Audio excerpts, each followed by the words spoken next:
this beat in my head. Right now, I want to dive into this world. Let it out for the crowd, let it out, yeah, be proud. Right now, this is a real good atmosphere. Right now, superficialities are here. No excuse, no rules, no one to judge. Just give a fuck. The time has come to lose control. Don't be so shy, just let it flow. We are the masters of our own world, of our own world. We pray for fire in the sky. We show that desire is our light. We stick together, together, together. We're alright.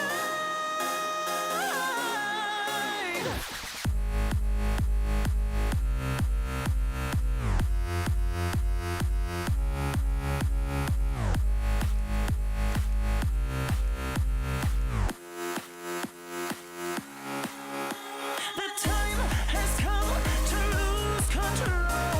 Don't be so shy, just let it flow. We are the masters of our own world, of our own world. One day drink really expensive champagne on their private jet plane. All we need is a cheap bottle of wine and a cigarette to have a good time. A freedom, conviction, and no restriction. There's no other place to die than here with us tonight. The time has come to lose control. Don't be so shy, just let it flow. We are the masters of our own world. We pray for fire in the sky. We show that this night is our night. We stick together, together, together. We're alright.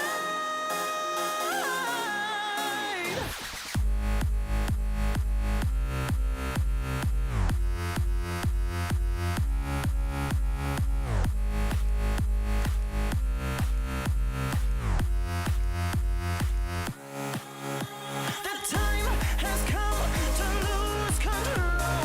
Don't be so shy, just let it flow. We are the masters of our own world, of our own world.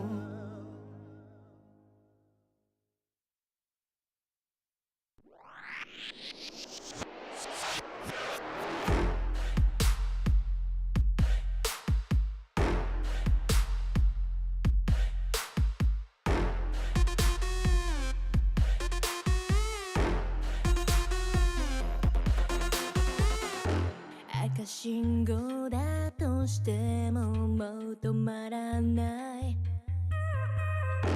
理解不能のスピード100倍速い。地横なんて哀れよね。ねえ聞いてよね。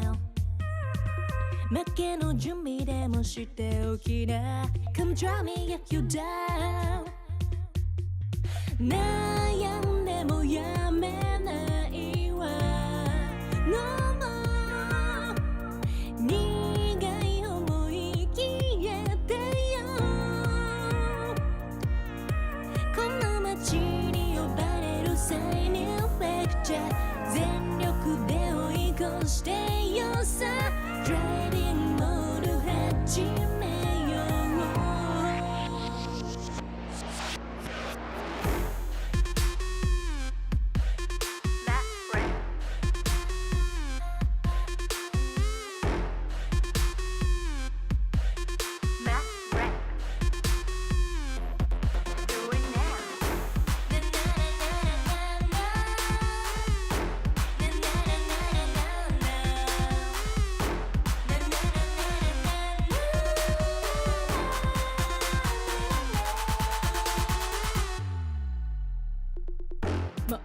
全な近道なんての完全にアウトだからあんたの後悔楽しみだわすげえ気づいてよマジでベイビー一番でノックアウトするわ You better be listen 地横なんて哀れよねねえ聞いてよな負けの準備でもしておきな Come try me if you were down 悩んでもやめないわ No more 苦い思い消えてよ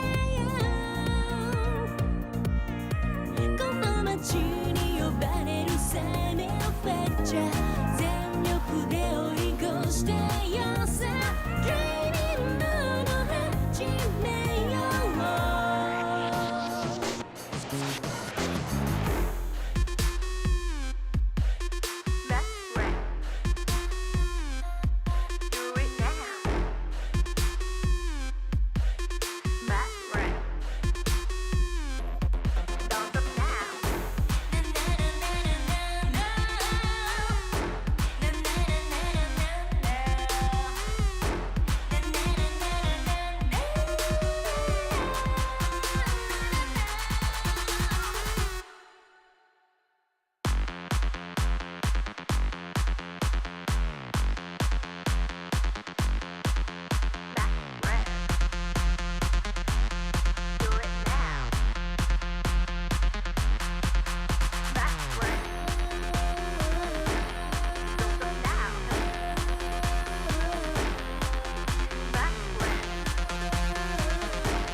Country song.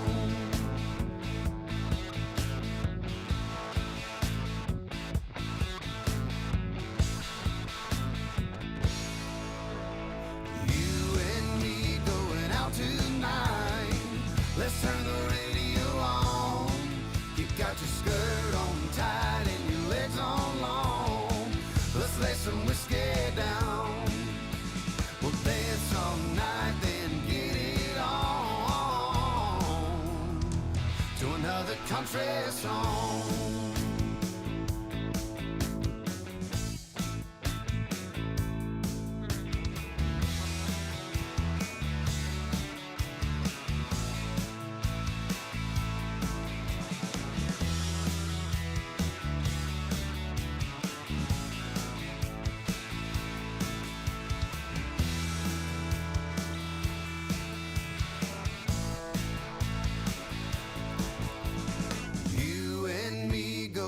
Tonight, let's turn the radio on. You got your skirt on tight and your legs on long. Let's lay some whiskey down. We'll dance all night, then get it on to another country song. You and me going out tonight. Let's turn the radio on. You got your skirt on tight and your legs on long. Let's lay some whiskey down. We'll dance all night, then get it on to another country song.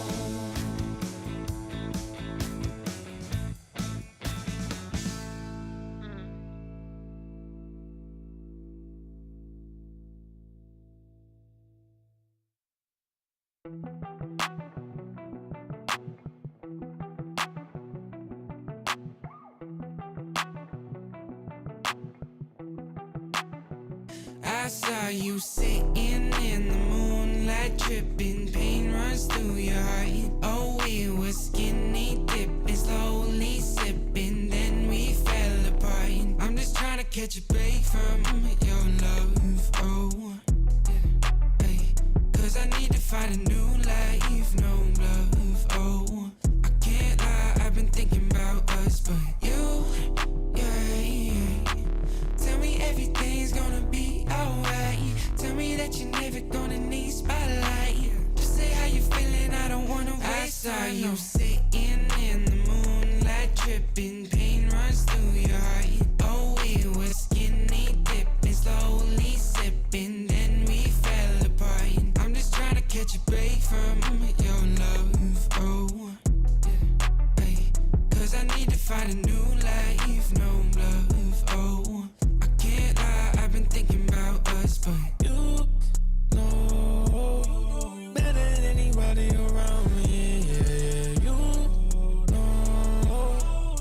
I think we both need a break from this thing called love. All love ain't the thing to question, it's all love. I got plenty problems and no shoulder. Last night on the tour, ain't no tour, but I saw you sitting in the moonlight, tripping, pain runs through your heart. Oh, we were skinny dipping, slowly sipping, then we fell apart. I'm just trying to catch a break from your love, oh, yeah. Cause I need to find a new life, no love, oh. I can't lie, I've been thinking about us. Putting out the fires, my head calls me alive. Sick of breathing in your smoke. Leave a little longer, embrace a little harder. Yeah, every time we're not wrong, it's like we're walking on water. Oh, too good to last long. Putting out the fires and looking for a miracle. It's like we're walking on water.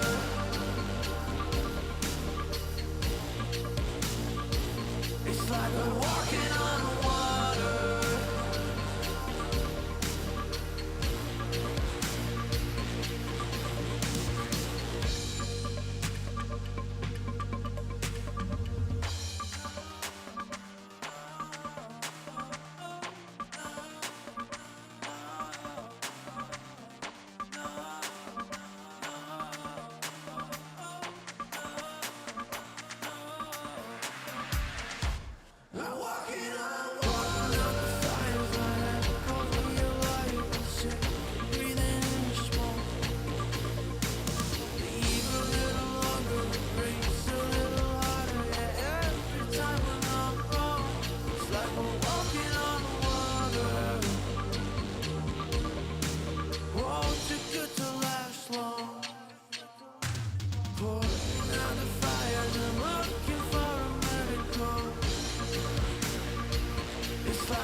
DJ, turn the music up, put the lights down low. All the worries we had, we just let them go. Wasn't looking for love, I was happy alone. When you put your arms around me, how was I to know? I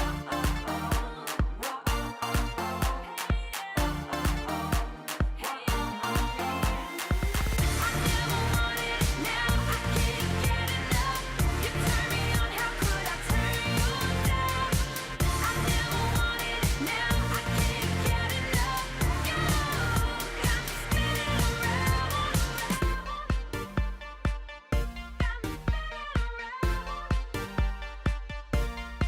You got me feeling things I never felt before. We get lost in the music on the dance floor. If I leave you now, I leave you wanting more. If I leave you now, I leave you wanting more.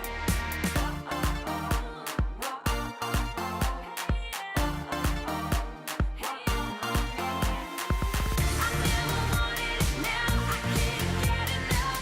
You turn me on, how could I turn you down? I never wanted it, now I can't get enough. You got me spinning around,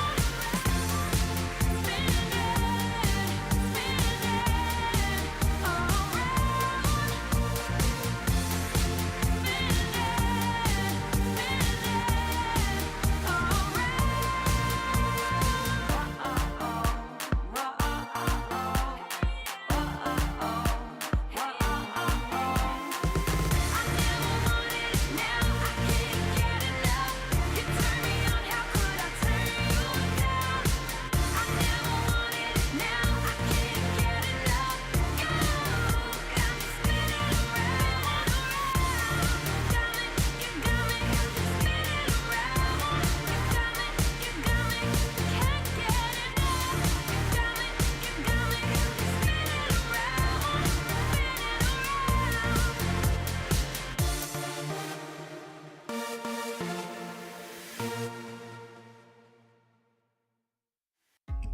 I think I sleep till it's over.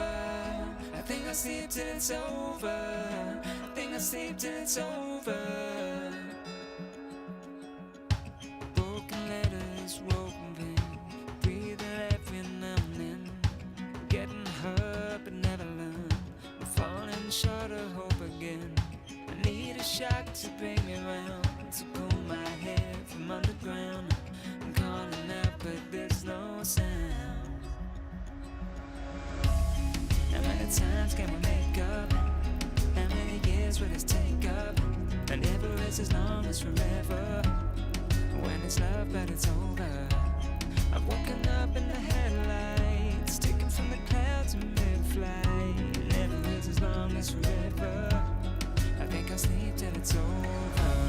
I think I'll sleep till it's over. I think I'll sleep till it's over. I think I'll sleep till it's over. Stone days never end. Words I knew you couldn't say. We pretend we're more than this. Make believe that it's okay. I need a shock to bring me round, to pull my head from underground. I'm calling out but there's no sound. How many times can we make up? How many years will this take up? And never is as long as forever. When it's love but it's over. I've woken up in the headlights, taken from the clouds in mid-flight. Never is as long as forever. I think I'll sleep till it's over. I think I'll sleep till it's over. I think I'll sleep till it's over. I think I'll sleep till it's over. I think I'll sleep till it's over. I think I'll sleep till it's over. I think I'll sleep till it's over.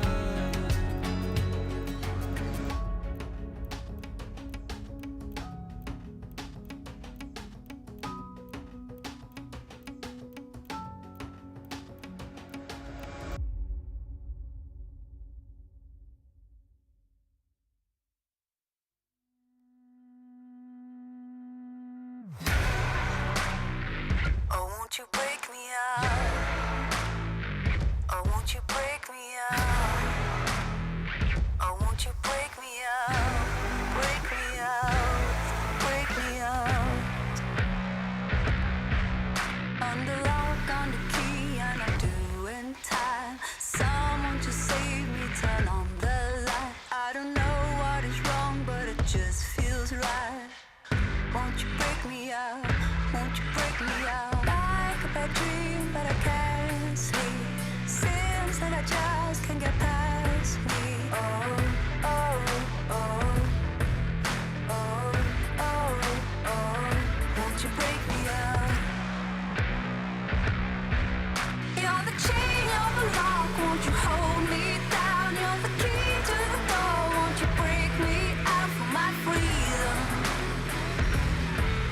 my freedom. You're the chain, you're the lock, won't you hold me down? You're the key to the door, won't you break me out for my freedom? For my freedom, won't you break me out? Oh, won't you break me out? Oh, won't you break me out? Oh, won't you break me out? Break me out, break me out. Oh, won't you break me out? Oh, won't you break me out? Oh, won't you break me out? Break me out, break me out. You're the chain, you're the lock, won't you hold me down? You're the key to the door, won't you break me out for my freedom? For my freedom. You're the chain, you're the lock, won't you hold me down? You're the key to the door, won't you break me out for my freedom? For my freedom. Oh, won't you break me out?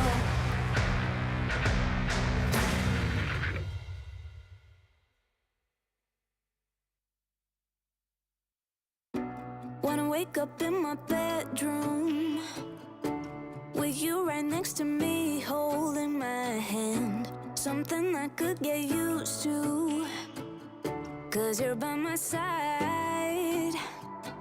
When city lights blur the evening, hollow skies grab my feelings, and shooting stars have no meaning. I know, I wanna be where you are forever and ever.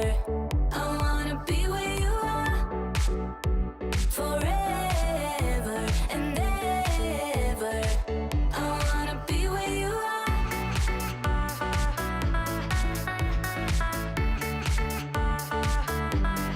Be where you are.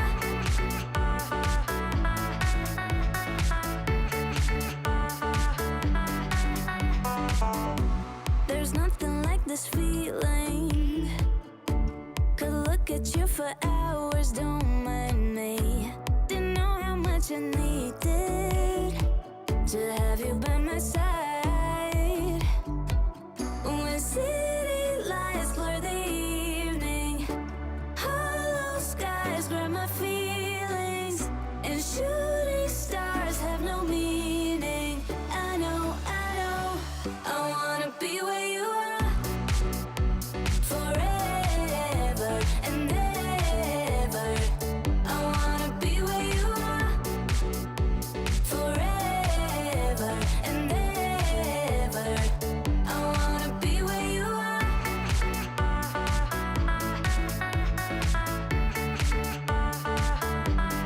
Be where you are.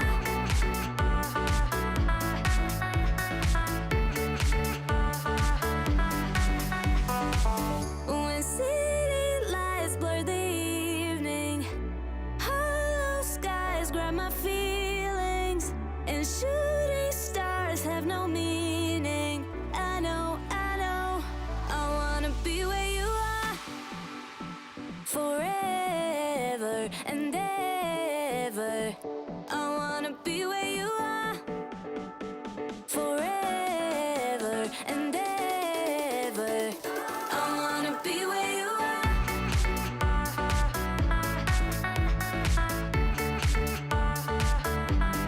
Be where you are.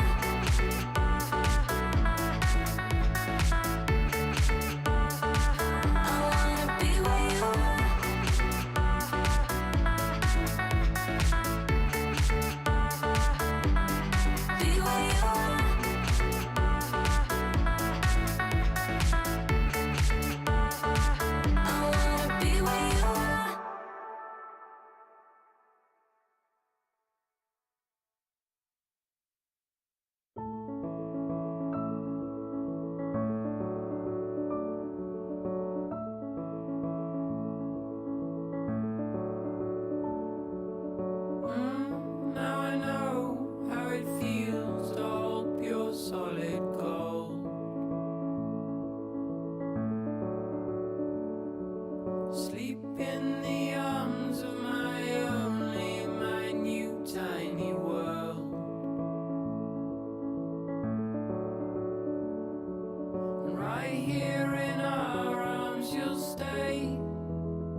my boy.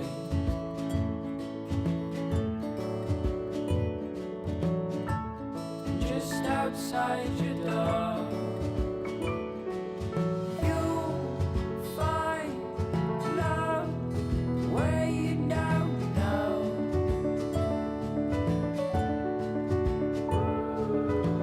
You know that if you ever tried your last, call out on me if the old wind broke your mind. Set out to sea if you've fallen down. You know that I'm here, so you come on home to me.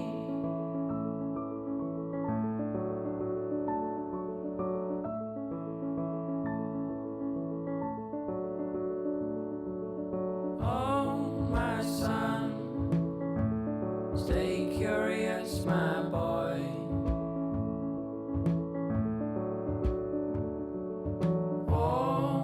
Always ask where this road goes. Oh, my son, stay curious, my boy.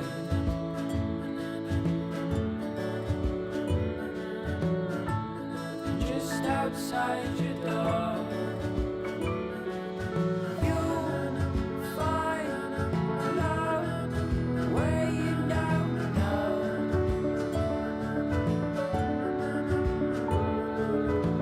You know that if you ever tried your last, call out on me if the old wind broke your mind. Set out to sea if you've fallen down. You know that I'm here, so you come on home to me.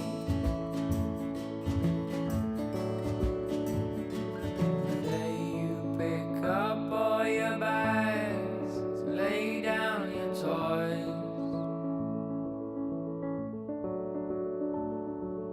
Oh, my son, stay curious, my boy.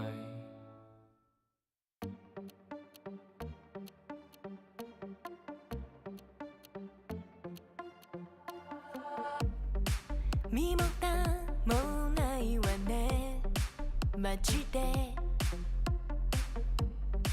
メール既読無視でもてめトラブルならすぐ相談してよだなんて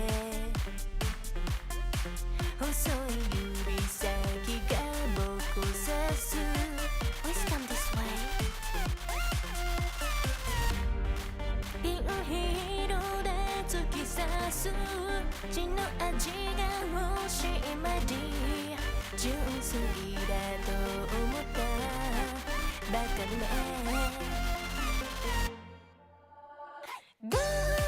赤いリップで踊るネオンライトがきらめく騙されたなんてめめしいやつね通報するならすれば罪深いの私よこの世のクズどもよかも民がひれ伏す農場の世界へようこそ落とし穴に落ちたあなた Please come this way ピールで突き刺す血の味が欲しい前に純粋だと思ったバカね赤いリップで踊るネオンライトがきらめく騙されたなんてめめしいやつね通報するならすれば罪深いの私よこの世のクズどもよか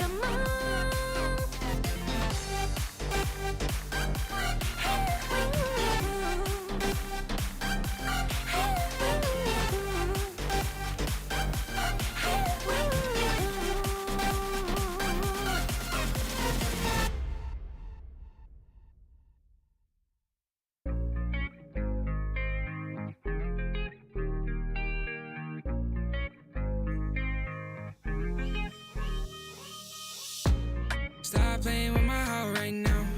Girl, I need you in my life right now. Though I'm all tied up, need your love right now. Stop playing with my heart right now. Girl, I need you in my life right now. Though I'm all tied up, need your love right now. No, I'm balling out, yeah, but my heart plays loud, yeah. And I'm all freaked out, cause I got nothing to say to you. But will I be down, yeah, when you come around, yeah. So let's get right down, cause we ain't got much time. And every time you hold me, I think about the times that I was lonely. Keep reminiscing about how you the only one that makes me wanna look into your eyes and say, stop playing with my heart right now. Girl, I need you in my life right now. Though I'm all tied up, need your love right now. Stop playing with my heart right now. Girl, I need you in my life right now. Though I'm all tied up, need your love right now. Yeah, we could take time to work things out, oh, yeah. But I want you in my life so we could have each other, yeah. I know it seems hard to shine, but you're a million stars at all the same time, yeah. And you know I really mean it. And every time you hold me, I think about the times that I was lonely. Keep reminiscing about how you the only one that makes me wanna look into your eyes and say, stop playing with my heart right now. Girl, I need you in my life right now. Though I'm all tied up, need your love right now. Stop playing with my heart right now. Girl, I need you in my life right now. Though I'm all tied up, need your love right now.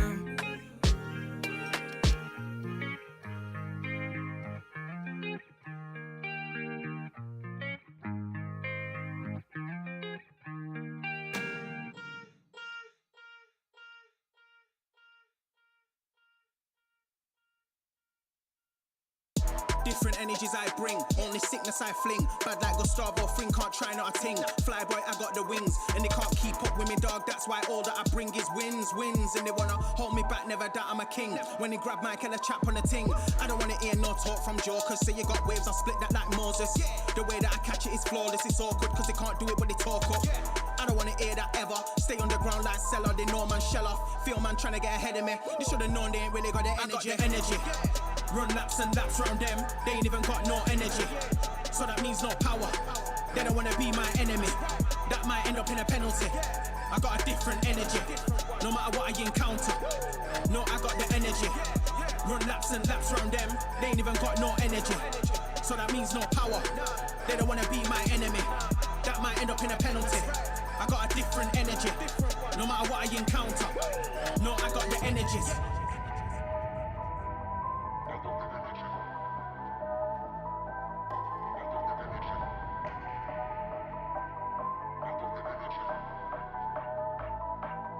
I got the energies.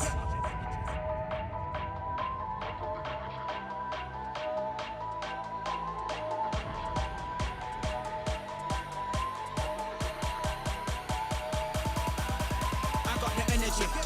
Run laps and laps round them, they ain't even got no energy. So that means no power, they don't wanna be my enemy. That might end up in a penalty. I got a different energy, no matter what I encounter. No, I got the energy. Run laps and laps round them, they ain't even got no energy. So that means no power, they don't wanna be my enemy. That might end up in a penalty. I got a different energy, no matter what I encounter. No, I got the energy. They ain't even got no energy. They don't wanna be my enemy. I got a different energy. I got a different energy.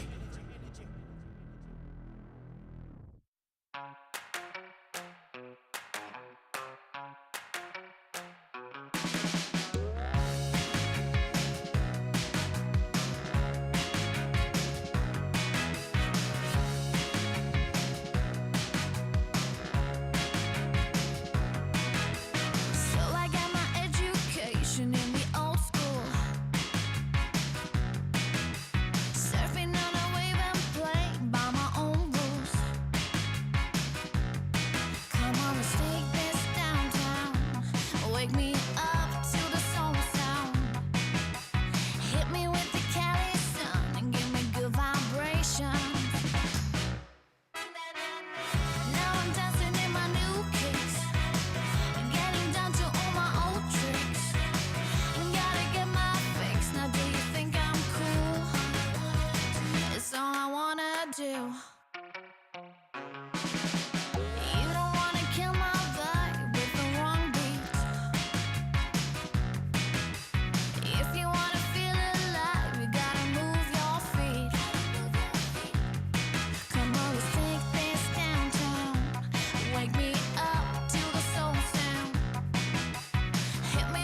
Wake me up to the soul sound.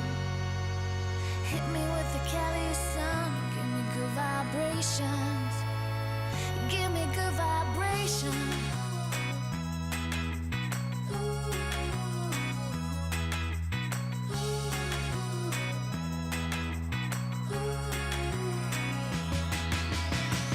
Now I'm dancing in my new kicks, getting down to all my old tricks.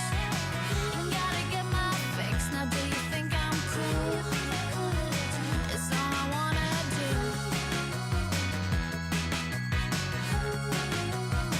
It's all I wanna do.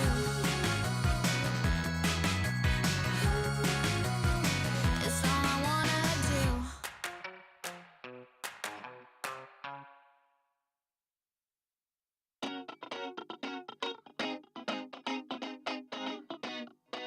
Here we go. 1, 2, 3, 4. I don't really care about like all them fancy things. Never had a lust for cars or sparkly diamond rings. I don't really care about them platinum studded boys that run around the whole damn town just showing off the toys. Like do-si-do, I'm ready to go. Been a damn long week, it's time for the show. Call my girls like, ooh, don't you know? I'm with my girls, yeah, my girls. We've been working all day.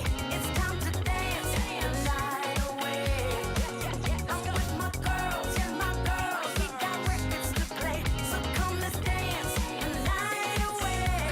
Come on, come on. Like do-si-do, we ready to go. Sneaker fresh for the halftime show. That's right, girls, we dropping it low. Like do-si-do, we ready to go. Sneaker fresh for the halftime show. That's right, girls, we dropping it low. Here we go. I don't really care about the fortune or the fame. Keep rolling on and holding on. Don't need that crown to reign. Push through all the pressures, just keep grinding 9 to 5. Yeah, I'm working hard, we playing hard. Goddamn, I feel alive. Like do-si-do, I'm ready to go. Been a damn long week, it's time for the show. Call my girls like, ooh, don't you know? I'm with my girls, yeah, my girls. We've been working all day. It's time to dance the night away. Here we go. I'm with my girls, yeah, my girls. We got records to play, so come let's dance the night away. Like do-si-do, we ready to go. Sneaker fresh for the halftime show. That's right, girls, we dropping it low. Like do-si-do, we ready to go. Sneaker fresh for the halftime show. That's right, girls, we dropping it low.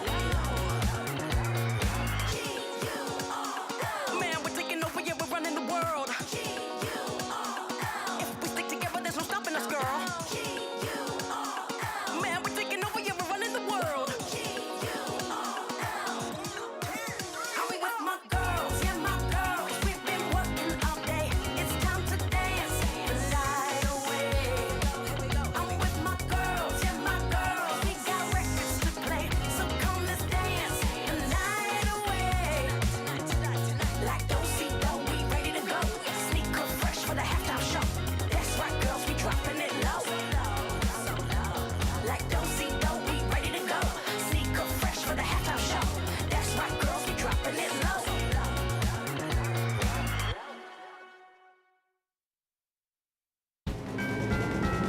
Excuse me, please, but I'm standing. Left or right, we're trapped in the middle. Excuse me, please, but I'm crying. Catch your breath before you get old. I couldn't stay for the battle. I couldn't cross in the middle. But we are far too much too young. 4.67. I couldn't stay for the battle. I couldn't cross in the middle. I'm losing my mind. I'm losing my mind.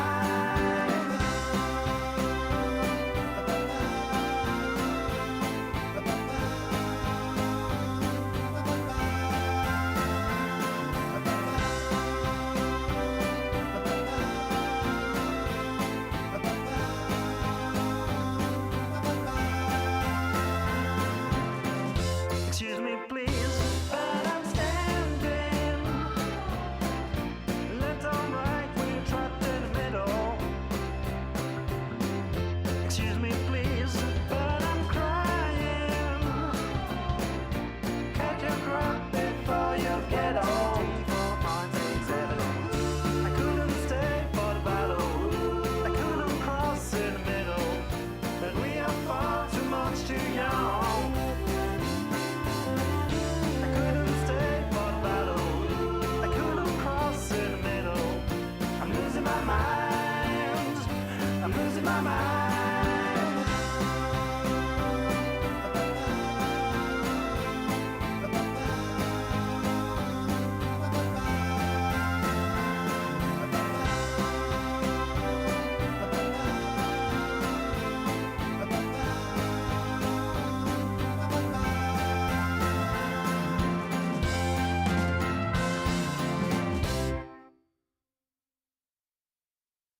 times can change so fast. Looking straight ahead, I don't think of the past. You've changed everything. It's like bright lights in a starry sky. We're gonna feel that way most every night. Sunlight on a summer day. We're gonna laugh and dance all the rain away. Sing a new melody. It's full of love. It's beautiful and free. 'Cause you belong, you belong, you belong to me. Birds fly, fill the trees like it's always spring. White clouds high above, I know just what I mean. Your smile, this love are an endless road. And I'll walk, I'll run, anywhere it goes. You've changed everything. It's like bright lights in a starry sky. We're gonna feel that way most every night. Sunlight on a summer day. We're gonna laugh and dance all the rain away. Sing a new melody. It's full of love. It's beautiful and free. 'Cause you belong, you belong, you belong to me.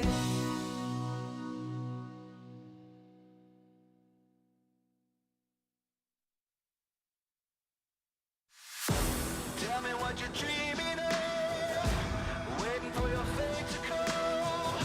There goes another day of sacrifice. Are you never gonna try to fail? Never gonna stop to give in? Never gonna try to reach up for the stars? You gotta fight with all of your life. For the doubt change, show me your name. You gotta hit that warning light. Are you done with the waiting on why? Oh why? You better run now, run before you hit the end of your life. No, no, no, no.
never stop to fail, and don't you ever stop to give in. Never stop reaching for the stars.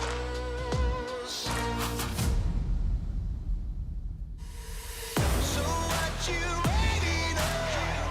Get up, take back control. Ain't no point in wasting all the rest of your life. So what you hoping for? That the luck comes to your door. Ain't no point in wasting away the rest of your time. Oh, no, no, no.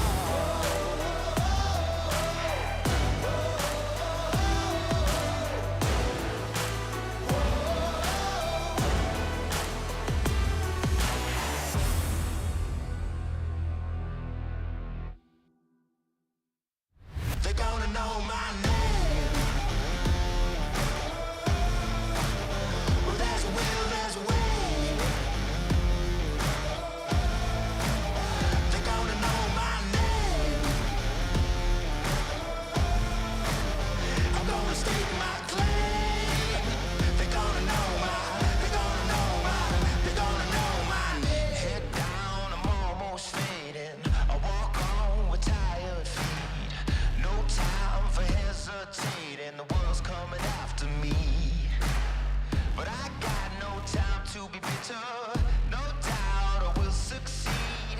I ain't got no faith in you. There's only one thing I believe. They're gonna know my name. Well, there's a will, there's a way. They're gonna know my name. I'm gonna stake my claim. They're gonna know my, they're gonna know my, they're gonna know my name. They're gonna know my name.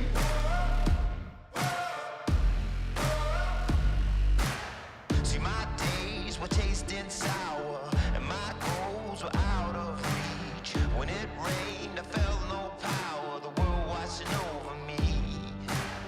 But I got no time to be bitter. No doubt I will succeed.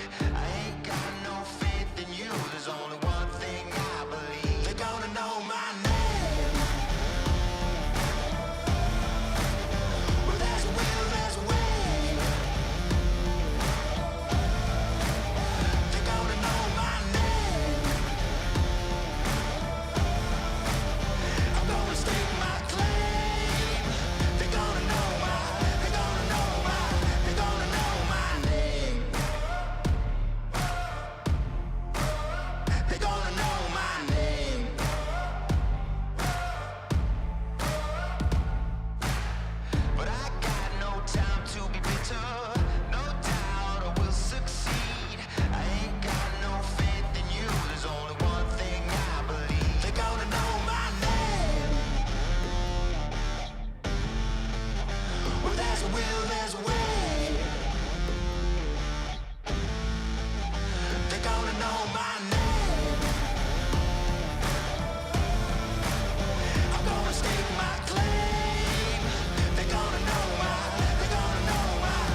just as boring as it has ever been.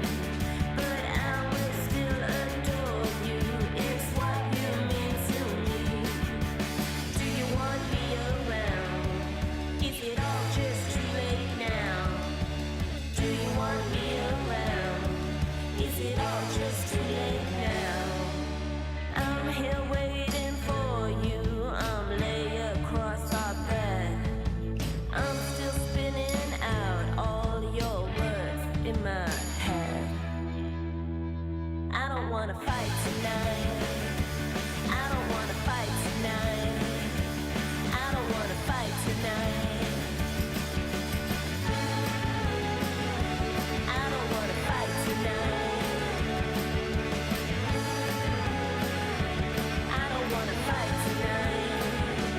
I don't wanna fight. It's in my blood to lift it up and hang my halo on a miracle. And you don't see the scars in me. I defeated the demons of recovery. Every inch I was resting in the rubble. Never gave up, I weathered every trouble. I'm a hero, I'm dying in my own mind.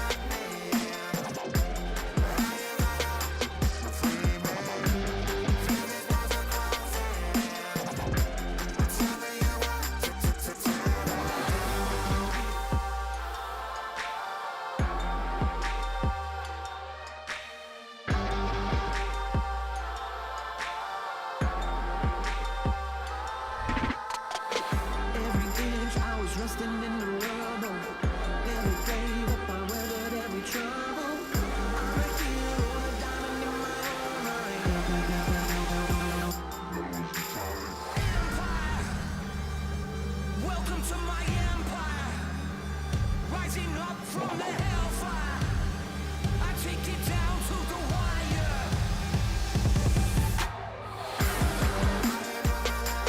Welcome to my empire. Rising up from the hellfire, I take it down to the wire.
It's the end of your week 5 here at the LPL. Myself, Asterix, and of course, Kitty will be taking you through to open up the day. It has been a long week with many ups and downs for Kitty. We are now, I think, pretty much getting towards that halfway point of the LPL 2023 Spring Split.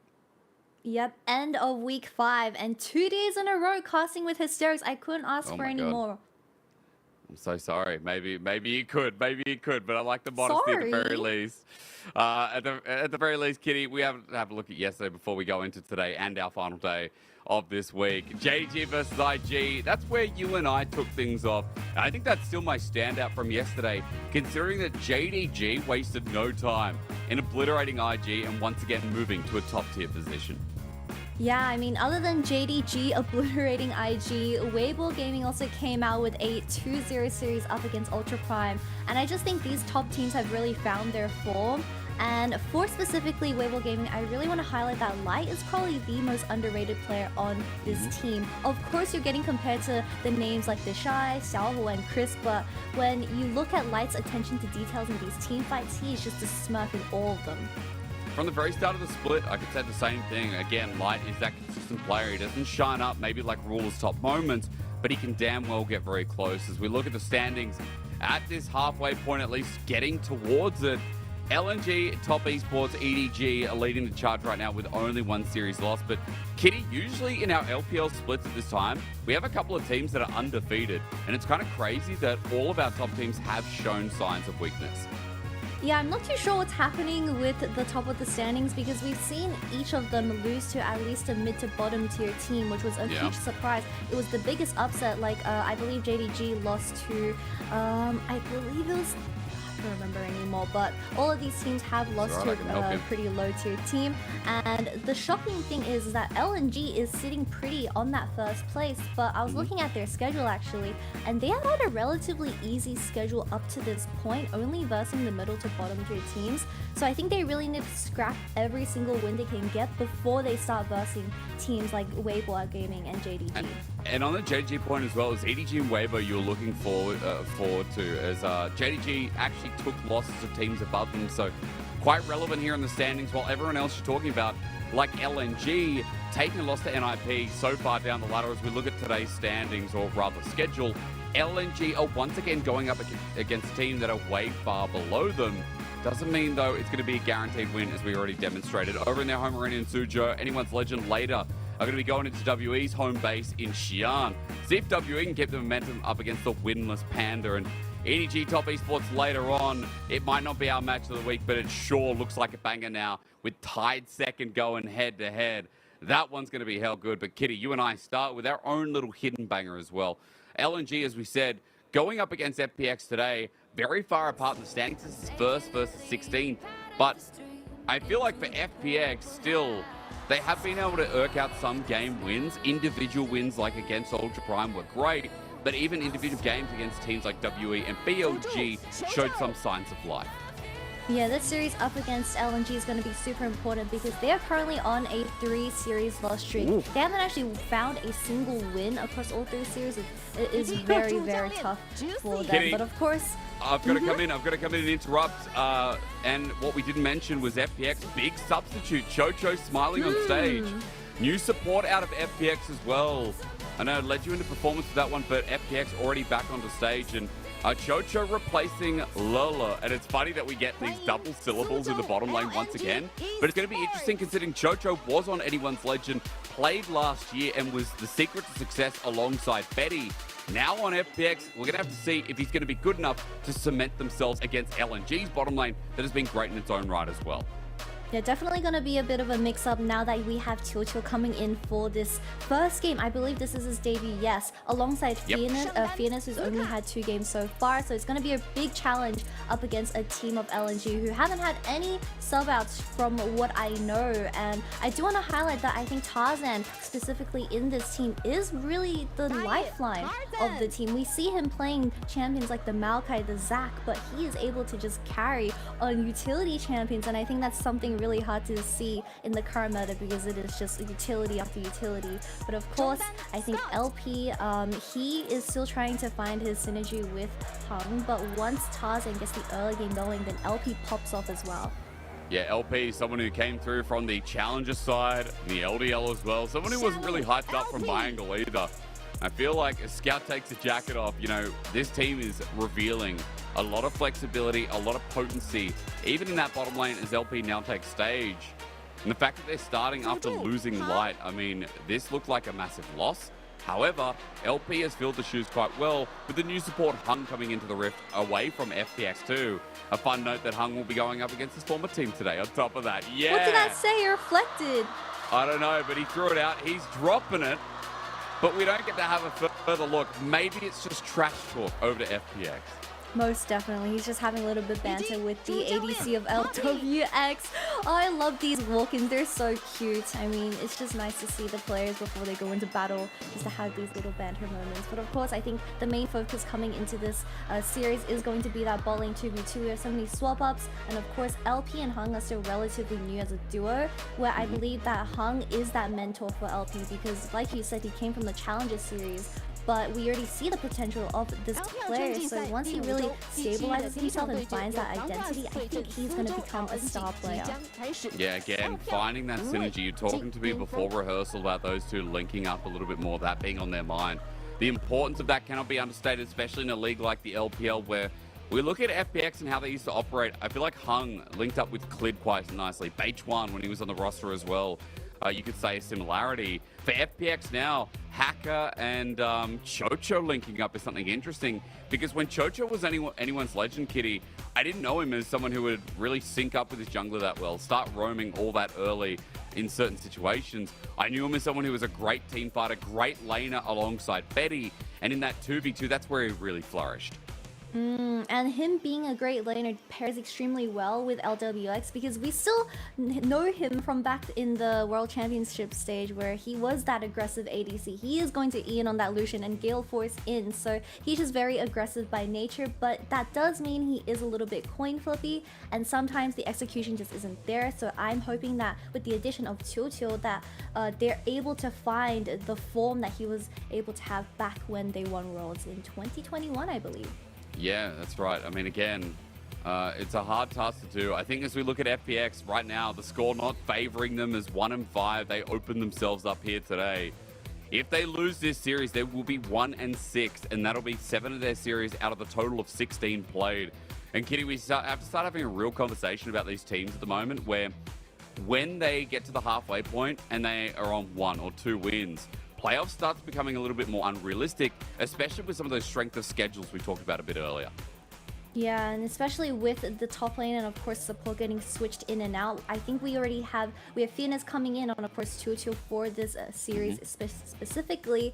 Then you already mentioned that we are at the halfway point, and I just think putting in these subs, especially for 2 roles, is an extreme risk. But if they don't see or find any success with their previous players, and I think this is a risk that they should be taking, because obviously the scoreline says everything that the previous roster wasn't working, and hopefully with this roster swap they can start picking up their feet and grabbing some wins for that playoff spot.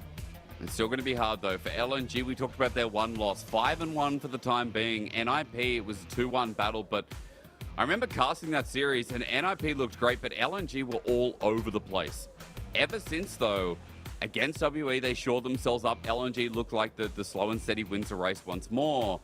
But it's against FPX, which again, when we're talking about this new bottom lane dynamic, it's going to be a big question as to whether LNG can hold their ground, because although a lot of teams in the LPL so far have been a bit back and forth, I will say that LNG overall have felt like one of more of the consistent teams, right? One of the more well-paced teams in our league. I mean, I think Scout is a pretty consistent player.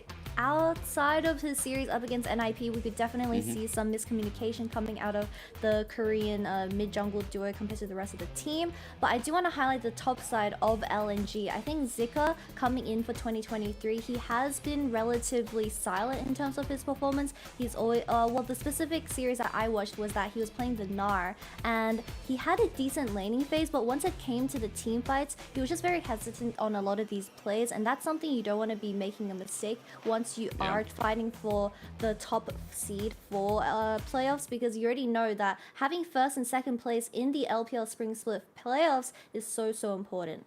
And again, further to your point on Zika, that's why it feels a bit champion pool reliant here for this top laner. A lot of the times teams are now banning away that Renekton here from LNG because Zika's pulled it out 7 times already, and everything else kind of falls off a little bit, maybe apart from his Jax. So curious to see if that same priority is given over to LNG, or rather lack thereof with FPX, as we're about to go into Pan Pick here to open up this series over in Suzhou in LNG's home arena. My biggest curiosity is how Cho debuts here on FPX, as they've made a big change in the middle of the season. We'll have to see whether it pays off. But for now, Kitty, we can talk about a little bit those picks and bans. We're still on 13.1. We know exactly how this goes.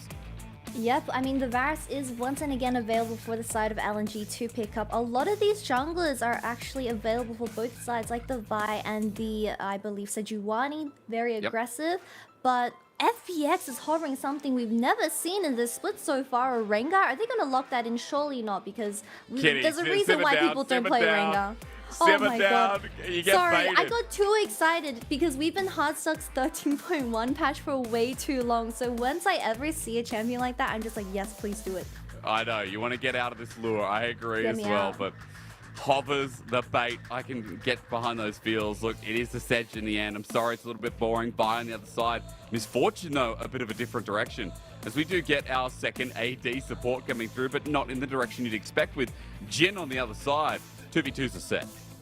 Yeah, the bot laners and jungle have been picked for this first banning phase. That means that all the focus for these rest of the bans is going to go towards that top and mid lane. But I specifically want to highlight the mid lane matchup we have today. Scout, one of the biggest champion pools we've seen so far in this spring split. I believe 11 champions, and a lot of his champions are actually AD based. So if Tarzan gets a really good mid jungle duo with Scout for this game 1, then I'm afraid they're just going to take over the map, because we already see how aggressive Tarzan is in those early games, and if he is able to play towards LP on this Varus, which has so much range, then that is a very viable win con for them. But I'll take a step back, because again, you mentioned Scout, and I think it's crucial to note that his Rise is still up and available. Most played here, best champion of the split. After that, as you said, a lot of melee champions that fly through. This will be a great takeaway from Care, considering that this man is not the biggest Rise player, but taking it away from Scout would be a much better priority.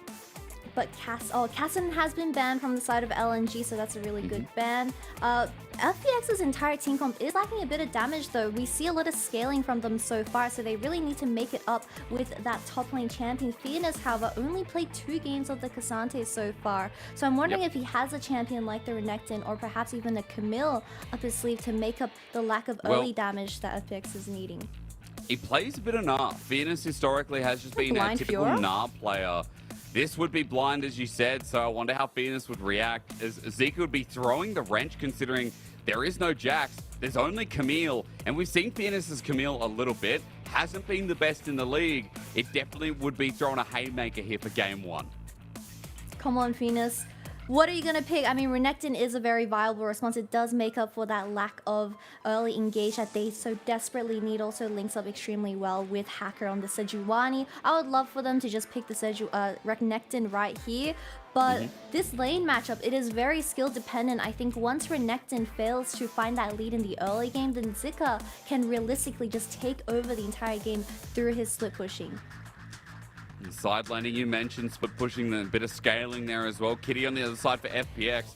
You mentioned that Fearness closes out the engage here. I was a little bit more curious about how some of these semi-globals work, right? Like Curtain Call, Realm Warp as well. Heimerdinger goes across the screen, I guess, in some regard. Walk me through how FPX want to operate this comp. Yeah, I mean, with the Jhin and Heimerdinger being locked in, they are a very safe duo when it comes to the mid game once the bottom tier 1 has been broken off. And obviously you want to be scaling alongside the Ryze and hoping that not too much action happens. You do have the Renekton and Sejuani to secure that you don't bleed in that early game. But like you've been saying, having the Realm Up available just means Zika on this Fiora is going to have a very tough time trying to push out the lane because there's a chance of you getting caught. And with the Realm Up available, you can just cheat the tempo and perhaps if the enemy is making a cross-map play, then you of course can just Uber yourself into the play and make it a 4v5. But the side of LNG, however, this time around, not very traditional, might I say. They have a lot of damage. We have Varus MF. The MF is a very traditional counter to the Heimerdinger, just gets those towers killed instantly. But a lot of range. We have Varus, Azir, and MF. So if they're able to create space between the Renekton and Sejuani from their initial engage, then LNG's team composition is looking very, very potent. Closing that gap in. I'll be keeping an eye on how they pace themselves going into this game 1, Kitty, because as we move on to Summoner's Rift, LNG look to hold their top spot. They can do exactly that with a win here for week number 5. Now, remember later on, we do have EDG versus TES, but LNG with the 2-0 would be at a plus 10 game differential. Unbeatable here, where the top esports and EDG come away with a win in either side. Jayo's come out. In LNG's home arena, the support is there.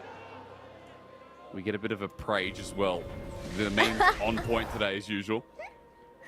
Oh, I just love the memes that the fans bring in the audience. It's so cute and wholesome.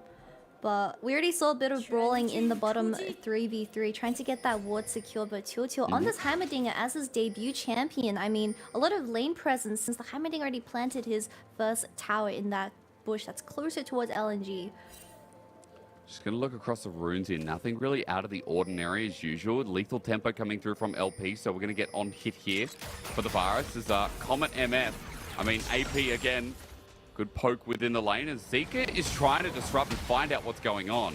As Fearness walks in, Hacker not going to be approaching that territory either, and this 1v1 is just going to be about bruising, getting the control, and Zika does get an extra vital, and so Fearness walks out of the rush at half HP. Wow, I mean, Fearness, I believe, was trying to look for perhaps a skirmish onto Hacker if he was solo starting the red buff. A lot of fighting happening in this bottom lane already. The heal does get burned from LWX, but they're just trying to get the wave in. I think he got a bit scared. They didn't have enough damage, and LNG coming into this game on double cleanse bot lane. Yeah, really interesting. As you mentioned, double cleanse is not something we see all the time. Maybe Kitty worried about, you know, getting that ulti off. Worried about the tons of CC that comes from FPX, but out of support, I think that's a new one for me. I mean, look, if Hung is able to pull it off, then support lives matter too, and that's why he went with the cleanse. Hacker is trying to look for a very early gank onto Zika here with the wave pushed in. He does have the flash available, so Venus going to hit level 2 as well. Zika might have 2, but he's going to have to burn that summoner. As you mentioned, it's matched up. He won't even get a chance. Venus pulls the trigger before he can respond, and First Blood goes over to Hacker. Zika just playing way too aggressive in this early game. They even spotted that Hacker was starting the Raptors earlier on into the game, so it was a pathing from the red buff. Maybe he wasn't able to detect Sejuani going topside. He did have that ward available. Bit of greed from Zika, but it is still manageable. However, this 1v1 when it comes to the top lane, if you bleed too much, then the Renekton is just going to take over these 5v5 team comps. Care just getting a bit of a face from it from Azir as I remember that matchup going a little bit differently, Kitty. Care is now going to have to TP back in, it looks like, or at least be careful, as Tarzan was already on the invade. This is a dive, but Care is in front of the turret already. His Scout's also taking a turret shot, and it just ends there. Tarzan was looking on a dive with 3 minions in that tier 1 tower. I mean, obviously didn't work, but Hacker looking for more. They do have the summoners available. As you said, one flash burn, here comes another. Hacker gets a double deadly flourish dodge, but LP dead. Chocho a beast, using both summoners to get the kill. You know what would have been nice, Asterix? A heal. The movement speed from the heal and a bit of health from that as well.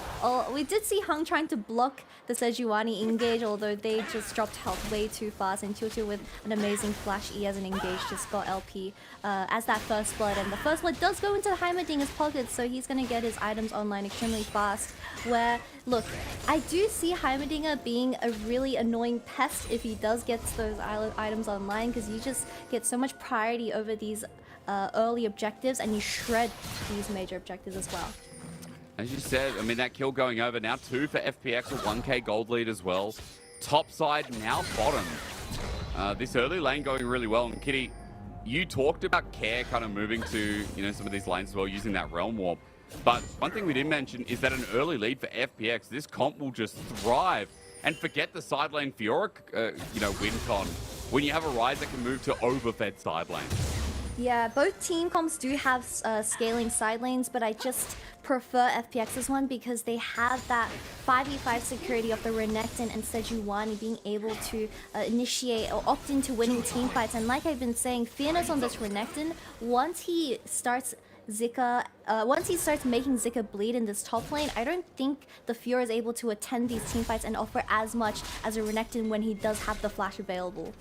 Hacker's going to be trying to do exactly that, but I think timing's not on his side. Zika, though, cancelling the back. That wave pushing in, he doesn't want to miss out, but Hacker's about to roll in. This Arctic Assault needs to connect, and even without a flash, goes melee, gets the summoner out. They're waiting for the riposte. Hacker hasn't hit him yet. Turret aggro is taken by Fairness if it's only one. Hacker was being so patient, but Fairness, a second turret shot makes it a little bit harder, with the wave bouncing back as well. A pretty good dance from Zika. Now he is forced to back unless he greeds once again, but Hacker looking for more. This synergy out of the Renekton and Sejuani is just way too strong, especially when you do trade the flash early on into the game. Tarzan is going to respond with getting that first dragon early on into the game. Perhaps he can look for something, but a lot of action from Hacker already, and I like this aggression from FPX. And let's be real, like, you know, the trade-off from Tarzan is beneficial to some degree because it's about 2-3 camps now as Tarzan goes back to his own jungle, sees Hacker here, but Hacker doesn't have Smite available. They don't know whether Tarzan has his own as Wolves. Honestly, sometimes I just don't know. Like, the patience, the aggro pull all the way up towards blue buff. And Tarzan just has to sit there and wait until they come back. But Kitty, as I was saying, there is a CS lead for Tarzan, worth considering as he faster approaches his level 6. Yeah, and we also see that LP is coming in with the on-hit Varus skills with his lethal tempo, and of course opting into the Immortal Shield bow as his mythic, and that is a reason because of Renekton and Sejuani being in the hands of FPX this time around. It just provides that consistent damage in these team fights when you already have the poke from the AP MF support and of course Scout on this Azir. So as long as LP plays his positions correctly in these team fights, I see this Varus popping up as well. Again, LP has been a reliable source of damage from LNG so far. As I'm going to have to pause on that because Fairness continues to zone away Zika in the top side of the map. 10 CS lead up here as well. When I say as well, I mean that everyone on FPX actually kind of down on farm at the moment. Kitty, this bot lane wave is crashing in. LPX going to be down 5 to 10 CS. Mid, Care's down 10 CS. And the only one who's leading, even including jungle, is Fearness on this Croc. How is LWX a bit behind in CS? Because we know that LP fell for First Blood, and he obviously had to miss at least one wave of tempo since the wave has been pushed in. But like you've been highlighting, very... Ooh, the ulti comes out. I don't know if that's going to result in too much. No, Chocho without his own, so maybe LP was just angling for a bruising as Hacker is down the bottom side, but doesn't show himself yet. Tarzan, speaker levels, is only level 5. Surprising that Hacker is down, but I guess the champion experience makes a difference. Kurt Ball comes through, LP flashes away, this time having the summoner, but Hung is just left to his wayside. Kitty, heal wouldn't have saved it there, but maybe Barrier would have. I don't know. Maybe Barry would have, Flash could have as well. Hung is just being pretty greedy with his summoner spell and holding on to it, but that does mean a third kill going towards FPX for this early game. Hacker, a very pleasant surprise, extremely active in this early game. I mean, even LWX having that ultimate available just secures a kill onto the bot lane of LNG, and now Care having the ultimate available, they are able to make these side lane plays just so much more scary. Look at the movement here as well. Hung's going to move up to potentially contest or at least help with the mid push. Chocho is doing the same thing, now coming in towards his Herald. It's being slow hit for the time being as Hacker and Care just dart around looking for Tarzan.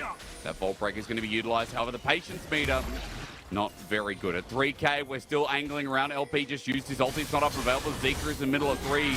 Grand Challenge not available either. He's already procced it rather. Onto Fearness, needs one more. Getting the kill would get the heal, but Fearness heals up. Thanks so much to Q. FPX are forced out for the time being with LNG brute forcing themselves right into River. But Kitty, I don't know if it's over. They're in a choke. Hung is going to poke them out as yet again FPX move on in. Quick smarts they have to be with the eye exposed. The smite as well. That TP from Zika. He might be late to the party as again, we're just dancing around this thing. Zika, as he flies over, will be spotted out by Fearness. They're being patient, but now Hacker's just dead. FPX might have thrown away some of that early lead with a kill and the Herald going over to Tarzan.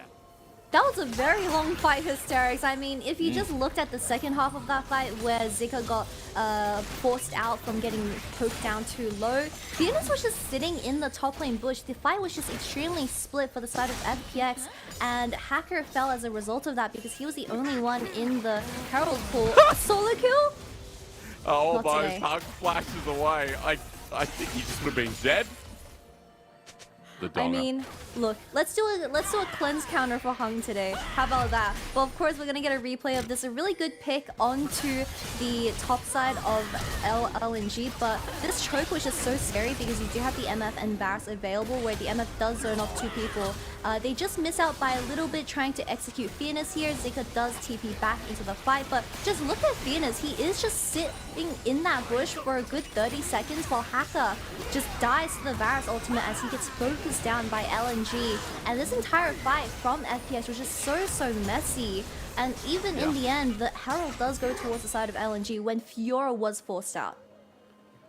Look, Zika coming back in applies a bit more pressure, but LNG punishing the mistake of Hacker means that they are able to catch up with some of that gold. It's still 1k in the lead here for FPX as they now subdue the Dragon, but it will make it 1 apiece. And Kitty, at the start of the game, you talked a little bit about, scaling, but also about this is the Varus, right? Even Zika in side lanes. We do know that they're going to be reliable in those said side lanes if they're able to scurry the game out. So right now, it does feel like a slower early game despite FPX trying to brute force some of these kills. Scout already has his Leandries available in his item slots. I mean, he is just CSing like a beast up against his Ryze, and when it does come to this matchup in particular, I think the Azir offers a lot more in terms of damage, but Care is able to just play for those side lanes.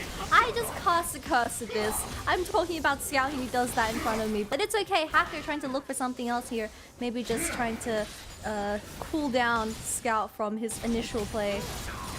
Unlucky. You can see, a couple of pixels away maybe for Scout to find that ulti, and Care just chills it out. So no flash burn. Instead, Scout with that old timer, not going to be the longest in the world as Tarzan continues to hover around. But here at 12 minutes into the game, now he has to find another option as topside was promising, but Fearness is still a Renekton with ulti. Still deadly as DPS in this lane. And Tarzan just thinks, well, I might have to just come back mid and try and get an ult out onto Care. No major objectives available on the map just quite yet, but a very quiet performance from Tarzan in this early game, especially on a champion like Vi. I was expecting him to just invade as the Vi, just consistently in Hacker's jungle, but we only saw that once. But he even kind of changed his direction and decided to gank mid instead, while Hacker was just getting so much done for the side of Phoenix, while he is just having a 10 CS lead in that top lane. Yeah, again, like Hacker has been the bigger ganker out of the two. It was top, then it was bot straight away, and Hacker got his bottom lane a couple of kills there too. I mean, after the last fight we saw it was traded off, and FPX with 3 kills in this early game. LWX now with Gale Force down there too. Kind of worth mentioning that the items are also being matched by LNG. We do have the Kempung Chainsword here for Tarzan. The common first item is now thinking about going for Phoenix over the wall. Phoenix going to be jumping back in. Tarzan's ankle's great, and yeah, that summoner being down is huge as Tarzan now appears. Phoenix locked up against the wall. The grand challenge is here, and all it will take is one more as Tarzan takes away the kill credit. Finally, something good going towards the side of LNG, but Hacker trying to make a cross-map play here. Double cleanse available for the bottom lane of LNG. It's looking a bit tough unless Care comes over with that realm orb as well. So they're trying to get this wave pushed in and make something happen in that bottom side. Oh, he's got it. He doesn't miss this time around. The flash on in as well. And there you go. Hunt's ulti contributes as Chain of Arrows, rather the hail of arrows to fly from LP. Under turret is ambitious as Tarzan almost dies with a turret shot. But LNG come away with a successful kill. That was a really perfectly executed combination from Scout. I mean, he gets the pick onto Care, even burning the flash from the Rise, and it was just all done from there. But I think the numbers advantage of LNG was just a main reason of why they won that skirmish. We saw that Hung on this MF support. We know that her passive, I believe it's called Strut, she just moves a lot faster when she isn't in combat, so she will be rotating a lot faster compared to Chio on this Heimerdinger. But looking at the replay, Care just trying to get the wave and caught off guard, and Scout just gets the ultimate online as well, where Tarzan is able to follow up. He does cancel zone Q, but with Hung being there and able to provide the lack of damage, they just get Care and execute him. Tarzan looking a bit more here. I was a bit scared for him. Luckily, he lived on one though. Yeah, lucky the right word. I think at the end of that is Tarzan will save his life at the time being, but sets up Scout here. First kill going over to the mid laner of LNG, and we're already idolizing his CS lead, but he's now almost up 30 in this lane. Blue buff's going to make it much worse. That second item well and truly on the way before Care's been able to get that Rod of Ages. So Scout definitely showing the difference here between mids, as Scout is like a veteran of the league. He's also an LPL resident by now, by the way. Where Care is only his second year of play. Yeah. I think I saw an interview from Scout and Tarzan, and their Chinese is getting extremely good. But yeah, bringing it back to the game, I think FPX in this current game state, we haven't seen too much skirmishing from the Sejuani and Rise combo, where I think with the lead that you produced for Phoenix, once the kills went into his pockets, you should be leaning towards more of the top side. Just try to get some more kills in this early game, because once the Fiora gets online or survives the early game and stops the bleeding, then none of your champions can really match her when it comes to the 1v1 later in this game. Maybe Tarzan's going to set that further up then, because he's getting second Herald while losing the bottom side of his jungle. LWX stealing away this red buff, and that's completely free as Hacker's the only one showing for the time being. Chocho moves in as well, but Herald's just taken by LNG as FPX try to get a counter play through mid. Push up of the wave is all they can do right now, as the gold lead still maintained by LNG. But this strange early game, this slower early game I should say, it's funny that we're once again talking about LNG just chilling out, because this is what this team does. No matter what the composition, it feels like LNG are just really good at holding their own pace of play. And they're not really like an LPL team. In fact, I'd say this is like one of the most LCK teams we have this split. Yeah, I mean, Scout definitely looking like a traditional Korean mid laner, where he is just getting gold and a ton of CS into his pockets. 187, sorry. It is the first game of the... I got there. Don't do maths on broadcast, guys. This is terrible. 800 CS. I don't care anymore. He's getting this tier 2 tower, and he's not getting stopped. I mean, how is Scout just freely side laning on this Azir when you had the Sejuani and you had the Realm Orb? I think this is a bit illegal from Scout. Yeah, it really is. Again, the authorities should be going after him because Care, as you said, that Realm Warp hasn't been utilized yet in this game. And this was FPX taking a counter pick away from Scout, but they haven't utilized it as well as Scout or anywhere near in the ballpark of someone like him or Doonby. Really big shame to see is I just realized talking about Doonby, looking at his two former old organizations, his championship one and his one that he almost went to Worlds with last year. But yeah, this ain't Doonby's rise, that's for sure, as Care is just sitting in the sideline for the time being, but is not catching up to that massive lead. That Scout is now furthered thanks to Herald, thanks to now a 2,000 gold lead that's kind of come out of the blue. I think this is the wise words of Doinby. He was like, Rise in this current meta, if you just cover up the ID plates, then all the Rises just look the exact same because he's such a low-skilled mechanical champion. But I'm not too sure because we missed Doinby extremely much on the broadcast, of course. But he's having kids, so that's huge congratulations to him. No major objectives on the map just quite yet, but a lot of Merc treads for both sides of the team. I mean, even Scal and Care are going towards the Merc tread, so not as much damage as expected, so it's really going to be dependent on the ADCs in these team fights. But like we've been seeing, LP having the Flash and Cleanse available is going to have a lot more survivability compared to LWX. Yeah, again, double cleanse we mentioned earlier on, but I like the Merc Tread point because we also mentioned that FPX has a lot of CC follow-up, a lot of chain with these side lanes as well. Nice to see as LNG are committing a teleport to the top side. They're saying we want this turret, and Scout's just going to walk up, all for the sake of getting inner in the top side, while there's no response from FPX as of yet. We saw the hacker did throw out his Sejuani ultimate, trying to force a 3v4 fight in this mid lane, but just nothing in this mid game. I mean, we saw a lot of aggression in the early game, but something might be happening here. Never mind, it's just a deadly flourish. Again, those Merc Treads paying off, so LNG aren't caught out. There's no other objective here, Kitty, as we look at what the ulti was. Flash. Oh my god, out. Well, at least we got to see the summoners used together. It's okay. Well, we already see that Hacker is so desperately trying to force something in this mid lane. However, LNG just playing extremely disciplined and just letting the play die so they don't get anything in return, while LNG, on the other hand, gets that tier 2 tower in the top lane, and this Fear is going to swap to the bottom lane and start doing the exact same thing. Just look again, the CS lead's massive, and even in fact, in the other solo laner of LNG, Zeke is up now. Fairness was controlling the whole lane, but the fact that Zeke has survived for so long and that restraint we saw at the early turret dive, it's just made this game look pretty LNG favored with a 3k gold lead. Now at 20 minutes when Baron spawned, Vision's clearing out a little bit as well as the game continues to be chill. And Kitty, it's sad to see in the LPL somewhat, but it's also nice to see because I think when LNG were going up against NIP, they lost some of that identity that we talk so much about on the LPL broadcast. And this is kind of reinstating that they are, again, a controlled team that knows that they had the scaling edge here in this first game. Yeah, I think this week 5 is a really big redeeming week for a lot of these top teams. We see JDG, we see Weibo, and of course now LNG just finding their form again from a pretty sloppy week 4. I think all of these teams just went through something, but it's nice to see that LNG is playing towards their team identity again, which is a slower paced early game, and then really perfecting their execution on these late scaling champions like the Fiora and the Azir in this instance. Well, Scout's getting closer and closer towards it. Second item now picked up with a blasting one. Look at the Cosmic Insight fly through. And Zeke is threatening the 1v1. Venus went in under turret as his tier 1 is being savagely protected. But for now, Zeke is okay being here because Kitty, with all that Baron dancing around the purple worm up in the top side, he's got TP to match. Fitness might have it as well, but Zeke is definitely getting to the point of being quite a threat as he might even back away before joining in, if he even needs to, right, with 20 seconds on drag.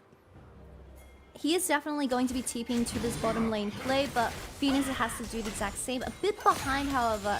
I think he will be like 30 seconds too late to the fight, so it will be a 4v5 initially for LNG, and they are able to secure the vision control for this Baron. I mean, for this Dragon, but if FPX wants to, I think they can flip the Baron. I mean, they don't have any vision from the side of LNG, and you do have the Rise and Heimerdinger available, so it might be a bit sneaky, but doable at least. I just love the fact that Zeke is pushing in the side lane while LNG set up for this specific Dragon's Realm Warp is there, but it didn't reach the pit, and it was in LNG's sight, and they're like, well, maybe we can't. Like, what was that? What was that? his turn. I mean, I even planned out the entire plan. Like, yes, go onto Baron sneakily. I mean, they realm up in front of LNG's face. They don't even reach the Baron pit, and they killed the play in the very end. So that's just a wasted realm up, and the entire vision going towards the side of LNG does mean the second dragon's gonna get picked up For free. for free. That was the second realm warp, I think, in this game. And holy criminy, they have not been great. So, again, 30 CS against mid laner. Scout is just chilling. Probably saying he's the better mid laner this game. I think the audience would agree. And we are just narrowly moving our way to a very solid mid game here, with FPX now down, or equal to rather, in 2 dragons. But Kitty, that means we're not going to have an Elder for at least, what, 10, 11, 12 minutes at this point. Until we actually, 15, because you have to get 2 more dragons. So Elder is about a couple of years away. At least You know a 39-minute what game. isn't years away though? I think Zika on this Sphere, he is going to be taking down these inhibitors very, very soon. Already a 2-level lead, but they are looking for a pick on Takehi. And I think they might find that the realm what was used before to get into the Baron pit. He now has none. He'll survive for so long until he's launched back. A kill over to Zika too. Everybody gets one. Phoenix does have the TP available though, so if LNG does force this Baron, I mean, this is your only way to come back into the game. This is the Baron, but you have Hacker's Smite available, so if they are able to deny this, Phoenix is TPing into the back. They can look for a flank realistically onto the backside of LNG. Phoenix does TP in. They got the teleport. They can disengage now if they like, but they're going to take it down. Hacker doesn't have the vision in pit as Tarzan's ready to turn it around at 2.5k. Tarzan is going to end up staying in the pit because Smite comes through, Baron comes through, and all the negation of FPX getting anywhere near is a roaring success for LNG. Is getting caught out in movement. Almost happens out, but Hung is going to be blocked by Tarzan. Move a little bit, and Tarzan just absorbs it all for his brother. Actually, I'm not gonna say it, but FPX, I think they could have just contested the Baron. I mean, you had the Jin's Curtain Call to provide that vision. I know that Toto didn't have any wards available, but with that vision of provided from LWX's ultimate, Hacker having the flash and smite available, that was realistically just a 50-50 flip, but we already see a lot of hesitation from FPX. I mean, Kedge is backing on vision here. Tarzan gets a really nice pick onto the mid lane of FPX, Care, and he just dies for free. Where even Scout TPs for this play because they're committed to getting a Baron after this, which is exactly what they do. I mean, Toto just having the E, not enough as a little Heimerdinger. But I think once this Baron is in the hands of LNG, their sieging power with the Fiora and Azir is just way too strong now. He's almost got 3 items. This is just bonanza right now. It's Tarzan, speaking of which, decides to take a little journey over the wall. But I thought today was going to be a happy day, you know, talking about Chocho's debut in FPX. But instead, we're talking about LNG's core mid laner who joined in this split. Just taking over slowly but surely.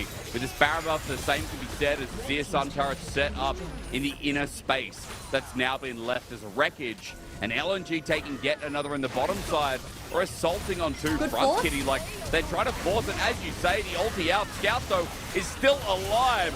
Re-engage there, and the ulti that Hung's not going to be able to do too much with.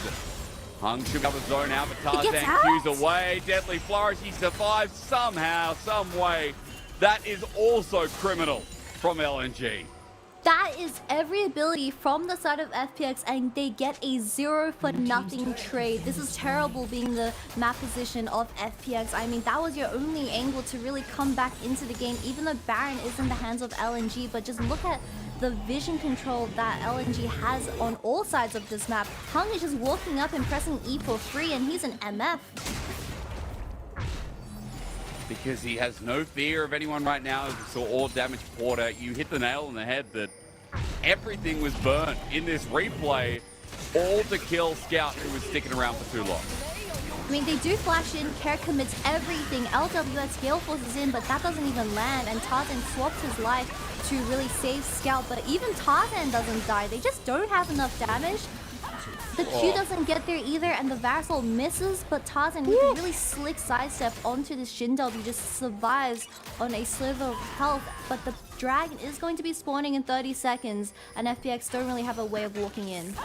And hung in that last play as well. Just the movement from him to dodge away or at least cover Tarzan from the deadly flourish. Hitboxes be damned. Hung again, just stepping up when he needs to, it seems. As you nailed in the Dragon coming up in about 15 seconds, Kitty. It's a 7,000 gold lead, though, that FPX have to run into. And the fact that LNG is so confident now burning the TP doesn't fill me with much hope, considering that FPX aren't all here yet. Hacker went in early. Deadly Flash knocks down Tarzan, but he's a tank. It hurts so much. Zika comes in, gets grand challenge. Now blocking the curtain, calls the next job, as this whole LNG roster are so healthy. But Scout flies through. The Emperor's Divide glide, and oh, that's an override of FPX's core mental well-being in game one. Pack it in, boys. This one's done. This one's most likely done, and it is going to be a win for the side of LNG. I mean, I just don't see FPX winning any of these 5v5s, even with Hacker getting caught early. We didn't see Fairness in the backline at all. I was just focusing on him because I wanted that flank from the Renekton. He had the flash available, but he just wasn't finding these angles and committing to the flash at all, and that was the third dragon. I mean, the game isn't going to get any easier, and you just need to commit as the Sejuani and Renekton when it does come to these team fights. Of course, Hacker getting in there a bit too early. All the abilities spent onto the Sejuani, and he dies as a result. I mean, just look at Fairness. He's just on the side, popping that ultimate as well. Having the flash available, this choke is huge for Renekton to engage on, getting so much damage onto the backline of LNG, but he's just too scared, and this fight just turned into a 3v5 for FPX. Again, Venus is someone who last split I didn't have much faith in. And yeah, Venus is dead, just as I speak about Venus not being my all-time favorite player.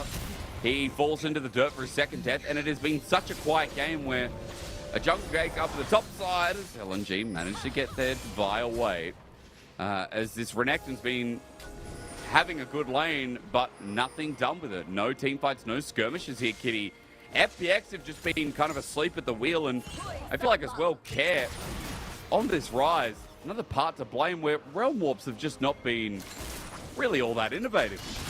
Yeah, absolutely no side lane plays coming out of FPX for this game one, but Baron is spawning in 32 seconds, and I'm afraid if the second Baron goes towards the side of LNG, your base is just going to get swarmed as all your tier 2 towers are down on the map. Well, now into the enemy jungle they sit because Baron's up in 20 seconds, and that would help put the nail in the coffin. Hacker's approaching River, or at least trying to. His Care now teleports in, but look at the damage. Scout didn't even fully commit to that, as that's the Heimerdinger ult as well. Chocho launches out, but nothing's found, and Scout just gains another level, gains more confidence. LNG just running it down mid. FPX have no choice but to run and cower away as LNG have a date with this big, long, strange animal in the Baron pit, also known as the Baron, which ironically is something else backwards. Hacker, yeah, Bazza was a good event in OCE. Now Hacker's just being launched at by Zika. Look at the true damage. Zika's 1v3 up here. Not one, not two, but Kitty says it. 3 people riposte from the Cult of Beak and the Ruthless Predator has changed the corruption. Hacker for the steal. The 50-50. Oh my god, it comes down to 47, but he can't get it now. Scout glide, Emperor's Divide. Time to say bye-bye to FPX in game number 1. Very clean triple kill going into quadra kill going into the hands of Scout for this game one, and I mean, just with how well LNG was able to defuse the engages from FPX Hacker, they were just able to close out this game with a perfectly executed late game. I mean, this entire top side only 1 death. I mean, realistically only Hung has 2 deaths, even LP just sitting on 1 as well. It is almost a pretty perfect game out of LNG, and I've been saying this for a very long time that LNG, they need to guarantee every single win up against these middle to bottom tier teams because their schedule isn't going to get any easier. And while it's not the end of the game here, I mean, game 1, ladies and gentlemen, just tuck it away. It's still done.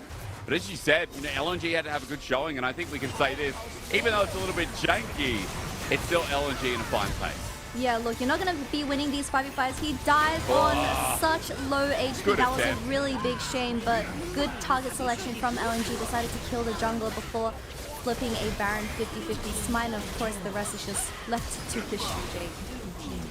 A quadra kill for Scout. Kitty, this is just a shellacking.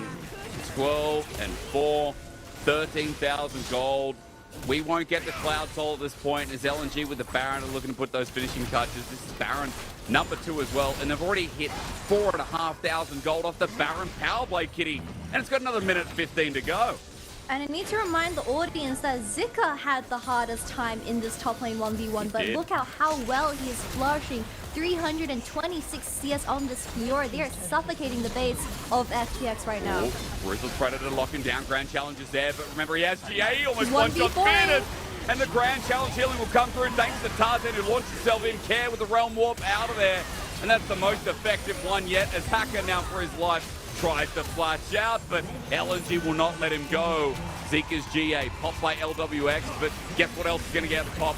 The Heimerdinger. Next up should be LWX, and then finally it's Care. In for a penny, in for a pound. LNG took the whole damn boat with them. As Scout dies for the final kill, and LNG makes short work of FPX for game number 1. Scout definitely walking away with a smile after that game 1 performance on this Azir. I mean, just an absolute gap in the damage charts, right? We see the Azir and Fiora doing so much in these team fights. I think LP honestly just had to sit back and not die. That was his entire role, because once you have such a reliable top mid and jungle, I mean, it's just an easy game for LNG for this game 1. I mean, it went right in kind of every state apart from, I guess, 5-10 minutes in, where game number 1 was concluded because LNG were slowly working their way through, plus 10-minute mark, I should say, where Scout, as we're talking about, the Azir matchup was going swimmingly for him. Jungle, Tarzan was still finding quite a lot in terms of CS, and top started being weighed in the Fiora's favor. So I think for LNG, Kitty, they were very good at coasting their way out and pretty much just knowing that, hey, look, if we chill in this game state for 20 minutes, it's going to be unbeatable for FPX. That's exactly what they did, but you know who wasn't chilling? FPX, because they were just burning off to the 20-minute mark. But like you've been saying, we didn't really see much in the mid-game, specifically from Hacker and Care. I just think they were way too hesitant on making any plays. I mean, you have the Heimerdinger and the Jhin in that mid lane. They're not going to be getting engaged if they position correctly, so just play towards Fairness, because he already generated such a big lead from that early game. I mean, Zika was just consistently getting pushed under tower, and you did make a pretty good fighting case during those heralds, but I think it was a little bit misplayed where LNG actually ended up getting that first herald. But still, play around your Renekton, because you are that Sejuani, and Renekton and Sejuani, they have a really good synergy together when it comes to 2v2s. That's right. That melee matchup makes it easy for Sedge. I mean, we always see melee matchups in the LPL because, as you were just saying, synergy is kind of key in the laning phase. But Fairness, it was 2 games on the Cassante, now the Renekton. It just doesn't look like Fairness was the right move. And remember, Shallahu started off this split. At least with Shallahu, Kitty, there was some carry threat. There was more, I guess, diversity in team composition as well. It's a shame he got subbed out because I feel like Shallahu added a couple more layers to this very much struggling FPX. Yeah, I definitely think Fairness could have been a lot more aggressive, especially when it came to those team fights around the Dragon Pit. I mean, that one specific angle where I said he could just flash in and do so much damage, but he just never did it. So obviously when you're up against a Fiora and Azir and the Barons, the Dragons go over towards this LNG team composition, you're not going to be able to find those angles again. And that's just a bit of miscommunication from the side of FPX. But just look at the damage charts. I mean, Hung actually does more than Scout, I believe. Yeah, 1,000 more on this AP MF support, and just fighting in these chokes up against an AP MF support just means of how well LNG positioned themselves to take winning fights, and obviously it resulted in a lot of winning fights for them in the mid game. And his damage to gold shows that. I mean, I'm an AP MF savant. I have played too much of this champion in this role to count, and it really creeps up you on the damage. He's even got the Watchful Ward Stone picked up. Like, we didn't even go that late in the game, but the priority is with just Leandri's that he did 261% of his damage to gold ratio. That is almost 3 times the damage over what he actually had for items. That's ridiculous. That's silly. I don't think we've really had as high of a stat before in the LPL to that caliber. So, Kitty, as we go to game 1, or at least at game 1 end, we know that LNG are looking clean coming into this. We're going to go to a short break. When we return, let's see if FPX at least show us something here, or if LNG are just going to cruise control to a 2-0.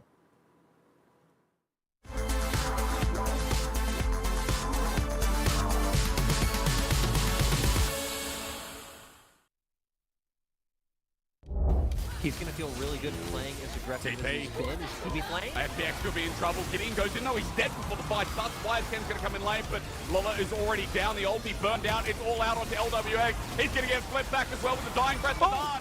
Cleans it up. Running away. He cleanses through. Dodges away from Care. His last auto. Oh my God. It was Jason Bourne. The bigger thing is that Light now has to reset, so Ruler going to get that wave in and deny some gold. Oh. We haven't done. Hang on a minute. Kill it topside? He's got the armor straighting, but it's Gragas. It's Gragas. Oh, get ready, Bomba! I think it's on their mind right now. Frank's 2v1. He's going to go Are for they a about to 1v2. end He's got up a on TP Twitter? coming in from Dove here. He wants the highlight reel. He has the GA. He's surviving. Heroic entrance comes in. He hasn't gotten his GA popped yet. He finally does, but the health bars from LGD have no way to stay in the fight. Why is Cam in some trouble here? Riposte comes out, Counter-Strike misses, he's still alive, and the rest on, flash it forward, on the Runins, and YSKM comes in to clean up a double kill. IG destroy LGD in game 1.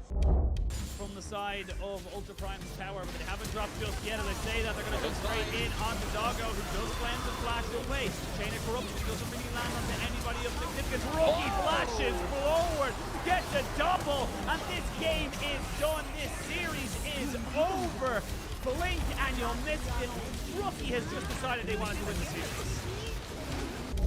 I think it's because you need to get on top of Light. You need to be able to take him down. He finally doesn't have his summoners up, but he's still playing around this so well. That's what Lyric said. The bell comes out though. Kanavi going to be chased up. He flashes away. 369 looking for another angle. 369 there on top of Casper. They get him, but Light still issue with Xiaohu firing away. The Shy from downtown. Where did he come from? Where did he go?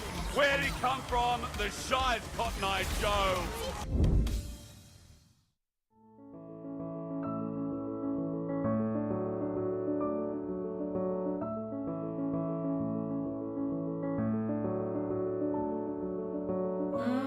Now I know how it feels to hold pure solid gold. Sleep in the arms of my only minute tiny world.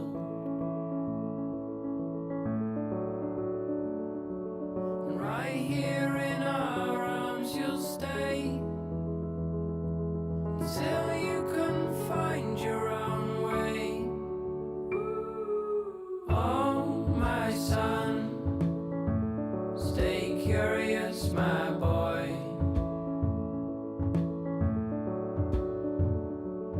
Always ask where this road goes. Oh, my son, stay curious, my boy.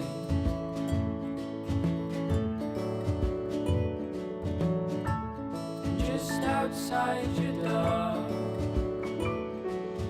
you'll find love where you don't know.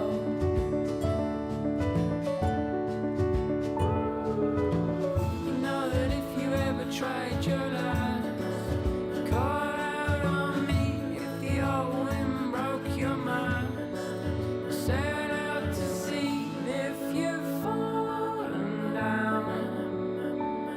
You know that I'm here, so you come on home to me.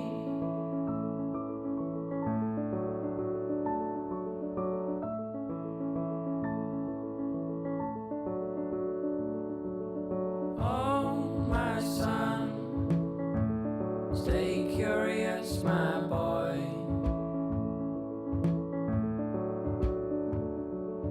Always ask where this road goes. Oh, my son, stay curious, my boy.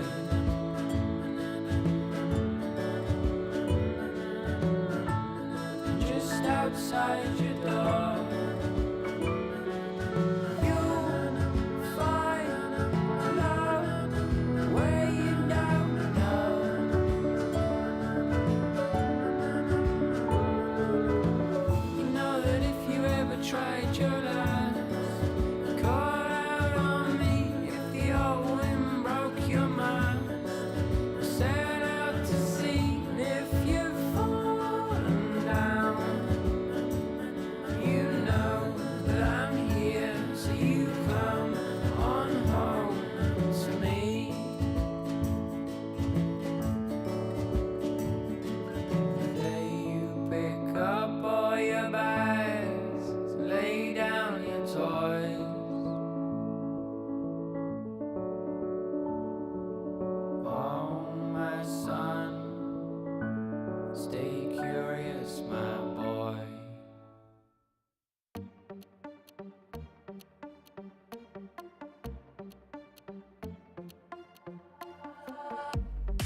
身も蓋もないわねマジで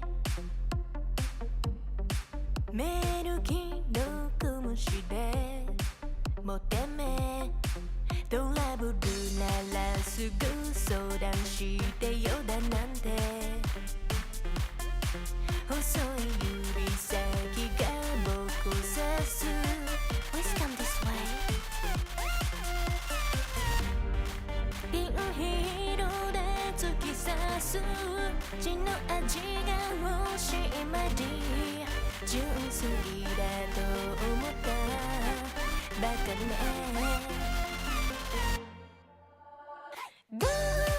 赤いリップで踊るネオンライトがきらめく騙されたなんてめめしいやつね通報するならすれば罪深いの私よこの世のクズどもよかも民がひれ伏す農場の世界へようこそ落とし穴に落ちたあなた Please come this way ピールで突き刺す血の味が欲しい前に純粋だと思ったバカね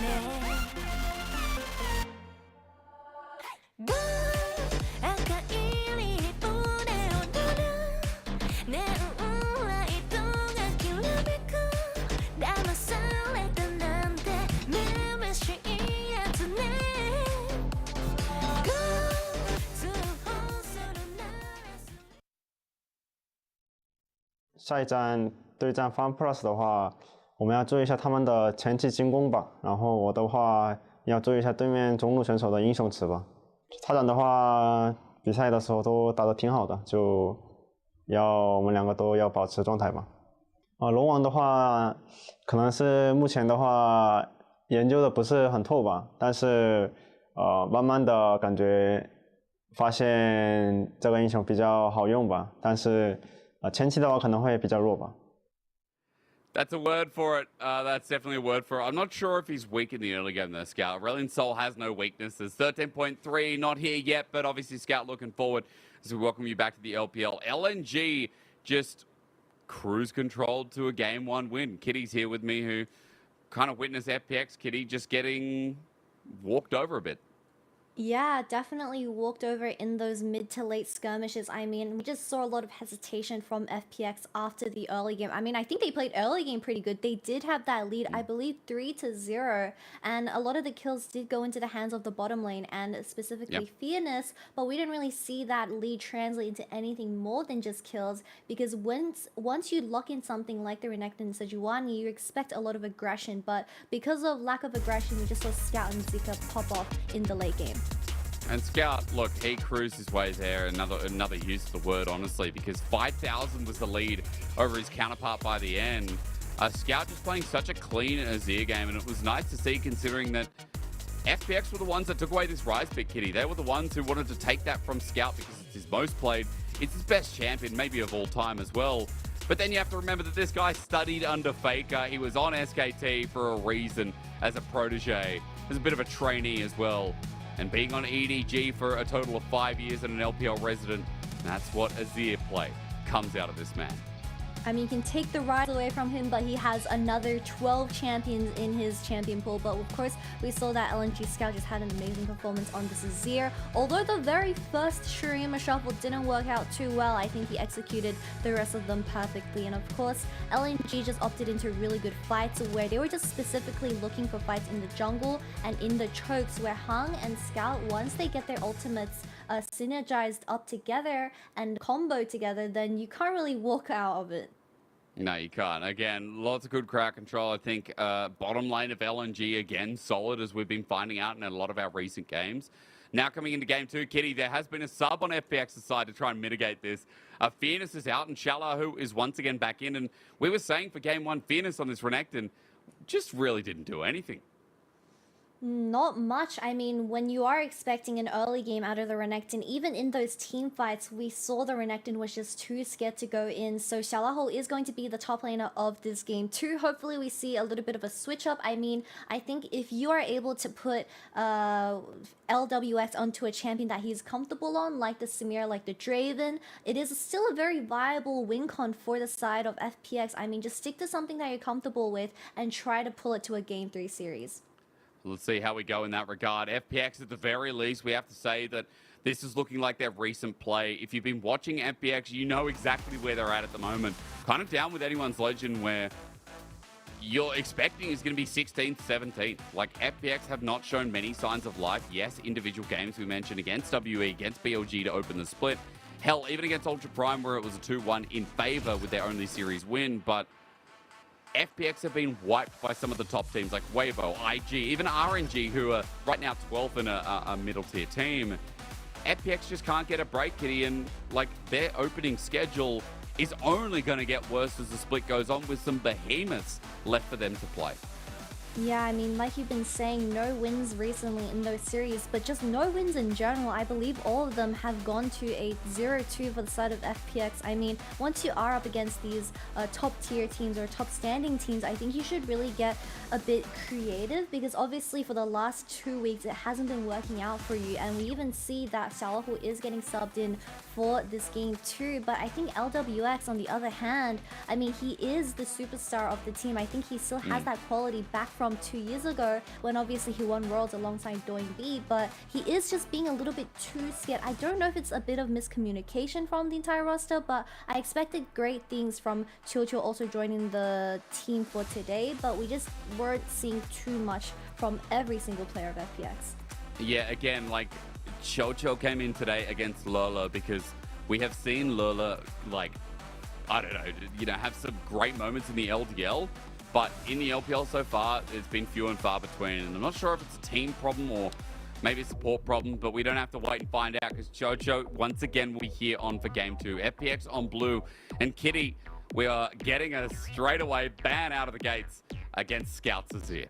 Yep, Azir has been instantly taken off for FPX. I mean, you just can't stop banning Scouts champions because he just has too many, but Zeri does get taken off from the side of LNG. I think once LWX has his hands on something like the Zeri, he is just unstoppable, and it is his most consistent champion when it comes to his entire champion pool. I do want to see more though. Like, we've seen a lot of Draven.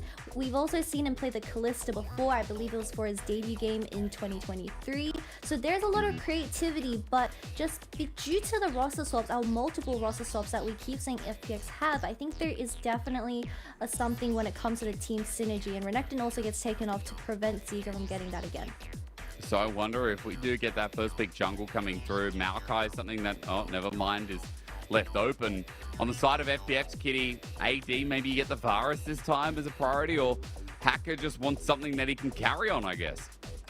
FPX has really locked themselves into this early team fighting, team identity. I mean, Hacker once again trying to make those early games happen, but the Varus and Jace both very strong in terms of a duo when it comes to those mid-game team fights. They have so much range on you, especially once the Jace lands all his Ultra Shock blasts onto you, and of course Varus being able to flex in between the on-hit build and also the lethality build, very valuable when it comes to the first banning phase. But they are going to respond with an ADC pick. I mean, Jhin is still available, but I don't want to see LWX on a champion like that. Yes, Caitlyn, exactly what I'm looking for. Something that has lane priority, maybe the Heimerdinger to pair up with that, and the Lux also very, very aggressive. I love this from FPX.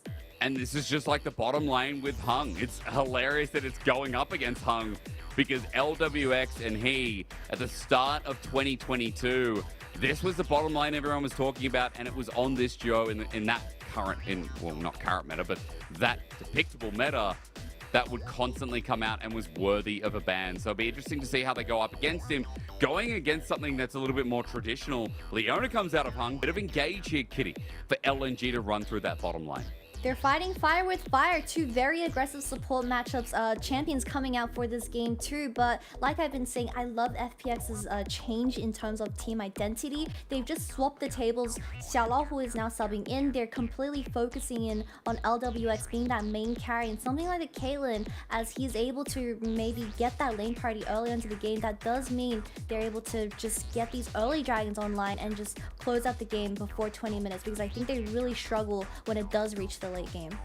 Yeah, again, all about that priority down there then as we look past it, because now it's all about those solo lanes where Scout was a little bit concerned seeing that Tristana from Care, or rather the potential of Care pulling it out. Care's not someone who's pulled an AD to the mid lane so far. But Kitty, what else needs to be banned here? Because for LNG, as they get rid of the Jax, I feel like right now, Tarzan getting limited on his jungle options. I'd even say top side as well, for part of that front line. But you have to remember the two juggernauts of top lane are still available, K'Sante and Sion. These two champions have just been a ridiculous fridge in terms of these team compositions, and they are just such a stable laner plus team fighter, where I just think they're way too valuable to give up for both Xiaolahu and Zika to play. I mean, we already see that Sion is probably the better of the two. LNG hovering this Lilia, I mean, once you are expecting a champion like the Sion and K'Sante, I'm not mad at this.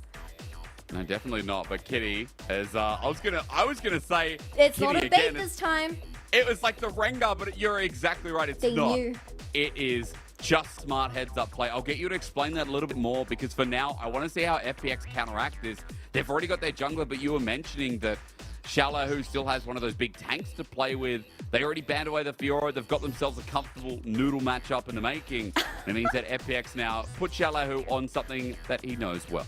Yeah, this Lilia could realistically still be flexed towards that jungle if Tarzan does want it, so we most likely could be seeing a Sion from LNG as well. They are lacking some frontline, and I think Sion fits perfectly into the team composition for LNG for this game too. Kara's gonna lock in the Akali. I think this matchup, when it does come to the 1v1, well, Jace is obviously going to have a lot of lane pressure when it comes to the early levels, but in the mid to late game, I mean, just so much threat onto the backline of LNG. Well, on the other side, we hovered over the potential of what could be up in that top side. Again, it's only been Shanji who's played Lilia top in the LPL. Azika would be so far out if something different got locked in. But it does mean that, I was thinking Lilia, excuse me, will be going to Tarzan. Zika runs on the Camille. Kitty, run me through this comp, because there are angles for days to be played with LNG. FPX, I mean, they are looking in a very traditional team composition, good frontline, good early game, and of course, a lot of skirmishing potential when it comes to those early objectives. But LNG getting a little bit freaky with it. I mean, the Lilia on the hands of Tarzan, I believe it is his first time for 2023, so we're gonna have to see how this does into the Elise, because he is the solo AP of LNG, and if he isn't ahead, well, K'Sante is going to be unkillable. If K'Sante is okay in the fight, unkillable it is. LNG on the other side, I'll be asking you more questions as we go into game. You said bottom lane is very important for FPX, and I'll hold you to that as we once again go into Summoner's Rift. LNG with a very different draft. Lilia, not something that we see all too much in the LPL. I think the last time I saw it prominently enough was actually top lane Shanji to pull it out. And so far in the LPL, we have not seen a lick of it here. So the debut of Lilia, it comes out of Tarzan, and it just makes this fun, also fun to watch from LNG. As Kitty, this time around, I hope there's a bit more pace, because for both sides, it feels like pace is going to be a bit of the name of the game as we run into Summoner's Rift once more. Yep, LNG definitely just pulling their freaky champions out of for this game too. I mean, the Jace and Lilia, just so much damage for this game too, where your only CC in frontline is hung. So if he isn't able to find those angles onto the backline of FPX, I mean, you're just lacking an entire frontline, and you have to play with the space that you're able to create in these mid to late games. But of course, Hacker once again on something extremely aggressive for this early game, so it really depends on how he finds his angles onto the bottom lane of LNG and if they're able to get ahead. I'm surprised FPX have such a fan base in Suzhou. LNG, the crowd going nuts, and I don't think I've actually seen that one. I've only seen LGD's home arena. There's LWX. I think was giving Care a bit of the experience from memory. But yeah, LGD's home arena, absolute banger. I've never been to Suzhou. So one day that's going to have to be on the list. No. Well, okay, that makes two of us. Yep. All right, one day we're going to have to go to Suzhou. As Kitty, walk me through yet again in Chocho's 300th game in the LPL. Yeah, I mean, 300th game in the LPL, second game on FPX, but he has been here for a very long time already. Flash has been committed. Imagine if he gets killed for his 300th game. Hung's We're just dead. highlighting him as Hung. Does get the Shield of Daybreak, though. And guess what? Chocho survived, so all in all worthwhile as Hung went a bit overzealously into LWX for first blood. Hung, what are you doing, mate? You have a Comet Varus up against a lethal tempo. Caitlyn, you're never gonna win the 2v2 when it comes to a level 1 sense. You need the Varus to be poking down LWX before you can opt into any fight. So that was just over-aggression from Hung, and already having the summoner spells unavailable on the side of LNG. It's gonna look so tough. Really see that LWX just walking up. I mean, Elise starting her own red buff as well could realistically just wait until the wave pushes back into FPX and get another kill into Hung. The crazy thing for me is that, like, Hung knows this is what made their lane. He played with LWX. He knows how potent this Lux Caitlyn is, and more importantly, how LWX can take over games on this Caitlyn. When we talk about him being star of the team, Kitty, a great way for him to kick off with that first blood, with a wave pushing in. He started longsword too, so when he goes back, this is going to be so nice to witness this lane domination that FPX have just been given. Oh, but Hacker still just as aggressive compared to game 1. Perhaps burning a flash here, nice. Ooh, that's worth. Okay, flash for flash here. Scout now without his safety against Hacker's Elise. That's 2 flashes down for the side of LNG in this first 3-minute mark. I mean, Hacker is just looking for more. He's wrapping around. Round 2. On a ward this time though, Kitty, so I guess Hacker won't have the same luxury of getting in as now. Tarzan has to be the one to be wary as he does red buff, trying to make sure that Hacker doesn't take it away as Smite comes down, but could just be the counter punch that he's looking for as Hacker now roams top.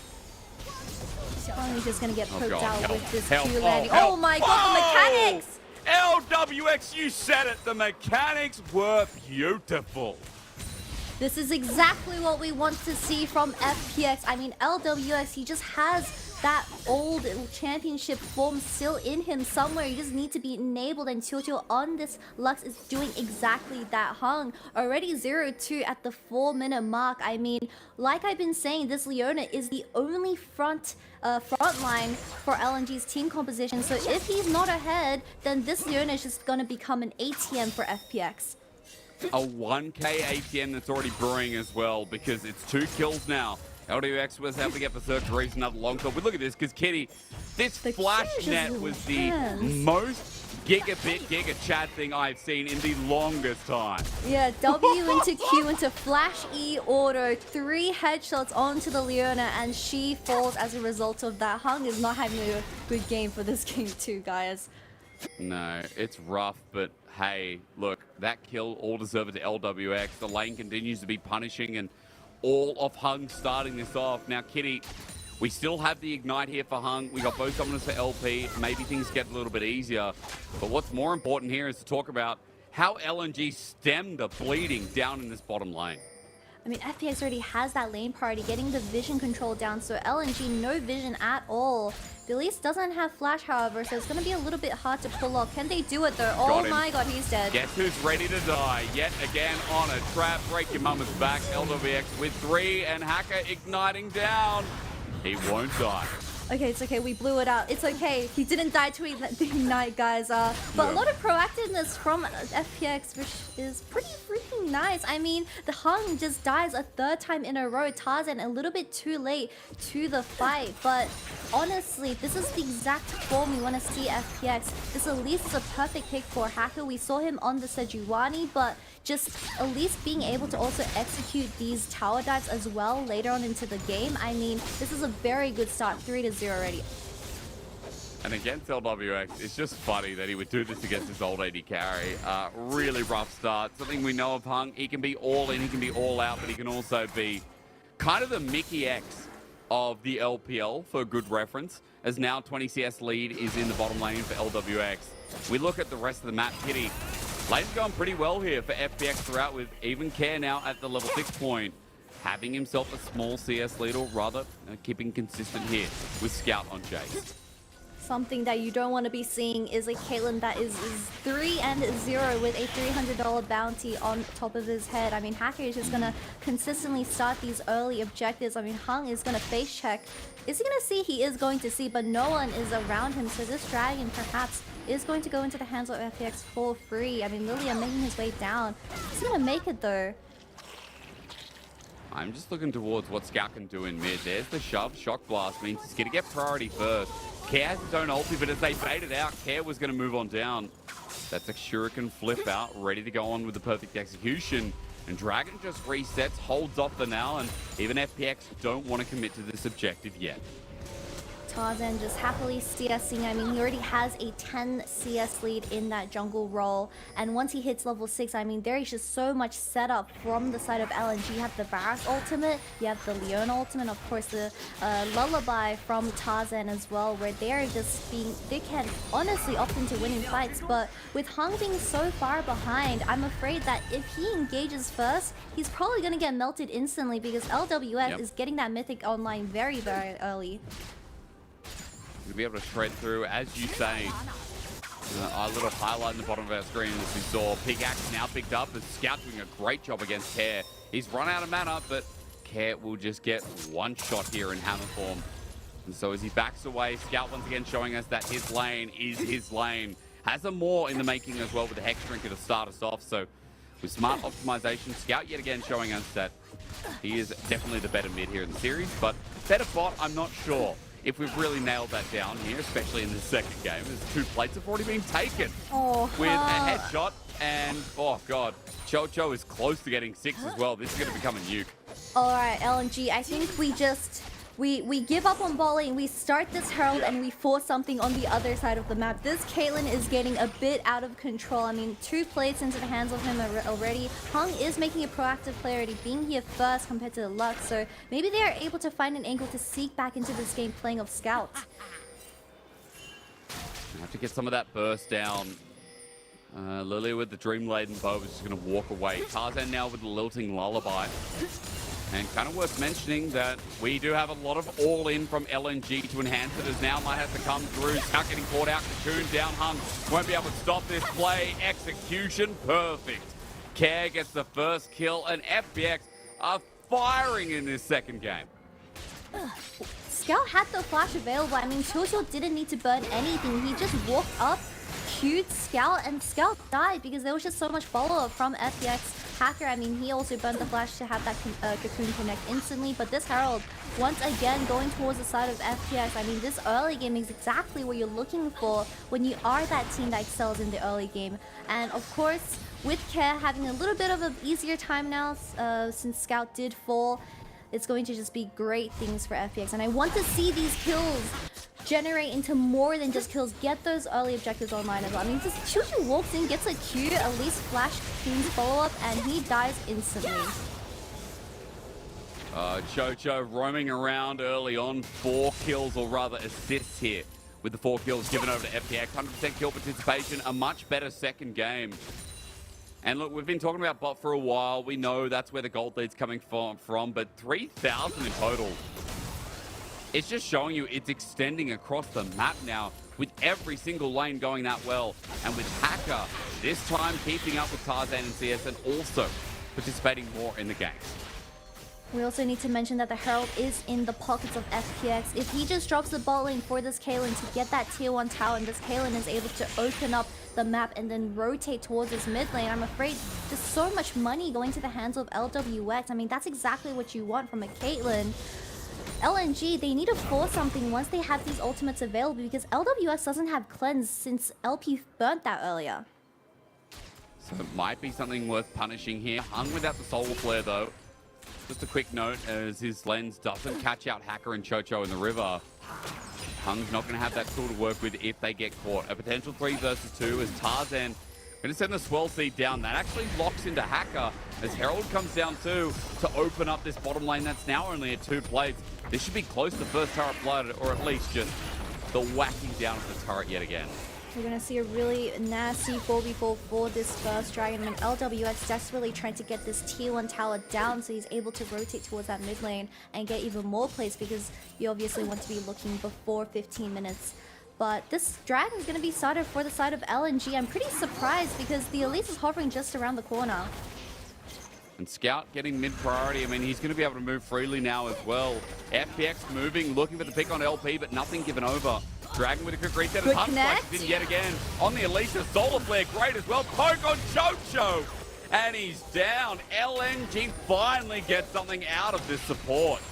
Guys, we finally punished the Enchanter vs melee support matchup where Chul face checks without any vision, and Hung lands a beautiful E on this Leona, and that connects over the flash, and they're just able to kill this Lux support over 2 screens away. But this first Dragon is going to go into the hands of LNG, going to make them less stressed because of how the early game went, and especially in this bottom lane where there is just a huge gold differential. But 3 more of those, and I think LNG's back in contention. And somewhat, you know, comfortability for LP as Hacker's going to make sure that it goes right back if he gets his way off here. Waiting for the clear, LP gets it, but Hacker doesn't find his window. LP just wanted to clear the wave, and now he doesn't care. He's not going to step up in this lane. They did spot Hacker on that pink ward though, so LP is a little bit scared. He is going to just sit very far away trying to clear this wave and deny that tier 1 tower going down. But yeah, Chuchu walking in, he does get a ward down, but that means a trade over with his life. Scout having a good angle, and of course these skill shots from Varus and Jace. Oh, Lilting Lullaby comes through in the replay though, and Chocho once again caught on out. Hung getting the kill this time as Care and Hacker take a bit of damage off the back end. Tarzan coming through clutch, and that first Lilting Lullaby, that's a nice bedtime story for FPX. The kill does go over towards Hung for that specific one, so it's not too good for the side of LNG. You still have a Caitlyn to deal with, and you need to get your gold onto the carries because this Leona with gold isn't going to do too much.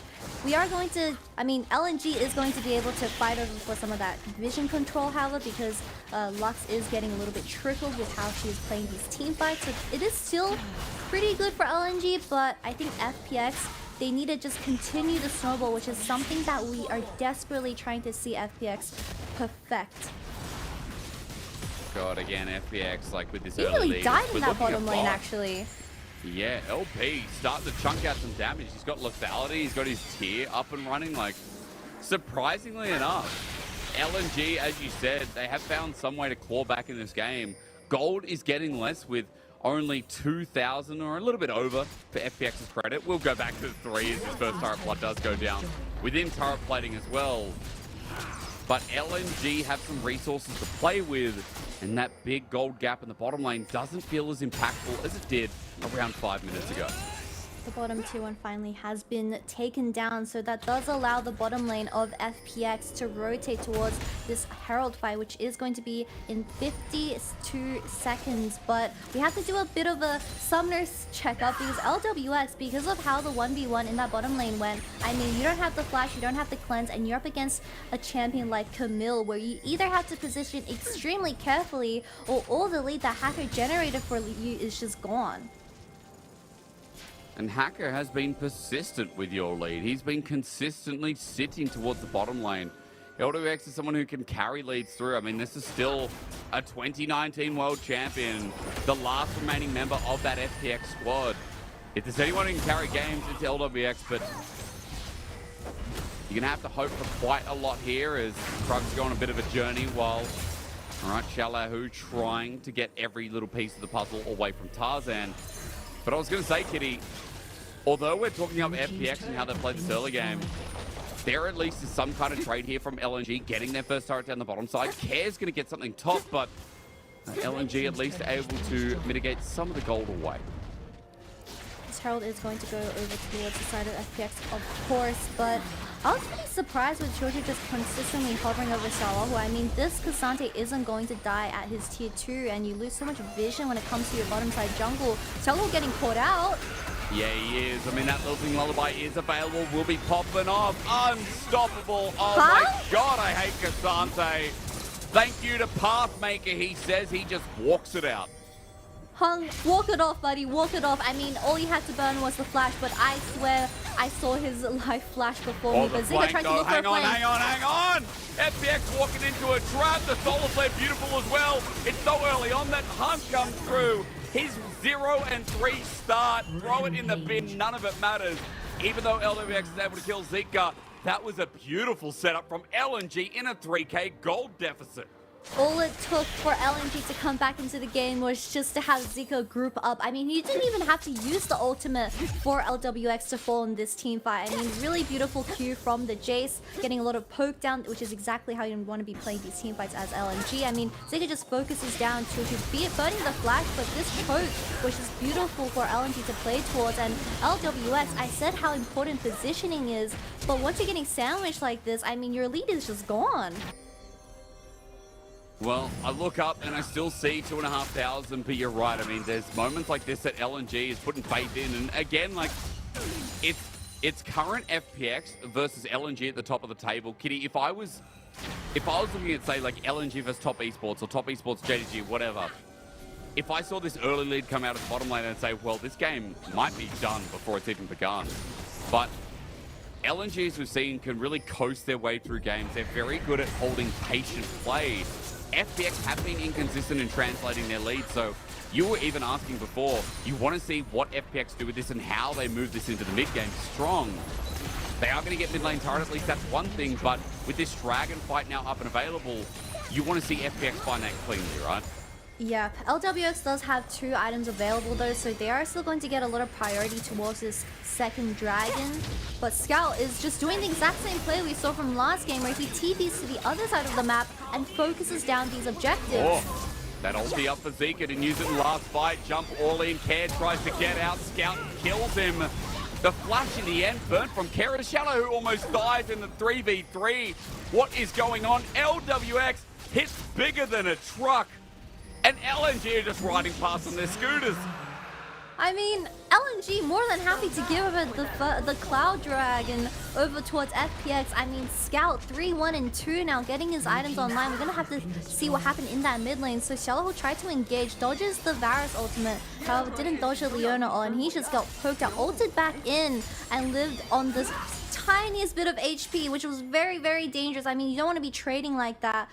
He did force a numbers advantage, but the execution just wasn't there. Kitty, it's the second top laner in 2 games now. They brought Shallow back in, and both times around, I mean, Shallow's been caught out a couple of times. Lucky to survive the first time. Second time, you could say the same thing again. But LNG are finding these, quite frankly, unique angles. And every time they've been able to pull the gold down, as we saw the playthrough mid going well, top side as well, getting the kill onto Care. You mentioned Scout as we went into the replay and pulled up that he's now quite fed too. They also got the turret. Kitty, it's only 1,500 gold now. Like, I don't understand how LWX isn't just taking over this game and FPX are just chilling.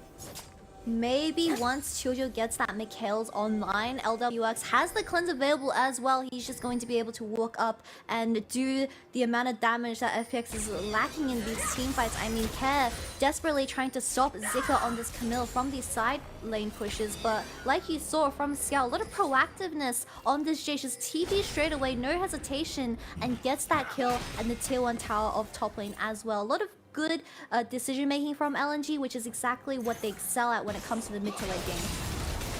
Well, we're going to see them move into it quite swiftly as the 20-minute mark hits.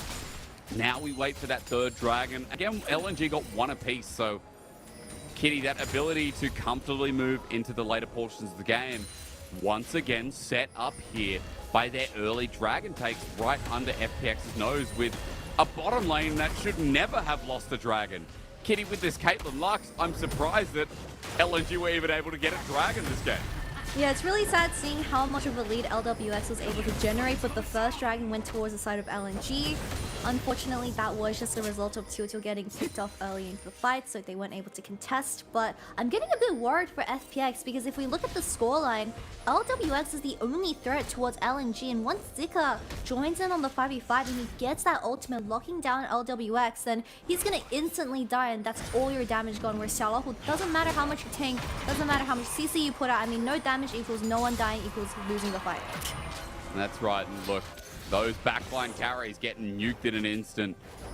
That's what another allusion to is LNG setting up vision around the Baron for the time being. Just gonna wait and see if Scout is able to get himself a third item before this next fight, whether it is around poking the Baron or luring FPX in. LNG for now just buying their time. Now in this game, does FPX show us how strong their AD carry is? We need to check in on the other side and just notice that LP is catching up. Eclipse is coming soon.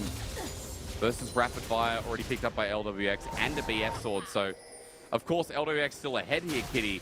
But LP's still trailing. And as we saw in the 1v1, he still has quite a threat on this Caitlyn. Yeah, I mean, LP definitely having a better time compared to LWX because you have Scout, who is extremely strong on this Jace. I mean, 2.5 items with so much MR, where the only threat realistically is the 2 assassins versus the Elise and the Akali killing them in the backline. Unless LWX is able to just kill the front line of LNG first, then he's not going to be reaching Scout in these teamfights because of the pure range from these two champions of the carries. Nice movement from Hung now on the wing of our screen, just moving away from vision.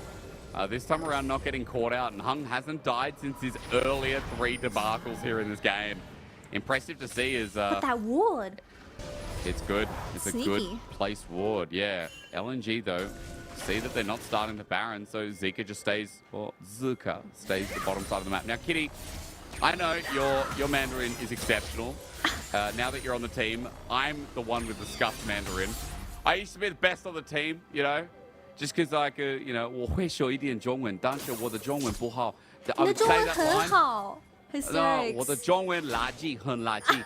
Every day, right? I know it is because I don't practice. But I used to be the one who could say that cleanly, and I could use to speak basic communication, basic understanding. But now, Kitty, this wasn't even the point of it, by the way. It's so hard in English to say Zuka, because as you're going in a team fight, saying LNG Zuka is like the most jarring thing I've ever heard. I mean, yeah, it's pretty tough because especially when someone in LCK is called Zeka. Ooh, another fight continues. We can pick this up in a second. Shala, who's going to get poked out. Good poke, in fact, from LNG too. Yeah, I know. Zeka was in the LPL, and I remember actually calling him Zika. I didn't realize that his name was actually pronounced Zeka, so I feel like now I have the excuse to use Zika for the top lane of LNG. It's been on my mind for quite a while. As still setting up here. He is, but he is tanky enough for the time being. The ace in the hole from LWX is good, but not good enough. Here we go. Hacker getting poked out again. LNG are just lining them up, knocking the pins down. Shallow, who came back in, but again, he's being damaged pretty hard. As all this over the third Dragon, Kitty, but no one's decided to press the go button yet. This isn't too important of a fight to take, but obviously being the early team composition of FPX, you do prefer to have the second dragon so you don't allow the enemy team to threaten that dragon soul. But Ked is still trying to see us in that bottom lane. I mean, get a flank onto the carries of LNG and then we'll start talking. Ked's been quiet, not only just this game, but this whole series. As FPX now start this dragon, Zika with a hook shot, wall shot was attempting to see if he could hit an angle. Now spotted out, Ked goes over the wall. But Zika's not alone as Hung follows over. Traps are laid out, good zoning here, all over the third dragon. FPX are keeping it serious. And in the end, they'll win out. The war of attrition goes over to FPX. The poke's not as meaningful as Hung gonna get locked down here. Flash? Thinking about going on in. Hung is getting low. He will die once again. Caught out where he doesn't belong. I mean, taking a fight into FPX where the Kaylin traps have already been set up is a really bad fight to take as LNG. I think they realistically could have just traded the Dragon, which is second, by the way. It's not too important, for 2 mid-tier towers. I mean, opening up the map when you are playing something like the Leona and the Lilia, where the enemy isn't able to face check, is just so much more valuable. I mean, LNG opting into a pretty bad fight where Hung also dies as a result of this. I mean, he's currently 1-4. A pretty tough time to be Leona, but FPX, I mean, this is really good signs for them because they did get that second Dragon and a kill. Bit of the edge on LWX as well, Kitty. On top of that objective you just mentioned, things still looking good. So we come back to a bit of positivity for this team. There might only be 1,500 gold up, but the fact that now they can play around this third Dragon, they can look maybe as a Baron counter option. Kitty, FPX still have the tools to play with, but I think it's fair to say the next 4 minutes, the next 4 or 5 minutes are very crucial to this game for them. Yep, one or two picks from both teams does mean a Baron threat, but we need to check in on the items because LWX has just picked up his IE with that stopwatch available, so the threat of Zilka just ulting onto him isn't a chance anymore, because if Chuchu is able to play with his Mikhails and cleanse properly, I think LWX can really pop off with how he positions.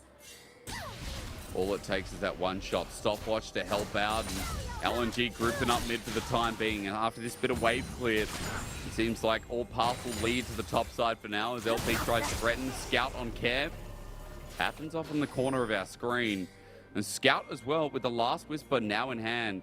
Also starting to be a big threat is Zuka sitting down the bottom side of the map. Kitty now going to be shown. See if FPX can get his TP out as Hacker just takes a brunt of some of the poke damage.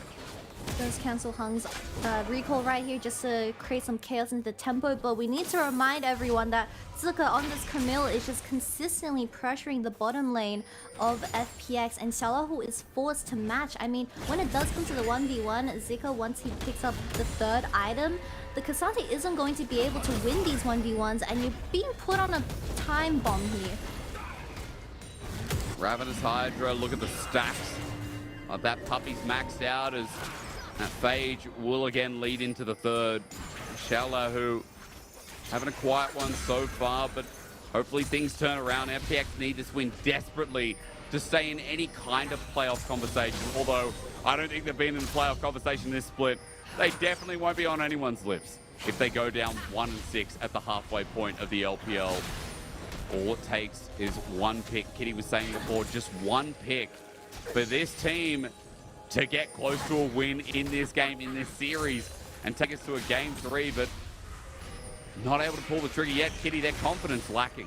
Yeah, if you're not too careful as the side of FPX, I mean, we can just see a repeat scout. Zika does have that double TP available, so if they want to look for care on the side lane and get a 4v5 going, and then double TP towards this Baron, because that is going to get started, well, I mean, LNG just playing their cards very, very smartly here, actually. Yeah, carefully, playing it smart. Agree with all of the above, right? Because now as they try and lure Baron in, they're just not getting the right read, are they? Every single time hovering around, they clear up vision. LNG are not overcommitting. Then there's some poke. And Hacker just has to go, well, I either jungle or I back. And that's another minute of wasted time that LNG are just so happy about. You can't ever start Baron in a 4v5. So even if you do get a pick now, just the amount of poke from LNG's team composition, we already saw how low Hacker and someone else got when it did come to just a little bit of a brawl when it came to fighting for vision. I mean, you need to have the entire team dead of LNG to start the Baron and really secure it, because the amount of damage and poke that they're able to create when it does come to starting the Baron just means you might actually die to Baron. And then look, cleaning up the finishing kills, like Lilting Lullaby is something we haven't seen on more than just that little skirmish so far towards mid. That Lilia also starting to do a hell of a lot of damage. And look, if Speaker can get a 9-man sleep, I believe in Tarzan's Lilia as well. 9-man? Demonic Embrace picked up. Kitty, it was the truth of it. Oh, well, you shouldn't anymore, because Baron is going to be aggressed here by LNG. Zika pushing up the bottom side of the map. And LNG are going to clear up the last ward available and try to lure FPX to their death. Just give this dragon over, LNG. Oh my lord. Good damage. LWX does go forward though. Is it dangerous enough? LP now frontline. Flashes in with the Akali flank. Care doing something finally. Solar Flare's the defensive one, Shallow, who chases up. But they got the 80 carry of LNG. Stepping too far forward, but Zika has a response. Really good pick and TP coming out of Care that he instantly gets his hands onto LP. Even with the summoners available, I mean, he just executes the ADC in this team comp. But like you've been saying, Zika on the side lane, Camille is just so terrifying because if FPX commits to a play for too long, then their entire base will be open. The third dragon is going to go into the hands of FPX, however, so that does let them breathe just a little bit, but Scout is still well and alive, and he's looking extremely scary with his Qs. I know we're going to see a replay in a second, Kitty. Been casting this league for too long. Here it comes. Just and look at Scout's LWX. Q. Oh my lord. Yeah, LWX flashes. Oh, sorry. Gale forces in, gets the headshot onto LP, and it gets him to 1 HP. LP flashes into the Akali flank, and he instantly dies. I mean, this was a bit of a weird synergy. The Jace actually knocked the Akali out of Leona. I think Care would have died there. A bit of miscommunication, but still a 1-for-0 trade where they regain the vision on the Baron. And it gives FPX again another window. This game still feels like it should be theirs at the core of it, but they're still on a clock. As Kitty was saying, LNG playing this game with bated breath, delaying things out. Zika in a side lane, unmatchable now, as he's got himself 3 items strong. Whole breaker with the split pushing 2. 314 CS, fast approaching a Flame Horizon and sitting with TP while FPX try to draw it out, but now finally on Baron. Let's see if they can commit. Let's see if they can make a solid decision, Kitty, because they have been scared for the last 10. But they can't just flip the Baron. You have too much poke and damage from LNG. You can't just do the Baron here. Zika's not coming. He's just running into the bottom lane turret. He's flashed out. I'm not sure what happened down there. Zika just burnt his summoner, while Shallow, who was defending against the 2-level higher Camille. I mean, we're just looking at the level differential. I mean, Zika's already 2 up. He does get ulted in by Shallow, I believe, right here, and he takes the tower. Just a bit of a misplay. Kitty, that wasn't even an ult. He just hook shot, wall shot. He ulted himself in with that E. I mean, he was just taking tower and he got a bit scared. Shallow could realistically just outplay him, push him back further, even further in. And once Zika is down in terms of the side lane pressure, I mean, FPX is just free to do whatever they want, and that is the Baron on the table. Well, Vision's been regained from LNG though, so not as of yet it isn't. Because again, FPX have to do their due diligence, clear this around as we've seen. His hack's going to dodge away. Solar Flare. Bit ambitious from Hung against an Elise with Repel. As Hacker just gets out of that one. And Hung, the level 9 Leona, by the way, has to be careful he doesn't get caught out. Level 9. I mean, Zika's already level 18 on this Camille, also picking up the whole breaker, so the side lane threat is just even more prominent. But I need to remind everyone that this dragon is going to be spawning in 2 minutes. We've only been seeing a stalemate when it comes to the vision control of this Baron pit. Not too much from both teams. But Zika having that TP available, I mean, he is just going to consistently try and 1v1 Xiaolahu. Never thought we'd see L9 on the Rift in professional play, but here we are. Hung going to hold us to that for the time being. As Vision now finally cleared away. Controlled on the top side, though, from LNG. Going to give some insight into this river.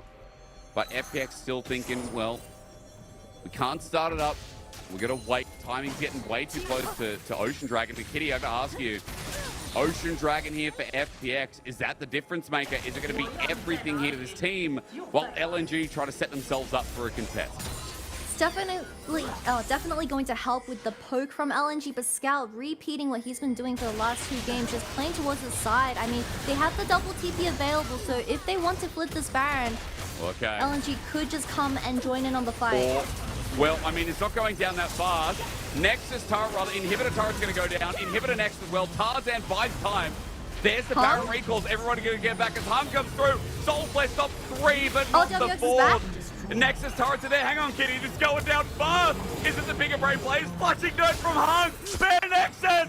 LNG just call the bluff, but it's a bit too far gone. With the Baron buff recalls, FPX are finally there to defend. Scout for the run on out with the bare bones Nexus. Hacker's going forward. A flush ready Good burst dodge. from Jojo. A great dodge, in fact, Kitty, as Scout is running for his life, while LNG almost get out? away with that criminy of a play.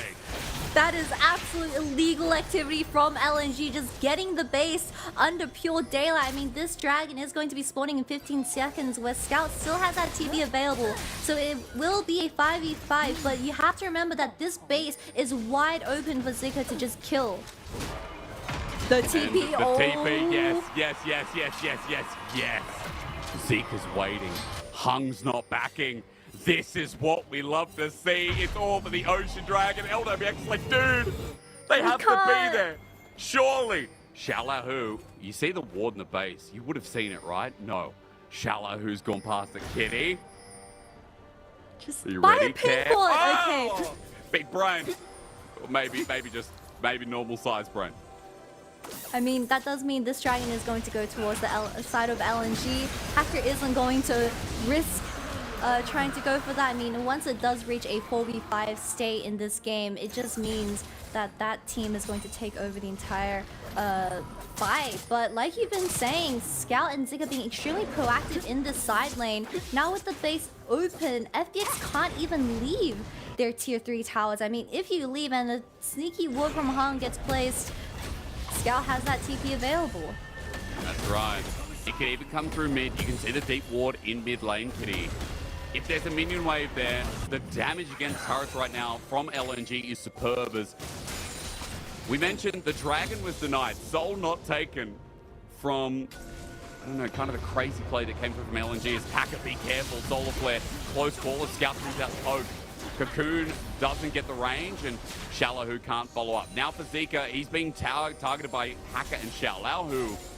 But you look towards mid, there's still great damage there, clearing out the wave, adding the pressure on top, and Super's channeling down the bottom lane. So Kitty, as you were saying, FPX now in a defensive position in a game that they need to play out quicker rather than slower. For sure, and with the dragon going towards the side of LNG, that does mean no major objectives available on the map just quite yet. So FPX is going to have a relatively good time trying to defend this open nexus. But if LWX walks up a little bit too far, you already see the amount of CC that LNG has. I mean, he needs to be careful, because once you die, you do not want to opt into a 4v5. Zondu's there for Care, stopwatch for Scout. They will have time if they get into a bit of a skerfuffle. I am watching for that dragon yet again. 3 minutes 15 in this ever so long game. Baron in 240, which by the way, for FPX was a 96 gold Baron power play. That is rough. And again, it's how the state of the game's been going. Kitty, we have just been sitting and mulling it out because LNG have found so much back in a game that started with Hung going 0-3 on this Leona in lane, flashing at level 1, giving first blood to a Caitlyn Lux. It seemed doomed. And the fact that LNG is still in it is, again, just hilarious. Yeah, it seemed unlosable with how FPX started. I mean, LWX 3-0, only been able to pick up 1 kill in 20 minutes. I mean, with a Caitlyn this strong, 400 CS on both Camille and Caitlyn in this game. I mean, you're not going to get any stronger, so it really depends on who gets caught out first, who makes the first mistake. But Zika once again pressuring the side lane where Cat isn't really going to be able to 1v1 him just quite yet. And now we continue counting down. 1 minute and 38 seconds. Hysterics. That's all it's gonna go to. Oh, yeah. Solar Flare though, hang on, Hung. May he give the game over or deliver it? We just don't know. The final spark says yes, but it is a trade. You're right, the jungler more valuable than Hung. Just when you think he's inting, he pulls it right back in. Look, although Hung, his KD isn't looking too pretty, I respect it. You send it and you commit to it, and that returns in a 1-for-1 trade for both sides. But like I've been saying, this dragon is so important. Not Elder Dragon, I'm so sorry, but it is the soul. Scout getting caught out though. He's going to try and turn it though, as you know of Scout. The more help's out for the time being. The Shallow who gets down by Zika is now bringing in the cavalry, or rather FPX with the TP. Care goes for the all-in. This Camille though, tanky enough. I mean, 4 items with the spear is Shojin. Zika just doesn't take much damage. Yep, with this dragon spawning in 1 minute and Baron 30, I mean, just the objectives are coming online. Really good defense from FPX. Now that their inhibitor is also online, there is no longer the threat of an open base. But we need to remind everyone that Scout and Zika, the amount of craziness that they have when it comes to their macro, they could potentially just go for the backdoor. It's been on the cards for a while. It's that Warden bottom side, actually. Hang on a minute. I believe that was a on the way ping instead. Excuse me. It just ends up being a red banner anyway, while FPX are getting rid of brushes all towards this dragon. Hung is on a different wavelength. This guy, you know, everyone's inventing phones, and then this guy's just like Elon Musk inventing the future. Hung looking for a different angle that we don't even know exists yet. That's right, out of space. Because they're looking at Baron Kitty, trying to lure FPX in, but FPX are like, well, we have an Ocean Soul in 20 seconds. But how many people can you get to that Ocean Dragon? Because Zika, once again, consistently pushing in this bottom lane. If you have too many people committing to these major objectives, double TP is going to get instantly popped and your base is gone. So FPX on a bit of a stressful time clock here. Are they going to give her the Baron for free? Because once Zika has his Baron as well, I mean, it is going to become a monkey defense balloon. Did I say that right? I like it. No. It's definitely Bloon's tower defense. I can agree with that. We got Baron down for LNG. Kitty, Ocean Soul is going to go down at the very least. That's one thing for FPX. It's permanent buff as Zika is split pushing in the bottom lane. But look at the rest of LNG as, wow, Zika actually, hang on a minute. This guy can probably 1v2, 1v3 at the max. 4 might be too much as LNG have this Baron push and Kitty, they are on a devastating chart.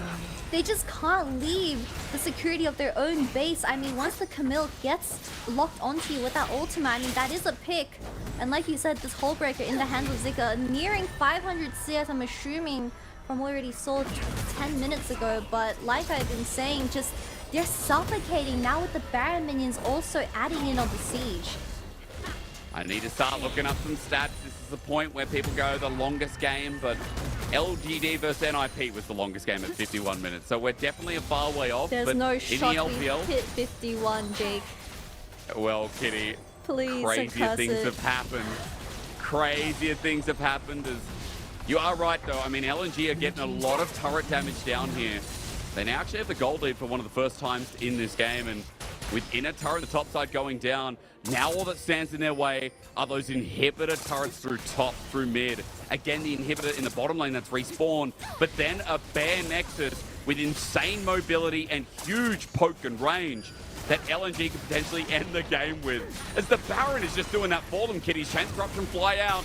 LWX at half HP, GA there as well. Solar Flare, Tarzan thinking about going in. He's got Flash, he's got the Lilting Lullaby, and it might be a tilting one at that. LWX has to cleanse away. The Lullaby puts Care into a translucent state. As now as he wakes up, he realized might just be a bad dream. But the Nexus will be bare because not one, but 2 inhibitors make it 3. Will be going down. It looks like now the time of outscaling's come through as Zika with the Hextech Ultimatum taken out by Shallow, who's ultimate, but he can't withstand the damage. The Scout is looking for it with the GA. Hung goes in as well, but it's too early. Next for Tarzan, they've got it. Just brute force it. LNG with a 2-0. They outweigh FPX in the scaling game. That was the game for FPX to bring it back, get that win in their pockets. But like we've been saying, their biggest problem is to just close the game. You had the lead. You set up LWX to become successful on this Caitlyn, but just too many hesitation plays from the side of FPX, and LNG once again playing the long game and just suffocating the entire base of FPX, where they were too scared to ever make plays on the map. I just can't believe that Hung won that game. That Hung won that game. He started 0-3. Oh, it was just hilarious. And the fact that, look, Hung again, he gives what he takes. Like, there were some really big plays which Hung found out from either Solar Flare or a quick little engage.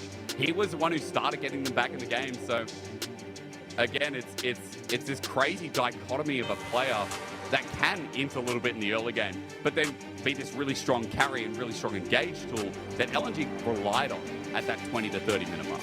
I see a correlation hysterics. So Hung was 0-3-0 out of lane, and I believe LWX was also 3-0 out of lane, but they only had 1 extra kill/death at the 30-minute mark.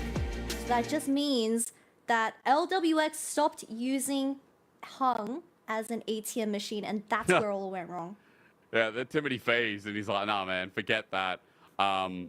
Props to LWX for smashing his old support, though. Hey, that's one thing, you know, going up against the old FPX support where that Caitlyn Lux lane, that was the meta, remember, last spring, Kitty. We came out of Worlds, or at least I'm thinking spring or summer, but either way, like, they overpiloted that lane constantly. So Hung knows how good LWX is with a lead, and the fact that he denied it was, again, very promising. Yeah, it was just really sad seeing the first dragon obviously going towards the side of LNG, where that dragon soul, I believe it was achieved at the 40-minute mark, the ocean drag. But just imagine if Teochew never got picked off earlier on into the game, where they were able to secure this dragon soul and just get the game rolling. But mistakes like that just cost you an entire series. I mean, this was looking like the most winnable early game that FPX would ever be given, but it just looked like they were way too scared to make any play. I mean, obviously, Chocho was trickling a little bit. We saw him getting caught out in the mid to late game, but it doesn't matter because you have an Elise. Just go for it. The Elise isn't going to do as much compared to something like the Lilia. Agreed, Kitty. Like, spot on where any other team, I think, could have piloted this, Kitty, and had better direction and better ways of closing the game out. Like, if this was a Weibo Gaming, if this was I'm trying to think, JDG, Top Esports, I guess I put maybe their recent performance or at least their mid-tier performance in there. If it was one of those teams at the moment, they'd be able to close the game out and clean things up nicely. Hell, even the LNGs could do that. So it's just kind of sad that FPX have fallen so far, still with the world champion in their roster, but a rotating top lane, a rotating support, a mid lane that is very middling in the league, like, and Hacker, who sometimes has moments of brilliance, but also sometimes is very quiet. It's sad to see FPX so quiet overall this split. Yeah, I mean, just looking at the damage graphs, Care and Xiaolahu have just been sitting back and depending on LWX to toss out the damage. I mean, like we've been saying, this Akali just has so much threat onto the backline. However, we just never saw that until, I believe, one pick where he got his hands onto LP, and that was an overall winning fight for FPX. But other than that, very, very silent performance. And Hacker on this Elise, we saw great things once again in that early game, but he just never translated that into anything.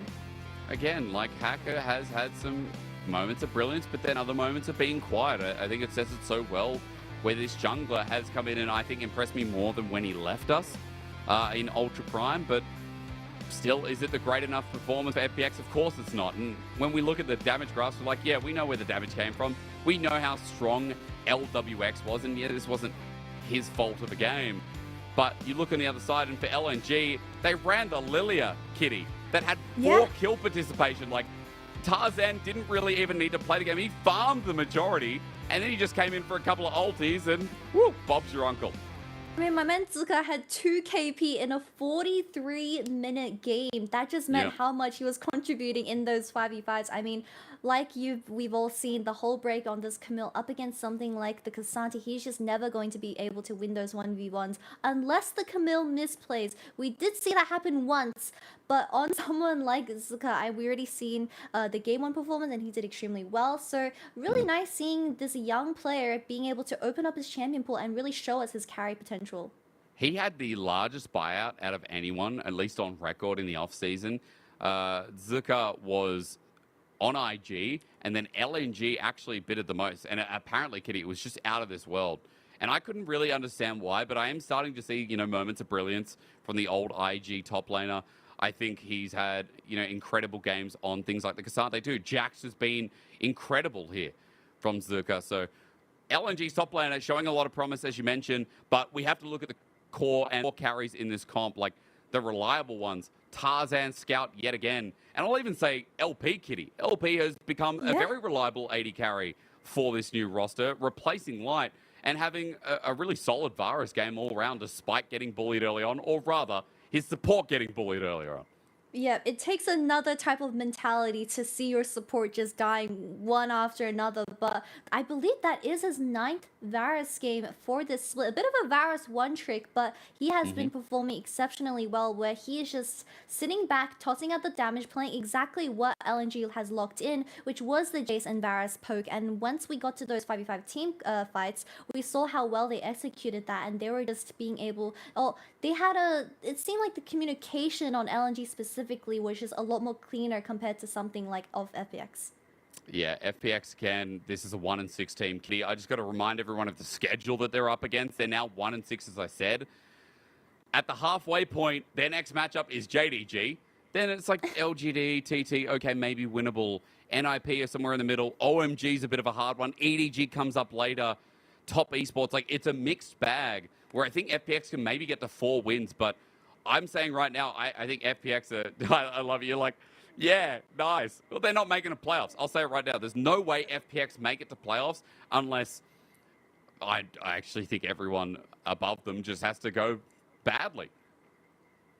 We'll have to see how they perform with Chocho. I mean, we did see moments of brilliance from him on this Lux. He was just consistently landing binding after binding, but he also had his weaknesses where he got caught in the mid to late game. But yeah, it's looking a bit tough in terms of the schedule for FPX. But on the other hand, LNG, they have just grabbed their, I believe, 2nd win in a row.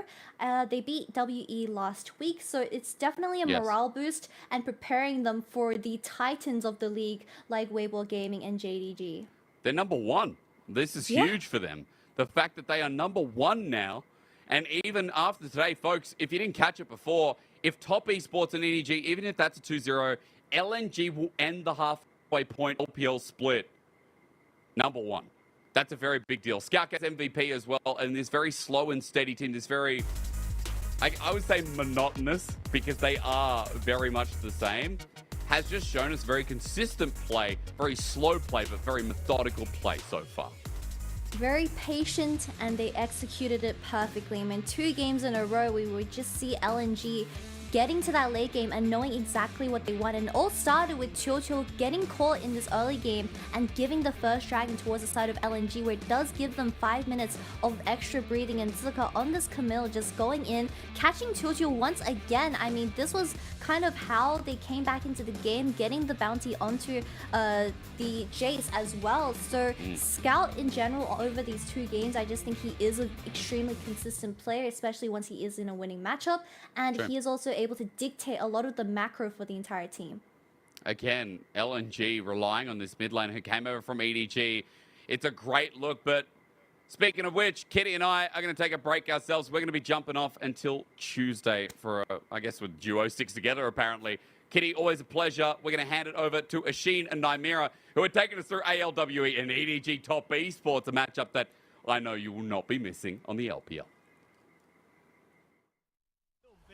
Very big. Valan putting himself in front of the top esports jungler to make sure he cannot get away as Ching picks up that kill. Harry is coming, and Harry is getting bigger. Ching is moving forward. This is Ultra Prime, but look at Rookie. These health bars are so low. Rookie gets 1. Rookie's looking for another one. You can see it in his eyes. They're going to get another one as well. Rookie has just made this fight his own by just sitting on the backside. The LPL are kings again. A classic Fnatic death brush. We're going old school here in this one. There's a pick. Can they find more Popo in the middle of everyone? The lightning collector. Oh my days, it's already over. When I think of Edward Gaming, I think super carries in every position and an almost guaranteed finals appearance. But to be honest, this year I doubt it. I thought we may witness the end of an era, one that has been defined by winning. But what I didn't expect is that we may be witnessing the beginning of a new one. Ulted into 4 people, and he is not scared. NIP being surrounded. They're being pushed into a corner, and a cannon ult. They get 1 kill onto JJ, but it just does not matter. But don't get excited just yet, because across the stage is a team that has taken no prisoners. Calling this matchup a test would be an understatement.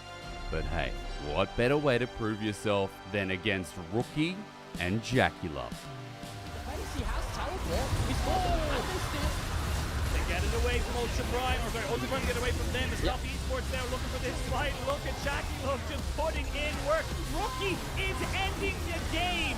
Guys, your base triple kill, quadra kill coming in for Jackie Love.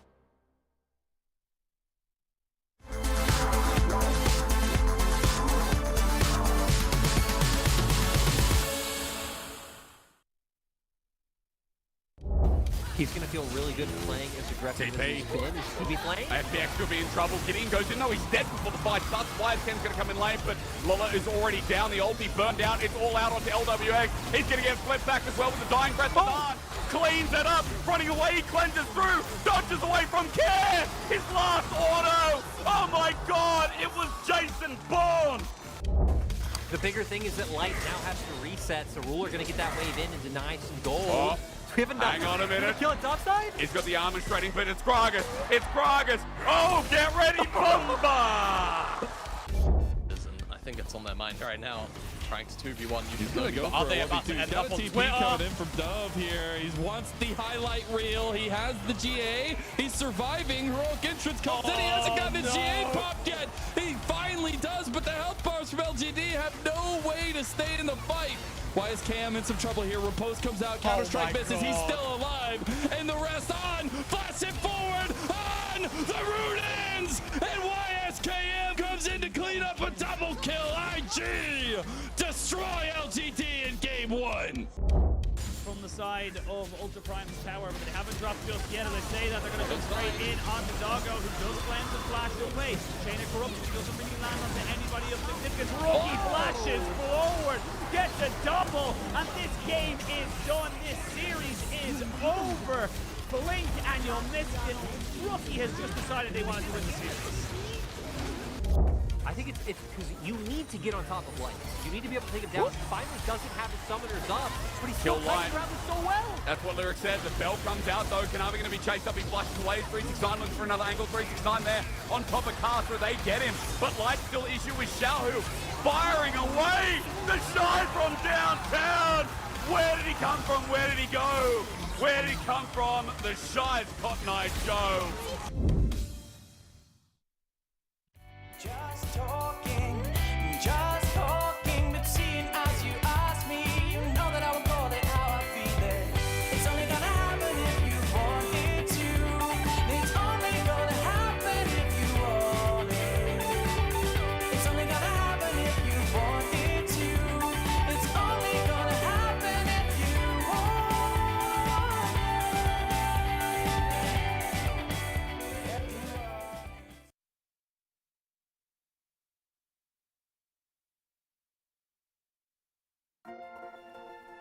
Welcome back, one and all, to the LPL. We are coming into our final day of week number 5. We are going all the way from Suzhou all the way to Xi, and I am not Hysterics, unfortunately. I am just Ushi, and I am joined by the notorious Nightmare as we do a little bit of a mid-broadcast swap. Nightmare, good to see you. We got a pretty explosive way to end that last game as we come into our second series. Yeah, we were kind of sat there in the green room waiting to see what would happen with this very tense late game scenario, but of course it ends up being that 2-0. And yeah, it looks like we're getting ready to head into our second game of the day, Anyone's Legend versus WE. Yeah, we should be jumping straight into picks and bans, and as we said, it is a completely different city. We're slightly behind it, so we are going to try and catch our way up as soon as we possibly can, but there we go. We're jumping in straight into picks and bans, and I'm going to let you take this one away because we've already seen a double AD carries in the bot side on the side of WE. Okay, where are we going with this? So, sort of going to be on that Yuumi. He's been a big high mid player, not always been picking up kind of like the more passive support in that Yuumi. I think actually AL have looked a little better when they've had this era Yuumi, though. Allows Betty and Sword Art to be that late game insurance.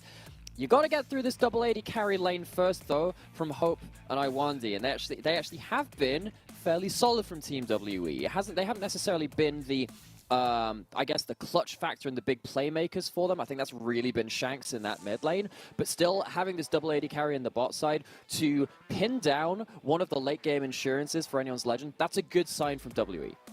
Yeah, absolutely. And getting themselves into that situation that you said, like, you know, Shank's able to kind of build himself up. I'm curious to see where these next few bans go. I love the Cassiopeia ban. Shanks has been one of the front runners, trailblazers, if you will, to kind of say, look, you want to try and pick the Rise, you want to go for that, you know, nice, easy scaling with a front team fight. The Cassiopeia kind of ruins everything in that bout. So really like to see AL really putting themselves forward and saying, look, we've done our homework. We know what we do and do not want to go against. With the Fiora and the Cassante here banned away, I feel like AL got to ban the Jax. That leaving that open just means that you can go for that blind as WE and be pretty happy. Yeah, trying to think really what the priorities are here, right? Because you're leaving open normally double banning your top side for W is like, oh, you know, maybe we want to pick a top laner on 4. But what I think they're doing is saying, we're banning away the blind picks that you can pick on 4-5. We're going to get the Rise for free. They're going to get a counter pick, knowing that there are no real blind picks, which are really kind of safe here for ZDZ in the top side. As you said, the Cassiopeia ban from the side of AL already kind of signaled, oh, maybe we want to take the Rise. WE take that away instead, and they say, okay, all right, what else have you got? See what they do have. Of course, LeBlanc could be an option there. Haven't really been seeing much play of that. You kind of do need that wave clear and scaling that you do get with the control mages of the Rise, and of course the Cassio and maybe even the Syndra. So Camille locked and loaded here. They are going for ZDZ to have a little bit more priority in that top side if they can get it. But this is the big thing I think we could probably bring up here for AL is that, I mean, ZDZ is getting a lot of these prio picks, but it's not really turning into anything. Of course, 0 and 7 looking to get themselves a first win before the halfway point, but they've gone and with now the he tried. has 2 priority picks. I was gonna say, and a Galio. He has like a second champion, which he's piloting with his feet from the mid lane. Things he obviously came in as a roster swap for Anyone's Legend. It hasn't really led to the most success for Anyone's Legend, but with this kind of combo, you can see the set play. On paper, this is a combination for this team which should be pretty easy to play around. You have a Wukong, you have a Camille diving in and kind of locking down one of these double AD carries or this Rise on the backline, and then you have Betty and Sword Art zipping around with the space bought from that combo. On the other side, I see a lot of ability to play through early skirmishes. Bot lane, double ADC's going to have that lane on lock. You have very aggressive options from the Vi into pretty much every lane across the board as well. So Hung can really have a good swing at all lanes on this map right now.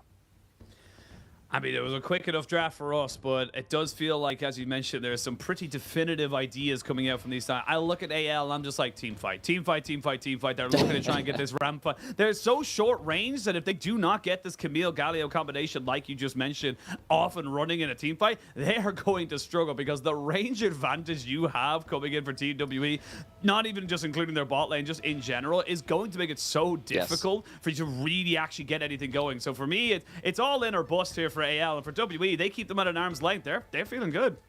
Well, this is kind of why we saw the Camille Galio, Camille Nocturne kind of comps come around when this champion's been in prominence, because once you're into a fight with Camille, you don't get out unless you win that fight. Having someone else, like these other diving champions on this top side, going to help you double down on that play. But the difference, as you said, between diving in and having a team fight combo, or just giving gold over to someone like this Varus or this Rise, is quite a slim one, particularly in games like this. Have to see, of course, how quickly they can get that combo running off the ground. I'm expecting these lanes to give them some troubles before they hit that level 6 mark. Well, we'll see what they can do. Of course, AL still desperately looking for a win. 0 and 7. Remember, you only play 16 best of 3s, so if you start 0 and 8, you're already looking at a flat win rate across the board. But WE making their intentions known and saying, look, we've got a pretty strong level 1, so we're happy to move in here. Old school invade, none of this bot lane shenanigans. They're going straight through that ramp around the Dragon Pit. The game starts from level 1. WE, of course, they were the winless team of 2022 summer. Now they stare across the rift at the other team, which is kind of matching their results from that last split. Except now in 2023. And but yeah, I mean, the tables turned. The tables have very much turned. They really would not want to be the first roadblock, or first stumbling block found in this kind of series. Just wondering what was going to happen to that top side. It looks like Biu going to have a safe passage towards this top side. They do not pull the trigger just yet. They are checking to make sure that the red buff wasn't taken. But Xiao Hao does mean that he knows there's no vision on him, so he's very comfortable just taking away this side. So we're going to have a little bit of horizontal jungling as we come into this one here. Vi going to be priority on the bot side with AL and Xiaohao having priority on the top. But that's honestly how these teams wanted to play. You can see already using that Caitlyn Varus combination, just the extra range. Betty already taken so low. And you can see as well, WE, they don't care about the minions. They don't care about last hitting right now because they're just saying, You're cool. denying XP. Yeah, you're just denying XP. Yeah, you deny that XP, you realize that you're both going to lose the CS, but if you have the level 2 first, there is no way that Betty and Sword Art can play around that under turret, really. Going to keep getting pushed out. As you said, junglers kind of taking each other's enemy jungle, but this leaves mid lane exposed. Does a little bit, but the combination from Shanks had already come in, so though Xiaohao does get a pretty decent trade there onto the mid laner of WE. Not really going to lead into anything else. Has got the Conqueror, interesting enough to look at his keystone there, but no phase rush or sometimes see the unsealed spellbook. Not as common anymore, sadly. Yeah. Well, that phase rush, not really useful when you're just running around a Hextech ultimatum.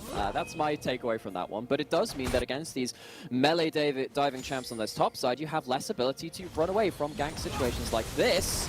Oh, the taunt's gonna land. He has flash, and he does flash away. He gets the Rune Prison underneath the turret. One more. Oh, that's gonna be enough. And that's a 1-for-1 trade. Good for the side of AL to be proactive. But again, you're losing your jungler on the map, and that's where Hong can try and maybe make something work here with Wandi. Yeah, and this is where this double AD carry lane gets very, very scary. If you don't have a jungler on call to stop them from pushing in your lane and bullying you out, you're going to be stuck under turret for stuff like this. How many summoners are going to get blown? How many lives are going to be lost? They're looking for Sword Arts first. They are going to get the flash away, but it's going to be a flash in there. The Galio has come to play. They need to get one more kill. Betty doing very well to keep himself up and alive. They get the trap down. You can see there, Pinzi. Ooh, the barrier goes up. Xiaohao was already on the rotation, and this has all gone wrong now for Team WE. Iwandi seeing if he can keep himself alive and well. You can see Xiaohao moving forward, brings down the staff, but might lose his own life in regards. That's another kill going over to Shanks. As this game, I didn't expect it to be this explosive. Yeah, no, we had a quick draft. Gonna have ourselves a quick look at how this early game is going to go as well. This is all a product of these junglers starting on very kind of different jungle paths from this regular kind of jungling all your own camp style of play. You left an isolated bot lane. Wukong had died earlier in the mid lane, so he's not here to immediately respond. You have a second jungler though. He's in the mid lane, comes down from there, and the Galio turns up to play. I think WE in the course of this just kind of lose track of resets. They lose track of where these Anyone's Legend members can be on the map after dying, after kind of getting a wave push in. They get punished despite having this pressure in this bot lane TV2. They don't use it to the best of its ability. I think that, I love how you brought that up as well, like kind of missing or losing track of where everyone else, because let's be real, if Xiaohao doesn't die in the mid lane after going for that dive, he probably goes up towards his top camps. He probably is completely other side of the map, so he's able to kind of go for it. Of course, that reset sets up the side of AL to say, look, we can respond to this in bot lane, we can get ourselves into a much better position, but great little moves here coming out here, and already 4-3 in kills. We have more kills than minutes in the game right now, my Maran. That is exactly how I like it. I was going to say, I said this about a week ago or so, but I was like, it feels like the LPL is healing. It feels like we're getting back to the madness that is this league, and I am so here and so ready for it. Nature is healing. We've got ourselves some nature cameras in the jungle as well. Anyone's Legend, they have some wards in the enemy jungle. So, looking at the next couple of minutes, you'd normally expect the Vi to be the jungler aggressing right now with the lanes that they have to play through with this double AD carry, but they're getting spotted like this. Hung is not going to have like free passage into any lane. Xiaohao ready to respond. That is a very important step for Anyone's Legend to kind of capitalize on the wins that they've already had in this early game. They should be further behind than they currently are. They're currently up in kills, they're even enough in gold. When you're playing against this double AD carry, that's actually a pretty good benchmark to meet. Absolutely. I think, you know, coming in against the priority laning phase of WE, like you look at even topside as well, that it is definitely a winnable situation. ZDZ did TP back in. Bubu kept his available to him, but with Xiaohao and Pinzi coming in now, that's where this is going to be a bit of a dive. Yeah, it's a big wave crash. That's a lot of farm to lose. It's a lot of farm to lose. He hasn't hit level 6 just yet either, so he's going to look for it at the moment. They're going to immediately jump in, see if they can get on top of him, and they will be able to do it. That is the Venn diagram of death that is able to come out from AL's composition. However, I will say you are leaving Shanks a little bit on his own now to push this in, and Dragon will be going over to WE. Yeah, but just compare the two dives which we've seen now. Failed dive, all things said and done, from WE towards that bot turret. Awesome and a very important dive towards the top side against BOB on the Jax. He's going to be able to teleport in and secure some of that farm. But if you're getting this top side ahead with suddenly this Galio, crazy amount of gold to kind of bring to their own part of that burst combo as well, especially when you're going Rod of Ages, you actually do bring more damage than potentially other Galios have done in previous metas with different itemization. Anyone's Legend, again, finding themselves in a much better position in this early game than they really have any right to from this draft, and that should scare WE. They need to find a way to, again, control Zhao Hao, control Pingzi, because they're getting out of control and getting across the map. Well, for the moment, AL happy enough with the kill lead. Losing a dragon this early is not going to be a big deal, you would imagine. No Chem Soul either, so WE going to be happy with that little trade back as we kind of come back into live and wait to see what this could do. Because again, you look at where the gold is concentrated right now for the side of AL. It is on this Galio and Wukong. It is on the big engage tools that you have for yourself, you know, with the Grand or the Hero's Entrance and of course the Cyclone. So right now, I'm very much curious to see how far away are we from a first item completion here between the Wukong and of course the Galio to really hit home on that setup, really push yourself to say, look, yes, we know exactly where we are, we know exactly, you know, how strong we can be, and we're going to leverage that against you. You know, it took me a long time to realize that you can actually have a cloned Cyclone from Wukong. You just press the W and you get the double of it. Anyway, it took me a long time to realize that. But hey, maybe see that on this one. As we see the Herald rotation from WE, important for them to kind of, again, if they're going to control parts of the map, stop anyone's Legends members from kind of turning up to plays, having a Herald can help. But they have left their AD carry alone under this turret. Hope looking like he's left without a little bit of that. Has a flash, has a barrier. I'd imagine he's blowing both of them. Nah, I don't think he's going to blow any of them because I really... Oh, never mind. He uses the barrier. Definitely not going to lose the flash just yet. Xiao Hao taking a lot of damage here. The Yuumi does not get the kill, but the Betty Zeri does. Now Xiao Hao gets killed again. Shanks picks up one more. And now with the Caitlyn, you've got the Viking off the back of it as well with the cease and desist. Shanks is picking up more and more kills. And look, I understand what AL are doing, but giving Rise all this early priority, the CS lead, the kill lead, it is going to hurt you in the longer run of this game. Yeah, I saw that Shanks was heading down on the map. I just thought that Hope would be dead by the time he turned up. That's not the case. Well played by Shanks for responding quickly, understanding that there was no fight around the Herald. He didn't need to be there. Now, of course, Hung has that Herald to drop in one of these lanes. And once again, in one of these series, it is Shanks who is being the clutch player, the difference maker for his team. Shanks really turning up big again. And you highlighted it in draft as quick as it was for us that Shanks has been the big playmaker for the side of WE, has been the reliable carry, if you will, for WE so far this split, and to relative success, 3-4 right now. This is the halfway mark for a lot of teams as they hit the 8 series played, and now Heng with Hope and Iwandi looking to try and make themselves a bit of a nuisance, but I love that Xiao Hao recognizes I have zero control over my own jungle, and I know they were just here, so no real reason to walk up on forward on that as we do go back towards that mid lane, and we can see Shanks just trying to move in. And interesting enough as well, we're seeing the mobility of these two champions, the Galio and Rise, the old school head-to-head matchup between these two particular champions because of their ultimates, because of how easy it is for you to be able to affect those side lanes. And we'd see it in full effect from both sides today. And that is why it is so important to have control over one of these mid lane matchups, over the vision control around mid. And you can see that WE, they have got their kind of due diligence now to try and control Pingzi, who had the first kind of impact in this game, kind of heading towards that bot lane as kind of Shanks headed down at various other timings. But now we finally have this bot lane turret opened up. This is going to be a very important phase of the game now, where you're expecting the Caitlyn and the Varus to head into another one of these lanes. I wonder if you probably put them in towards this mid lane now, and you have Shanks, who is very strong in this Rise, become the side lane Rise, which we know that can be a very strong play pattern for this champion. And maybe that does give W a little bit of an easier time trying to control the map as we've kind of requested of them. Only problem with that is that if you start to put this Caitlyn and this Varus into this mid lane, you're opening up side lane dive opportunities from the next big ultimates, from the Camille, from the Galio and the Wukong coming through. Well, PW got the reset there before ZDZ. ZDZ should have his teleport off cooldown, so he should be back in this lane in no time at all. No Divine Sunder at the moment for the Jax, so still waiting on the completion of that, whereas EDG has completed that item in full. 20 seconds till the next dragon spawns. WE stacked the first one, so they'll be looking to stack the next. You can see CDZ saying, I have got a little bit more to work with here than you do, despite us having the same build path. Returnal gets dropped down into this mid lane. You can imagine they're trying to funnel that gold onto Hope, but might just be for pressure as well. They know that they can go for a little bit of a move onto this dragon before the side of AL can respond, and WE should be able to pick this one up, no questions asked, no issues. PvP heading down towards the play. Didn't have a teleport, of course, as easy, just teleports towards that top side. Something that you mentioned earlier was okay. Chemtech Dragon's already taken, so there's no Chem Soul for WE. Oh, bit of a break in vision.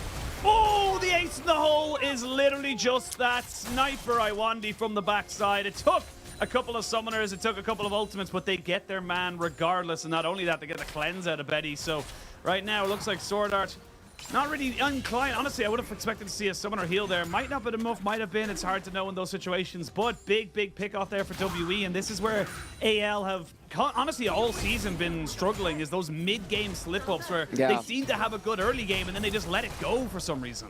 It's just that impreciseness. And this is just a lapse in vision. This is kind of the payoff for Bio making his way down to the player, understanding that the wave in top side is already heading towards him. He doesn't need to be there to collect that wave immediately. And top lane comes up trumps in this one, goes down towards that mid lane. And the Jax gets himself on the board with the assist. That's all you want, really, as a Jax right now. You're not really in a position to contest the ZDZ Camille as much as you'd probably like to, so just keeping yourself scaling, getting yourself towards that kind of side lane, and that's exactly how he wants to play these fights as well. If he's able to jump on top of Betty, get that counter-strike off, and without a cleanse, it is going to be a struggle bus for time for Betty as he tries to get some plates now in this mid lane. I will say, with Xiaohao and Pinzi just kind of sitting here, TP coming out, that's going to be there to defend top side, as you've already still got a Caitlyn and a Varus pushing in towards that top lane. Sorry, Caitlyn and a Rise. So yeah, good call here from AL to make sure they don't lose too much. I'm a little bit perplexed by how AL are kind of approaching this mid game. Again, because it feels like their combination should be, okay, we can punish someone on the side lane. They do get a plate or two in this mid lane, but I just feel like they've got a point of power right now where they need to be getting ahead in certain areas of the map, but they're not really matching that right now. Looking now towards this mid-river, but every time you're going forward like this, particularly because the Varus is already there, you're not even taking massive numbers disadvantages, and as you're sitting here not being proactive, you're being passive, you're losing towers, you're falling behind the state of the game. This should be really where you're starting to find your own advantages. And that's the thing as well. It's, again, you know, you said, you know, you're perplexed by this mid game. This has been the mid game of every AL game. I am perplexed by anyone's Legends mid game. Don't need to put a label on the series. But again, it's kind of just to give the audience a kind of more of an there they go. Here. Cyclone coming in. They are going to use the chain of corruption, but it's only going to land on the decoy. There's going to be Heng falling down in the start of this fight with the Hextech ultimatum catching out Bew, and there's the proactivity you wanted to see. He's trying to use the chain lightning, but Iwandi gets himself away. Not quite able to be hit by the zap there either, as Betty almost picks up another one there, but good proactivity means 2 free kills going over to the side of AL. They should be able to pick up this mid tower as well. Okay, there we go. Proactive play, using your ultimates to try and get a numbers disadvantage somewhere. They do manage to find the jungler, they do manage to find Jax as well, so Hang and Bew gonna hit the ground. That is a very needed play. Let's just preface it like this. This is kind of bare minimum. You get yourself an objective. You get yourself a little bit of space on the map, but Xiaohao, I'm gonna get teleported back out onto. I don't think this is gonna lead to much, especially with the clone still up, but yeah, he's gonna be out safe. But still, again, anyone's Legend, again, this is bare minimum. This should have happened earlier, at least it's happened now. But you can see what this composition is capable of doing. When they find a gap here and you manage to close the distance with someone like this Caitlyn, very luckily for W, I guess it's not the Varus. Could have actually gone even worse for them somehow. And the big thing about this is, of course, the member who is not involved in this play is that Ryze. If Ryze is there, with all the gold that they have, Shanks being kind of, as we've said before, kind of the difference maker, the beneficiary of all these plays early on, maybe that play looks differently. It's a full now, as we say that, Shanks finding his way on the... Yeah, he's got his 2 items, and now Shanks is back out on the map. Yeah, I mean, 30 CS up, 3 kills to the good. This guy is monstrously big. You can see, though, you have the Galio, though, so having that extra little bit of a magic damage shields, they're now going to fully commit here on top of Xiaohao, and Heng didn't really have his team there to support him, so just used his ultimate and backs himself away. With a Yuumi on his back, I don't think Xiaohao was really in any danger. Yeah, and now that is Season's Assist not available for the Dragon Spawn, which would be Soul Point for WE, which would be a very important thing for them. As soon as you have Soul Point, AL can't really go towards 1-3-1 anymore as easily, because every time the Dragon Spawn is up, you don't really have a choice but to fight, because you can't give away something like a Mountain Soul. That would be dangerous. That would be disastrous in many ways when you've got a lot of HP builders on the top side of the map with that extra shield and resist on top of them. 10 seconds until that does spawn.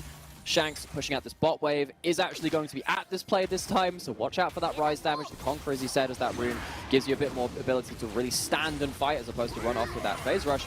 WE, how are you approaching this? Well, they're going to go and see if Iwandi will survive this. I don't think he will. There's the final chapter to stop the cavalry from coming in. BuBu left in no man's land. WE fumbling the ball on these execution. AL rightfully so, punishing them and just saying, cool, we can hard engage on one person who's isolated. But why the heck is Iwandi just completely separated from the rest of his team? Absolutely no ability to hide behind someone else, and for the second time in the last few minutes, this Caitlyn caught out at really awkward timings for WE. AL pulling the trigger, ZDZ on the Camille, using that extended engage range to great effect for his team, and now suddenly you don't have that Soul Point being held over their heads by WE, and this is such a greedy path toward this dragon from Iwandi, rightfully punished. Yeah, it just feels like Iwandi's just not quite used to the Caitlyn, I think is a good way to put the positioning on it and how, you know, squishy you really are. But I will say as well, BuBu has had a very poor showing so far in this game. 0-3 on the Jax has been caught out multiple times. They've just all in on him. And then, as you say, like similar to Iwandi, he's just been in the wrong place at the wrong time. It's really been hindering the side of WE to try and kind of bring themselves forward. They still, despite everything, have themselves a goal lead, but that could potentially be a Mountain Soul. And you think about, you know, a lethality Varus, effectively, actually not even effectively, it is a lethality Caitlyn. This Mountain Soul is, you know, it's just so valuable for the side of AL, especially when you look at the team that they have. It's going to be so difficult to burn them down. Just having the base dragons, very nasty. Because when you're looking at flat resist, BuBu's caught out again. Talk about him having a difficult game. He should be fine, though. Yeah, not going to die this time at least.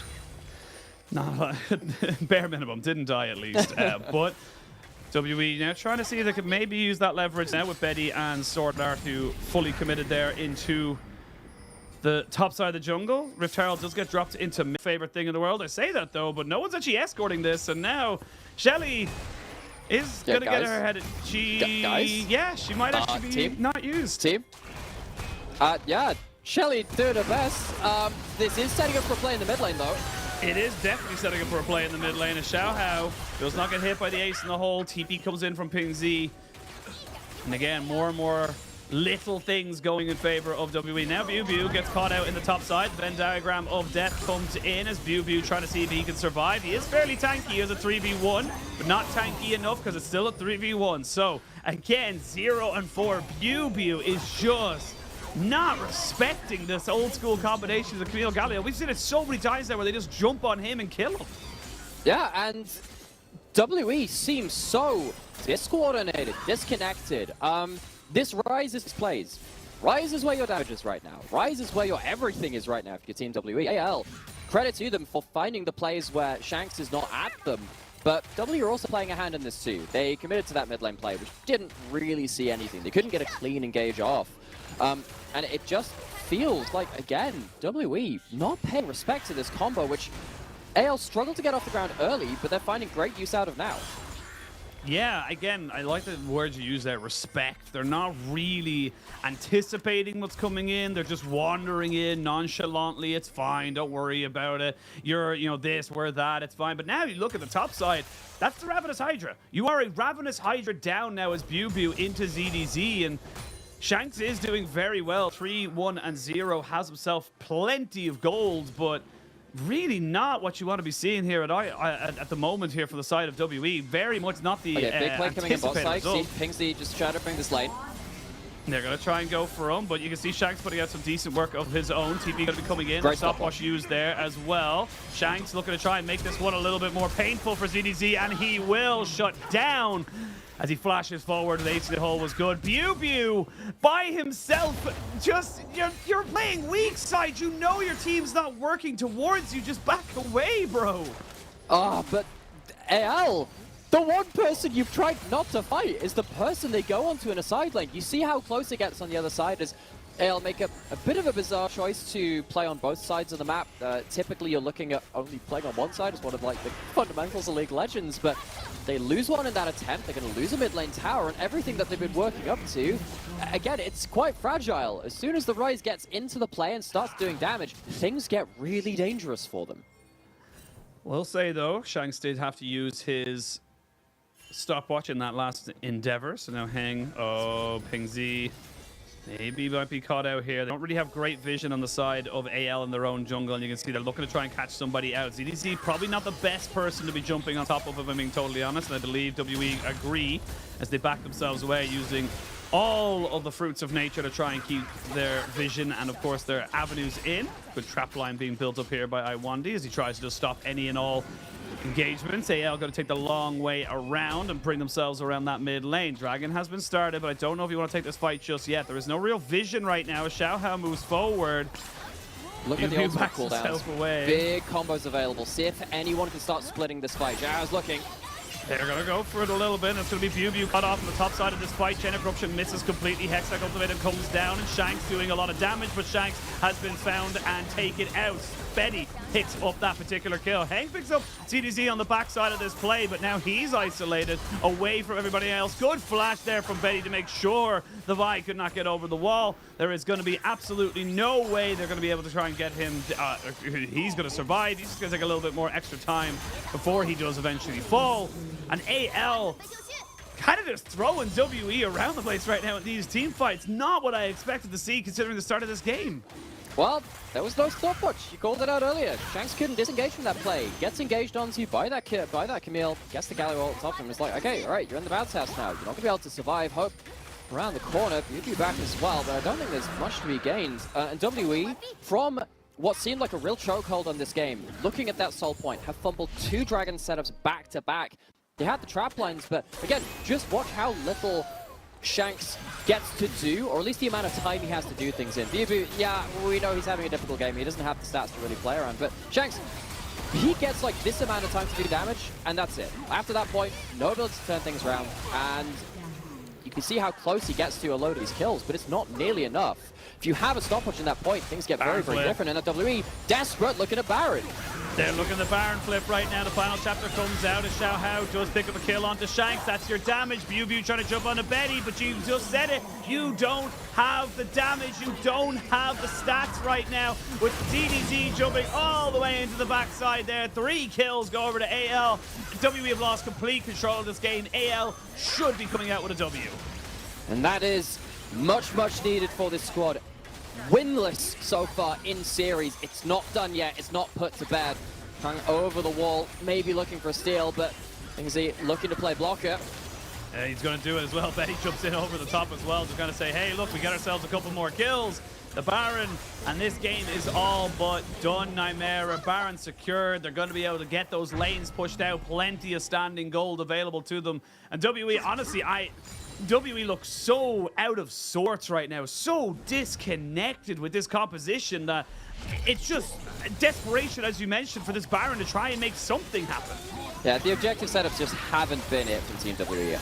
Anyone's Legend, they picked a very easy combo to play around. They have now, at this point, a big lead to not even have to rely on it. They've done their hard work. This is now kind of the victory lap where they are kind of allowing themselves to just take the easy victories when WE don't have the ultimates, they don't have that summoners, and WE, if they're going to come out from if they're going to have a comeback in this game, it has to be done fairly precisely at this point. You need to find a way somehow to find this Ryze in a pocket where he can do some damage, but he doesn't, again, have something like a Zhonya's. He's building towards it right now, it looks like, with the Fiendish Codex in inventory, but it can't come soon enough. WE, it is all on Shanks yet again.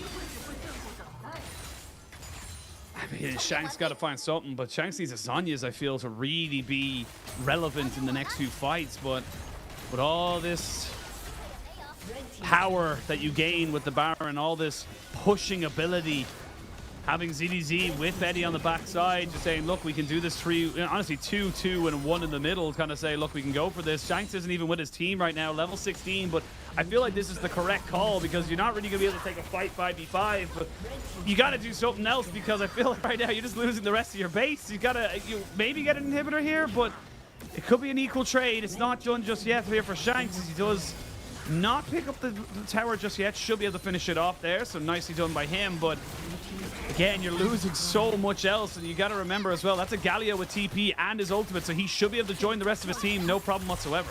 Well, can he? Shanks has flash. So basically, what WE have said is that we have our mid laners are off just somewhere else, and both of them can cancel each other if they look to go towards the big 4v4. W likes that trade right now. At least Shanks could do damage in that situation, and the combo isn't complete. But are you just going to get punished for it? I mean, you are going to try. We're going to see now Heng goes golden to try and keep himself alive. He flashes, but he is dead. Anyway, the inhibitor has gone down, and in a 4v4, it is AL who are coming out on top. Now it's a 4v3 as Iwandi tries his very best to keep himself alive. Has to flash away. ZDZ. Oh, never mind. I'm going to say Xiao Hao taking a hell of a chunk of damage. Still, oh my god! Betty goes from an 80 carry into a burst mage. As we can see now, the recall coming in. The TP is going to be brought in here by AL. They want this first game victory, and can you blame them? They do not want to end their first half of the split with a 0-8 scoreline. It's only half the job, but they get themselves the game win. 1-0 in this series. AL just slapping WE around in these team fights. Yeah, they picked themselves the intuitive combo. It is Camille, Galio, with a Yubi on top of it as well. It cannot get more how it says it on the tin.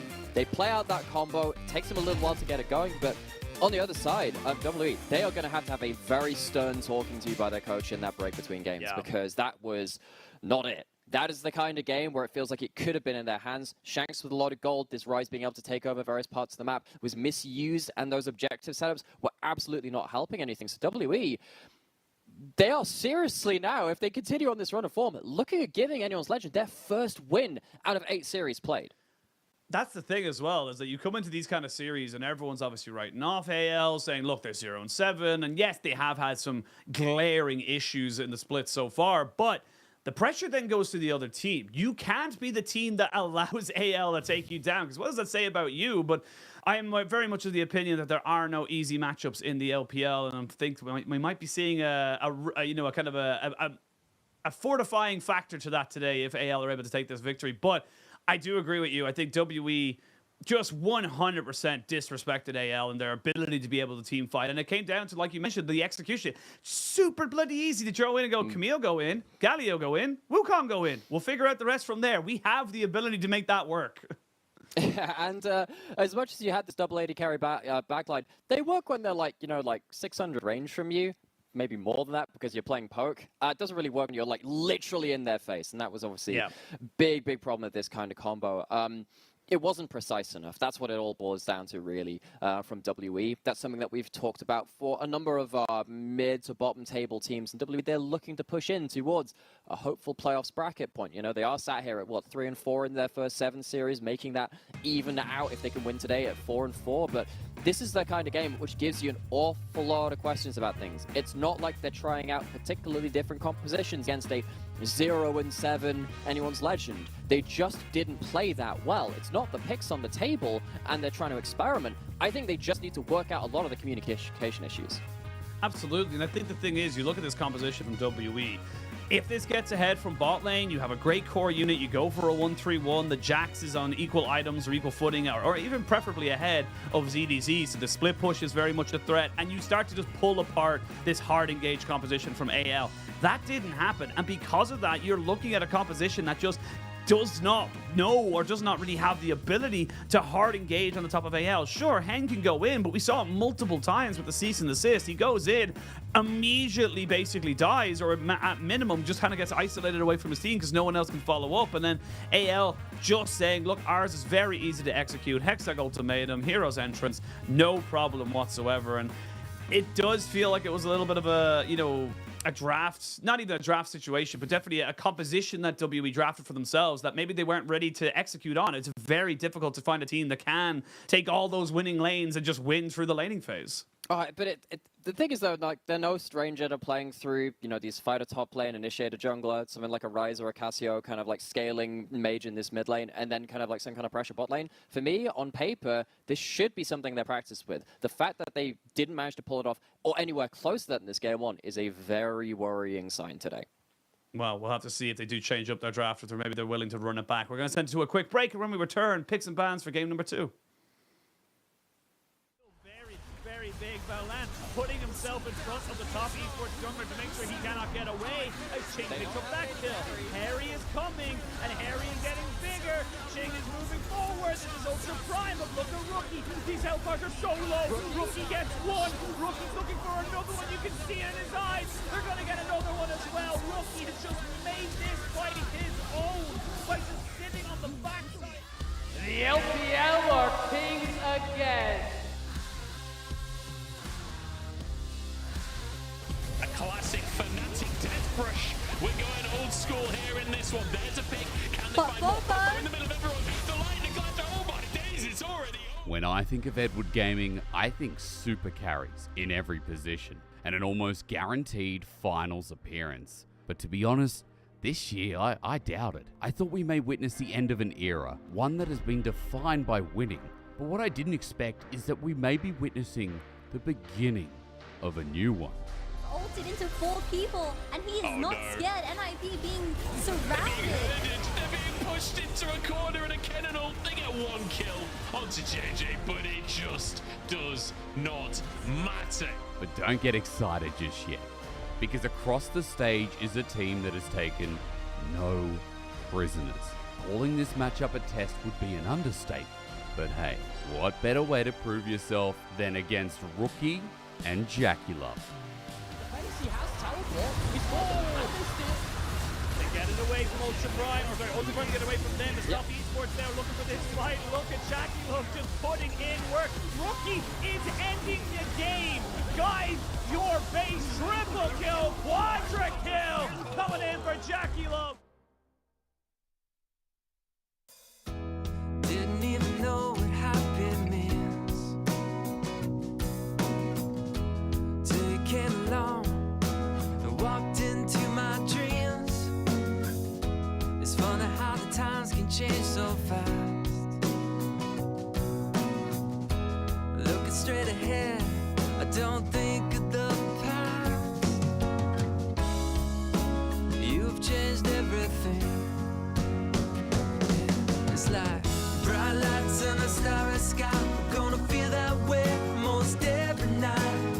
Sunlight on a summer day. We're gonna laugh and dance all the rain away. Sing a new melody. It's full of love. It's beautiful and free. 'Cause you belong, you belong, you belong to me. Birds fly, fill the trees like it's always spring. White clouds high above, I know just what I mean. Your smile, this love are an endless road. And I'll walk, I'll run, anywhere it goes.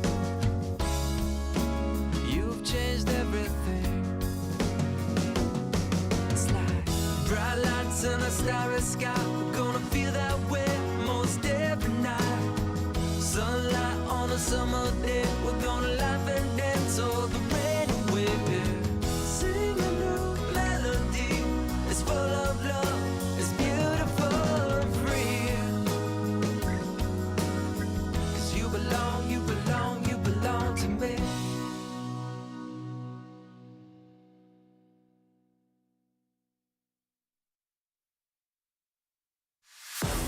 Tell me what you're dreaming of, waiting for your fate to come. There goes another day of sacrifice. Are you never gonna try to fail? Never gonna stop to give in? Never gonna try to reach up for the stars? You gotta fight with all of your life. For the doubt change.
give in.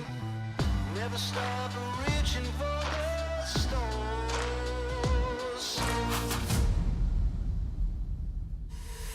So what you waiting on? Get up, take back control. Ain't no point sitting wasting all the rest of your life. So what you hoping for? That the life comes to your door. Ain't no point sitting wasting away the rest of your time. Oh, no, no, no.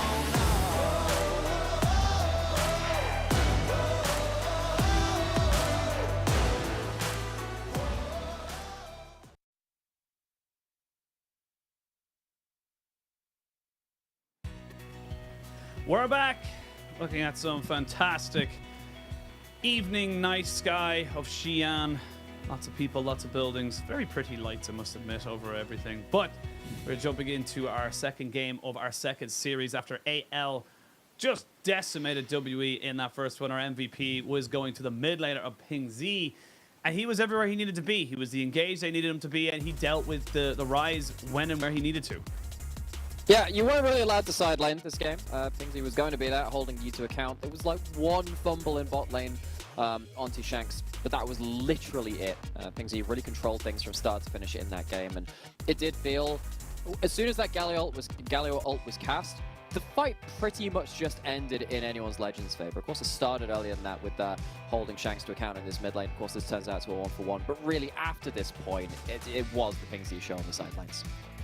Yeah, and just starting it off from here, like, then they recognized that side, we were losing on bot side, okay, not so bad, but if we can get this top lane going for ourselves, BuBu becomes a passenger, and it really did feel like every moment they had an opportunity to make something happen, they did just that. They pushed hard, they made sure that the team fights were going in their area, and the thing I wanted to kind of really hark on about as well is that they were just, definitive and decisive in how they wanted to make something happen. There was no half engages. There was no, oh, okay, maybe we'll go for this, we'll hang around, where, they went for everything they wanted to go for, and it worked out.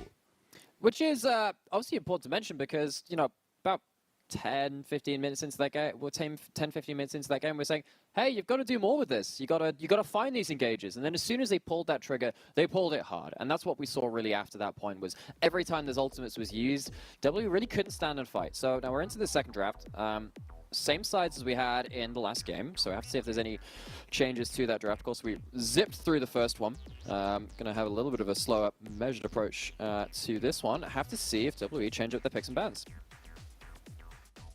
See what they want to try and go for. Again, I don't think the picks or even the bans more so or anything different. I think the execution of the composition was the big thing. So wouldn't be surprised to see them going for the same kind of pans. But no, they're going to get Betty off of the Zeri. I will admit that even though they are 0-7, when Betty's been allowed this Zeri pick, it has been very successful for AL. I believe most, if not all, of their game wins within series have been with Zeri for Betty. So taking that off the board, don't really dislike it. I think you're trying to change up something here for AL and say, look, at least you won't beat us twice with the same thing.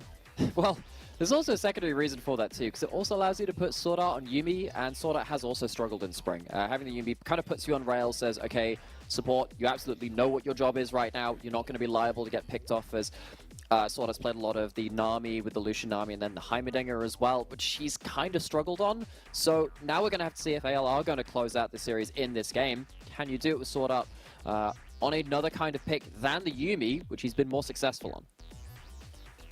Let's wait and see. Will the Varus, the Ashe, the Lucian, and the Zeri all taken away? You got plenty of priority junglers on the other side of this one here, and that's what I was thinking there. The Elise could be the go-to here for Xiao Hao. And this has been very much Xiao Hao's kind of style. He's been one of the few junglers in our league that has had to rely on some of those earlier skirmishing junglers like the Lee Sin. We saw him earlier this week, but now coming back into something that's a little bit more meta, but also just as powerful in those first few levels. So, you understand that the Elise is going to have kind of powerhouse level 3 ability to impact a lane.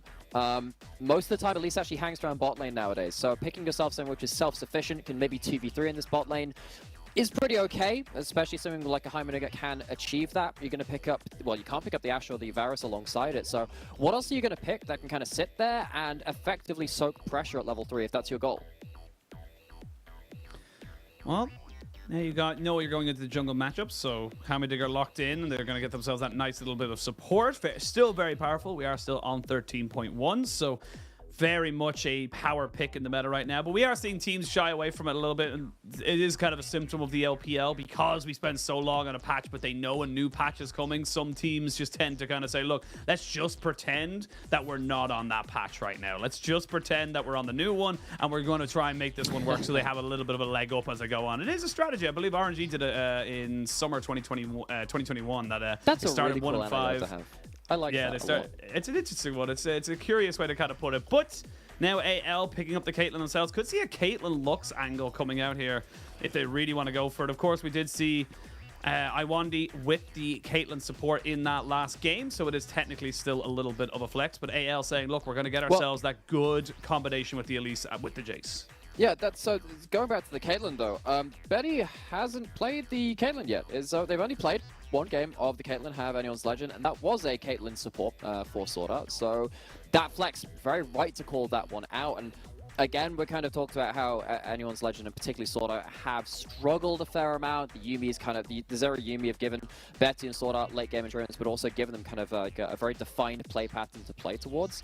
The immediate thing I'm already picking up from the difference between this first and the second draft is you're playing around the Elise, the Caitlyn, the Jace. These are hard champions to play, particularly around snowballing early game. You make one mistake, you don't exactly have much of a HP bar on any of these champions. You die pretty quickly. This is not going to be nearly as easy as the first game in terms of pulling off a combo with a Camille Galio. So I'm worried now that you're playing against Jin Heimerdinger, which you can't really 2v3 against, or 3v2 against in that bot lane very easily. Hope and Iwandi lots of ability to outplay even when Elise is at their point of strength.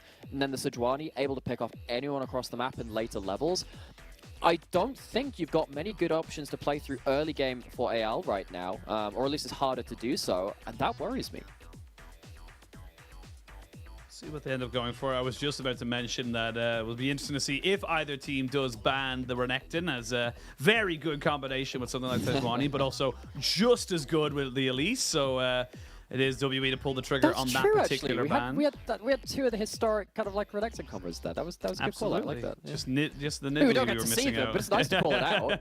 Yeah, they're there. They're there in that regard. And the Syndra banned away as well. Rounds out the last of the few bans. WE looking to try and maybe get something here for Shanks. Could go back towards Ray. Again, Shanks didn't have a bad game. Like, Shanks played very, very well. And even having the rise into the Jace will have that early push for the first few levels. So very curious to see what they want to go for. They are going to wait to see where this Jace is definitively going. Could be a top lane Jace, of course. Has still got that solo lane flex. And they'll lock in the Cassante, still just as broken nowadays, even on the most current patch, regardless of which one you're playing on. So having that for Bubu, I feel will give him a little bit more safety and definitely I hope, touch wood, he will have a little bit more agency going up towards that top side. Now, we have seen, particularly in the LPL, Cassante blind picks very much punished with the Scion.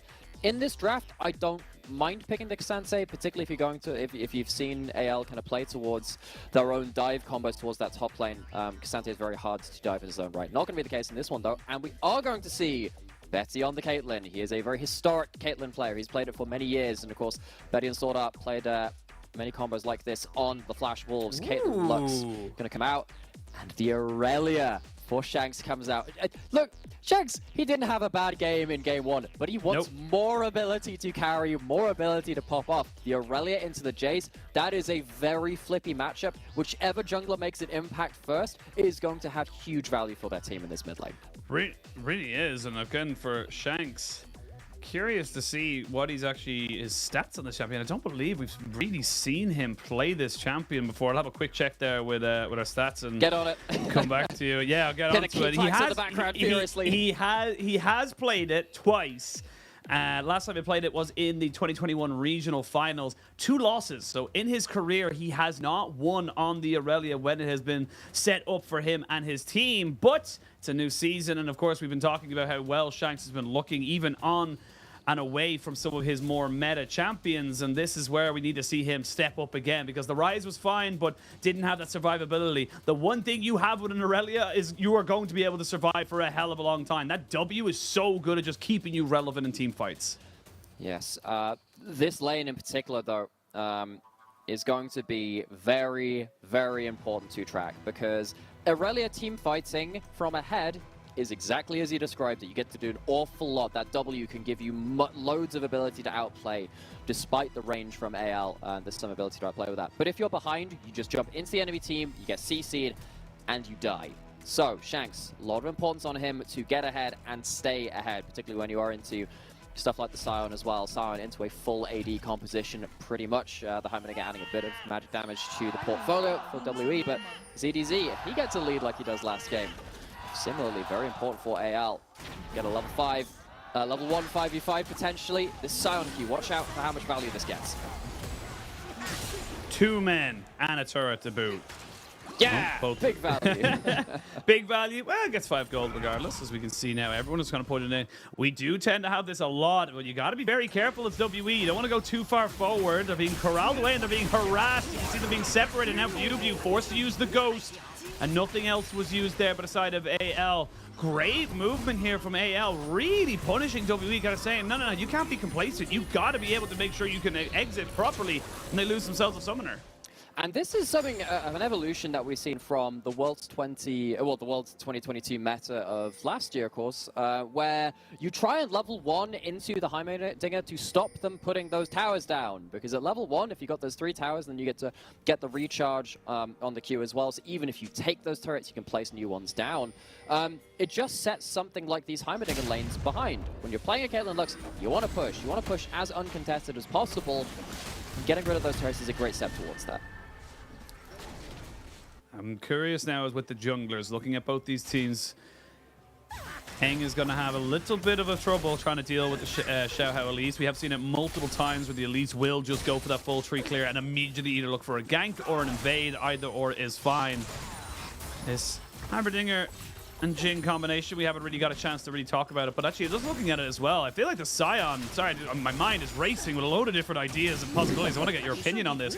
This Scion feels incredible to me because you're full AD effectively. There's not really someone who's going to be able to take him down. No, as soon as we walked into that level 1 kind of like 5v5, I was like, yeah, so if this Scion gets the lead, good luck with this. You're going to bully out for a little bit from this Cassante, but the Cassante in the individual matchup, as we've seen across the world, struggles into the Scion. LPL loves counterpicking Cassante with this Scion. And something like the Sejuani, not awesome at punishing that lane either in the early game. If you get to a point where these team fights happen and you don't have Aurelia and this Jhin Heimerdinger with huge advantages, this Scion is going to rule the team fights. Yeah, really well. Well, the mid lane is being contested right now. Shank takes a very unfavorable trade. Xiaohao not doing too great either. As we can see now, there's a little bit of a trade back. Having that full Ionian Fervor stacked up means that Ping Z knows he can't really take that kind of a trade anymore, and ends up being a pretty equal setup right now. Heng seeing if Xiaohao wants to move forward onto this, but you can see that with Shanks having priority on this lane, he's the one sustaining up.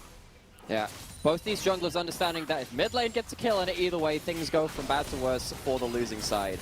So both of them are understanding that. Honestly, all of these lanes have really big implications if you get a big lead with 6-3. We talked about the Scion now, talked about that mid lane and bot lane. We already talked about level 1. Both these teams really on the same page in regards to understanding if these lanes get ahead, things get very difficult after that point. So, going to get resets coming through, teleports into the mid lane after, as you said, the early levels of Aurelia versus Jace get a little bit scary. And now we have Xiaohao walking into the enemy jungle, setting up the pushing bot lane for success, and just being the battle ward, understanding that those camps are now up on that bot side and heading back towards this mid lane. Both junglers, again, understanding where the big plays happen. Yeah, the big play is going to be on Ping Z. Has a phase rush to try and keep himself out and alive. The W Heng. Which one do you want? Which one do you want? He was trying to figure out which one he wanted to go to. Ends up deciding on neither. And that ends up being a flash burn by the Sejuani. I feel like that could have been a kill. A very easy kill there on the Jace. He just decided. Yeah, I don't think that Sejuani was in range to cast the Permafrost, but Shanks fused back into the fight, really not understanding what the logic that was. But once again, we see one of these mid lane plays kind of fizzle out into nothing after a lot of posturing and burst comes through. No kills happen though. And we're at a point where, again, it's actually very kind of hard to tell who's kind of coming out ahead from this early game. And I'm kind of wondering now what the next set of plays is. Everyone's just been heading towards mid lane on cooldown. It's not like you have roaming supports that can happen with that either. we've got a Dragon coming up in the next couple of minutes, but strangely with these bot lanes, it's not really been about the bot lanes. For the first time in a long time, it is just about mid lane swing matchup. Let's see if we can influence that. Yeah, and again, we're seeing that Xiaohao not having the same level of effect you would imagine with an Elise, trying his very best to make sure he is in position to deal with Heng, but not really gaining anything else off it. Goes back, picks himself up a Dark Seal, so if he does get a couple of kills, should be able to stack that one up very nicely for himself. Xiaohao is not going to spot out the Sejuani, as Iwandi is wandering down towards this Dragon with priority in mid and in top for that matter as well. It should be very easy for the side of WE to really kind of leverage this at the moment. They will get spotted out there by the trap. And then the turret still putting in work here onto the Dragon. And everyone just kind of backs themselves away. It's very early. The Dragon does a hell of a lot of damage, especially the Infernal Dragon. That does end up having that little bit of AoE. And now we go flash forward. Vanguard dead, but you're not going to get the flawless duet. He gets knocked back. And there's the W coming in, or excuse me, the E. Shanks does end up getting himself with the Defiant Dance. And they back themselves away. First blood, WE. Really well played by Shanks to stack up the wave, understanding he'll have the XP advantage on that crash. Gets the level 6, all-ins with it, kill in this mid lane matchup that we've already talked about being so important. Shanks picks up this champion. He has not got a win on it in his career so far out of the 2 games he's played on it. And then the third gets off to a good start. Good start, better from WE as well. Seems like they're a bit more set in a much better way to be able to kind of follow up with Heng. Let's have a look at this one here again. It's just a very easy flash forward, get that Vanguard's edge down. Doesn't land the flawless duet, but doesn't really matter. It doesn't really matter.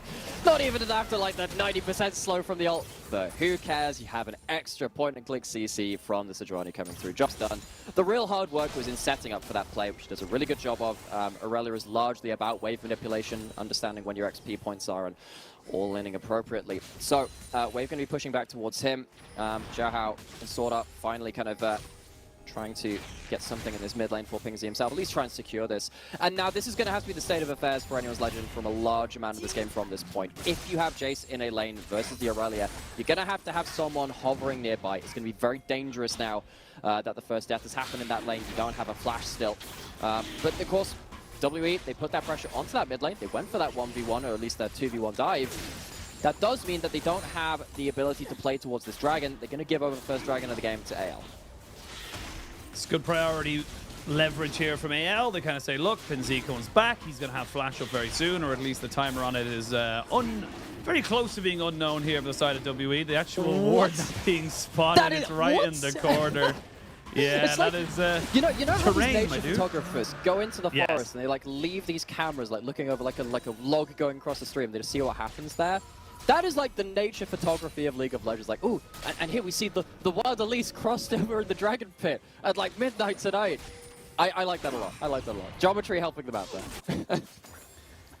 It's the way the game is set up. A lot of details as Pingsy now recognizing doesn't really have a great amount of vision to his top side, so doesn't really want to try and push forward there. But Heng, not to be left sitting on his laurels, does move himself back up towards that top side, has got the Glacial Vision available, so a priority mid and priority top. He should be able to confirm this Rift Herald, no problem at all. So ends up being a trade of objectives for the moment, and it's still only about 1,000 gold leads. EDG might look to try and contest it, but he's a very lonely little man. He is not going to be trying to push himself any further than that. So Rift Herald picked up, WE on the board again with some objectives. So looking into this one now, we're hitting level 6 as Nightmare. Where do you want to see this? Because the Xiaohao at least hasn't really worked exceptionally well in this early game. So what do you want to see them trying to do to maybe get this one back online for AL? Well, that's the difficulty, right? Because the 6 is hit from these two. Well, as make plays like that, at least has to be in place to counter. You don't get to make the aggressive plays anymore. And in this case, you lose the flash again on Jace. Cannot afford to get hit by those skill shots. It is a very difficult scenario for this point in the game. What you're really looking for is to get Sion involved. As soon as you get Sion into the front line, able to tank up, as you said, in the early game, full AD composition from Team WE, that's where AL can come back online. But for now, because he gave up that kill in that mid lane, and the control of that wave in the mid jungle has gone to WE, that's where really the plays are going to be made for the next few minutes. Keep an eye on it. They'll definitely want to try and secure this win. Again, they are still sitting at 0 and 7. A 2-0 would be fantastic to reignite their season. I don't know if BioBio really wants this fight, as he's taking a hell of a bad trade. He's going to try and take him in with the all-out, goes across the way, and there goes the unstoppable onslaught, but that's not really in a great position because you've got Ghost out from BioBio, which forces out the flash from ZDZ. ZDZ got himself a little bit complacent, thought he had the health bar trade, but BioBio saying, you're right beside a wall, my friend, and I will take you out. Yeah, Bobby Cinder doing a great job in the build-up to that play. No flash and Pingzy, remember, for this one. 2v2. 2v2, the flash in, Pingzy trying to see if he can survive. They're going to get the looks to come in with the shield, and that pretty much saves Jace's life right there. Pingzy not going down. Lots burned there, plenty of summoners as a heal from Sword Art as well, but good rotation here from Sword Art means that no other kill goes over. Yeah, it is the name of the game for AL. Just be on call for whatever the heck's going to explode in this mid lane. There's still a big CS advantage continuing to increase for Shanks, but at least you're not giving over extra kills. Sword Art, Xiao Hao doing a good job of keeping their mid laner alive for now. So, Dragon up in 2 minutes. It's a little way off for now, but W still getting a lot of vision control towards this bot side of the jungle. I wonder he's starting to wander around the place now as well, but Hung doesn't have his flash, has his ultimate though, and that's still a flashless Jace.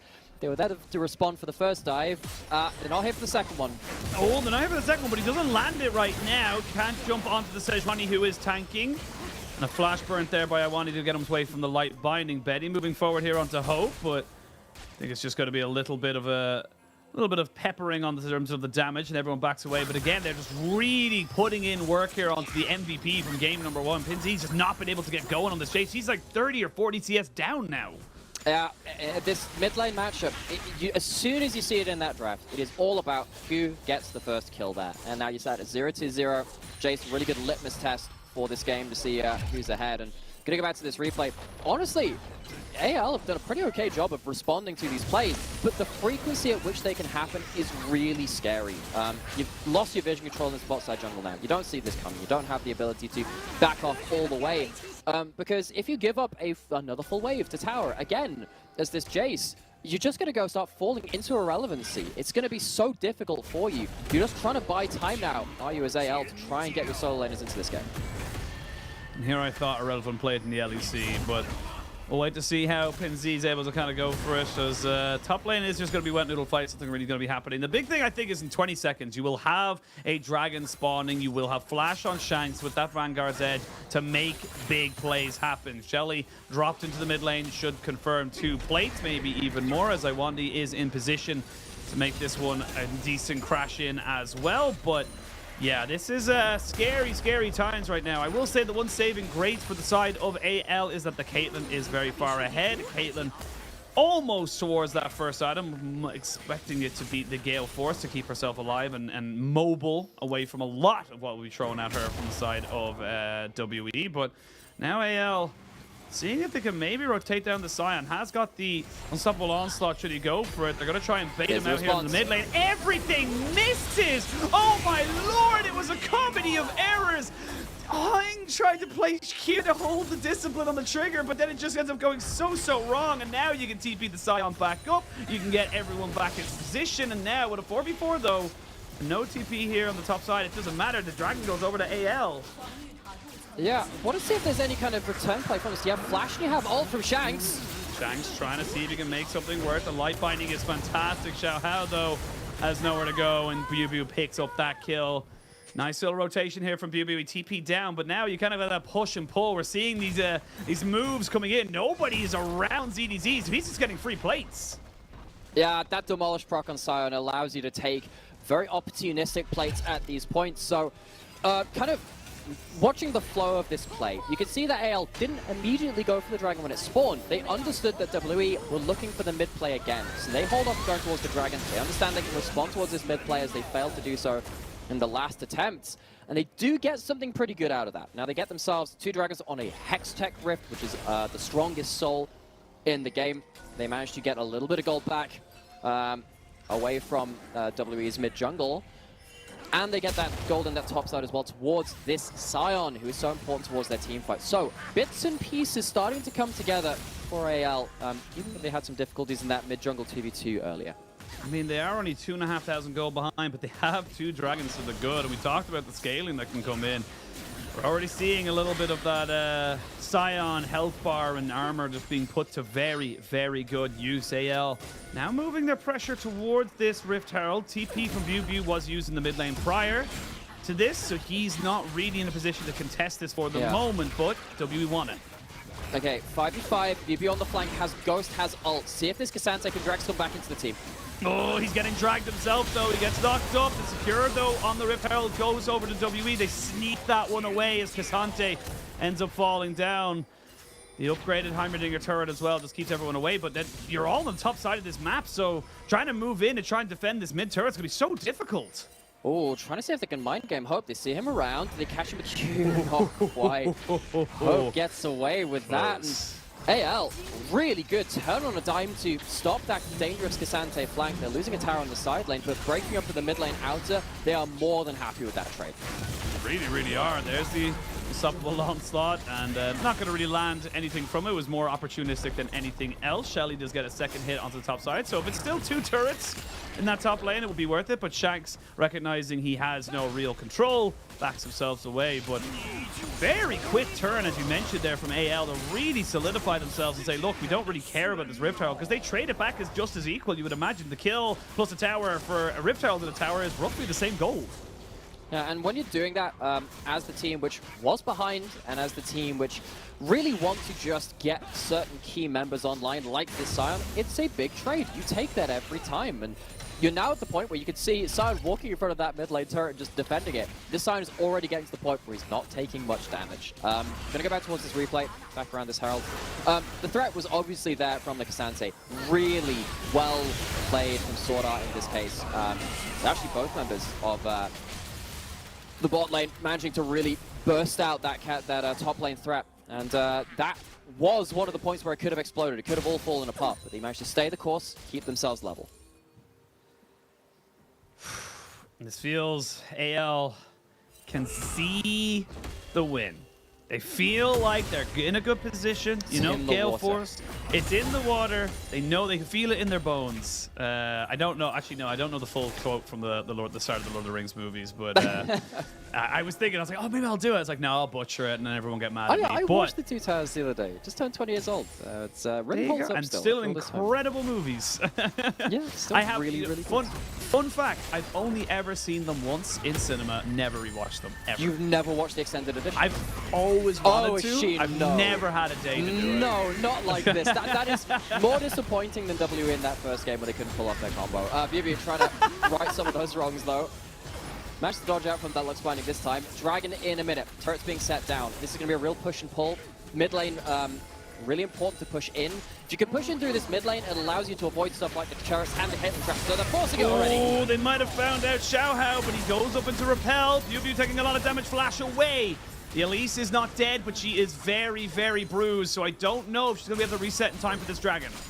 20 seconds, not going to have home guard yet. Yeah, that should be W with priority over the dragon. They might get poked out, though. Jace is now at the play. Wasn't there before. But they don't have the vision to play around. WE really doing a good job this game of keeping vision control in the bot side jungle in their favor. Teleport back into the lane. Again, it's all about this mid-prio. It is about this mid-prio. ZDZ, TP's in, and now with the unstoppable onslaught, might think about going for a little bit of an engage, but you can see now with Xiaohao having those Hex Gates, gets himself back onto the map. No flash this time around, though. Won't do a huge amount of damage, you would imagine, to Heng, as Shanks is up there with the flawless duet. They have to be very wary of where this Aurelia wants to position. Now, coming in towards this Dragon Pit, it's a bit of a setup here of a 2 on the flank and 3 in the main core. Good decimating smash from ZDZ, stops BuBu from really engaging, and this poke war continues. It does, but ZDZ is so tanky. You're poking out a Scion, it doesn't matter. Oh, they're poking a little bit more here onto Shanks, and he got caught. He tried to use the blast cone, and now you've lost a lot of your danger. You need to walk away from the ZDZ. Wants to see if he can make this one work, but without his unstoppable onslaught, he might not be able to. They're going to use the Hex Gates over to the side and push BuBu back. Betty, love the enthusiasm, but I don't think you want to be there, and that's going to be sole point now for AL. But just look at the difference between these top laners. Hang trying to head in towards this dragon, but against ZDZ, this guy is keeping the door shut. He is. They're not doing any damage to him. They will get the ult down from the Heimerdinger. There's the curtain call on the Xiao Hao. If you lose the Elise, this fight's not quite over. Pew pew! That was massive. Now he goes all out. Trying to see if they can make something work. The TP gonna be coming in from the previously dead Aurelia. And now Shanks can rip through these hellfires. He knows his target. And it was the jungler. WE were dead and buried to that soul point. And they just delayed it long enough. Oh, and the Baron has spawned just 6 seconds ago. It's just come up. That can be the Baron coming in. I mean, W say, no, we don't care about the Dragon at this point. Let's snowball the game, get the Baron. With Xiao Hao dead, AL don't even manage to stick around and get the objective for themselves. That looked like an unwinnable situation for WE after they lost Shanks on that flank, after they'd given up positioning on the objective afterwards. But somehow, some way, they get right back into the fight, and I think largely it is due to this K'Sante Yubu doing so much work. The door is shut at this point, but K'Sante channels the W, manages to keep himself in that unstoppable, starts stacking up that Q3, and then that knockup seals the deal. K'Sante really bringing huge value to break open these battle lines and force AL on the retreat. Oh, sorry, that was amazing. ZDZ and BuBu just traded positions, but now BuBu is nowhere to be found. He's not quite in a bad position. He still has a huge flank. We're going straight back into this. Does not have an all-out available to him. The Baron was secured by the side of WE, but now the Soul Point could still be a contention. They're dropping down traps here. You can see Sword Art and Betty trying to go for something, but here's Hope. Here's BuBu. They have caught him out just a little bit, and they're going to try and turn and burn onto him. They can't just leave this Dragon, though. You have to remember that's still your objective. They flash in. They want to try and kill him off, and they will. No top laner, no real engage now available for the side of WE, at least not just solo. So now Hang with that Warmog's trying to just sustain himself up, and it looks like WE are going to have to give this one up. Yeah, the hero of that last fight, BuBu, does not get to impact this one. And WE, they made the choice of the Baron over the Dragon. They returned to the Dragon, but they don't have the setup. And now you have to ask yourselves, what can they do with this hard-fought objective? You could have denied this Soul Point. Now you have to double down on this Baron and get as much value as possible to prove it was the right decision. We are seeing plenty of delay tactics coming in here for Hang on this Sejuani, and it's actually going to work very well to stop this push from being denied, you would imagine. But with the Caitlyn finally coming back into it, 2 towers go down. You have a 5,000 gold lead for the side of WE, so they are still winning this match. However, Soul is going to be on the table in 4.5 minutes time. That's where this game, I feel, will be made or make or break, you would imagine. So we can see Hang with that Warmog's first rush doing very well to be just an absolute nuisance. I am not sure what happened with the red buff there. The Bramble back went very fast across the screen, but regardless of everything, everyone resets except for Shanks, because he maybe feels like, yeah, you're dead. Finzi, I don't think, unless he can dodge the Falls Duet, he cannot. No flash, no real place to go. Oh my god, you just can't escape there from Shanks. It does cost his flash, but another great kill there going to the mid laner of WE. Yeah, Shanks has had enough of these 5v5 team fights. Goes back to where Aurelia finds herself at home the most, in the 1v1, in a side lane. Has the Baron buff to make it even more deadly. So, WE, they do lose that Soul Point, but away from the grouped up fights, get this Aurelia into a good side lane, things go badly for AL. What can they do in this 4-man group towards this bot side now to try and stop this push? The Baron's just about to wear off, but the engage comes in.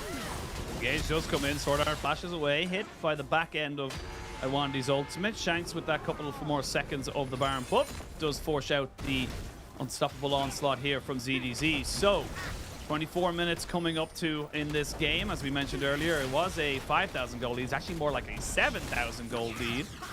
Maybe even a little bit more, 8,000 now, as WE are starting to just take control of this game. They're getting more big item completions way before AL, and I feel like it's hurting AL quite a bit.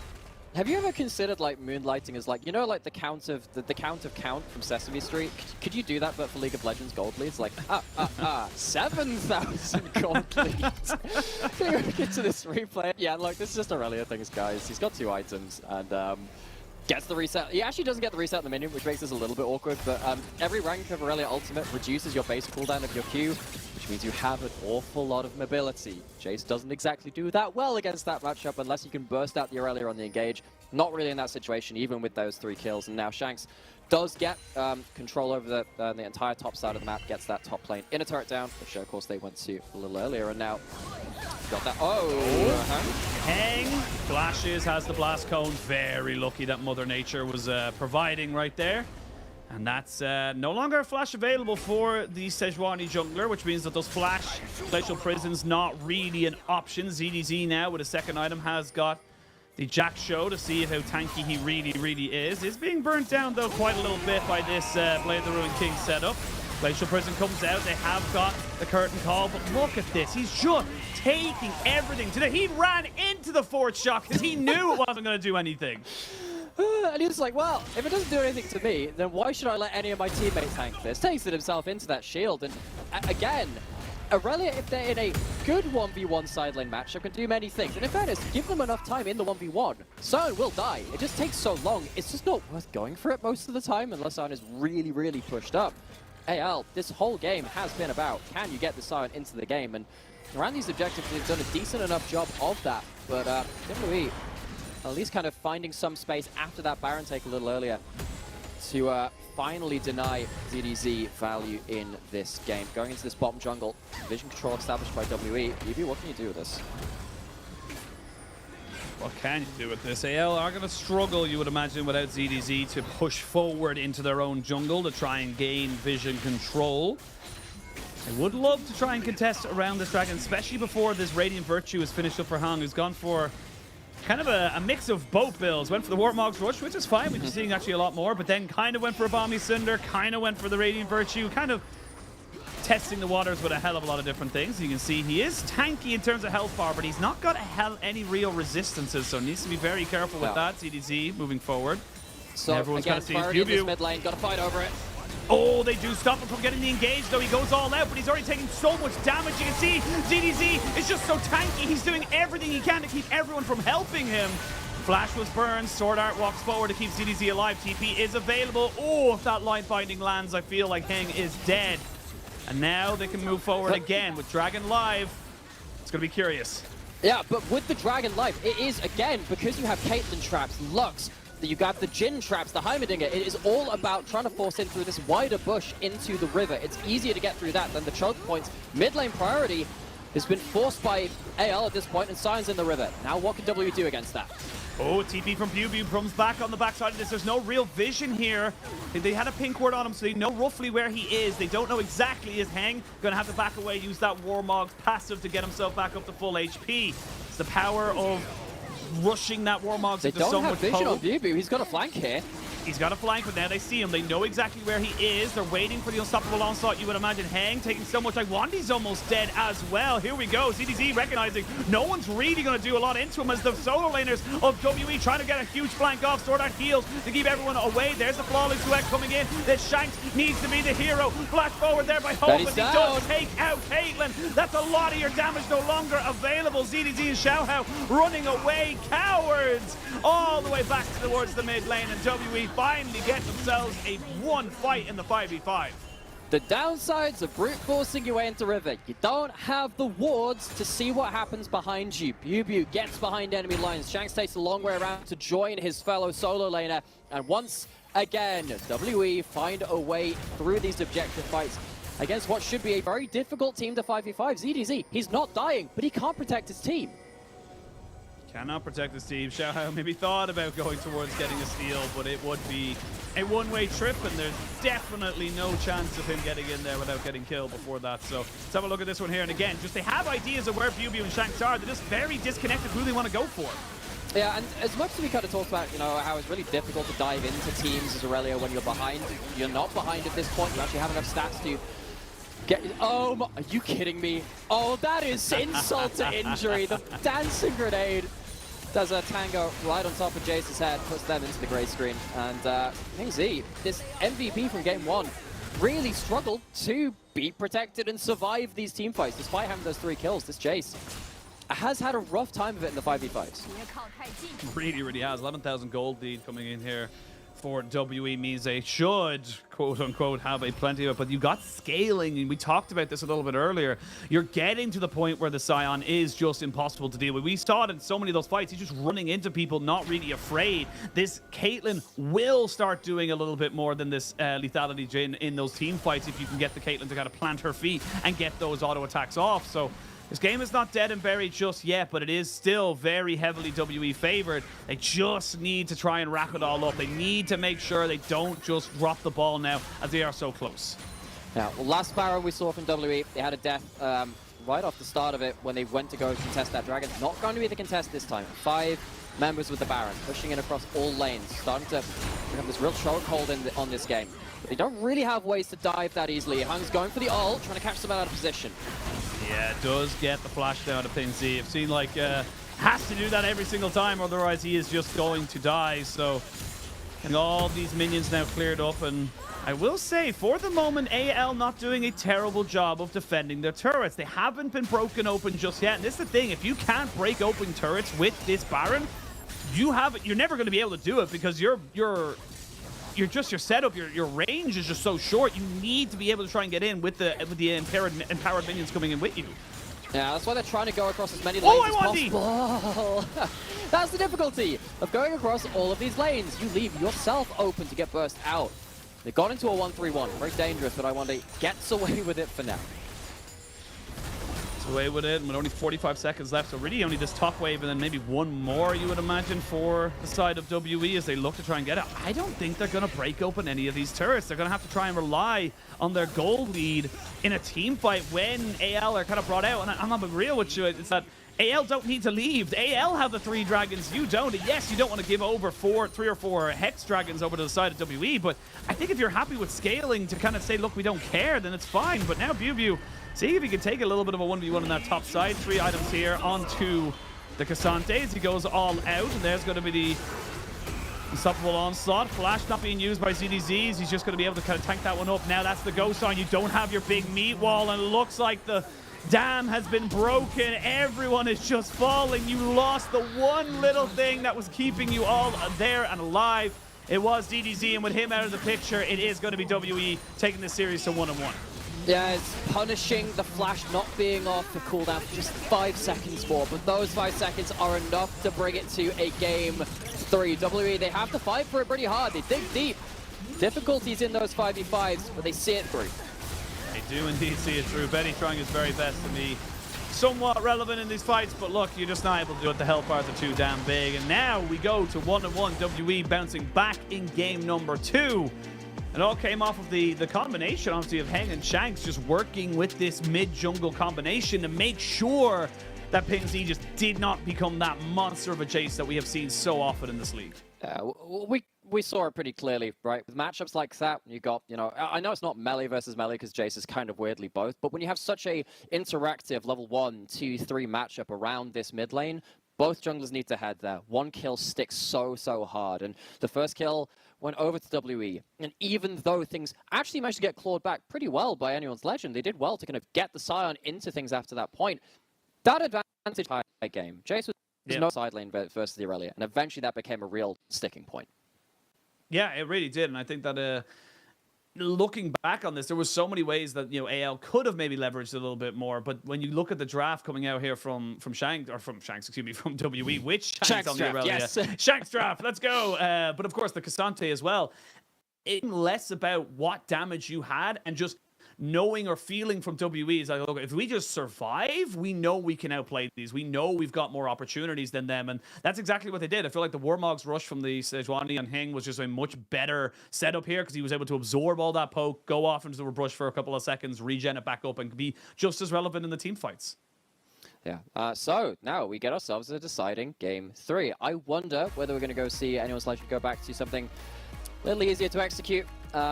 It was very obvious what Pingsy, Xiaohao and ZDZ had to do in that first game, and while it was fairly obvious in the second game, what you have to do is ZDZ. Pingsy had a very difficult time. I want to see them go back towards something a little bit more consistent to pull off in terms of their teamfight engages, put that on rails, and just see if you can upset WE and get their first series win of the split. That's the big thing, is that WE are still the ones in the favor. I think a lot of people will still look at AL as like, yes, they're 0-7, and they played well in that first game. That second game definitely felt like they were panicking a little bit. They wanted to make stuff happen. You mentioned it a couple of times. They kind of brute forced their way through things and not really dotting their I's or crossing their T's, and that really is hurting them. And that's kind of why we see them at the bottom of the table without any series wins, because they're not really taking the time to build themselves up and to get themselves back into things. They're kind of taking shortcuts here and there, and you can't take shortcuts in the LPL. You can't, not against players with that kind of clutch factor like Shanks, who had a number of moments in that game, which really did feel like he was, again, the difference maker in the way that he just couldn't quite be in game one. He almost got there, was on the cusp, but again, this mid laner from WWE really pulling his team out of the depths in important moments. Yeah, it really is. Well, we're going to send it to a break, and when we return, we're going to have our third and final game of this series, so we'll see you very soon.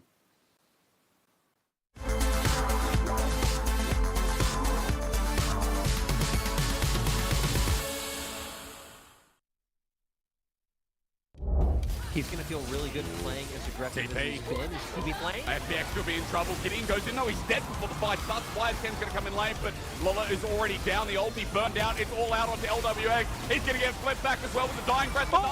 Cleans it up. Running away. He cleanses through. Dodges away from Care. His last auto. Oh my God. It was Jason Bourne. The bigger thing is that Light now has to reset, so Ruler going to get that wave in and deny some gold. Hang on a minute. Kill it topside? He's got the armor trading, but it's Gragas. It's Gragas. Oh, get ready, Bomba! I think it's on their mind right now. Frank's 2v1. He's gonna go Are for they a about to 1v2. end Got up a on TP Twitter? coming in from Dove here. He wants the highlight reel. He has the GA. He's surviving. Heroic entrance comes in. He hasn't got the GA popped yet. He finally does, but the health bars from LGD have no way to stay in the fight. Why is Cam in some trouble here? Repose comes out, Counter-Strike misses, he's still alive, and the rest on, flash it forward, on, the root ends, and YSKM comes in to clean up a double kill. IG destroy LGD in game one. From the side of Ultra Prime's tower, but they haven't dropped just yet, and they say that they're going to go straight in onto Doggo, who does cleanse and flash away. Chain of Corruption doesn't really land onto anybody of significance. Rookie flashes forward, gets a double, and this game is done. This series is over. Blink and you'll miss it. Rookie has just decided they wanted to win the series. I think it's because you need to get on top of Light.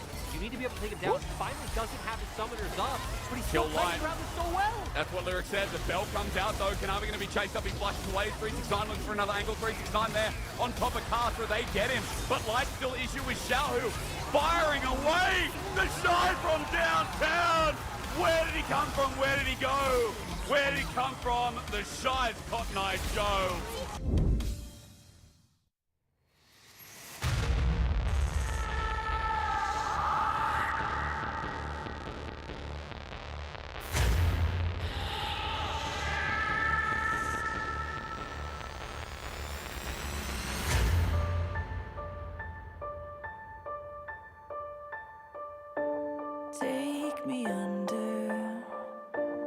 Take me under your wing, crack of thunder, as a wild bird sing.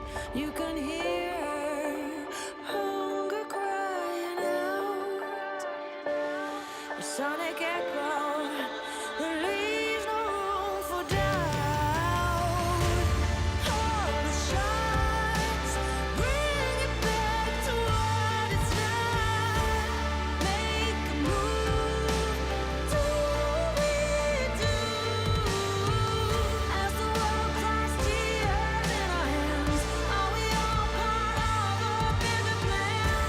Call the shots, bring it back to what it's not.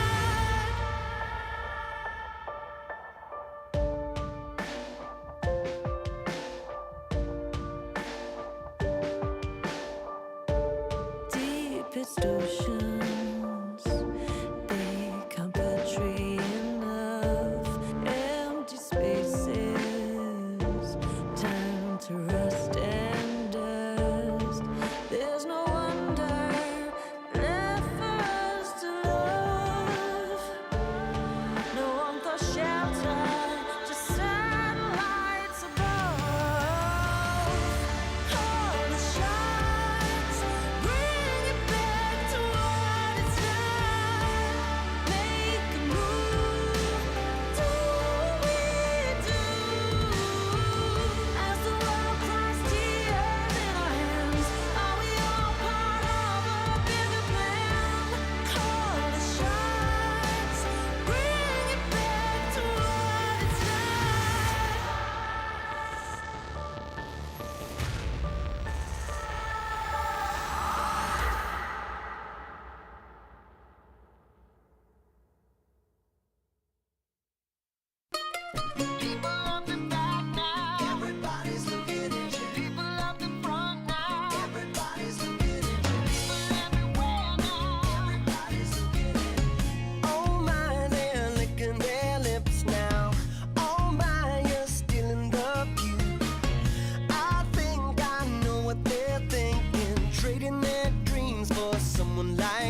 this beat in my head.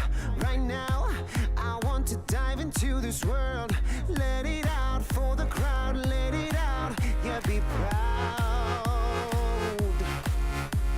Right now, this is a real good atmosphere.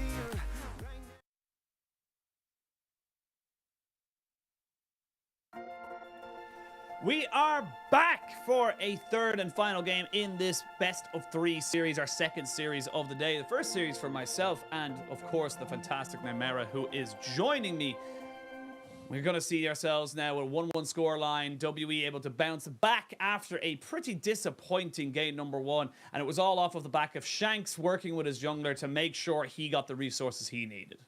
Yeah, it has really been about mid lane this series. Shanks gets the MVP.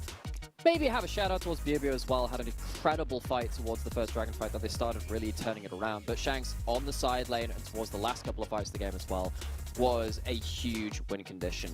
That is on top of completely demolishing the early game with his jungler and flashing forward and absolutely putting the game 1 MVP into the dirt. Pingsy on this Jace had no ability to really stand and fight and outplay in this mid lane. Try as he might, it is just that kind of matchup where you fall behind, you stay behind, and WE, off of that, use that as a great platform to get themselves back onto the board and bring this to a game 3.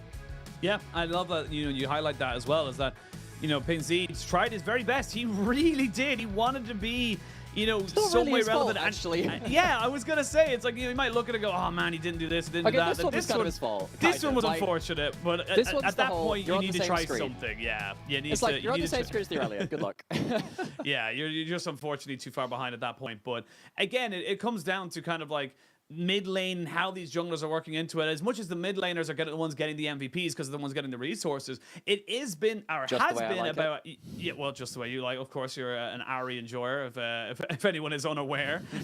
But it has been more to do with the fact that it's the mid and jungle, is how these junglers are working around each other. Game 1, Xiaohao worked exceptionally well with just setting up Pingsy to move with that Galio, get in on top of that Camille, and work with that kind of combination. This time around, it was just that Sejuani having so much priority, and again, like, kind of why I said that it wasn't really Pinsy's fault, because he dodged a lot of the ultimates. He flashed away from a lot of the CC, but there's just so much to dodge. There's not really much else for you to do.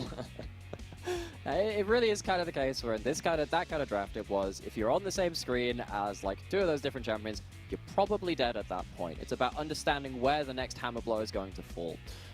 In this third game, I wonder if we're again going to see something a bit more of more importance towards that mid lane. We were chatting about this in the break. Hasn't really been about bot lane, not massively. We had, Betty and Sword Up had a good Zero Yuumi game in game 1 that worked out very well for them, even though they received a lot of pressure there, and there was some double AD carry lanes coming out from Hope and I1D as well. But even in that game, it's largely about Pingsy and Shanks getting gold, getting across the map with their globals as well in the Ryze and Galio. So I'm really wondering if, again, we're going to see focus towards that mid lane, because both of these teams have now seen success in their own wins with those laners.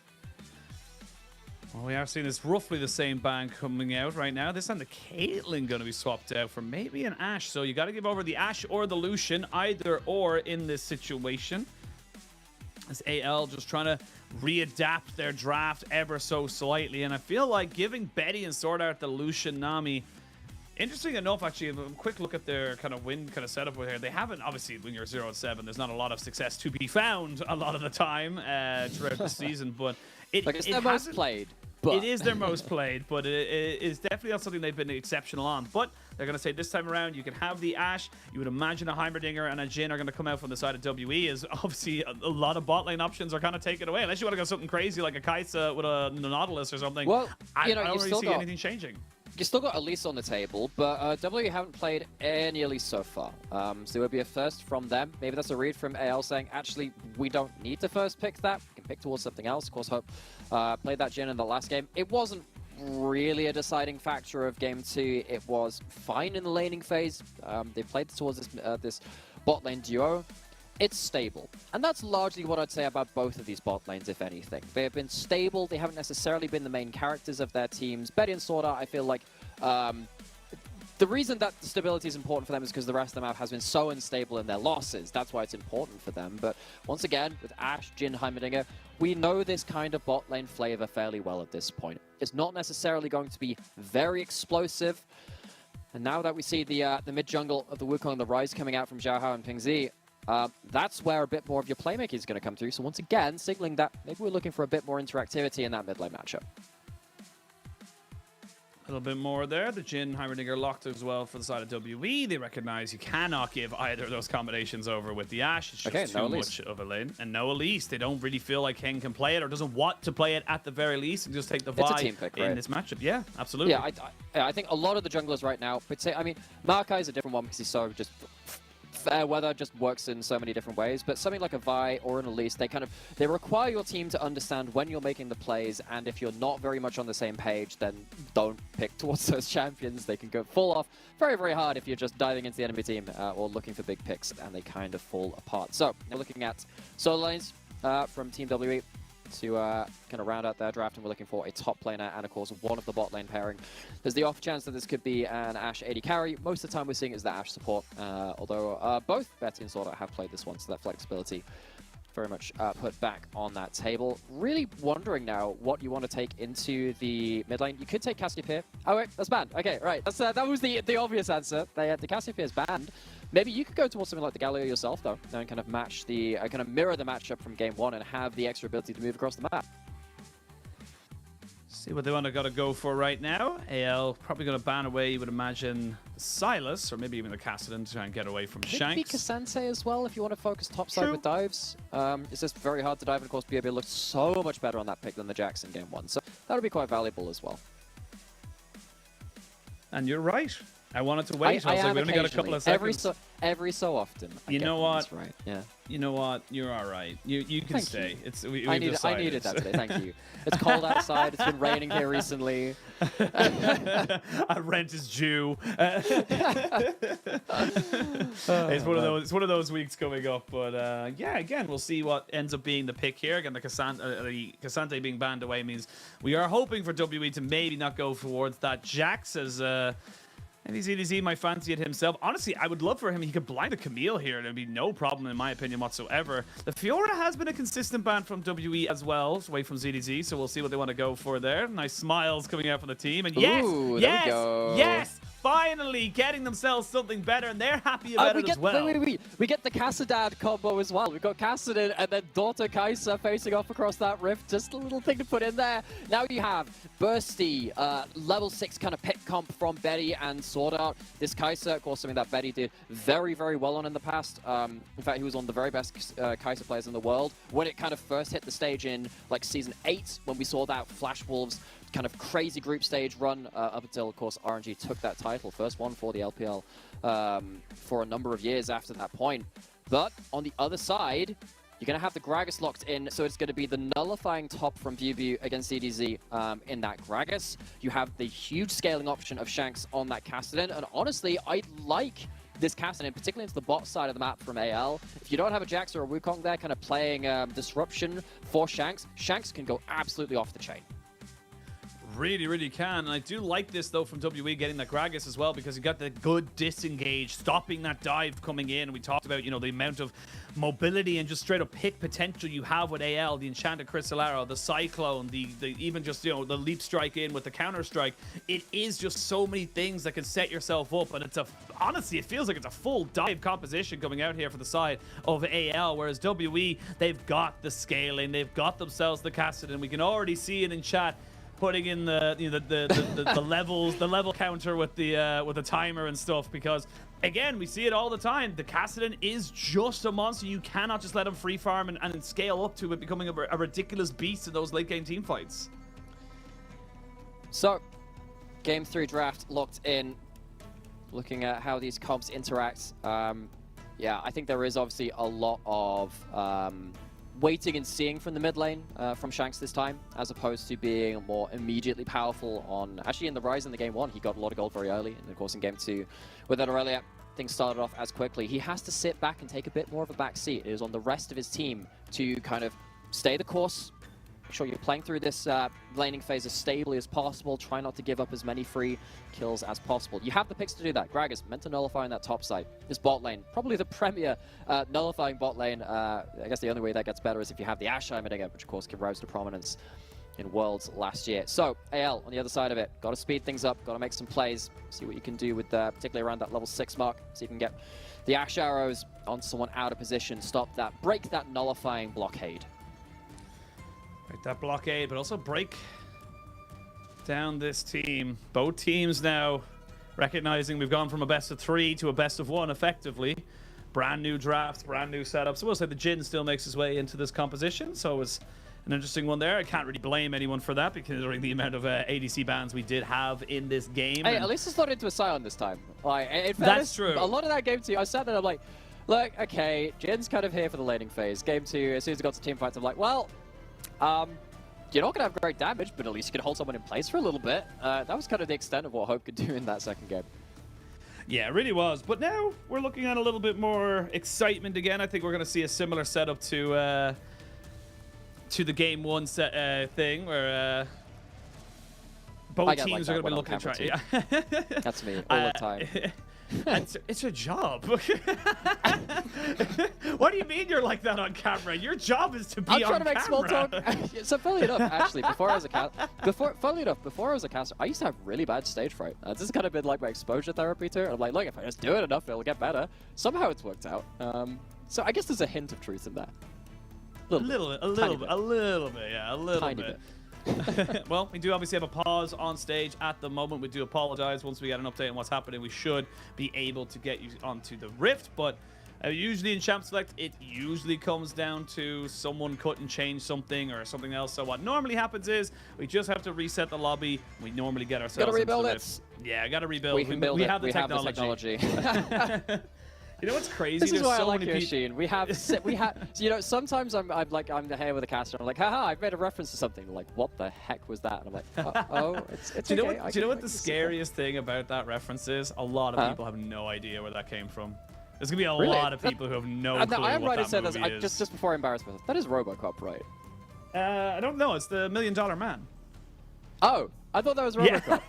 I'm 99% sure it's $1 million. Well, hang on. No. I think I know. Let me look wait, this one up. hang We're on. gonna quickly Are check we just it. referencing the fact that it is a reference without actually understanding where it came from? I think it's the $1 Million Man. This or is anything peak like Phil that. content now. We're kind of doing the next level of like, let's just find something to like break the tone, but actually then talk about how we're breaking the tone.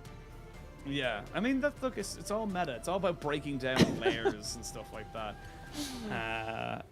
Yeah, I mean, I'm gonna, cause my keyboard is mechanical, so I'm gonna click and clack and stuff like that. But look, talk me through before I get to this reference. Buy your time. Yeah, no, it's not even that relevant. It's not that important. I'm gonna completely stop myself before I ruin this progress. Like, shut up and not say anything until this thing comes back up. But obviously, coming into this season, you know, these two teams not exactly high up on a lot of people's tier list, shall we say, in terms of being able to finish and stuff like that. But I think WE found themselves in a great position. You look at the 3 and 4 scoreline doesn't sound amazing, but you look at the kind of some of the teams they've been able to beat. They did beat out BLG. They unfortunately though, kind of looking towards some of the other games, they weren't able to take down RNG, which was a very close series for them. Then they kind of got smacked down by LNG. I won't lie to you there, but looking forward, they haven't got a huge amount of very difficult games left to play. They've kind of got AL today, RA, a team that roughly be around their schedule. Then it's Top Esports. We'd imagine that's a difficult one. Actually, Top Esports and EDG within the same week. That's a tough week. But then after that,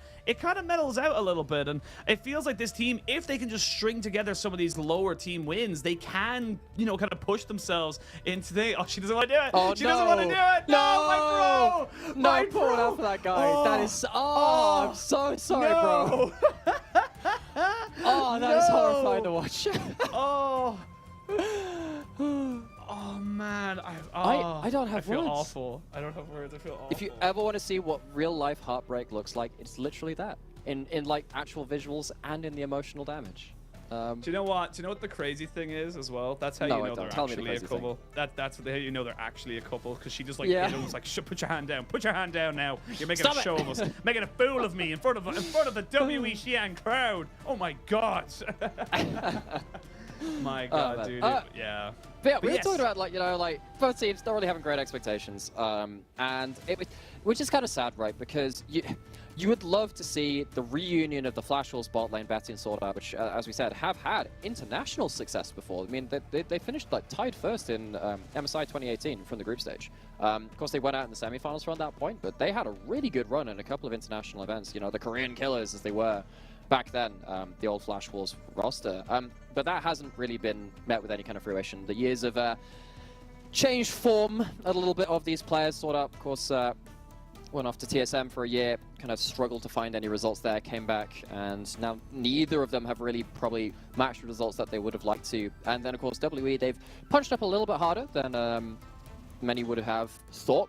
You were talking about the strength of schedule kind of leading them to a point where actually maybe they're looking a little bit better than they potentially could do as well. They faced some hard teams. They've got some easier ones coming right up. But this is a team that was winless in series last summer. Yeah. They've already surpassed, like, or matched their series win score from the entirety of last year, halfway through spring. So a quarter of the series, same amount of series won. Definitely going above what they achieved, particularly in that last summer. And it's not over yet. Of course, AL could be winless by the end of this too, kind of matching pace with what WE sadly achieved last split. But hopefully for them, looking to brighter tomorrows in their own rights if they walk away with a Game 3 victory. 2 updates. Yeah, there we go. That's what it's saying. They got a nice little setup there. 2 updates. The issue was Hope is reconnecting to the game. They will resume once he is able to reconnect. So it was just a loading issue from that. And to go back to our original thing, the quote of "we can rebuild them" is actually incorrect. Is we have the technology, we can make him better than he was, better, stronger, faster. Is the $6 million man TV series from the 1970s. So I was 100% correct, but I was correct. I was more correct than you. I think what I've done is I've actually thought that reference was actually like a Family Guy skit, which then made it into a robot. I'm 99% sure it is a Family Guy skit. I'm pretty sure it's like season 1 or 2. I believe it's actually a skit there as well, which tells you where a lot of my humor comes from, unfortunately. Actually, weirdly enough, that comes from a lot of old British. Do you remember Blackadder? Blackadder was a great series. That's where a lot of my humor comes from. Blackadder, Black Books. Was Black Books? Yeah. Yeah. I can't remember that one. I remember. I watched that a lot. I watched a lot of the ones that had Irish comedians in them. Go figure. Oh, that's fair. Those were the ones that had that were shown here in Ireland when I was growing up. Father Ted. Did you ever watch Father Ted? Yes, a little bit. Father Ted was incredible. No. Yes. So, yeah. Now this is going to get increasingly more niche at this point because again. I don't really sure how much to know what I'm talking about by the end of this, all right? Yeah, that's where I'm at. Because we could have had the option of, like, you know, like, internationally acclaimed, like, Mr. Bean, everyone knows him, he doesn't have a language attached to that program. Even though, you know, there are only, like, yeah, I did. I literally was like, what is a show right now that is, like, I didn't even play those games, you know. I never played them. No, I never had a PS4. I was an Xbox One guy because I'm terrible. Well, I did have a PS4. I just didn't play it. Yeah. But growing up before that, I kind of like I played a lot more of the Xbox games before that. I was a big Halo fan. Loved Halo. That was kind of like my first FPS. Combat Evolved still one of my favorite games of all time. Probably my favorite actually. I really liked that game. Yeah, it was a good game. I mean, I was a Gears of War fanboy through and through. That game is my. Oh, now there's some trivia about that. Apparently, Gears of War is the most toxic like esports scene that like has ever been known. I've heard like it was absolutely hilarious because it's obviously there are a lot of like memes about, you know, like League of Legends. Oh no, solo queue is so bad, it's really difficult. There are levels deeper than this, friends. Yeah. I mean, look, having played in it, and I played it at like a semi-pro level. I wasn't exactly exceptional. I'm so sorry. I know. I played it. I went to like. Did you go to LANs for it? Did you have any LANs for it? I did, yeah. Manchester had a couple of LANs. That's really cool. I went to mainly the UK, to be honest with you. UK and Ireland were more console gamers than anything else, but still to this case, really. Yeah, it's still to the same. Still love our consoles, but it did kind of come into to this particular one, and I mean, I was 16, I think, at the time. Went to Manchester. I think it was WePlay. Mini Oshin. Yeah, Mini Oshin, little scrawny, terrible Oshin, who was very good. Fun fact about that: I went to that tournament with my granddad because I wasn't allowed to go to it. by my parents. They were like, absolutely not. You're not going to Manchester for a tournament by yourself. Are you crazy? You're 16. And then my granddad asked me, how good are you? And I was like, I'm good. He's like, no. Are you going to win good? And I was like, maybe. He was like, all right. We never tell your mother this. We never talk about winning, this. Grandson? Literally, are you winning? Like in a genuine sense, are you winning? That kind of a setup. You know, like, if I get enough time between this game and like the next series, I will make that meme. I will find it somehow. You're gonna need to provide. No, I'm gonna need some help from you. You're gonna have to like provide me with like a little like cut out face. Yeah. But yeah. But anyway, the moral of the story is, I went to the tournament. We didn't win. My granddad was a legend. Thank you for my granddad who kind of set up my life in esports. Oh. But we're finally into game. We got the connection issues all sorted and ready to go. We're jumping in. This is game number 3 of our second series. Our third series has, I believe, already are due to start very, very soon. So hopefully we'll be jumping straight into that as soon as we are available there. But we got to talk about all the games and even the crowd knows another the media gears pause. grind to a halt once more into another pause. Yeah, I hope we get this one sorted out quickly. Because again, both these teams kind of like, they've been pretty back and forth this series. Waiting for this third game to finish, of course, it would mean an awful lot when it was Legend. It would do. And WE, be a pretty big blow. Honestly, if you lose this series here, as much as you have an easier strength of schedule coming up, but besides, of course, the JDG top in 1 week, that one's pretty rough. That could very much impact WE's standings in regards to looking towards playoffs, looking towards later into that split. Because this is a team which is, they're angling towards playoffs. They're in that bracket. They're in contention at that point. AL, not really at that level right now. They need to really find themselves a run of form to get onto that same kind of level. But a lot of that can start from game 3s like this, where it has been scrappy, it's not been precise. You can walk away with a win still. This is a little bit more worrying than most other pauses. When you pause and then unpause and quickly repause, that shows to me that there is a consistent issue. But we'll wait for an update, of course. I'll let you guys know once we ever get any kind of information. You guys will be one of the first people to know outside of myself and, of course, Nymera. But it's, this is setting up to be a very interesting thing. We're back in. Hopefully we don't have another pause. I will hold my breath. But coming into this one here, of course, AL are on the cusp. They're so like, close. Oh yeah, my finger slipped. Sorry, I clicked pause. Yeah. Oh, thank you. You got to press the game start button. I forgot I gave it to you last week. It's all good, man. Yeah, no. It's really, really easy to forget sometimes. This is why, of course, AD carries kind of come into counter Heimerdinger. Turrets are long range. Ashe is basic auto attack range.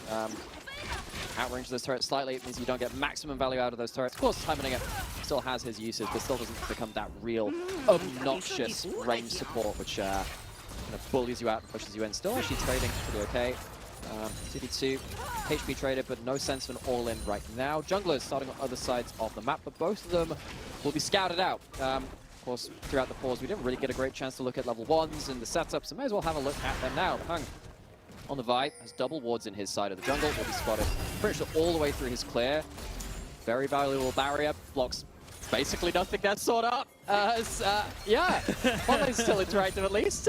I mean, look, it's not that long of a cooldown, but yeah, it is definitely a little bit of an unfortunate one. We do tend to see most people who go into the Ashe Heimerdinger, you want to try and use that barrier aggressively, and that's probably the thinking behind it, but just not really on the execute. You're very much under tower at that point, so not really going to get the most out of it, as Iwandi tries to push forward here. Betty taking a fair chunk of damage onto himself, to say the least, as Hope does get the Deadly Flourish down.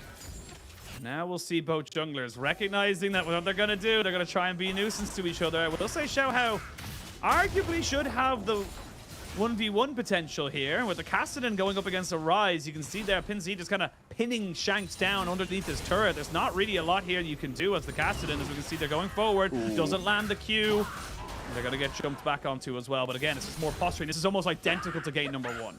Yeah, using the Blast Shield well on the Vi to that passive to trade through that shield. When it comes to these kind of like broken up trades, Vi can actually do quite well against the Wukong. But one of these, look, Kassadin can't play at level 1. Like, he just doesn't have the stats. He can't play at level 3! Okay. He can't play at level 3 either, allegedly. My god, that was so close. And forces himself out with the flash. We can even see now CDZ saying, cool, I know the Vi is there. I can proxy farm. I don't know if he wants to, but he can. He can, because he knows that the Vi isn't there, as you were saying. And the reason he's not there is because he's impacting this mid lane again. You knew that these junglers really like impacting this mid lane in this series so far. And once again, both these junglers finding each other out in the jungle. Casted and teleported back, no flash this time. Xiaohao gonna find him out though. Xiaohao is going to look into him there and say, okay, know exactly where he is. He's not gaining anything from this. You got to remember, though, the invades come in with Xiaohao. Yes, he's being a nuisance and he's giving priority over to the Rise into the mid lane. However, he's not gaining any position. He's not gaining any farm. It's not as if he's coming out and going, cool, we got all this pressure. I'm gaining all this and denying Hang. He's actually slightly behind, you would argue, in terms of the clear. As everything kind of comes said and done. Gets double scuttle, yes. That's the one thing, right? So you get double scuttle, which means you one camp up, and at the end of the day, you're going to go back and clear your camps anyway. You will then be effectively, I guess, 2 camps up, technically, because you've denied one, you've gained one yourself. But like, as you're saying, both of you are set behind by this because you're not clearing on time. You're not kind of getting the most fast clear possible. But I think, honestly, that is okay for Xiaohao in this instance, because if you already have a winning mid lane with Rise kind of using his early power over the Castellan very early on, it just allows him to play that in isolation. The Vi's not going to be there if you're keeping them in check. And now, going into the next few minutes, Dragon has spawned, bot lanes have got their first resets in. We've seen a couple of early Dragons in this series, and Hung will take this opportunity to go towards that. He is going to try. The 1D hasn't been spotted on Vision. Sword Art has no real idea what's happening right now, so no Hawk shot either. Means this is pretty much going to be a free Dragon. No one really there to contest on the side of AL. And yeah, they're going to get this one for free. He'll now realize it as he tries to walk over, but he needs to be very, very careful. If he gets CC'd here, he can be caught out. They're going to get a lot of damage. The barrier is good. The flash is better. And Mother Nature comes in to help out with a blast cone. Gaia reaches a helping hand through that blast plant. Does mean both summoners are down from Sword Art once again. Not quite understanding his kind of safe bounds in that one play. So, no kills over. First Dragon over to side WE, and it is, of course, going to be levels. We just zoom into Shucks, I guess. It's going to be the Chemtech Soul down, because you're not going to have. You've taken that first Dragon already, which means, again, one of the least valuable souls is going to be off the board once again. Important to note, especially if this does come down to stacking Dragons yet again. You want to make sure that soul is valuable. Of course, that gives you that extra bang for your buck in the late game. This is where we start to maybe see some rotations coming out here from AL. They have got the level 6s on their solo laners. You would love to have level 6 on Xiaohao before that, and of course the Ash Arrow as well. But this is where the game can get a little bit more testy. I like the Merc Treads rush coming out here for ZDZ, recognizing that he's not exactly in the greatest positions to survive should he get caught out by multiple different levels of CC. And even honestly there, you've Gragas, you've Cassidy, you've a Heimerdinger. Jhin W, Heimerdinger. There's a lot of value there is actually. A lot of value there with tenacity. Yeah, especially when you're running something like a lethal tempo as well, you're low range, you're looking to get as many auto attacks down, and you're not really able to do that when you're pinned in place, of course. So, definitely have to see how much value that tenacity comes in. Gonna have that Herald spawning in a minute. You're not going to have Ashe level 6, which is sometimes something that you see from supports. Ever since a couple of years ago, I think it was the 2020 semi-finals, Damwon had a really, really good... Actually, no, it's 2021, excuse me. It was when kind of Damwon showed that you could kind of get your support to level 6 by leeching some XP off of mid-wave on your way towards that Herald. Not really the case when you've died in lane, or you've had to be roaming across the map when you kind of stuck in the enemy jungle as Sword Art has made so much damage. And again, if he's pinned in lane, neither of these bot lanes heading up towards Herald, so it's just going to be top sides fighting around that objective, if any. More pressure here in WWE. I don't know why I went with that. And my head is just a little bit fried right now as WE lay down the pain. There's my reference there. If you don't manage to fit in, like if a jungler like steals an objective, can it be a steal chair an objective? Look, I'm fishing for things and I'm like, what can we get out of this? I was going to say, I'm a fan of the RKO out of nowhere, personally. It's just like, you know, it's like you kind of like set him up like Randy Orton. It's just like, oh, he's running, he's slithering, oh, RKO. But anyway, we'll get there when it happens, if it happens. But just to get it on the same page, got that one planned. Everyone note that down in your post-it notes in front of your screen. Yeah. Make sure you have your bingo cards ready. Sweet. See, the Herald has been started. Supports have made their way over here. Hope doesn't have, of course, his ultimate is level 6, but doesn't have his, isn't wandering his way up there just yet. Herald not being started up in earnest. There's going to be a fight over this mid lane. So there's a number of times in this series. Getting that mid lane so you can approach the objective, very, very important. You don't want to be pinned on the objective with a team getting a good approach towards you. Betty making his way over, but not at the fight just yet. If the fight goes over currently, won't have that AD carry. Plenty of harassment there going on to the rise, but nothing really there. And this is the power of the Jhin and the Heimerdinger. Look at all these traps set up, and there we go. They're going to put in the Realm Warp. Xiao Hao's being brought in. They finally get it. Explosive cast delivers everybody, but nobody's really gone down just yet. Decent damage here on the Xiao Hao and PinZ, but AL getting a little bit impatient. They do stop the Rift Herald from going down, but now they're really not in a position to contest it. Yeah, so, Sheen, both of us love ourselves a bit of rugby union. There's a term we like to use in that sport called a hospital pass, where you throw the ball to someone who is walking in front of someone who's very, very big. Realm warping in front of the Gragas, who is building that AP, gets the ultimate onto all of them. That's a bit of a hospital pass. No way you can fight after you've taken that big chunk onto everyone and you're forced out of position. Don't mind the initial thought of using that Realm Warp to get yourself onto the right side of things, but the execution, not quite there in this case.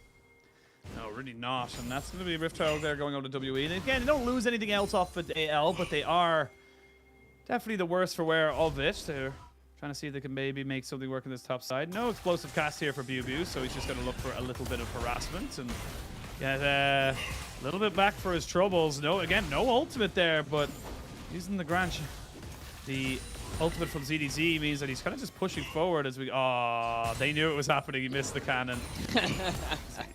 They were zoomed in and showed ZDZ's shame.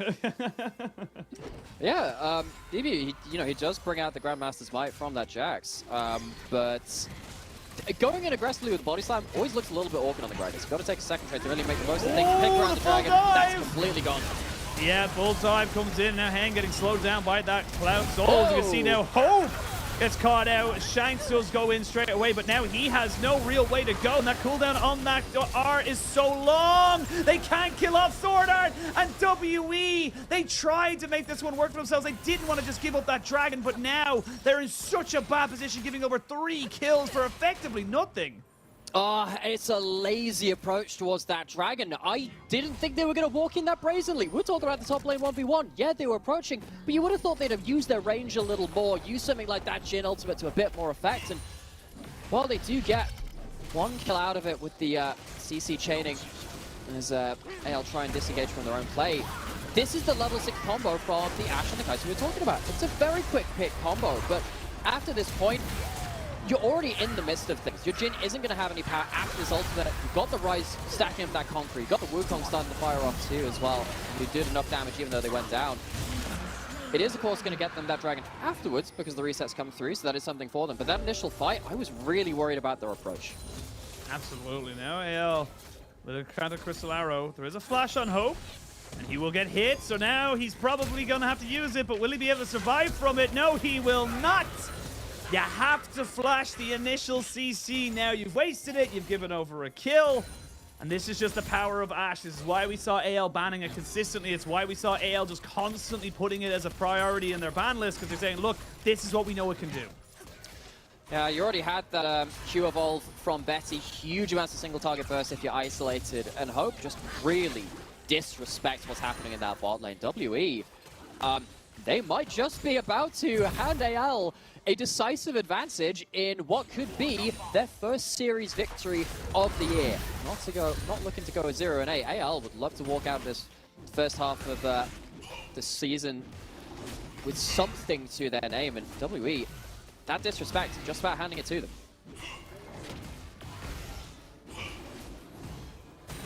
Look at the gold now coming out for all the players. You can see the carries of AL doing exceptionally well. Still 2 dragons for WE, so definitely nothing to be ashamed of in that regard. You're giving over a couple of kills for sure, but you are gaining in that regard, as we now have Betty resetting a lot. Not quite sure why he started stepping there. Just but really sure, likes the animation. You know he what? does himself his item as well. They're zooming in on him. ZDZ wailing away in this 1v1. Trying to see if he can make it work there by ZDZ. Forces out the explosive cast there from BuBu. There's another ultimate. Kai'Sa ult. No real vision means no real way of pushing back on top of that one there. You got Hang coming in the spot side.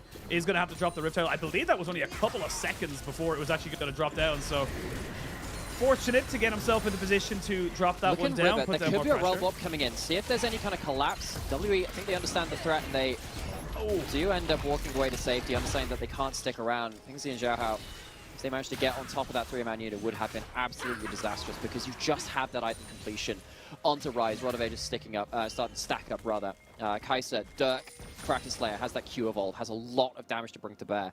When you see those Ash Arrows land, when you see people walking down Rivet, you just have to be on the edge of your seat because that could be the play which explodes the game really into AL's favor. Well, Hang moving forward. Now gets caught out. They're going to put out a volley. They know that he's not going to be able to do much else into this bot side. So, AL need to be very careful with how they kind of approach this one here. Shanks already level 10. With that Rod of Ages stacking means that he is pretty much on course to get that stacked up right as he hits level 15. Here we go. There's the Heimerdinger ultimate, but they can't really commit to this. A 3v3 for the moment in that bot side. No teleports on either of the mid laners. Means that everyone just kind of backs away. Z putting Shanks really far behind right now, forcing the summoner heal, but of course he has got himself the summoner spellbook, so he's fine just to get rid of that to sustain and get himself back up to that flash. So now, coming into this game, 50 minutes on the clock, Nymera, where do you want to try and see AL kind of push this priority? Because they've got it, but if they keep kind of stalemating, I feel like it's going to be WE coming back. Well, they are trying. They're throwing those Ash Arrows out. Honestly, if you're looking to see where they should be pushing the advantage, just keep doing what you're doing. WE, they haven't been precise. They have made mistakes. Keep doing what you're doing. Maybe you'll find yourself an opening. Ash Arrows, Kai'Sa ults into it, Realm Warps to see if someone's out of position. That's your bread and butter for this composition. Wait to see. 1 minute till Dragon spawns. Everyone pretty much picking up first items. Actually, Rod of Ages here for BuBu. Makes a lot of sense. So he's going to be stacking that one just as much as his mid laner is as well. Rift Herald has been started for the moment. This is where we saw a little bit of shenanigans last time. And with Pinsy in the spot side and no way of getting towards this fight, this is almost certainly going to be them giving this one up, but looks like he's trying to maybe move towards it now. I feel like it's just kind of maybe they're baiting that he's maybe there, but I don't know. I think you give up the Herald because Dragon's up in 40 seconds, right? That'll be Soul Point over to WE. Mountain Soul Point. Mountain Soul, obviously, very valuable soul on the whole, especially when you're fighting an awful lot. And when you're against stuff like the volley and Kai'Sa W's being able to shrug off some of that poke can also be very, very impactful. So it's going to be a bit of a split map. Looks like WE currently not looking to contest the Dragon either. Shanks, I don't know whether he has a teleport behind that exhaust. He might use that now just to see if he can unlock that. But if that's on cooldown, I don't think they'd be too anxious to fight that one either. Just wait to see if they can scale up a little bit later into the game and get Shanks online. When it gets to 5v5s, I think WE have a lot more bang for their buck. I will say right now, both junglers were on the top side of the map, so no one really in a position to get this one here. Reset comes out here from Xiaohao as Hang throws himself towards that mid lane. I'm a little surprised by this. I guess AL, maybe they backed up from a Dragon understanding that the Herald could have been used for a big power play while they were on the objectives. They don't want to leave the lane unattended, but this means that they're not going to be into the river first. It means that they're going to have to dive into the WE composition, which with a Realm Warp with an Ash Arrow, it's possible, but they don't have the vision to support it right now. Look to see what they can get with the Ash Arrow. That's their real hope here. Looking for a pick before anything else. They do know there's someone in that brush. Actually, they know there's something in that brush. Dragon has been started. This will put WE on Soul Point and a Mountain Soul incredibly valuable. BuBu just trying to use those barrels to keep everybody away. ZDZ on a massive flank. Spotted on vision like you just said. So, moving forward, there's the Ash Arrow. Is going to land onto a pretty big priority target, and they go in straight away. The jungler of WE very, very low. Explosive cast to disengage, and the Hellfires just aren't there. You're going to have a full try and get some damage down. He's not really hitting anybody at the moment. A fourth shot goes right the way wide. Just misses out on everything. But now, TP coming back in. BuBu is here. Hasn't really fully healed up at the moment. ZDZ hasn't really done anything in this fight because he hasn't needed to. So he's very, very healthy. Dragon's still 4,000 HP. AL looking to try and just deny this one away from WE, and you can see that just having that would be huge, and they get it. Do they look for the fight afterwards? That is the question. This kind of posturing has been happening for so long. The Ash Arrow is nearly back off of cooldown, and now they can really go. The Rise ult comes in, and everybody has to disperse. You have to run for your lives. Shotgun Betty right into the back line. The Ash Arrow is back. It started it, it ended it. AL now in control of this game. Everything falls apart on the retreat for Team WE. They preyed upon the mistakes. Anyone's Legend find themselves in a point. No! Betty gets caught out on the retreat. Betty! You got greedy. You wanted to farm a little bit. You wanted to get those waves, and then Payne gets that one there. But Yubu trying to see if he can go over. Flash in. Counter-strike. You shall not kill my ADC without proper revenge. And ZDZ wants this fight. He wants it. He wants one more. But the cooldown on that Q is just too low. Oh my gosh, everything comes apart after the objective is taken. So we were kind of talking about, okay, what happens with you know, the setup for this. This is after the Ashol is landed. This is after you've lost things like the Gragasol. Key thing here, Yubu is CC'd as the Realm Walk comes in. It's not a hospital pass this time. If you could get a body slam into multiple members of anyone's Legend, maybe you can turn that around. Of course, he still got the buy over the wall with that with the ultimate available. Of course, wasn't there quite soon enough for that play, but WE, they split up on the retreat. They do get punished for it. At least you get a shutdown back.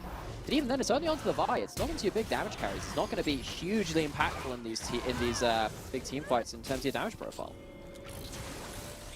Speaking of damage profiles, you've already got 203 on the rise, picking up 2 items already, stacking up his Seraphs. Going to get the Rod of Ages as well. Nearly got the Collector as well coming out here for Kaiser's Yubu. Trying to see if he can maybe trade that one back into. We have a replay here. I'm not quite sure exactly what happened here. Ah! Both supports went in. Hang on a second.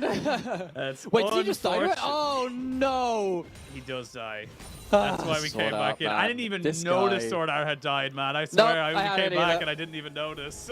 I was too busy like bemoaning like the death of Betty after that his lane partner just like completely missed on the death recap of that one. But hey, it's another kill over. It's a little bit of gold in pocket. Of course, the gold is going onto the buy. It's going onto the Heimerdinger. Oh, that's a good pick.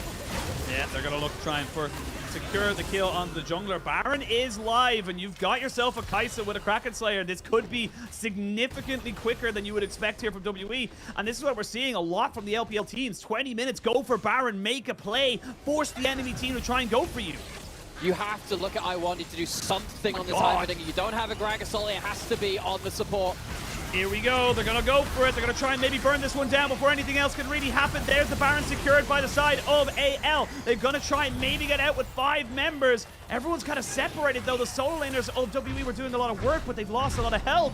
And 5 members in 21 minutes. You've got AL with a Baron. But this is a huge set of plays. AL, they have managed to push the tempo up. They've managed to keep themselves in the right position to respond to someone out of position.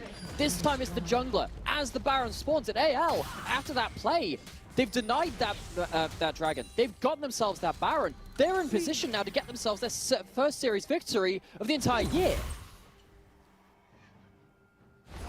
Not quite across the line yet. You've got a gold lead. You've got plenty of gold now into your carries. Level 10 on that stacked Rod of Ages. Shanks is on 9, so he's not going to get that one up nicely to the level 16, unfortunately for him, but he should get it up to 15 if he can get a level or so before then. Here we go. Pinz not going to get caught out by that. This is reminiscent of Bubu in game number 1 comparatively to game number 2. Bubu hasn't really been anything for WE in this game, and with EDG now moving up towards that top side, he's just making plays, and this is what we wanted to see from ZDZ on the Jax in that game, or excuse me, it's what we wanted to see from that Jax from Bubu in that first game, is that you can't deal with him on the side lane. This is a very similar composition that AL have built themselves for, that WE tried to make work in that first game. Okay, ultimates are back up. Xiaohao's looking for the flank. They have vision control. Look again, you could look towards a big dive coming just up. Maybe not under the tower just yet, though. Not throwing away their lead too easily. Just again, poking and prodding at these towers, trying to clear it out. We have not lost their tier 1 in the mid lane just yet. 15 seconds till Dragon spawns. ZDZ has a TP, so honestly ZDZ can just stay in that side lane, just keep putting pressure down.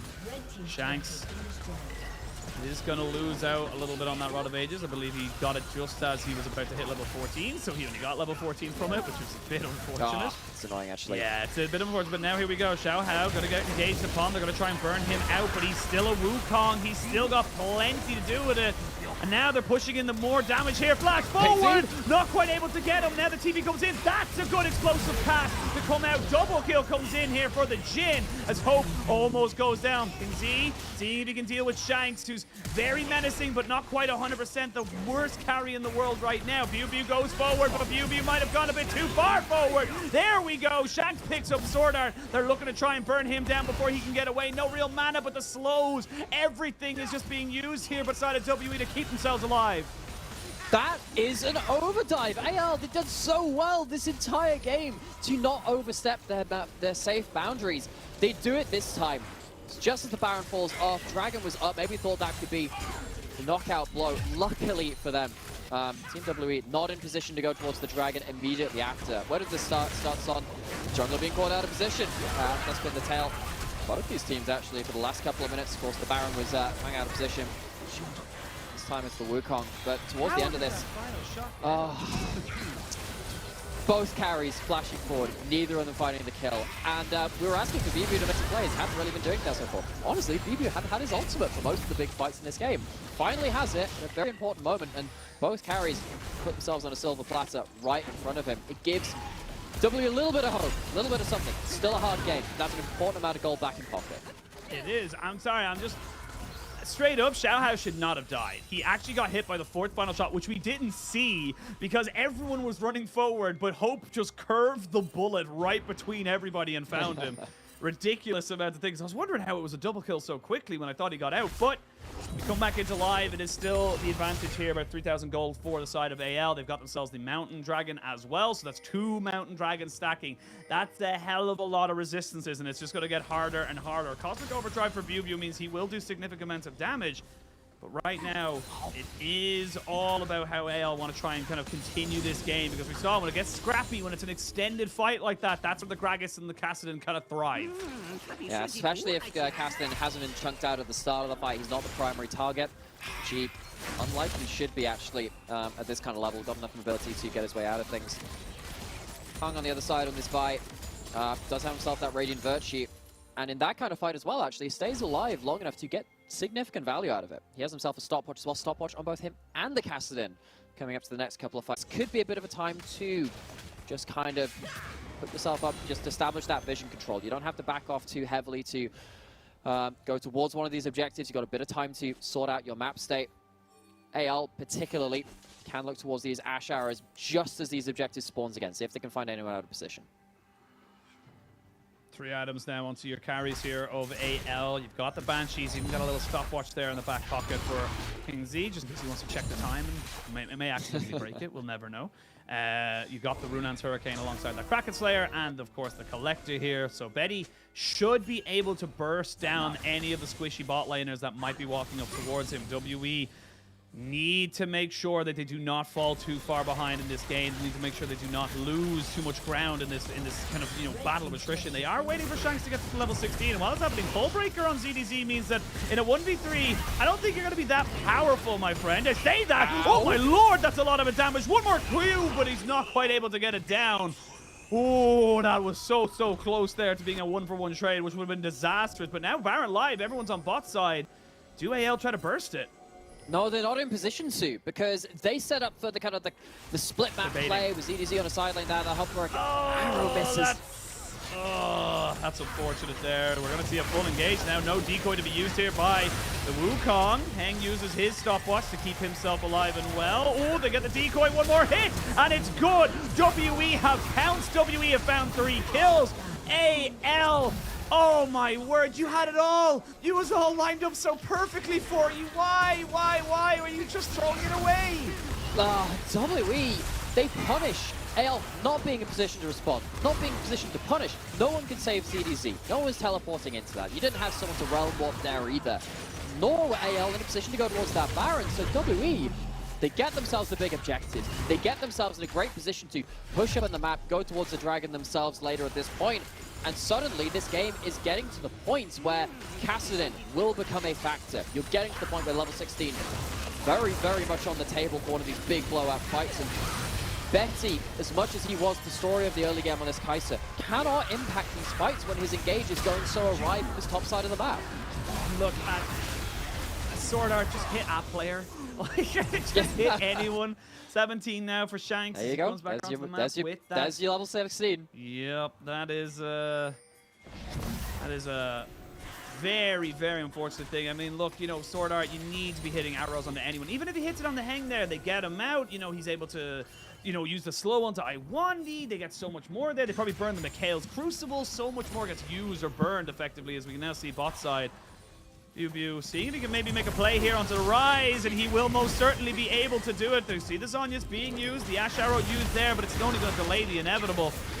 And AL are crumbling Nightmare. AL were so close to getting their first series. They wanted to be 1-7, but it's looked like it's going to be 0-8. It's looking more and more that way. So many points in this game. We could point out and say, look, this should be a game-breaking advantage. This puts you in the position to win your first series. But WE, despite their own failings in this series, despite not really having the precision that they would want, if win is a win and they're pushing it with Baron, numbers advantage, no rise on the table, looking to put themselves in a great spot.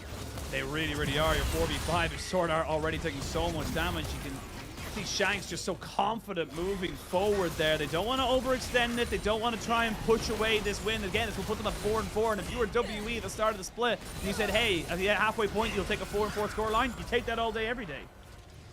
You would. You're gonna back off to spend their ill-gotten gains. Dragon is alive right now, so maybe... Oh, Shanks caught out. He wants to be caught out. Betty moves forward. They haven't taken the Dragon just yet. Here we go, full-on engage. Good disengage from the Gragas. You've got Pinzi coming in here now with the TP. And AL, they know. They need this Dragon. They need to just keep stacking these Drakes. They know they can't let this one go, because if they let this one go, there might not be another opportunity. Here we go. Dragon down very, very low. ZDZ knows he doesn't mind if he dies, because he's just there to secure the Dragon. It has been secured as they push now forward. AL, get the jungler. AL, keep pushing. And AL find a moment where Shanks wasn't with the team. He wasn't there, and you don't have the cleanup. Betty on that HP would have been a sitting duck. Oh, Shanks. But it's not to be, and we've got another twist, another chapter left in this book, as Game 3 is giving so many questions to both of these teams. It is tense, it is not precise, but it is all on the line for both of these teams in their last game of this first half of the split. I mean, it is...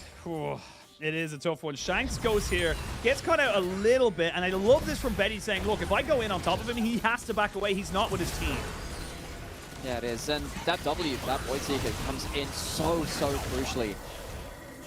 That also comes in crucially from Bubu. We've seen a couple of plays earlier into the game where the Gragas ult wasn't available. That one comes at quite high value. But throughout all of this, AL just find a point to see that Caston isn't there. I don't know if they actually knew about that. I think maybe they just knew by kind of, by context, I suppose, not seeing Caston there at this point. Maybe they thought he'd be flanking around so they could try and finish off that fight in as quick a time frame as possible. But they really do get away with that one. Even on that HP, you gotta feel like if Shanks was there, cleanup happens afterwards. All right. This is where it now becomes a problem for WE, because yes, the Cassinan is massive. Cassinan's level 18, building up to 6 items. Why wouldn't they just win? That is a 27% extra armor and magic resistance on everyone on your team. With a Mom and Mortius, the value you're getting from that item from Betty is monstrous. It is disgusting. Even slightly offensive, defensive items become so much more potent, so much more powerful against this team's composition. You get that up to 36%. There, I do not see this. You have to fight at this next dragon. You cannot let Soul go over to AL if you're WE. Yeah, you have Void Staffs on your solo laners, but you look at the Hullbreaker or the Jax and you go, maybe not. Maybe we don't do that. Look how close it got the last time. Even stuff like not having anti-heal at this point, going to be pretty important. You have it on the Chainsword of Hung, but you don't have anything like an Oblivion Orb on your solo laners. You need to really watch who is at the plays when you're trying to play against Jax in this side lane, because that Divine Sundra, if you don't have anti-heal on it with those amounts of resists, every HP means so much more. It weighs that much more. Not being able to deny that with regen, kind of important now as well. Come on, AL. I don't care if this show's biased. You need a win. We need the circle of suck here in the LPL, and we need to know that you can take someone else down. And again, there are no easy games in the LPL. There are no easy teams. Yes, there are definitely teams that you're looking at far more favorably, but you look at Weibo, you look at BLG randomly dropping series to teams that we would never expect them to. And again, I don't think Shanks wins this. You're against a Hull Breaker. Again, we talk about those resistances. You can't take that fight. Yeah, the healing from the Sunder up, the huge amount of resist coming out from just that single item, but the Dragon's buffing it up. Hugely important, but I think Shanks was there to try and get something on the bot side of the map, clear out the wave at least, or at least part of it, to allow WE's super minions to push in a little further. Baron is spawning. WE, they've concentrated on the top half of the map. They have the vision at this point to give themselves lit up jungle for anyone's Legends arrival to the to this objective. He has a teleport, because he will have to use it early though. This Baron gets absolutely burst out. It doesn't though, because they can't fully commit to it. If they fully commit to it, the magic resistance debuff they get from the Baron would just absolutely set up a fish in a barrel for this Rise. They cannot go for it. They got the TP out of Pinsy, and that's kind of what they wanted for now. Hung moving in, making sure they can cover all this vision. They haven't got any more super minions in that bot side, and now you've got a bit of a switcheroo. Switcheroo now. You've got to be very careful. There is a TP coming in from Shanks. Maybe he goes for that little bit of a play. As Bew puts himself out. There we go. It's going to be a flank there from Shanks. Very much on the top side there. They know it's coming in, so they know exactly where he is. That's going to be a tower. Guess what? Nobody cares right now. When it becomes an inhibitor, that's when I start to get a little bit worried for AL. Yeah, well, Shanks knows he's safe right now. You have to pull off something like this Ashe ult to try and hit him. With the amount of ultimate cooldown that he has now, you're unlikely to hit that kind of skill shot. Very hard to close down this Kassadin. Bew. Oh, he's caught out. He's caught out. He flashes, and he does get his ultimate away. Now you can see they're going to go in straight in. Betty gets himself the shotgun kill. He can't go down just yet. CDZ does teleport in onto the Baron pit. Jin is dead. AL looking to make this one live for themselves, with Pinsy trying to make it work. They're so low. There's so many low health bars, but CDZ is just too damn big. And Chimera, they might have been able to do it. They need to push mid. They need to kill off this revive, and they need to make sure they secure this win. He's trying to kill as many as he can, get Sword up, but that is not enough. Rise, Jax storming forward towards the base, and anyone's Legend will not be... They will not be denied a victory in their first 8 series. They will no longer be winless. Going towards the Nexus. Beat me 7 times, shame on you. Beat me 8, shame on me. And they will not allow it to happen an 8th time. These death timers are coming back up, and they have got a slight minion wave. They will be able to take it out. Rise is very, very low. It's going to be on ZDD to go for it. I don't think there's going to be much here to do. There's a good explosive cast. Is this game over? I don't know, because they're defending the next one. They're auto attack, and they've done it! AL, you swear they just won the World Championship! Looks of elation for this team, who has suffered so much in this split so far. They have struggled to string together consistent best of 3s, an odd game there, here and there, going their way, but this is the first series, and you can tell how much it looks to them. And that, honestly, I love to see this from teams which have been down and out, your teams which have struggled to put together those victories. It just reminds you what kind of emotions this brings about, how much this competition means to these players on these stages. And this is what I mean when I say there are no easy games in the LPL. This level of play is that you can drop to anybody, and they want to win. They want to come forward. They want to give themselves an opportunity to prove that they aren't that bad. These are, again, some of the best players in the world, but unfortunately, when you have 17 teams in a league, there are just going to be some slightly worse teams. That's just the definitive nature of how competition works. As we come back out of it, WE, this is a bit of a gut punch right now. You go from being potentially 4-4 to 3-5 after the first half of the split. You can see there's definitely no, and they had opportunities. They could have won that game. It really felt like it was just one mistake right at that Baron, but by Bew that kind of set up the dominoes and really led to that victory being, you know, back in AL's favor. Yeah, this game was a roller coaster, because you have to call out the plays when you see them as like, this should set this team up to win. This should set this team up to lose it. But, you know, It's not that easy. These teams really do play on the edge. There is some rough edges to them. I think both these teams, we called it out multiple times in this series and previous times in the split. They haven't been precise. It has taken a little bit of zeroing in, a bit of recalibrating on those big plays. But again, see how much this means to these players. Betty and Sword Out, of course, they've had their reunion from their Flash Wolf days on this team, and they finally get themselves their win. But for the other players on the roster too, perhaps a little less experience on them, but no less the measure for it today.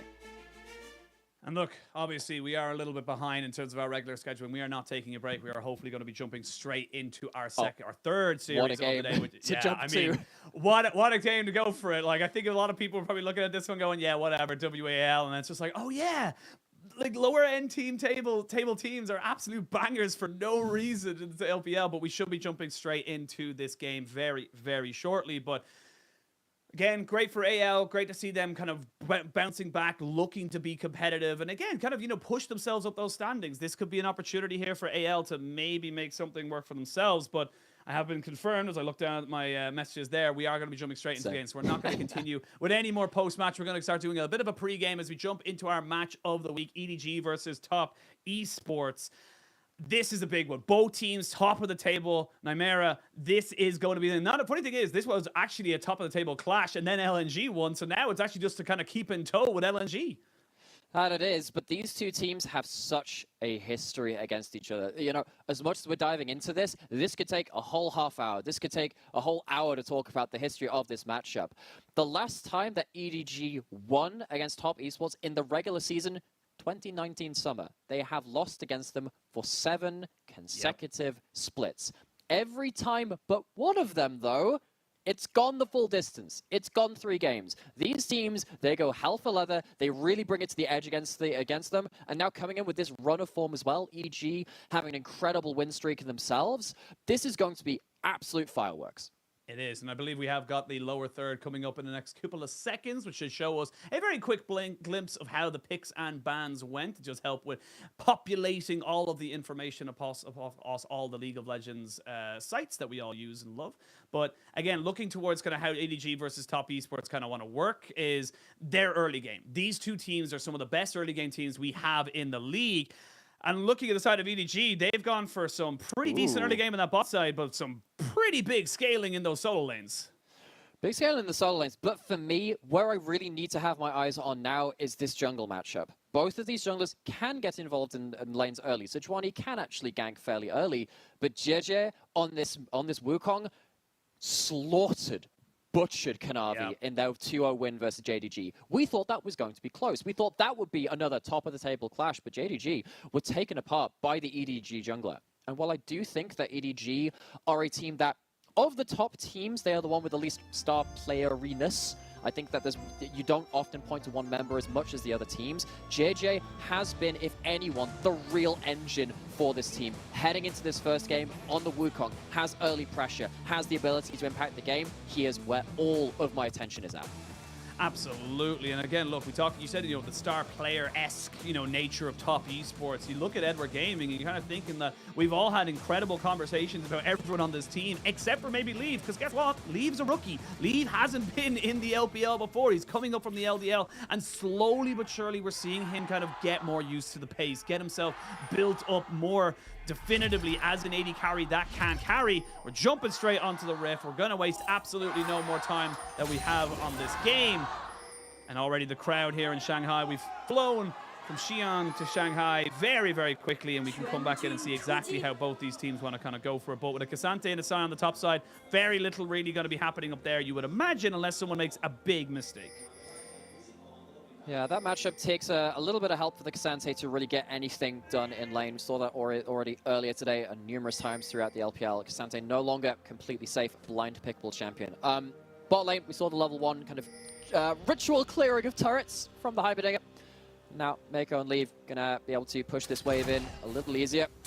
This lane, of course, very dependent on how much value Heimerdinger can get from his early plays as well. How much do these junglers impact this, though? See in the next few minutes. And look, for Top Esports, this is an interesting split to kind of see how they go right now, because we're looking at a team that was built their entire brand around a player that no longer plays for them. They have built their logo is a Knight's helmet because of Knight. That's where this team is now, coming in with Rookie, now coming in to see how they're able to kind of work with this guy. And Rookie has always been in the conversation of one of the greatest mid laners to play the game, but has only ever got to go to an international stage a handful of times. Never really that consistent, never really kind of getting to the same accolades as someone like Faker that you would love to see him in. So now this team has to perform. This team has to work out. You've changed out one player that, let's be real, was one of the best in the LPL in terms of mid laners last year to an equal, if not better, mid laner in Rookie. So it has to work now.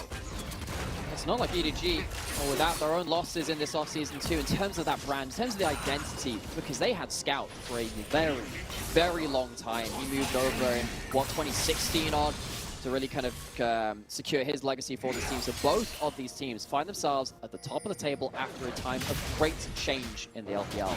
But neither of them been found lacking so far. Top Esports only lost their very first season of Spring to Weibo Gaming. They've been on a 5-series win streak since that point, the largest run of form of any team so far in the LPL. Looking at these early games though, JJ not found his way into enemy jungle or into lanes just yet.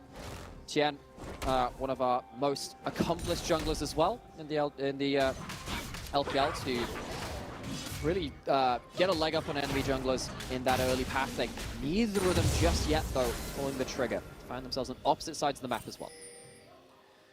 Obviously, we talked about JJ very briefly coming into this series, how he just absolutely decimated Kanavi in that game against JDG. But now we're starting to see him. This would be the big, real kind of like temperature check, in my opinion, for someone like JJ, because it's like, can you consistently bring the same performance? Tien, arguably the best jungler in our league for multiple different splits, multiple different years. This is the stage now you need to kind of push that forward and say, look, no, I am at the World's 2021 form. I am at the level of which we were able to win that championship and just completely kind of go toe-to-toe with one of the best to ever do it in Canyon. So right now, my eyes are going to be on JJ and how he's able to navigate this map and deal with someone as potent and as scary as Tien. Yeah, I think that Tien has done a good job of not running into the Wukong early. It can be a little spooky Sejuani at that point. Wukong very, very good at early duels. Still one of the very best in the game at doing that. All of these lanes giving it about as good as they take, though. No real big advantages coming up across the board so far.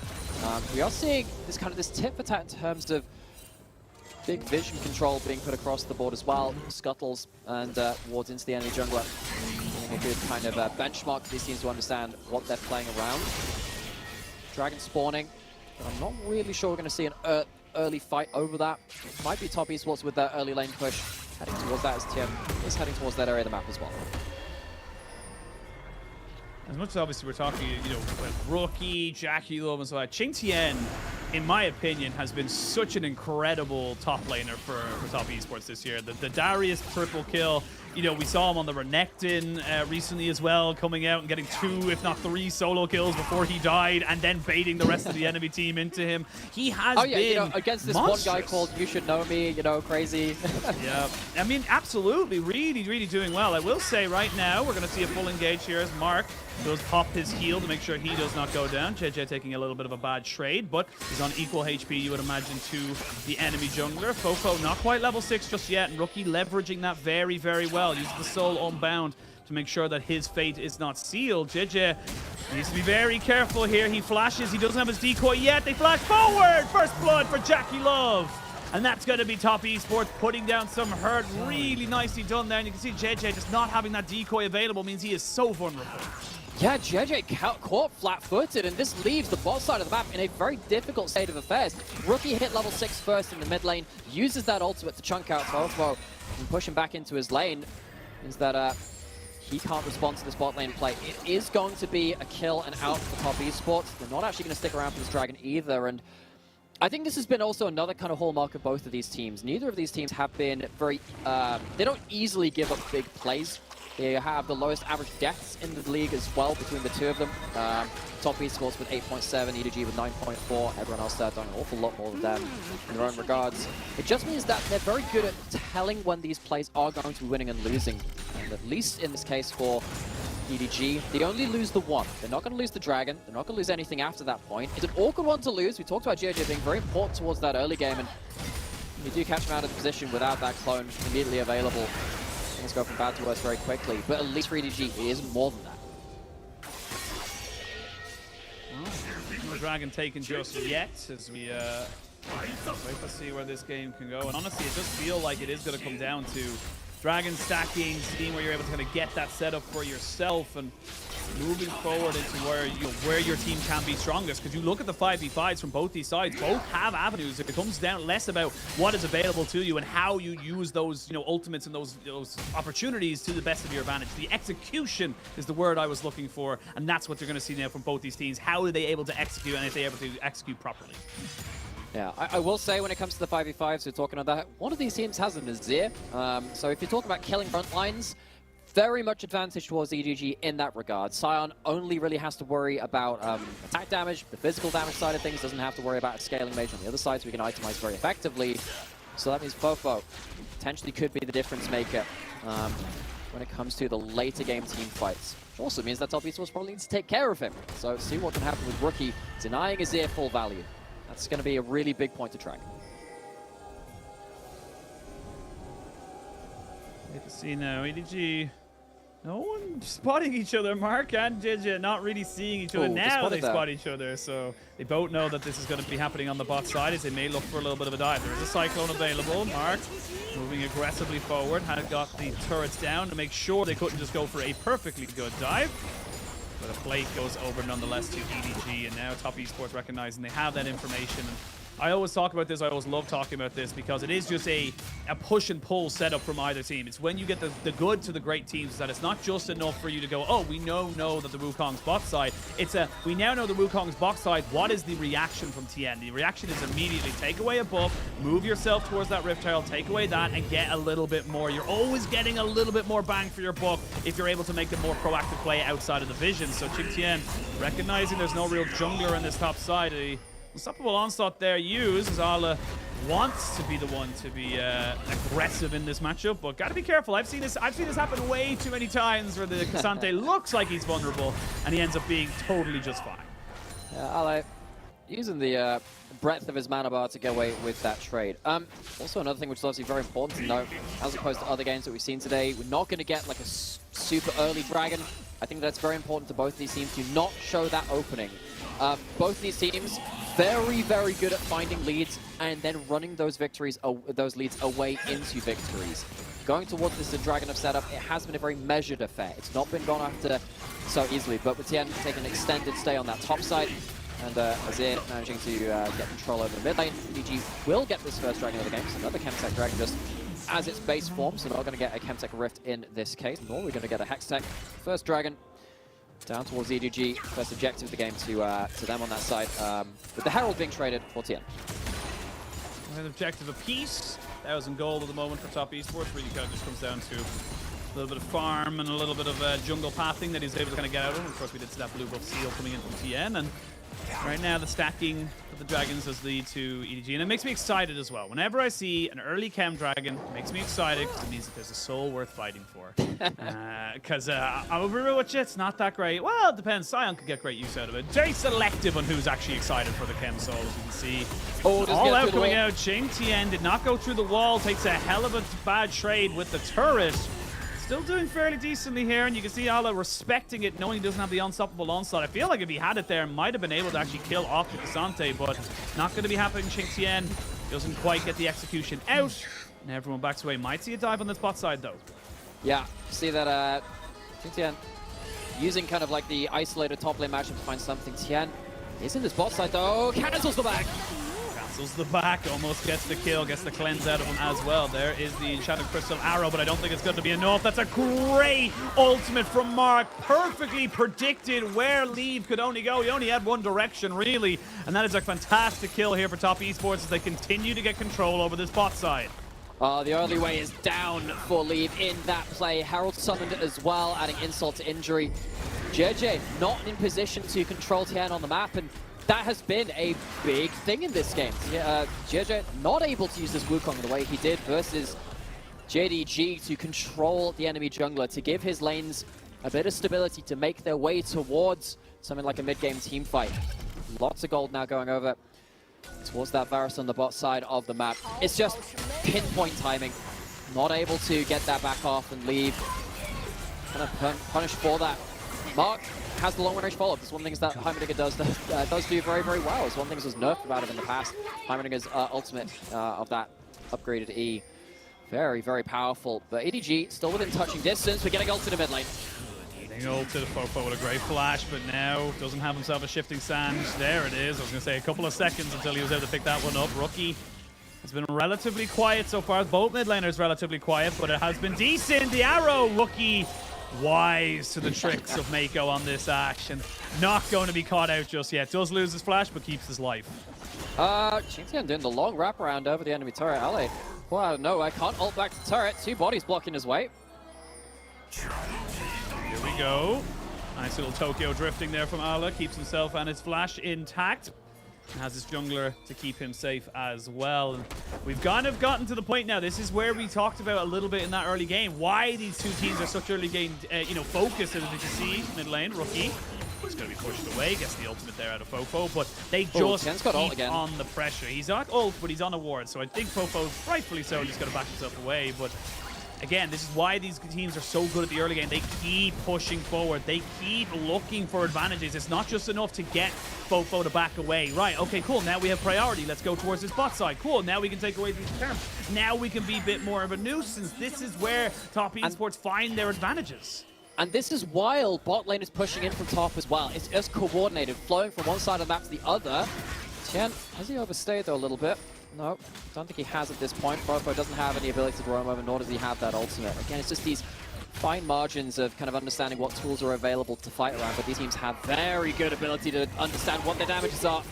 Yeah, well, you got to be careful underneath the turret. There's going to be an ult for an ult. This fourth shot's not going to be great for either side. Mark flashes away as Mako goes down, and this is top esports just showing that they are so damn good. Now TN with that ultimate you mentioned earlier is gonna hit Fofo. He's gonna get his soul unbound. Maybe not though. Rookie's still pushing forward, but without his fate sealed, it was a couple of seconds away. Rookie not able to get that kill, and Fofo stays alive.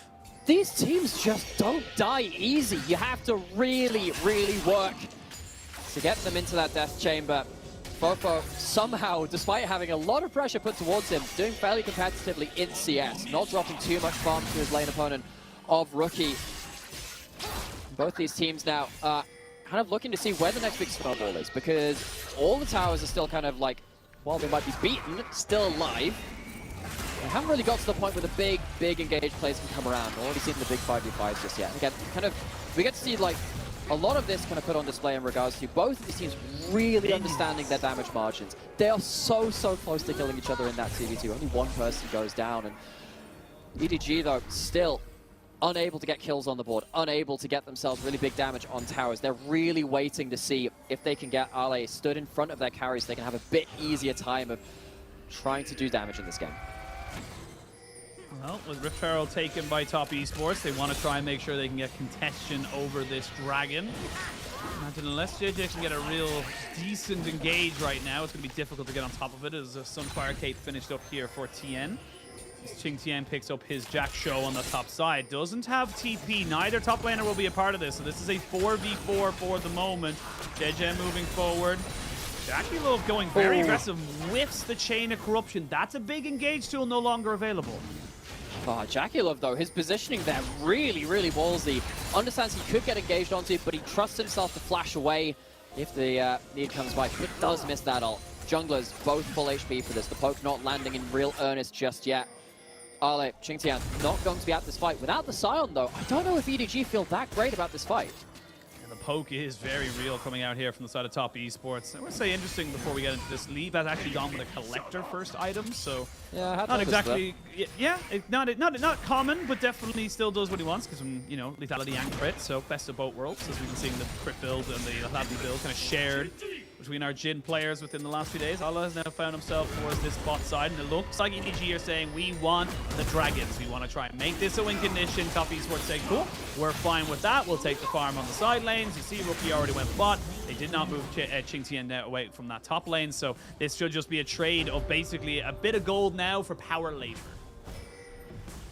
Mountain Rift reveals itself to us, first game of this series. When you got a Scion, of course, any kind of mountain dragon, it's going to be very, very useful for you, but it's not like Top don't have their own tanks as well. So even basic dragon is going to impact the way that these fights play out. And when the fights have been so close, those very, very much factor into it. EDG really struggling to push up anywhere across the board right now. Fofo been held to account by Rookie, despite not dropping farm. Hasn't been able to really use the pushing power of his ears that we know him for. EDG really are banking on these dragons now. In terms of regular play, playing around these lanes, they're struggling to really get themselves a foothold. Blank might be coming in here from Arla. Never mind, there's a glacial pressure on the JJ, but he gets himself away, no problem at all. There we go, there's the unstoppable onslaught. They have a flash on TN if he wants to use it and keep himself alive. Chain of Corruption keeps Ala away from really making any more of a mark. They're just dropping there with Qingtian, recognizing they don't need to do anything else further, and despite this 4,000 gold lead, it is still EDG with plenty of damage in themselves. They've got ways of making Top Esports sweat. Yeah, definitely turning up the heat. EDG, with moments like this, when actually some ultimates are blown from top, this is when they actually have some ability to walk into the enemy jungle as they are doing right now. EDG doing a decent job, actually, of soaking up some of those big cooldowns. So as much as they've lost the bot lane turret, they do find themselves significantly behind in gold. I feel like they're still making sure that the losses they do have are as contained as they can be. Top, though, still have the chokehold on this game. They still have control. And with moments like this, unless you do have really good disengage play like JJ does with this clone at that point, these fights could blow up at any point. You can feel it just on the brink. Feels like we are teetering so close right now. I feel like we're going to blow this game up with this next dragon. The third Drake generally being the one of the more... Actually, that was a bit of a close one there for TN. He almost got clipped there on the side of it, so Leave not quite able to make that one stick, but yeah. It does feel sometimes like we are just hovering upon the edge of a knife that is willing to either give you the kill or get you killed. As there's an Ash Arrow coming out, trying to use that collector rush damage, but it is still onto a very, very tanky Sejuani. And now, still 2 minutes to the next dragon. Baron will be on the field in 30 seconds, and we've seen how quick these teams are willing to go for that Baron bait. This could be an opportunity for either side to really make this one work. Deadly Flourish lands. There's the ultimate, and the cleanse has to be used alongside the flash. Chain of Corruption is decent, and they've caught out Mako. Now it's a 4v5 in favor of Top Esports. They've got Rookie coming in from a flank as they look for more. Fofo finds a fantastic ult as they trade back two. It's a 2-for-2 trade at the moment. Leave tries to stay alive, but Rookie's just doing so much. It's gonna be Ale falling almost certainly here as Rookie eventually joins in. Asante doing a lot as well. Rookie cleans up that kill and ends up being a 4-for-2 in favor of Top Esports. We were on the brink. We were on the cliff's edge, and as we tumble off it, it does go in favor of Top. Rookie, again, continuing to look, pushing back JJ. They don't have room to go towards the Baron, though. JJ's alive. Tien's dead. Can't really go towards that with the smite disadvantage, despite having probably the ability to kill the Baron yourself right now. So EDG, at least not going to have to suffer that one, but they have lost a big fight at that point. Have to see what happens with the resets just after this point. This starts with slow into root, and then the Scion is in front of the rest of his team. But then after this point, Ale actually doesn't get to block for Mako, for Leave. It really is a case of, can the front line do enough value for these carries? Fofo does a decent job of trying his best to get the damage in, but Leave doesn't have the items at this point. He's got a collector first, which is great for finishing off kills. Not great for getting people to the point where they can actually be killed, though. And Ale does all of his frontlining after his carries are dead. The last half of his health bar, it's not actually achieving anything for his team. And Sejuani on the other side doing a really great job at the top for at least soaking damage that could have gone on to someone more important.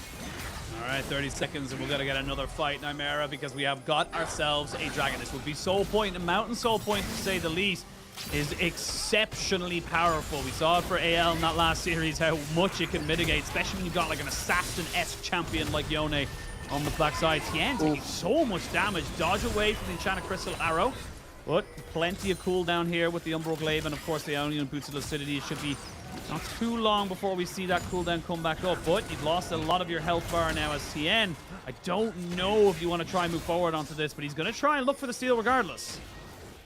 He's just looking to get himself into that river. He doesn't have something like a Warmogs though. Saw that earlier in the day. Teleport coming in from Xingtian. Doesn't have Ghost. Does have his ultimate. Can he get the angle? Leaves opened up. Tien, Leave has been left on his own some. Now he gets all out and put in front of him. He's trying to get taken out, but they have successfully defended him. Never mind. His fate has been sealed. Rookie from all the way on the other side of the Dragon Pit finds his first kill, but Xingtian has fallen in favor of the side of EDG. But now, can they look for anything else? They might try and get a TP in with Ale and look for a re-engage on this fight.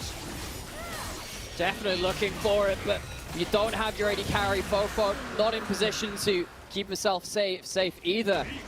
EDG feels like their approach towards the last couple of fights, they just haven't been able to stop these solo laners from top esports from reaching their backline. Rookie and Xingtian being the real difference makers.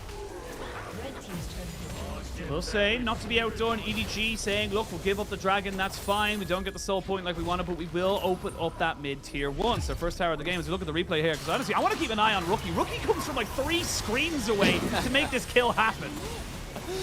He just runs with the increased movement speed from the E, flashes forward, uses the ult to finish off Leave. But the reason he's allowed to do this is because all of the kind of blocking abilities that EDG do have kind of been used onto Xingtian in kind of desperation. He manages to get into Leave's kind of melee space without really having to do that much. Just pops his ult and runs at him. And EDG, they need to start finding some way to get Ale just in front of this Jin, in front of this Azir, because the more multi-angle this becomes, the worse it gets, because top esports are ready to pounce. Mortal Shield Bow now for Rookie.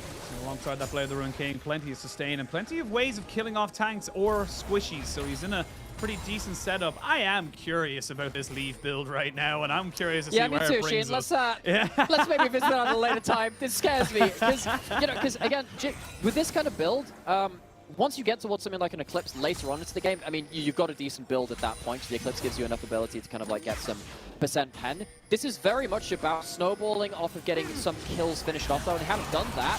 Tien, what out of position, though. Oh, Fofo scoops him up and hands him on a nice little cone for the rest of his team. Have your ice cream and love it. Rookie goes in with the face seal, but now he's behind the wall. Fofo has been killed as Jackie picks up another one. Jackie Love is free hitting right now. Look at him. Nobody is touching him as Xingtian is just a wall. Finally, JJ gets himself onto the backside. Rookie trying to see if he can help out his AD carry. It's not to be. And now with Mark and a lot of pressure on him, has to flash away. Mako trying to be his best AD carry impression. Good flash away by JJ to stop Xingtian from getting anything there. No collector proc right now from the EDG to ADC, but Rookie's still looking for more. Does back himself away. Very, very low health bars. EDG still not dead yet.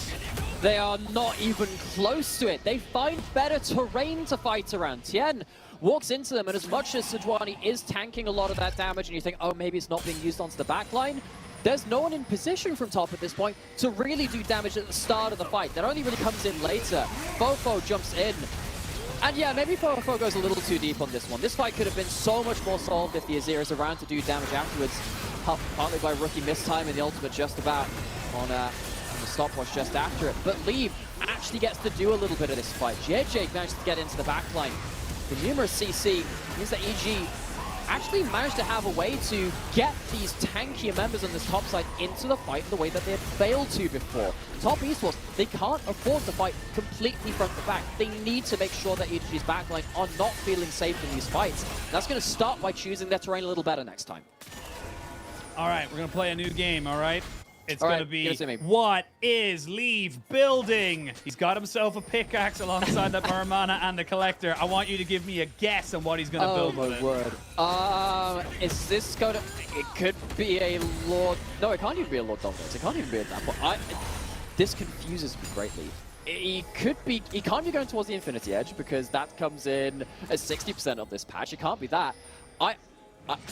I don't want to know what he's built at this point. It's not a mythic.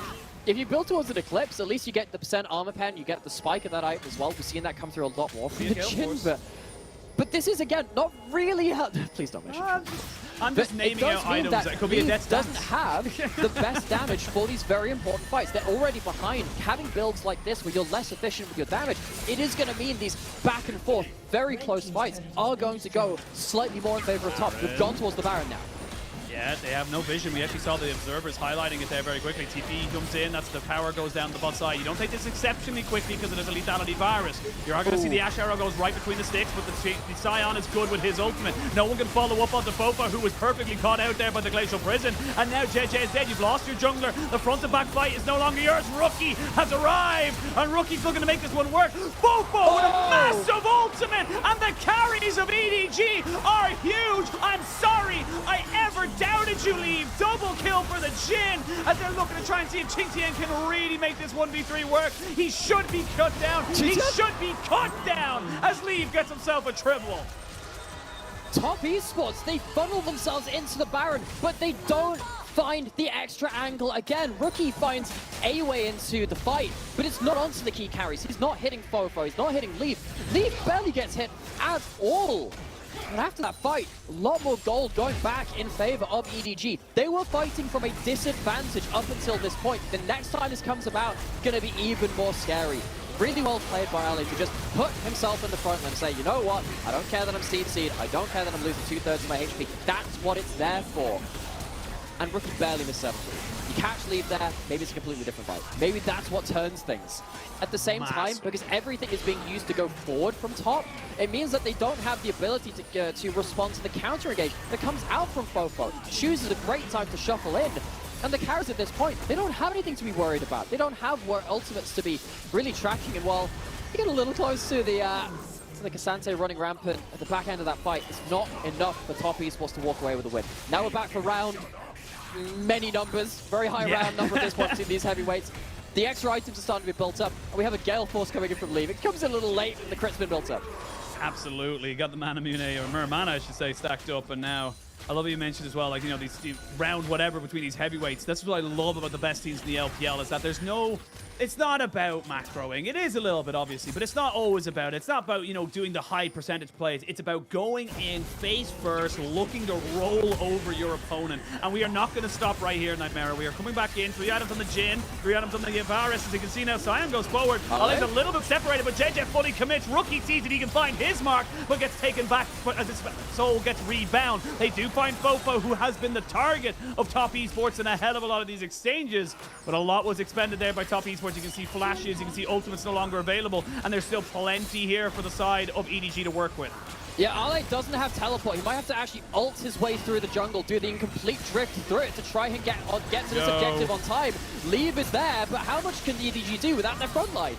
How much can they do is the question. There's Mako taking so much damage, and he does fall down. They do know the Dragon's taken very, very low. There's a Sion ult, he's Tokyo drifting. He wants to try and make this one work, but they've completely disengaged. Beautiful work here from Top Esports. They micromanage this team fight so damn well. Not only will they get themselves the Baron, they get themselves 4 kills, and they get themselves control of this game. Top finally find a way to once again stop this Sion being the main factor in the team fight. You chunk him down and you manage to isolate him away from his carries before they can do damage. I'm sure we'll see some of this in the replay. We will do. At this point, you know, Leave and Fofo, they're doing damage, but Rookie doesn't even need to kill Leave at this point. Trades flash for flash to get over that wall. Ale is chunked out so badly with no one dealing damage to top that he has to back. And as soon as Sion is off the board without the teleport, they realize, okay, the timing window is now. And might have joked about, oh, it's about the fighting. This is great understanding of moment-to-moment macro from Top Esports to say they don't have the front line. That's the difference maker. We can force the fight again. Such a well-played setup. You can see JJ is in one thing. I don't understand what that Gale Force was from Leave right there. I didn't actually see it in the initial fight, but, well, Gale Force forward and got himself immediately blown up, so not exactly ideal. And now Baron confirmed here for Top Esports. They got themselves a nice little bit of a gold lead as well. 6,000. You can feel with this, the way the game's going, it does feel like if they can keep catching out Fofo, then there's not enough damage on the side of EDG to just fight back. Baron buff. now built up for Top Esports, stacking in these waves, standing as 5 people, trying to isolate out Ale again, but again, he's just so tanky. It's not easy to chunk him down. If they can, it's very valuable. It's not easy to come by. Fofo taking a fairly decent chunk. There's the Enchanted Crystal Arrow, but it's only onto the Sejuani, and you can see they're just peppering down the... Oh, Rookie just knows the perfect time to go in, picks himself up another kill. This should be the outer tier 2 in top lane taken as well. Does feel like right now, EDG, you're going to need a miracle. You're going to need a lot of mini little fights to get yourself back into this, because right now, it's all Top Esports. What they really need is just to fight, have Top Esports run into Ale, and hopefully these Varus arrows don't poke out Fofo before he can actually start DPSing. He has items, he has levels. How much can he do with them? How much can they do with him? Fofo is still here, though. You got to be very aware of it, but they're not really taking damage. Soul unbound as Ala now has to play front line. Flashes away because he knows if he gets caught, he's dead. Rookie looking for more, but it was JJ's decoy that gets caught out. Ching Tien gets caught out, as does Tien, but this is exactly what Top Esports want. It's your frontliners. It's the Cassante and the Sejuani just absorbing all of this damage. Now that Ale looks for something, but that something is not what he thought it was. Tries to go into a zombie form to do a little bit of damage here, a little bit of crash control. But it ends up being nothing else taken by Top Esports. They didn't take the inhibitor, but they have broken open the base. Yeah, I really like how Jaculov is playing these fights, actually. He's not necessarily fighting to completely DPS down Ale. He's looking for the first arrow onto Fofo and Leave to say, when you are trying to walk up to deal damage behind your Scion, you're losing half your HP for it. And with 9 kills to his name, those arrows are almost, taking these carries out of the fight with one good skill shot. Top Esports, they've done a great job of learning on the fly to see what the real breakpoints are in these big team fights. They're going to work their way over towards this dragon now. They're going to have first play at this objective, clear out the vision control if they so wish. It's the only objective on the board right now in EDG. They do not have any route into this one. At least they can give up some dragons. They have 3 to their name. And I think they're just happy to stall out. Maybe wait for another couple of items on Fofo and Leave. I was going to say, Fofo has been... not really to his fault. When he's been allowed to play, he has been exceptional in terms of his engages and his ultimates, but has been very hard targeted, still looking to try and build up towards his third item, as Rookie's already picked up his Infinity Edge, so Rookie is very, very scary. And while Fofo's in that top side, Dragon was taken by Top Esports, gets him that second Drake, and of course they will rotate down now and take away this turret. So will we see it engage here? It feels like it'll be difficult to end at this turret. You're so relatively short range here on Top Esports, you would have to put yourself in pretty bad position against something like a Azir, but they all back away, and everyone just kind of keeps themselves alive. No real push in that top side, so no threat on that inhibitor for the moment. There's a chain of corruption coming out. It's onto the Scion, who's just kind of soaking it all up. That Ash Arrow does hit. Rookie goes onto the backside, but immediately has to go back to his soul. Everyone backs themselves away. No one really dies. A couple of ultimates burned, and both teams just testing the water, dipping their toe in, seeing how cold or how warm it really is. Yeah, and Top, they're not really interested in letting Ale move. He's just got to be tied up. This Scion, if they're stood in front of them, needs to be getting chunked out. As soon as Scion is fighting while the rest of EDG have a chance to damage, very difficult for Top Esports. That's what they want to avoid at all costs. That's why they're playing the game out this way. But after that phase of play, they walk away with the Dragon. They push in a lot of vision to deep into the enemy jungle, into EDG's red side, and they're going to walk away to spend their gold once again. But the game's not over yet. Despite this being a really large gold lead, the nature of something like a hyperscaling tank of Scion with a hyperscaling carry behind him means that the gold it's a metric, but it's not going to be the be-all and end-all. If Fofo, as you said, can actually play these fights, if he can find a room to engage, these fights can still be won by EDG despite that huge gold disadvantage. The legacy of Shurima gets dropped, JJ. Hiding off in the wings. Levels are starting to be stacked up right now. We're seeing level 16s, 17s, 15s pretty much across the board. This is where the game stops becoming about that gold lead like you just mentioned, and more about how you execute on it. Stopwatches is available for JJ, and of course Azanya's was already finished up for Fofo, so they're key cooldowns. Everyone's got their summoners available, and this could lead to a very big fight. Baron will be destroyed by either side, whoever decides to focus it. And neither team wants to bring it back. It does look like Leave is building towards that Infinity Edge after finishing off his Gale Force and his Collector alongside that Muramana. Right now it is going to be more pressure in favor of Top Esports to get control of mid, but it looks like right now EDG, they need to fight around this Baron. They can't let this one go for free. No, they can't. Top Esports, they ran into some issues around the Baron before while they were stuck on the objective, and you have to have someone tanking it instead of having that tank closing down one of the carries. Rookie needs to find an angle into the backline. Watch for his ult, watch for his E's. They've been really determining who can deal damage in EDG. Here we go. Everyone posturing towards this mid lane. If they keep doing this dance, they'll be onto the next song. Yeah. Here we go. That's a great ultimate. And he finds a Fate Seal, but look at Leave. He's going to be able to put down some serious work. Fofo gets out. JJ has died. There goes Ching Tien trying to see if he can make this one work for his team. It ends up being a 2 for none at the moment. Top Esports just burning through it. Leave, though, putting in some serious work right now. Doesn't have any more bullets in the chamber. He keeps himself alive. Allen needs to survive. If he goes down, I feel like that could just be game. Well, you'd only have Leave at that point. Ali, we talked about how important he is for these team fights, but Top Esports, what a thread the needle moment from Tien. Catches out the Azir. That Azir we've been so worried about for Top Esports is not able to fight, and Top Esports, they run away with it. Is this the game right now? They didn't kill off Alan. He's gone back to the base to get himself a Gargoyle Stone Plate and a lot of HP. Here we go. Minions are there. There's the unstoppable onslaught. Rookie gets stopped immediately by the enchanted Crystal Arrow, and I don't think they're going to be able to do it. It's exactly what I said. You needed to kill off this Scion. You needed to stop him from being a meat shield in order to end the game. They don't do that. They're going to back themselves up with a TP from Fofo. They can't actually escape right now. Fofo's looking for this kill. They might try and go for Baron. They don't have their ult, a lot of their ults don't have Varus ult. Jackie Love.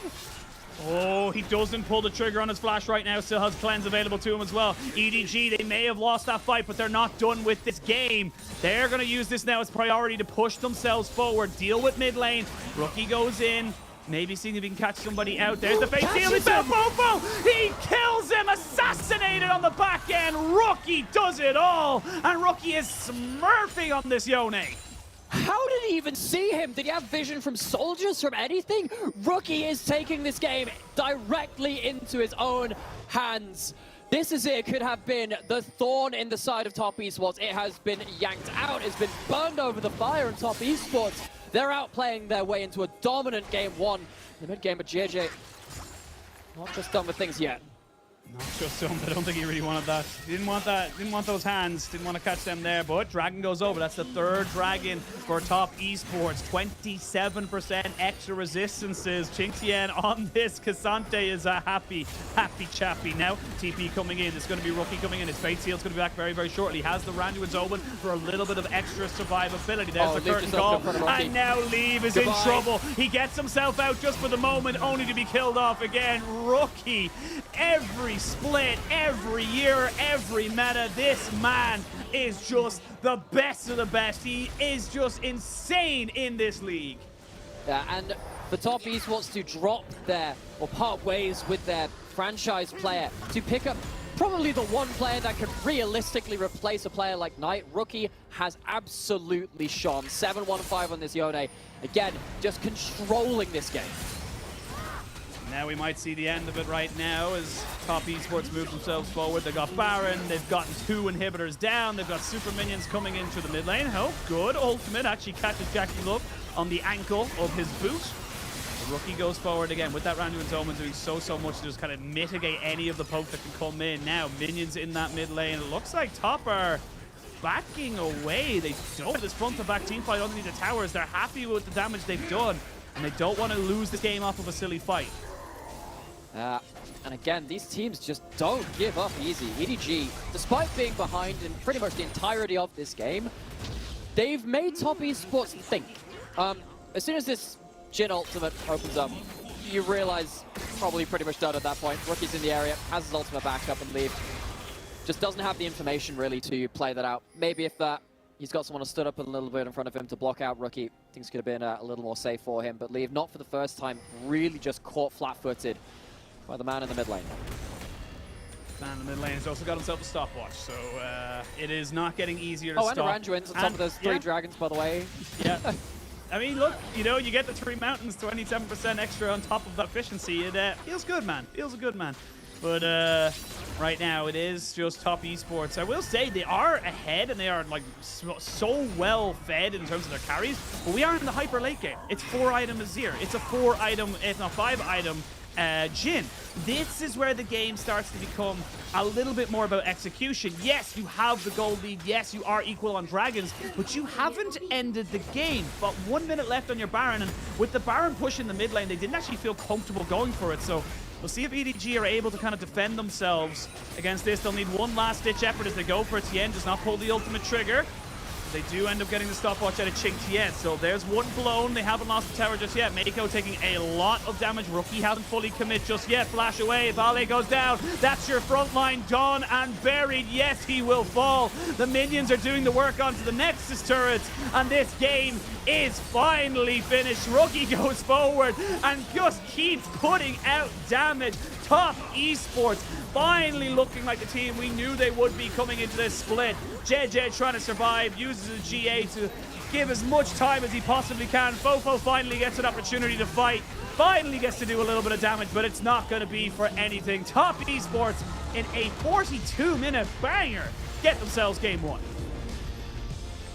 Game started to deliver a Sheen. Match of the week, EDG, Top Esports, 2 of our 5-1 teams. The winner of this looking to join LNG at the very top of the table. That first game, it was so much of what we were promised in terms of both these teams. Making victories in these team fights and these small skirmishes very difficult, forcing the other team to adapt mid-game. We saw that Top Esports got off to an early lead. Actually, JJ on this Wukong couldn't find the early angle into the game, which we seen him do so well against JDG.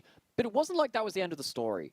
Ale got into things. You saw that the Azir, the Jin with the little bit awkward build order, actually managed to get decent damage off into that mid game. And then it really came down to Rookie saying, okay, we can't go front to back. Let's find another way to make these carries really upset about the way that they're team fighting. And that was the real last story of this game. Yeah, I mean, it really did feel like once Rookie was able to be unleashed in these team fights, every single man was solo killing carries on his own, basically blind. Sure, the Jin one, you can kind of take a very rough estimate of whereabouts he's going to be, but he catches out Fofo based on his movement. He gets himself, another kill from there. Little things like that just kind of burn you through this game. And yeah, look, Jackie Love, 61,000 damage as well. The amount of times we saw in this fight that Jackie Love was just putting in constant Blighted Quiver stacks, constantly getting them procced and making sure that Ala and JJ just never really found their footings in the backside of these fights. So that damage is like 5 Scion HP bars. It's kind of like, when you are sat in front of that tank, obviously a lot of that damage will be coming from that. But really importantly, we pointed this out kind of mid-game too, that Jackie Love was hitting Leave and Fofo when they tried to step up behind Ale, use that piercing arrow to just go into that backline. That was a real difference maker. It wasn't just Rookie threatening the backline. Jackie Love had a stellar game on the Varus in a game which could have been quite difficult against the Wukong engagers, against the Scion kind of crowding you out of these team fights, but he played it immaculately.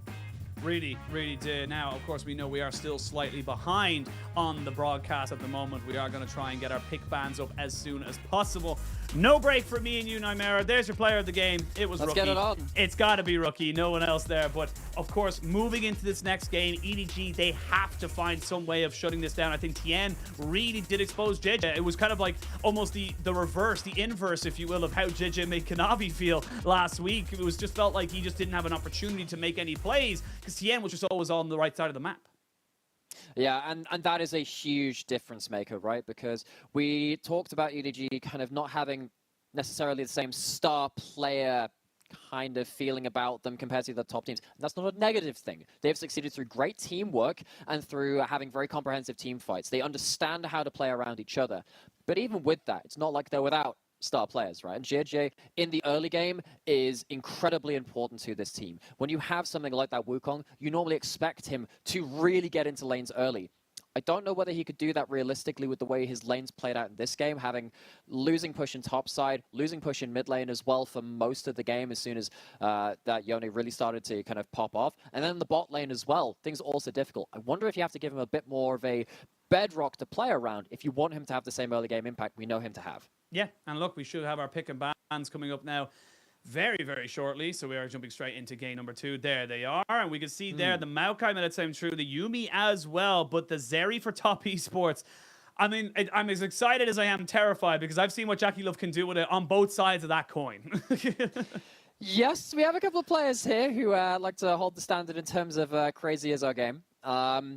With this kind of game, though, I look at JJ on the Maokai, you're playing much more of a reactive style of play for this one, though. The Maokai, against stuff like Sejuani, Wukong, Vi, you're normally answering to plays. Now, that does mean you have less of that early game obligation to get yourself ahead. You are going to have to protect these lanes, though. Wukong, Silas, they like getting up in your face. It's triple melee topside from Top Esports, and they know how to play around early power. They love their power spikes. You need to be very careful now as EDG not to let them explode this topside. I'll have to wait and see. We're going to jump straight onto the Rift. It is game number 2 of our match of the week. Top Esports take the first game as EDG look to try and bounce back. We got some interesting competitions to kind of bring ourselves back into this game with, but Gyos go loud. Everyone's feeling good. EDG are on the back foot. They need a good performance, and honestly, I think it's going to have to come from Fofo. They've let him have this year again, and we saw it in the last few games. Like, when he's able to sit down, actually be a presence in these fights, he can be fantastic for his teams. But he is, unfortunately, being hard focused by the side of Top Esports, and they're doing it so beautifully. That they are. And in this game, it's not exactly going to be any easier. You don't have yourself a Sion backing you up in this one. You do have a decent amount of space bought by the stuff like the Yuumi ultimate, and something like the Maokai 2, giving you some temporary frontline. You know, they don't have THB bars attached to them. Just the threat of those ultimates give you a lot to work around. But you can still get flanked by this Wukong, still get the Silas right on top of you. If they ever get to close that distance, you're going to have a very difficult game here. Top Esports, they definitely have their ability to skirmish and outplay their way to win it. Wait to see what ends up happening. Of course, Jackie Love, no stranger to this area, talked about how he can be, you know, one of two things, really. It can be absolutely fantastic or absolutely terrible, depending on when you remember him playing it. I will say this is actually a decent trade coming out here for EDG. Once that empowered Q ends up going down, there's actually very little trading back there for the Karma. So I really like the fact that Leave and Mako go a little bit more aggressive and try to make a little bit more work for them there. Xingtian back onto this Renekton. We know how good he can be on this particular champion.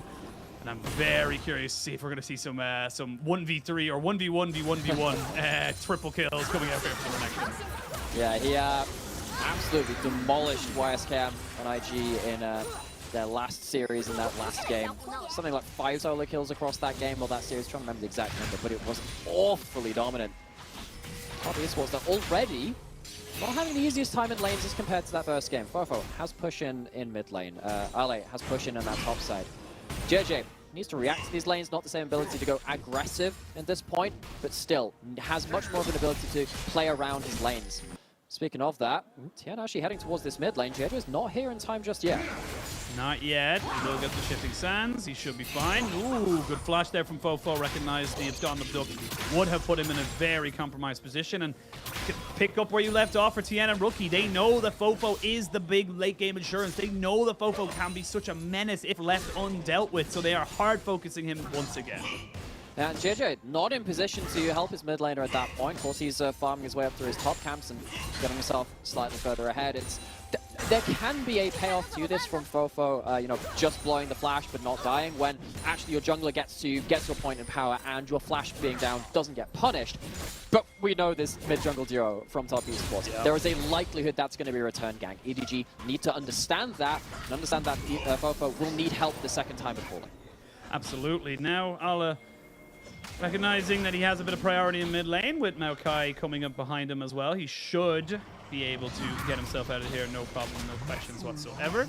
We'll walk straight in on top of Xingtian, get the counter strike down. Needs to be very aware though that this is going to be a 2v2, actually maybe even a 3v4. As you can see, the Karma's actually moved up here. No Yuumi in sight, so the support will combat in favor of Top Esports for the moment, and it's just at the moment being mitigated. Both top laners get themselves back to their lane, and we can all calm down once again. Yeah, but again, you can see much better from EDG in the early game. They actually have lanes which JJ can get himself onto the map with. He's got himself that top side scuttle. Probably going to lose that bot side scuttle either way. Mark is trying to even up numbers on this top side and create a little bit of a pressure vacuum, but Tien now left alone in this top side with Xingtian. Actually able to finish Ale, who's pushing up fairly far here. Davey looks to go for a decoy use. Oh! Good guy minion. Xingtian lays in the stun there into the minion, not into the Jax, but splash for flash again. Remember, there's a long cooldown. He's going to be forced to flash as well. Ala kind of coming to life right now on this top side. And we know that Ala has, in the past, been one of the very best top laners the LPL has to offer.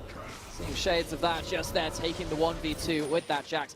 Very importantly so. That could have been a big opening for top esports. And as it stands now, you know, Tien took that time out of his clear to go towards that mid lane. He took that time to go towards this top side. But EDG, they haven't been found wanting this time. They've been finding a really good way to get themselves involved in this game, but not exploited. Ale playing towards the limit. Fofo and him both blowing their flashes, but really wasting a lot of time, and now blowing flashes too. I mean, look, I'm not, you know, it might look a little bit weird there for Xingtian to flash in and stun a minion, but you can see if he's even like 0.2 of a second faster on that, he gets the flash down, or gets it before Ala can flash away, and he probably gets the kills. So millimeters between the top laners right now as both come back in with their favorite components of coming back into this lane. Pickaxe for Xingtian, and of course Ala with that Sheen means that his trading is going to be a lot more effective. JJ putting himself towards his top side, maybe feeling like he can go for a bit of a fight. There's the dominance coming in. No flash, remember, this time around. He does finally get his stun down. It's going to be a lot harder. You can see there JJ very aware that he does not want to try and kill off this Renekton and give over a free kill. Yeah, seeing what Xingtian can do with leads on this champion. Cross map comes in though. Top esports able to get themselves towards their first dragon of the game. Dracula briefly caught out. He can E over the wall if he wants to, but chooses to stand and fight. And that should be first dragon now as well for top esports, seeing that the Maokai was topside. So it's a net positive, you imagine, here for top. Not losing anyone, gaining an objective, as the gold is pretty much dead even across the board. Mark has been mitigated completely by this Sivir, and this is exactly what you want as Leave. You want to be able to be trying to sit in this wave, stack up your call, which you have now, obviously, you know, later on in this game, and just get yourself up to your first item. But now Leave, without his cat available to him, does use the ghost. They end up getting the exhaust out and the cleanse. Nicely done there. One more. Jackie Love and Mark come out on top in the bot side. No ignite means Jackie Love will not die, and in the 2v2 they get 2.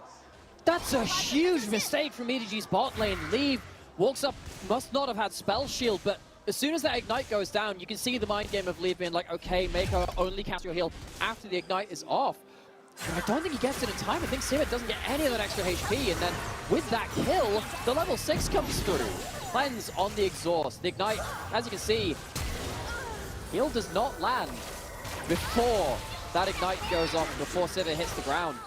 Level 6 hit. That is a big, big win for top esports through that bot lane 2v2. It did cost them a hell of a lot of summoners, but 2 kills is fantastic for them. JJ running now on to Xingtian, who does have the dominance back and has Tien available to him as well. Tien actually a little bit behind, actually quite a bit behind, I must say, in the farm department. So not really hitting his Cyclone power spike just yet. Is very close to it. 1 or 2 more minions should be able to do it. Now JJ moving in towards Mark and Rookie in that mid lane. There is a nice Shurima shuffle. It catches Mako. Not the one I thought would end up dying there. Mark will be staying alive as well. Wait, but the Yuumi is still pushing forward. Yuumi and Mark, the portal combat. And the cat's got claws. Nicely done there. Dominance was popped here by Xingtian. Flash in, flash out. Fofo trying to run away, but he will fall. Now you're a lonely little cat with no real support. As I say that, Leave moving forward, wants this to work. He pops his ultimate. Here's a way to get out, my friend. Will it be enough? It looks likely. It does cost him his flash, but that's some brotherly love on the bot side to make sure his support lives. What the heck was that? The Phalanx summoned from both Rookie and Fofo, kind of trading the Emperor's Divide on that one. Makes things really awkward. I think Mako must have been caught out from transitioning between different teammates to get knocked off between that dive, but that is gold over to Rookie Silas. Definitely know Rookie's a great playmaker, one of the best of them in the LPL. Giving gold over to a Silas like that, not something you want to do that easily. EDG finding that loss in that 2v2 in the bot side and now in mid. What started as actually a pretty good nullifying early game for them is starting to give a bit more teeth to top esports. flash after Twisted Advance comes in, and this was almost disastrous. Let's have a look here. What happens? How does Mako get shoved out? How? Explain. Yeah, so when the Azir ult is in motion, when it's being summoned, you cannot dash over it. So it will displace you for the entire duration of it. Those of you who remember in like Season 5, Azir ult used to stop all dashes going over it for the duration of it. That was changed a little while ago, but it still has those kind of like anti-even moments at that point. But because of that, because of like the unforeseen kind of implications of that W being dragging the Maokai over the wall, things just get so messy so quickly. But in these skirmishes around these topside champions, like the Sylas, we just know that Sylas is great at this point in the game, playing around these bloody face-to-face fights. Back into live, dragging up in a minute 30-ish as we wait to see what these teams want to try and prioritize. It looks like, I will be honest, I don't expect EDG to try and contest against this next dragon. Yes, you technically could, but you've got a Jack scaling in the side wave, you've got a Sivir stacking up her Cole, the Azir. But the time is not yet now. Yeah, it's not here yet. Wait a little. We're not at the late game. We're still at the very much the early game. You don't need to be throwing it away against that, especially considering we have, you know, top esports tend to take these fights with something as powerful as a Renekton. Yeah, Renekton, speaking of, just had his W eaten up by that Counter-Strike Mako. Being eaten up by the bot lane, on top he's will spot out in the enemy jungle, maybe going on a warding mission, but it's another kill over the Jaculov. Jaculov had a also incredibly good game one on that Varus. He's on fine form today, giving gold over this Zeri Yumi, or sorry, the Zeri and the Karma. Very difficult, just as Xingqiang falls on the top side. It is traded, at least for EDG. Wow, yeah, I was not expecting to come back into that and just see the tree right on top of the alligator, but it ends up being in. We're going to see a picture-in-picture replay. Yeah, what happened there. here? Yeah, he just gets caught. Detective like, hats on. Let's see what happened here. I think he's literally just going down to put a ward, and I don't think anyone was there for him to hop on to Q lands. He's going back to lane. Go back to lane, trying to get some vision on his way there, and takes an unexpected detour to the death zone. He's going to make his way back to his AD carry at this point, but as Leaf has been laning without a support for the last few minutes with that mid-roam and then also that bot lane death, bot jungle death on Mako, seeing a CS advantage build up there as well. Cole is in that infantry, but the Sivir falling further behind than they really want to be. Yeah, 20 CS or so. It's actually pretty much CS wins across the board, and Top Esports going to get themselves their next dragon. As expected coming into this one here. They don't want to fight until they really have first, if not second item. Jackie Love looking to make something work in this bot side. A sidestep, a good spell shield there from Lee. Means he's not going to get caught out by the Cyclone. He's able to keep moving forward. And with that, Ghost and Heal has enough movement speed to keep himself alive. However, I will say you have lost a fair few summoners now on this bot side. Be very aware of what's going on around you. Make sure that doesn't happen again. Top Esports have themselves that early advantage. One thing that we led off with between these two teams building up this match is that both of these teams are ruthless when they get leads. I do feel as though EDG, they've given a bit of a free pass to Top Esports with that first game draft, particularly in terms of the early game. And even in this second one, JJ on the Maokai, not really able to make aggressive plays, making the reactive ones instead, and that doesn't leave you in great position when Top Esports are so good at making very quick plays. See, the Maokai is on his way down to this play, but Top Esports so quick at finding their mark. As much as this play doesn't work out in this regard, EDG, they really have been... Oh, solo kill on the top side, I guess. We'll talk about that one. Yeah, I guess we come back and Allah is dead. We'll see what happened there in a moment's time. I'm noticing there's a lot right now in this game. We leave, we look at one pit, and then we come back and someone's dead. Yeah, I'm kind of sat there like, what do we talk about? You know, dive into this one point about Top Esports making really quick plays. No, there's always something more to keep yourself on your toes. Both these teams great at seeing the openings when they're presented. No dragon up for now. Herald in the inventory of Tian. Maybe a power play to be made around that one. Would probably see that being dropped towards Jaculov. If you can get this Jaculov to cut like this Zeri kind of critical mass where they pop off at like 2-3 items. It's get really, really scary after that point. So LA walks up to this wave. Gets his ultimate down, but goes under tower. Oh. That is a top draw flash.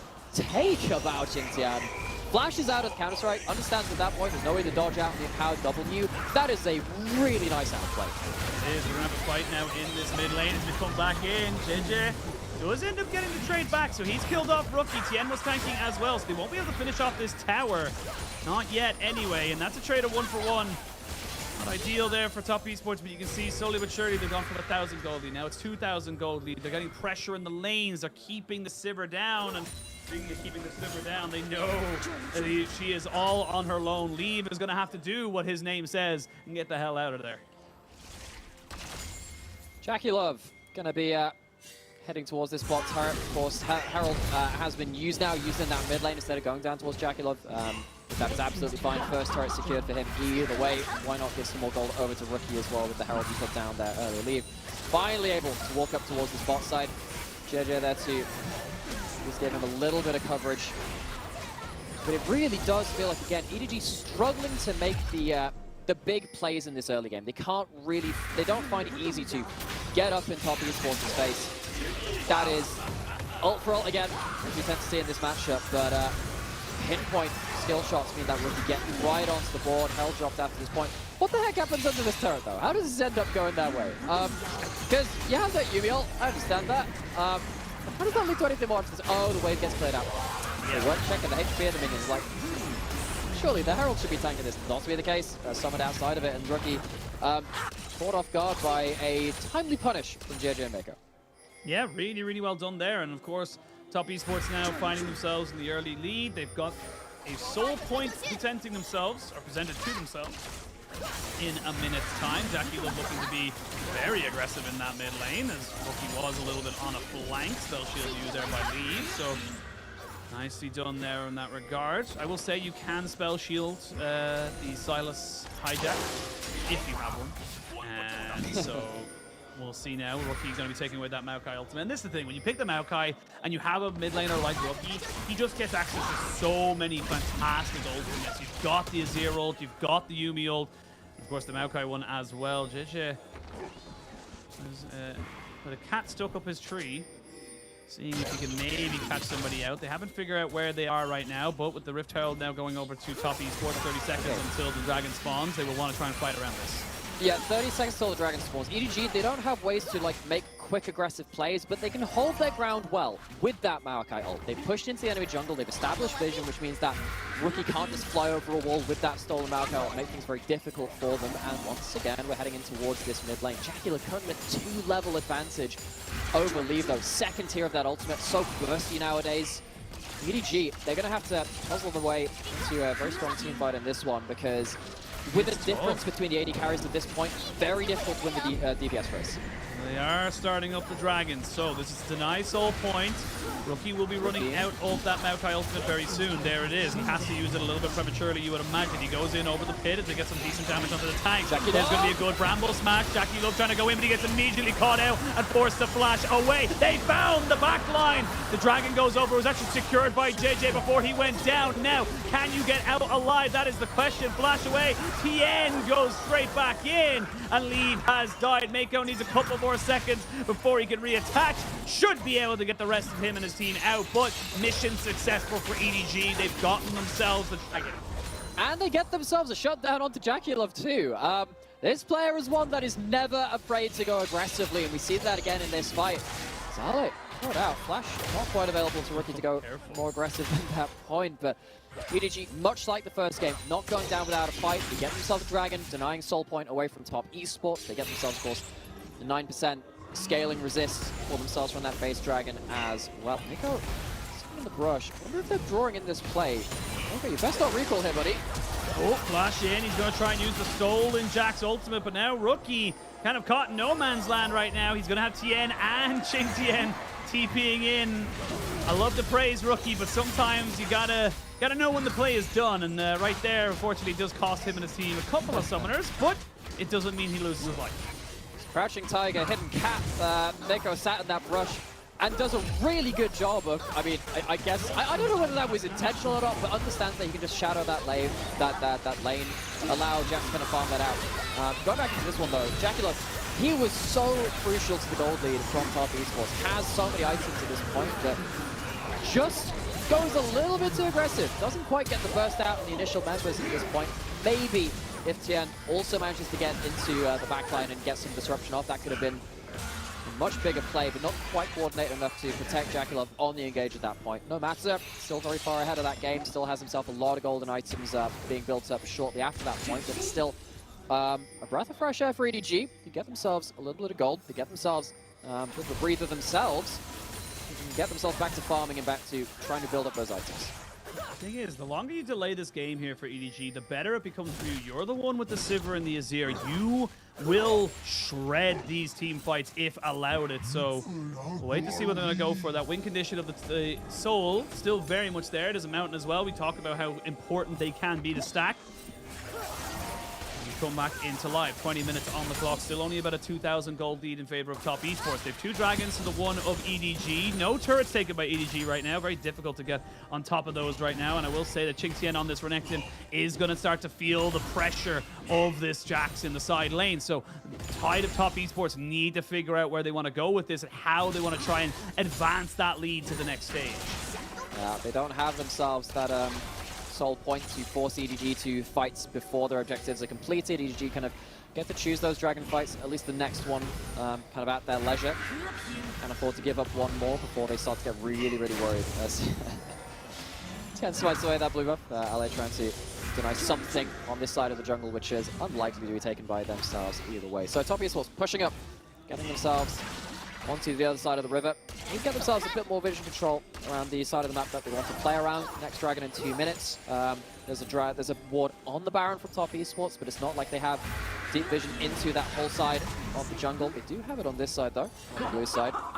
They can't afford to overforce. Again, reminder of what EDG's composition does. It does react very well. A lot of soldiers on the top side.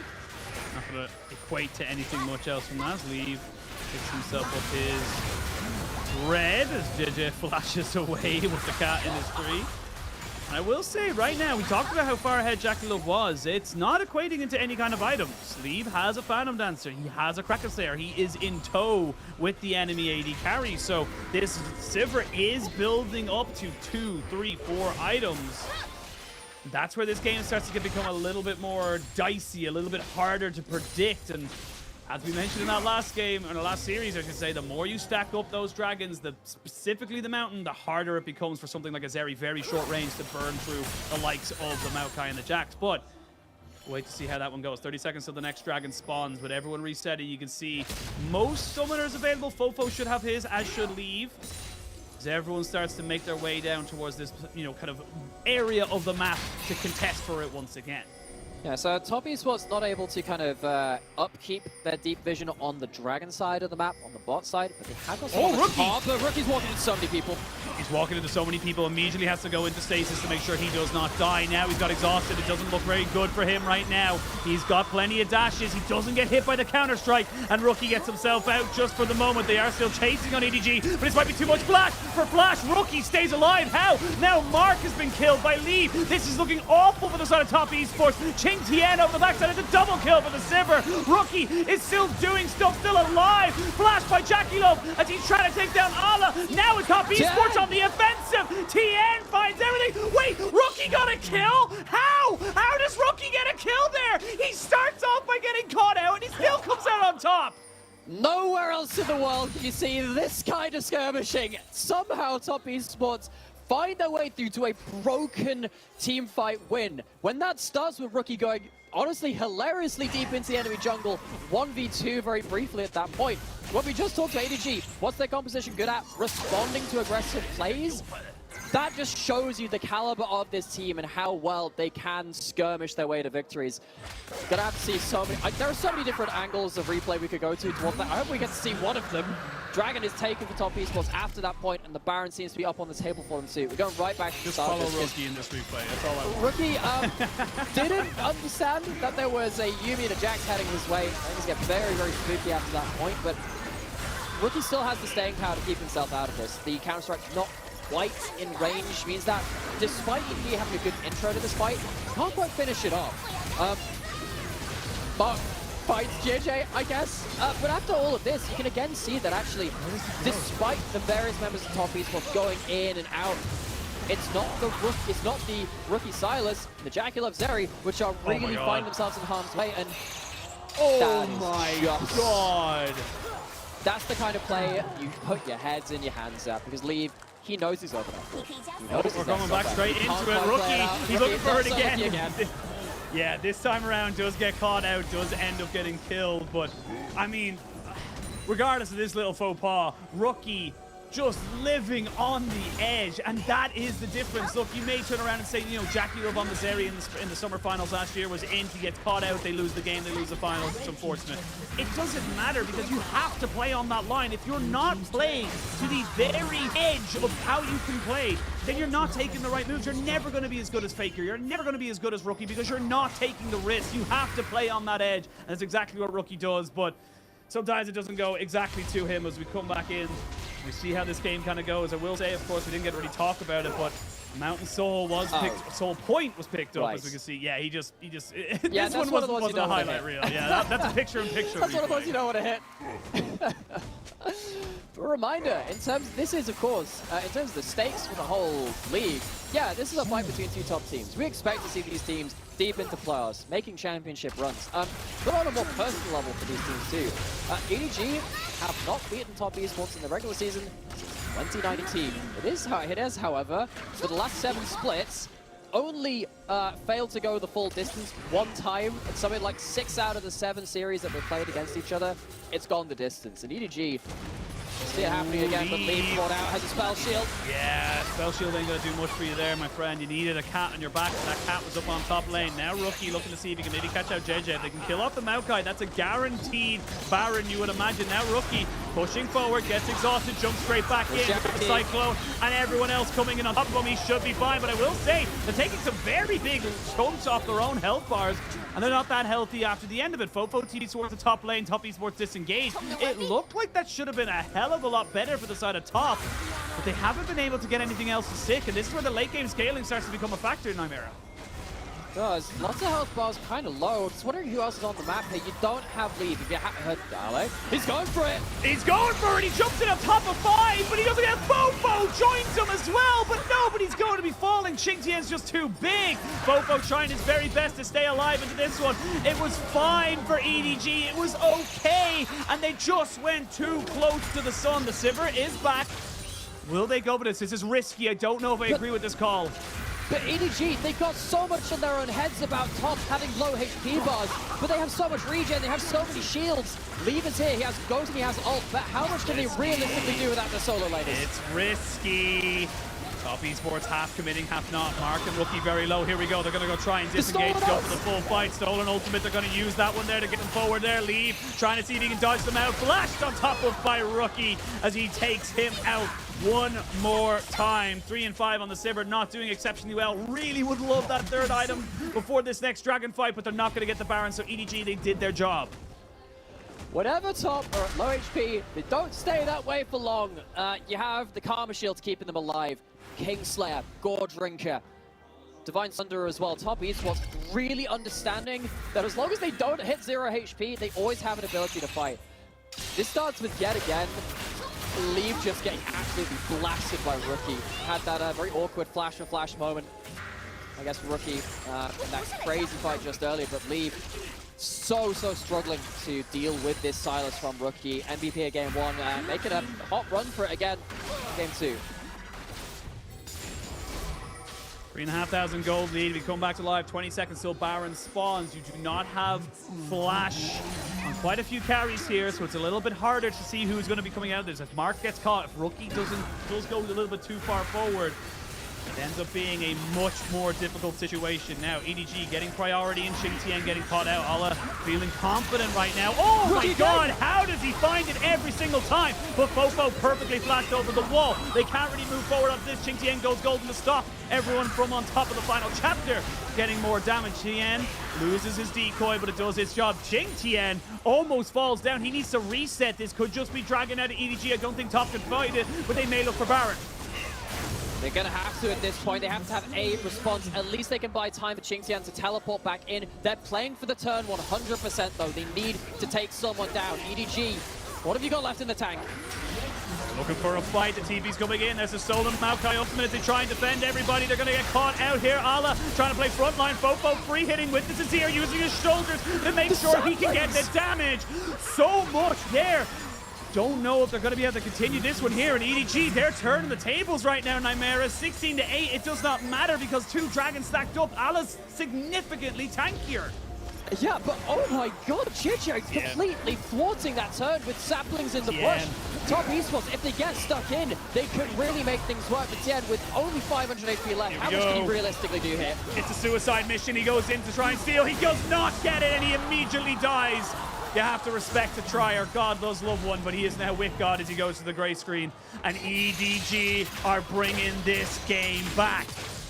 They're bringing it back to damn near even gold. Again, these two teams, it's just destined for them to go the distance to make things close. And EDG, after losing a back and forth game one, having a damn good crack at it in the second game two to take things to a third game. They have items now, 3 items on Ally, who has been a real difficulty for Top Esports to remove from the front line because the Yuumi is on top of them. Of course, 3 items now hit for leave as well. If you don't finish the fight off in this front line very, very quickly and you threaten leave again with something like a miraculous abscond abduct from rookie Silas again, EDG are going to win the damage check. Be damned about this Zeri. This Zeri is not going to win against this Sivir at this point with the Yuumi on them. I mean, looking at the way the game is set up right now, gold, dead even. Dragons 3-2, but it's 2 mountains, and I'll take the stacking of the mountains over anything every day. You're also looking at a 3-item Sivir in tow alongside the Top Esports Jackie Love. So this composition has come to life. Xingtian, I gotta say, it's just not going to be that useful right now on a side lane. It's going to be on a rookie to deal with Alva because everyone else is just going to die to this Jax. So comes down to what can you do outside of those side lanes then. Jackie Love, haven't talked about him that much recently either. As we were talking a little earlier, this Zeri can struggle to deal with some of the very, very tanky frontliners. It's the Radiant Virtue on JJ. It's not like it's Leandries or Night Harvest or anything like that. With the Baron built up, EDG, they realize they are under no threat. They control the entire side of the jungle that they're on. There's no teleports to flank them. They can just walk up, stack is 5. It's not like Top Esports have themselves that much wave play, if any, really. Start hitting these turrets pretty even. Looking to crack open the base right now. Complete shift in terms of the metrics of this game, in terms of the feeling of this game. EDG find themselves back in the driver's seat for probably the first time this series. They've been playing from behind almost exclusively, and with these Baron minions going for at least another wave, we're going to see Tien trying to look for something. Does get onto leave, but you can see just how much damage they put out. EDG are putting them to the sword. Cleansed by Jackie Love keeps him alive, as does the Immortal Shield Bow. And everyone backs away, but it looks like they may have done their job. They haven't lost the inhibitor just yet. EDG can't end until the base is cracked. Wukong in this series, in the first 2 games, has really struggled to close down these carries. Tien gives a good attempt at it, but it's just not enough to get through the spell shields and the Yuumi and everything on top of it. Top Esports, you really are, again, looking for Rookie to be the difference maker. Xingtian gonna struggle. Tien, seeing it just on our screens there, also struggling to really land his mark. How much can Top Esports realistically do when EDG actually sets up as 5 people? They've got themselves a lot of gold. They've got themselves a gold lead for what feels like the first time in this series so far. And they've gone back into base to spend it. EDG 5-1. Both teams on 5-1. Only really dropping games to other high caliber teams. EDG dropping to IG, and of course Top Esports dropping to Weibo right at the start of the split. So this is a massive temperature check on where these teams stack, where we expect them to land. We talked about it beforehand of these are teams that we're looking at as championship contenders. Honestly, EDG a little bit of a surprise championship contenders. I think we definitely saw them as playoff contenders, but maybe not so much championship. They have come into the spring split of 2023 and looked fantastic so far, really just absorbing everything in their prime. And this is a squad that has lost like 80% of its roster. It's only Jeje and Maker who stayed. 20 seconds till this Dragon.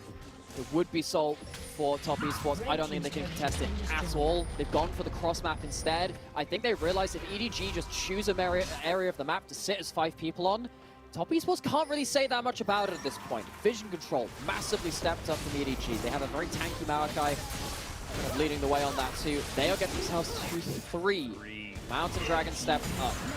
Already, Top Esports was struggling to get through the front line. Already, they were struggling to close out these kills. It has just got that much harder.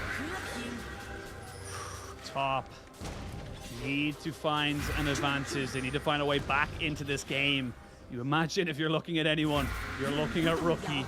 Bloodthirster finished off for Jackie Love, so his survivability is a lot better now in these team fights. You imagine maybe Jackie Love doesn't need Mark beside him at all times, and already you can see Mark's going to have to try and be a little bit of a caregiver here to maybe Tien or Ching Tien to get them into the backside, get this Sivir under pressure, who now has the Lord Dominic's regard. You've almost got a death cap here for Fofo. This is critical mass for EDG. They are at the point in the game where they should be stronger in the team fights. I even see JJ picking up an elixir of sorcery in his inventory for this next fight because he knows that this could be it.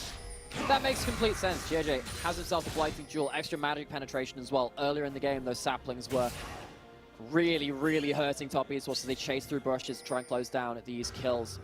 Top Esports, it feels like they are a little bit more cowed when looking for these engages at this point. Tien really struggling to close off these kills.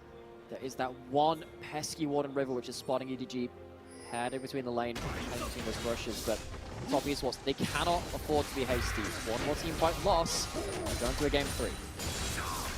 Great flank from Tien, but he's going to be spotted immediately. They know exactly where he is, and now he knows that they know, so he's going to have to back himself right the way, all the way back. They have dealt with bot lane fairly well, Top Esports, so there is no super minion threat as of the moment.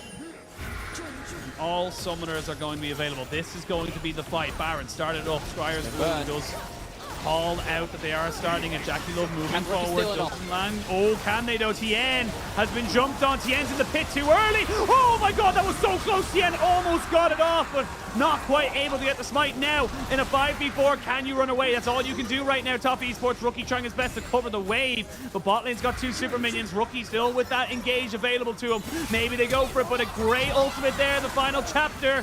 Not able to burn down Jackie Love just yet, but he loses his immortal shield bow. Now, what do? EDG are banging on your door, and you haven't answered just yet. Rookie hasn't been able to answer. He's got a 0, but he can't dive in. EDG, they picked the fight before Rookie has got all of his arms ready. Here we go. This is going to be their final defense. They're going to look for it. There's the Jackie Love ultimate to clear the wave as he's putting down some significant damage. This is good from Top Esports, and they should be able to survive. There's going to be no chase down because you have the Streamer's Legacy, but I imagine we're looking at 2 minutes, 15 seconds, and that soul for either side is where we're going to end this game. It's still going to keep going. We have gone the maximum amount of dragons without a soul. 6 of them taken, 3 each side. And Tien has tried really hard to make the most out of this scenario. But what can you do with all of these saplings without playing blocker as well? He still gets close. 35 HP I think I saw in live. You're actually going to answer 36. It doesn't get much closer. You end up taking that, you end up stealing that, things work out very differently. Ale caught alone on the side lane. He's got alone, or is he? He's got some friends, and you've lost Mark. You've got a great engage. Rookie looks for something, but Leave does not die. And finally, Fofo gets himself the kills. Triple for EDG's mid laner, and we are going the distance. We are going to game number 3. As it was meant to be, these teams, they always give us the show. They give us 3 games. EDG, they have to batten down the hatches, weather the storm, but they come out of those waves riding high. What a game coming out from EDG. They send us all the way. 16-16 in kills. And a 3rd game here. As we come back into this one here, and we are going to have another one. I believe we're going to be able to get ourselves back into this game. It's going to be back into the series to the live point. What a great game. What a great series so far. And the great thing is that it doesn't feel like it's either side really making massive mistakes. Yeah, sure, there's one littered around here or there, but it's outplayed. It's outthinking. It's out macro. As we're going to take a quick break because we need to have our voices come back to this game number 3. We'll see you very soon. We're going to be coming back to live. See you soon. Very big. Valan putting himself in front of the Top Esports jungler to make sure he cannot get away as Ching picks up that kill. Harry is coming, and Harry is getting bigger. Ching is moving forward. This is Ultra Prime, but look at Rookie. These health bars are so low. Rookie gets one. Rookie's looking for another one. You can see it in his eyes. They're going to get another one as well. Rookie has just made this fight his own by just sitting on the backside. The LPL are kings again.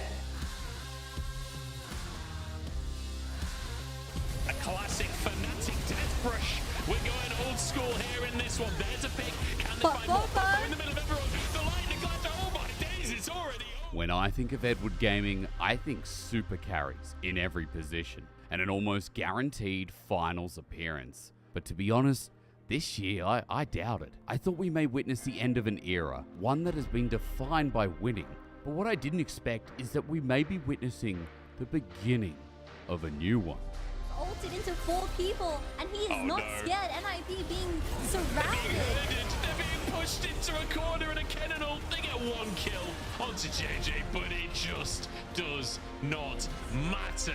But don't get excited just yet, because across the stage is a team that has taken no prisoners. Calling this matchup a test would be an understatement. But hey, what better way to prove yourself than against Rookie and Jackie Love? He has teleport. He's They get it away from Ultra Prime, or sorry, Ultra Prime get away from them. The Stop Esports now looking for this fight. Look at Jackie Love just putting in work. Rookie is ending the game. Guys, your base triple kill, quadra kill coming in for Jackie Love.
Welcome back. It was a quick break. We got ourselves some water. We built back this energy. We're going to jump straight into game 3. I believe it is just starting into picks and bans. Just to let you all know, Ala was the MVP from game number 2, but we got to bring ourselves right into game number 3 because picks and bans are happening actively as we come into this one now. Nymeria, coming off of this game right there, it does feel like this Azir is a problem. They haven't banned it away, but EDG have got themselves a massive bot lane threat. But already we've got a big change in the first 2 games. No Wukong. Wukong struggled for both of these junglers. It felt like the teams were playing very well on the disengage and stopping that champion, really threatening their backliners. That's a mix of a couple of things. Partly, it's these carries being really good at positioning. One of the best positioned players in game 1 was Jackie Love on this Varus. He has a Maokai to stand behind this time. I wonder if we are going to get something like a Sion in that top side again, so they can stand with Jace Varus' double poke. That could be one of the options available to them for top esports. They end up going for the Darius band away. I do like that little bit of a respect ban coming out for Qingtian. Of course, with the Maokai, you've got plenty of options to go for those AD top solo laners. Could still see maybe the Camille come out here. Would make your engage very reliant on that side lane, but we'll wait to see what they want to go for now as EDG considering the idea of what they want to kind of go for right now. About to say, there's no way. I was going to say, I haven't seen that in a long time, especially from mid lane. It's going to be the Azir. Okay, so that is that champion which you've talked about an awful lot before.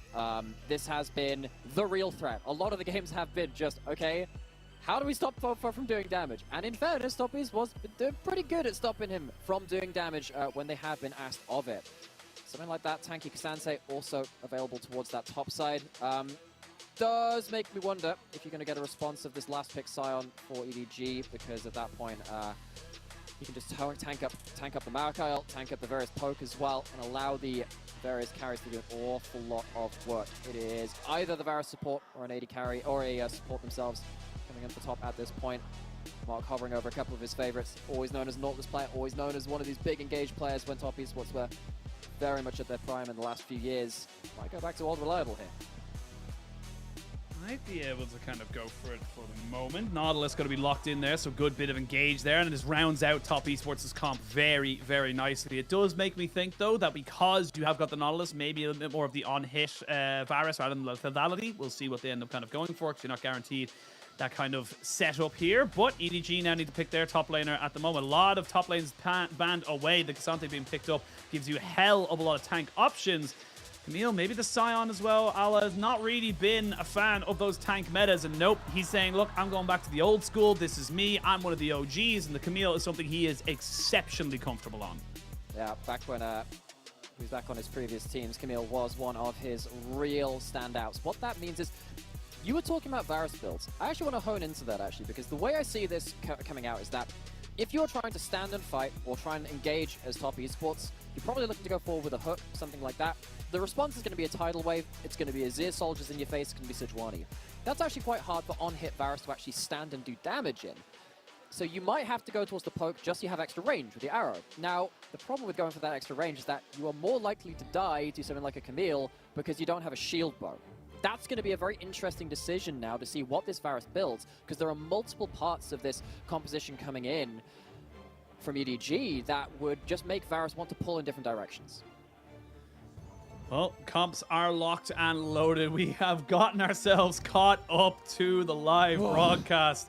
Took a while. It took a hell of a lot of energy out of me and you. Games back to back, but what great games they've been. They have been absolutely exceptional games, but we are going to jump into what will be our third and final game of this series. I believe, is going to be our 8th game of the day. Yeah. Almost getting a full plate of 9. Only the first one went to only the 2 games. We've really gotten mileage out today.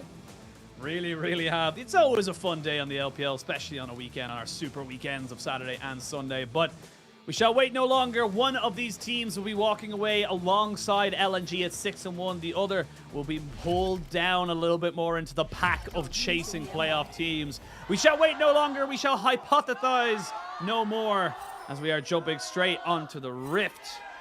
I don't know why I put a bit of a twinge on hypothesize there, but I did.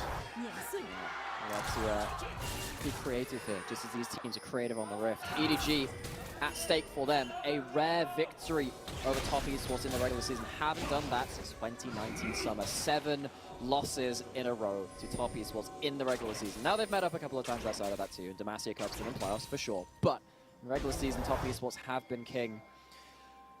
And the winner of this, of course, in the here and now, will join LNG right at the top of that table. This is the benchmark for your podium right now in the regular season.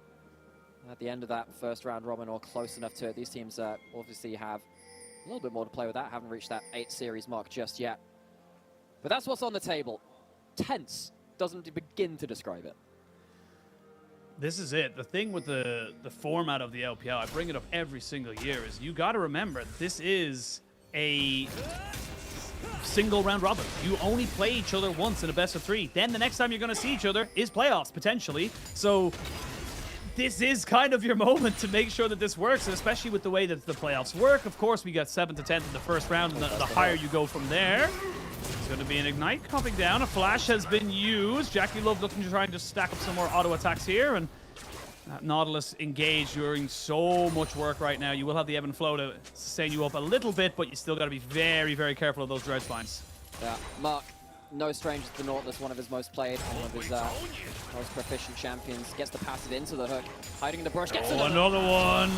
Cleanse does get used there, as does the heal. So you've lost 3 summoners to the 1 of top esports. Great so far for EDG. And this is just top esports saying, look, we've the all-in on the bot side. We're the ones that are able to kind of, get this early advantage, and they're utilizing it so perfectly.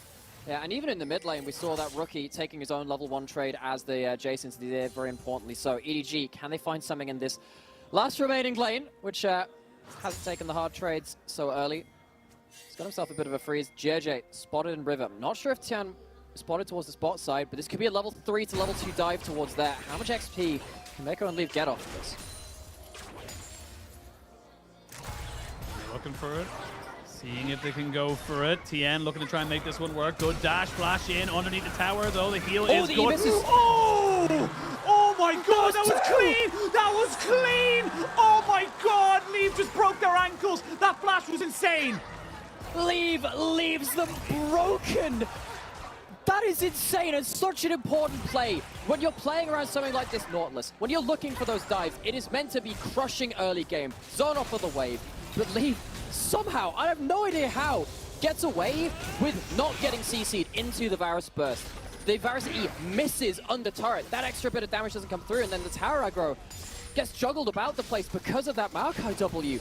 EDG, huge victory in what should have been a crushing play. Let's go dissect this. What the heck happens here? Because you have a lot of CC to work with. You have the Nautilus coming through, you have the Maokai, and the Maokai goes in, but there's no way to reset aggro at this point. You've already got to that point where Tian has reset it onto the Nautilus. That is very awkward juggling, made very awkward by the fact that Leaf puts them into a difficult situation. Well, that ward's going to give you a false sense of security here now, Ala, as he's not quite seen the Maokai, as he's just waiting for that hook shot to come out, you would imagine. Not going to get hit back, but now recognizes he's in a lot of trouble. Will be forced to try and flash away. Those wires were going nowhere, and that's a good response kill now for Top Esports. Tien making up for that botch dive in bot lane. Gets something to his name at the very least. Firing all cylinders this early game. EDG struggled to make an impact in the first few minutes in the first 2 games of this series. Very importantly that they do so now, because if you accelerate this Lucian army to their 1-item power spike, that could be a real game breaker. Top Esports, one of the best teams in the league, are playing around their power spikes. EDG will have to show them how good they are at that in this 3rd game. Looking at where everyone is across the map, see that Tien not going to be cowed by that dive. Gets, of course, that impact towards top side, goes in towards a Raptor steal. Maokai with all his AoE damage, very, very proficient at that too. Now back to a point waiting for the next hammer blow to land. Oh, JJ now looking to see if they can maybe make something work in this mid lane. Ooh, to the skies, and the knockback being used. Means you're going to be in a lot of trouble. Fofo feeling confident. Both Fades Rush, though, being back them away. JJ should be able to put down a little bit more hurt if he so chooses, but not going to really be able to make anything else stick. But the movements here from JJ, a bit quiet comparatively to TM, but has been keeping up on farm, has been doing as much as he can. There's a good hook. Cleanse has to be used. Flash forward, Jackie Love. He wants revenge, but Mark flashes away, and Jackie Love secures the kill. Top Esports getting themselves back on the board in this bot lane. Okay, that dive's one thing, but you're still playing against the Nautilus. You don't have a tower to help you out this time. Mark lands the hook. JJ not there in time. We are really blessed by having this series today go to 3 games, and in the 3rd game, be this all over the place in the early game. Again, you can see that it's considered. You can see that it's outplays. And when it comes to this one's fairly simple as far as it goes. Hook lands. One of the reasons why we're seeing bits and pieces of Nautilus and engage supports back into these Enchanter, Lucian Nami-like lanes, because you make 1 or 2 missteps and they get absolutely shredded. Again, Jackie Love coming out on top in this lane. It's kind of been the theme right now. I believe Leave was feeling pretty good about himself after solo killing Ruler in his last series against JDG, but Jackie Love is just as scary prospect, if not a little bit scarier, depending on the day, to be perfectly honest. Jackie Love can be the best and worst of ADCs in the world.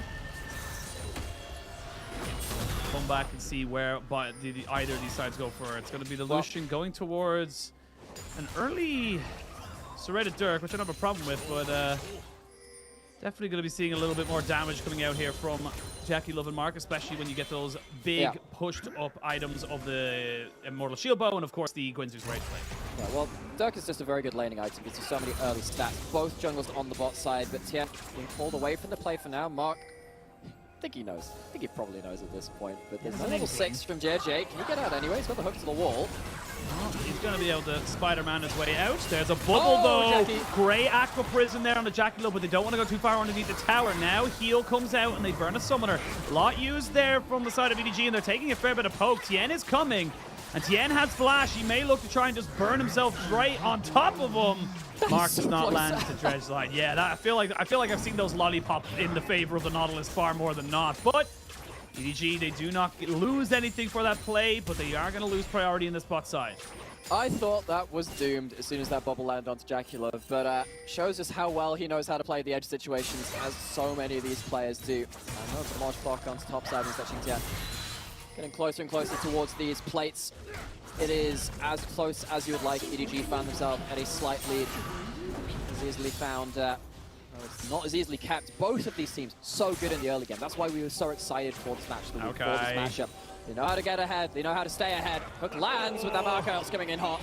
Yeah, it's coming in hot. It's going to land on both of the players in the bot side. Mark's not going to die. Mako's going to flash away to make sure he doesn't fall. But another great execution. That's what you need to be doing there with the Maokai and the Nautilus on the bot side. Use those bruisers and those massive amounts of CC to just get your mark.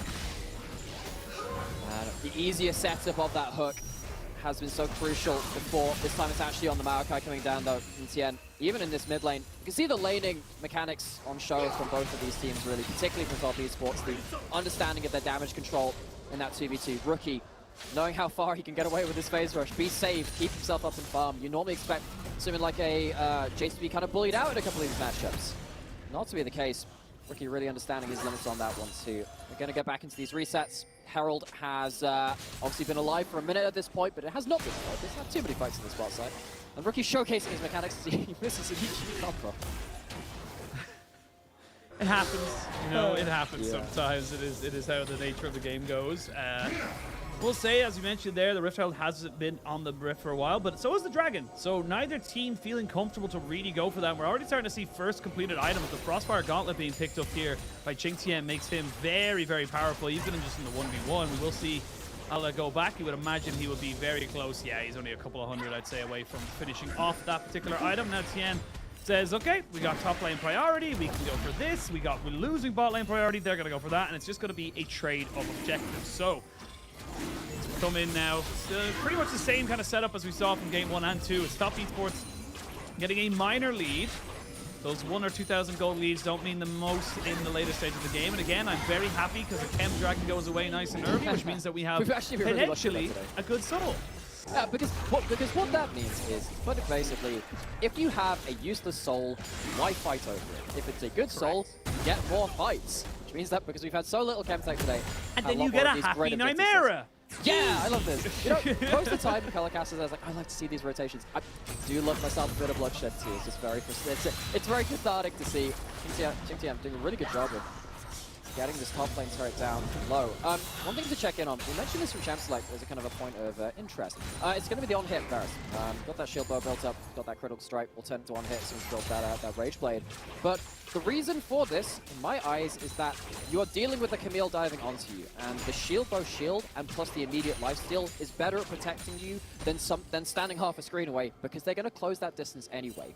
The problem with this, though, is that you are going to have to walk into a tidal wave, into Azir soldiers, and have the Sejuani ult hovering over your shoulder as well.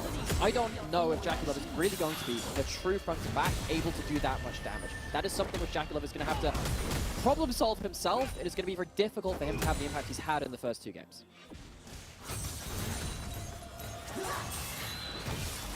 Won't really see much fighting, I imagine, for next month. I say that, I look immediately towards the mini-map, and I see both junglers sprinting to the bot lane, trying to make sure they can get the thing. I will say, with the Immortal Shield Bow finished up here for JackeyLove, it is a lot harder to let this dive or any kind of like damage really stick, you would imagine, for EDG. You really would love to have the Gale Force and Imperial Mandate before you can go toe-to-toe.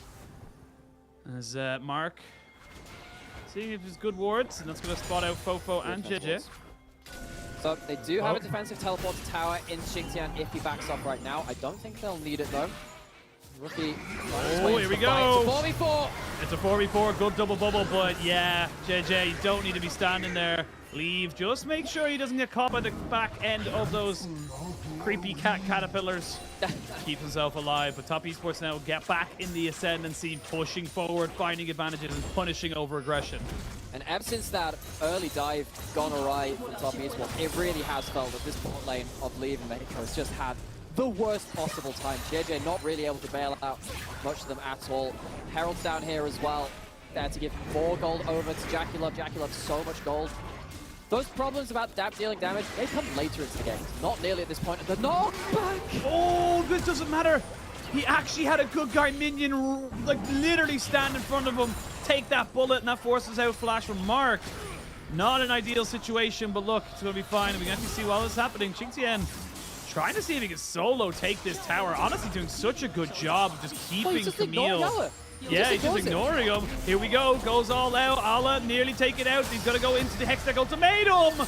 Not quite able to kill him off. It's very close, but Ala keeps his flash. Qingtian gets himself more pressure. More pressure. So that is a top lane winning side of the map. It's one of the reasons why Top Esports are very happy to commit all their resources bot side. Here we go. Qingtian, though, has flash. Not sure he's getting out of this one, though.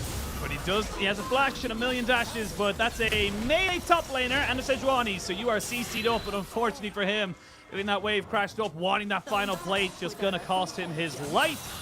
And Ala gets himself his first kill of the game. Yeah, credit to JJ there. Kind of finds the gap in the break in the waves in bot side, right? Because it has just felt like every possible time you can go bot lane, you go bot lane. JJ finds a time where his bot lane's resetting, impacts top lane during that time, gets back out onto the map. So credit to him. He's had a bit of a rough early game again because Tien has been that rampant around that bot side. He gets something for it. At least Ally now gets 1 plate in return for the 4 that he lost in their top 6. Gets 2? Oh, not quite. No, not quite. Not quite. Ran out of time, and of course Xingtian was coming, but now Oh, the creepy cat caterpillars are marching, and they are going to be putting down some serious hurt. He does have flash, but I don't think he's going to want to use it. Never mind, he does use it because he's got himself his hook shot, wall shot to get himself all the way back out. JJ is in the area, so maybe they look to try and defend this turret very low, though, and that's going to be easy. Oh, Mako! They can kill Mako. They can kill Mako, but he's actually able to get the bubble off as well. Mako! Smooth moves on that bot side. Does lose his flash and his ultimate, but keeps himself alive. And we're starting to devolve into these small little skirmishes, 3v2s, 2v1s, these little things that can gain you an advantage. Both these teams want them, and they're desperate for them. They're desperate for them, and EDG are going to have to get more desperate themselves because they're now sat at, what, near enough a 4,000 gold deficit. A lot of that gold onto Xingtian through plates, onto Jackulov through kills and plates in that bot side, and of course the turret going down on both sides of the map. Top Esports, they found a way to kind of balance the books, say, okay, top lane's working out fine. Bofo just about getting away from that Varasalt in the mid lane as Xingtian had thrown down, but EDG, they find themselves yet again in this series in a position where they're going to have to hang tight, get some gold, and then play around what power spikes they can. At least they have the 1-item spike on their bot lane. What can they do with that?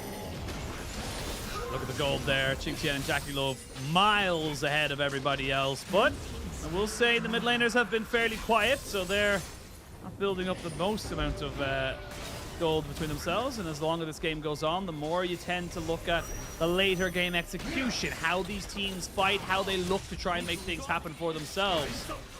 The bigger tank, I would say, in the Cassante over the Sejuani, in my opinion, I definitely would be looking more towards Xingtian being the initiator. We'll have to wait and see.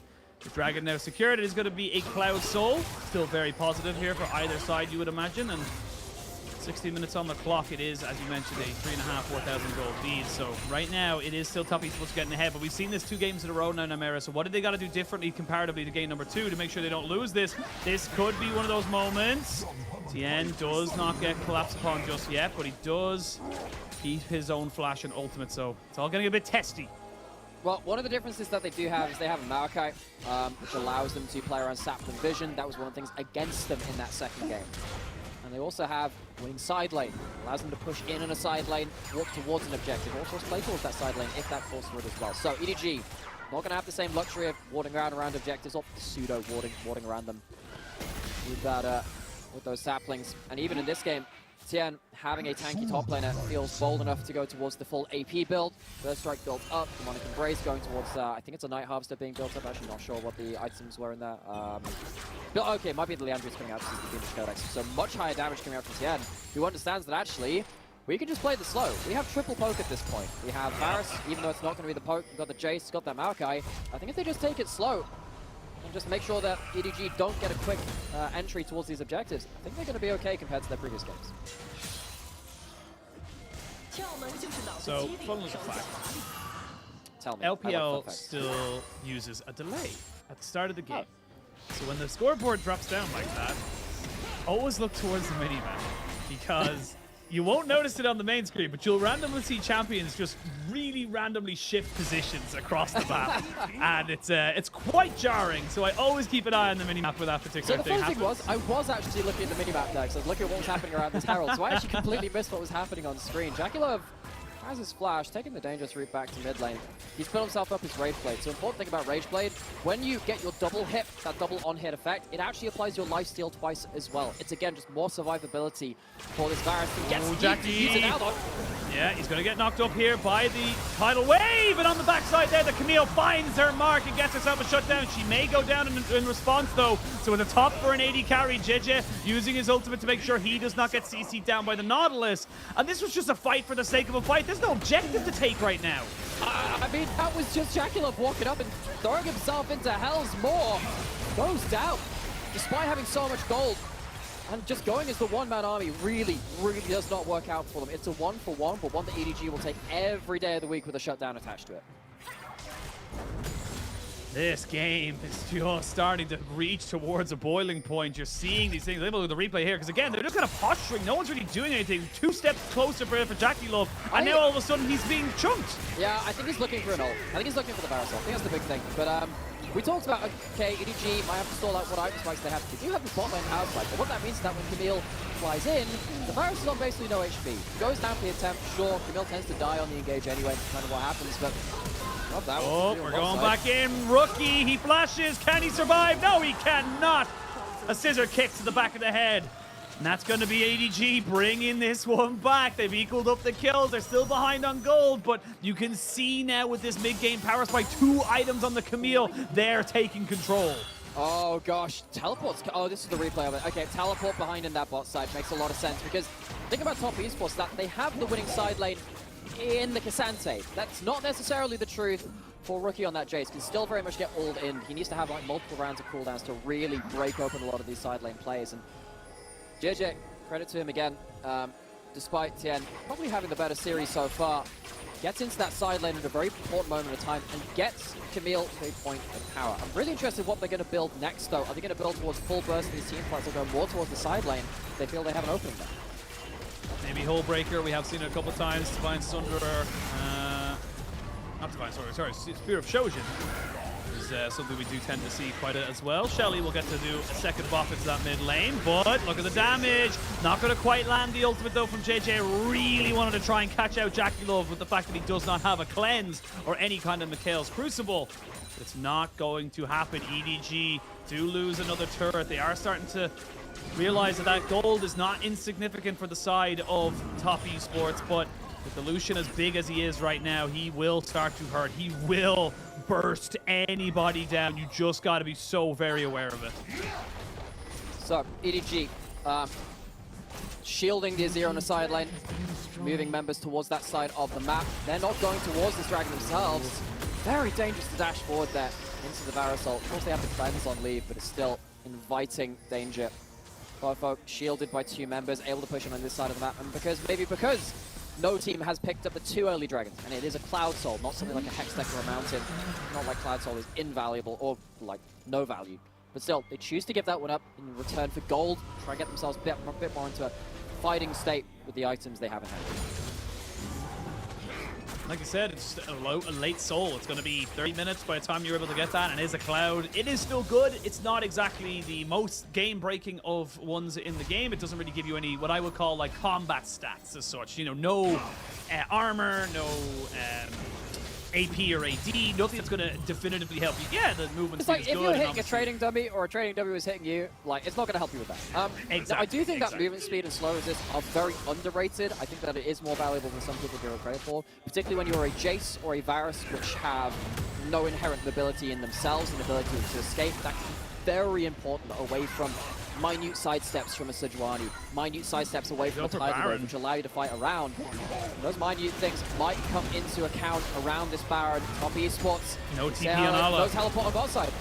Yeah, no teleport on bot side, but you got to be so careful with how you want to go for it. 6,000, 5,000, 4,000. There's the ultimates coming out from the junglers. Mark taking a significant chunk of his own health bar secured. Got it in there, and JJ wasn't there on time. Good Aqua Prison to try and stop Mark from really re-engaging this fight. Chain of Corruption is decent, and they take down JJ. Here we go!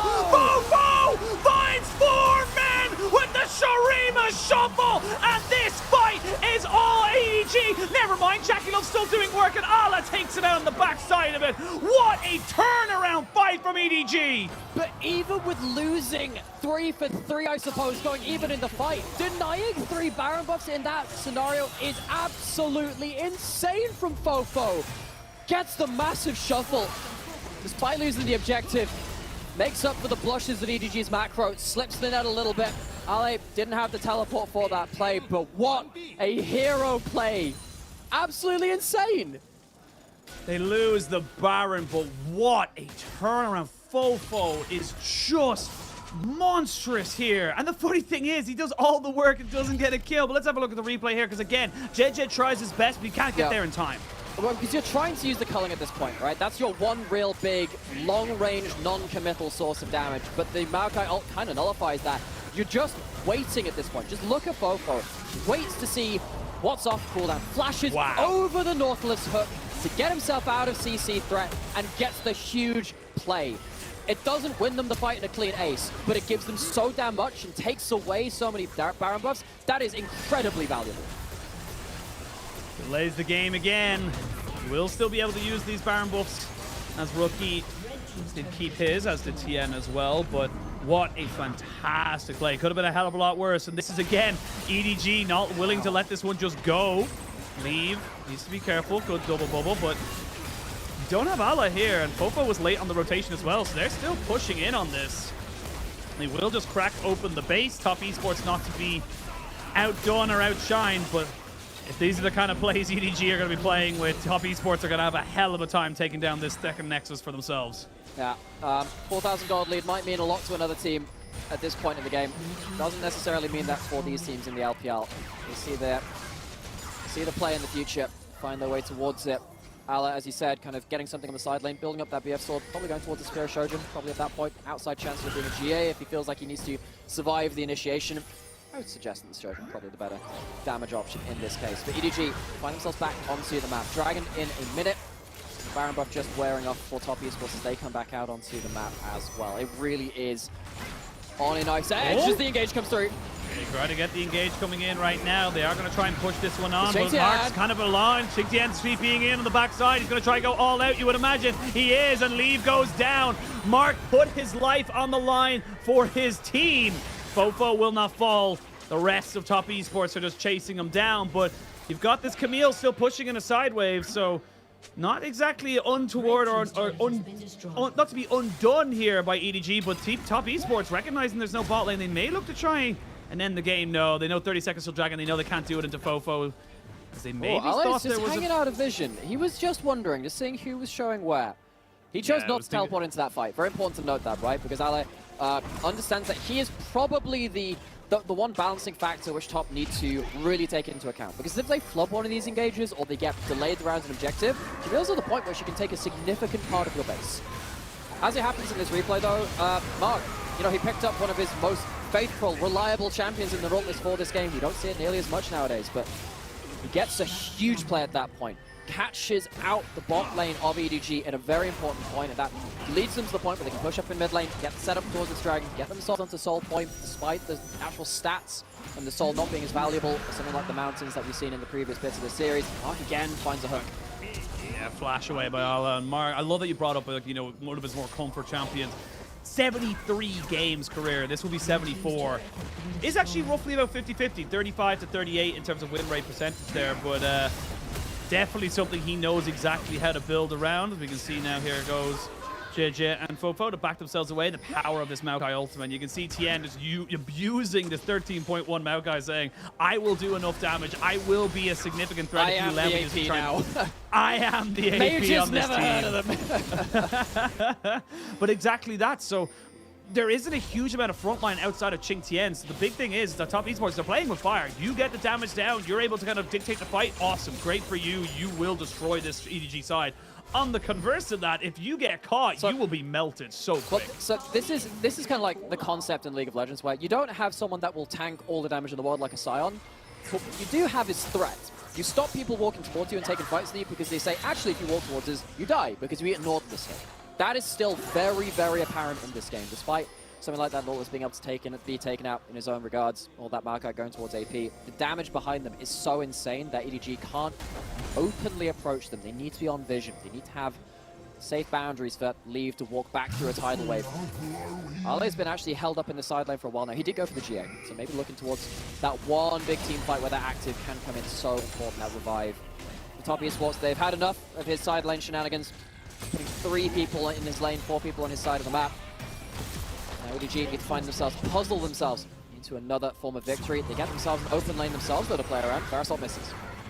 Parasol does miss. Chain of Corruption has been used, but Baron now in 10 seconds. That's a big cooldown that you don't have. You've also lost a TP from Rookie. As Top Esports look to try and make sure they don't lose this objective. Fofo pushes out top side. Ala still has himself a TP. Control for the moment does belong to... Oh, Rookie gets himself a blue, but I was going to say that. Oh, the hook misses. That's a great tidal wave. But you can see Leave is going to get soaked up just a little bit there on the backside. Those Caterpillar Cats really doing work, as is these Poke Varus Qs. Excuse me, on hit Varus Qs, not even Poke Varus, but now you're going to have them starting up this Baron. They'll shred this. You've got so much damage here between the Varus and the Maokai.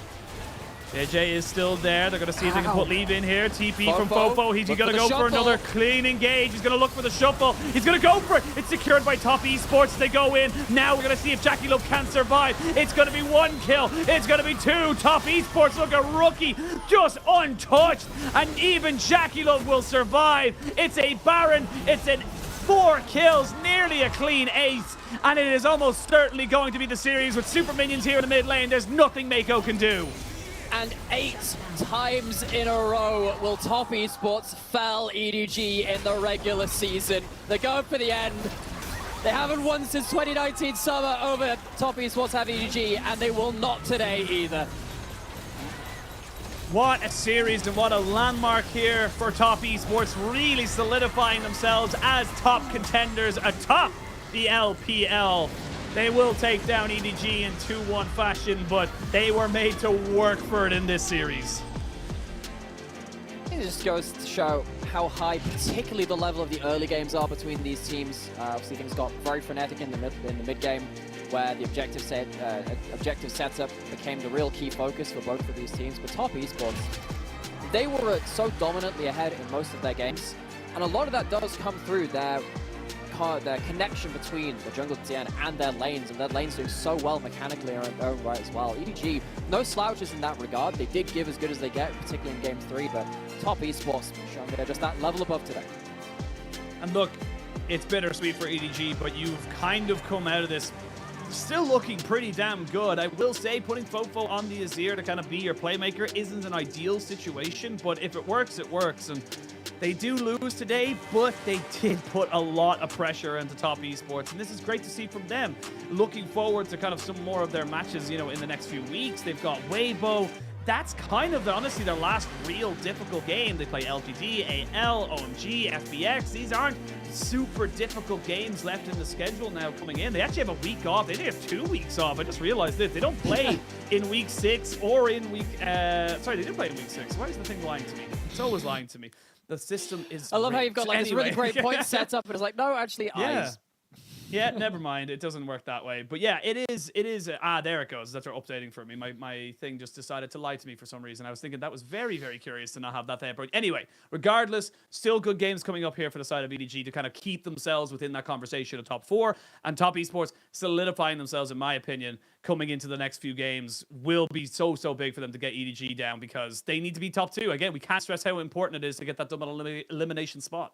Yeah, and, you know, you really are just holding your breath for Top Esports LNG at this point. Both sat at 6-1. Both had incredible runs of form as well. Top Esports extending their series win streak to now 6. They only lost their very first series against Weibo, as you were saying. So now coming back, they have the best streak in the LPL as it stands. And you're looking at these other teams around the top, and these are huge heavyweight clashes. And honestly, it's very hard to bet one way or the other. You can see even today, right? EDG, they don't have necessarily the same like star player level of other teams, but that doesn't mean they're not a star team, and that doesn't mean their players are found wanting. This could have very easily gone their way today. Absolutely, and I love that you say like these big heavyweight clashes. Top Esports got another one next week, JDG. They play next Saturday against another pretty big hyped up team, so pretty big run of form here for Top Esports. They can take EDG down and JDG. That's when you're starting to see things click. That's when you're starting to get a bit more excited for this roster, but again, great win for them. And the sky just feel like the limit right now. This game felt like they got control. They never really relinquished control. And it did come down to the fact that, you know, Fofo and Ala needed to make massive, almost, you know, suicidal level plays just to be competitive in some of these fights. You are going to be left wondering about, after that bot lane dive, what could have gone differently from EDG to survive this bot lane? Because the problem which really came out beyond the minutes after that point is that you can put everything you want bot lane, but Jingtian had so much pressure topside that Ale was held down for a number of minutes as well. Now, Ale was a big factor later into the game. Imagine if you could do that 5 minutes earlier, 10 minutes earlier, something like that.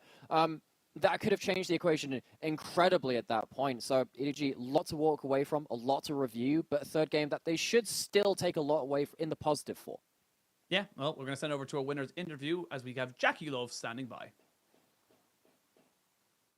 Hello there, welcome to Post Game Interview. I'm Christina. We're joined by Jackie Love, the ball laner for Top Esports. Congratulations on our victory. First question for you: how did you guys prepare for today's matchup against EDG, who were on a 4-winning streak and ranked the second place of standings as Top Esports?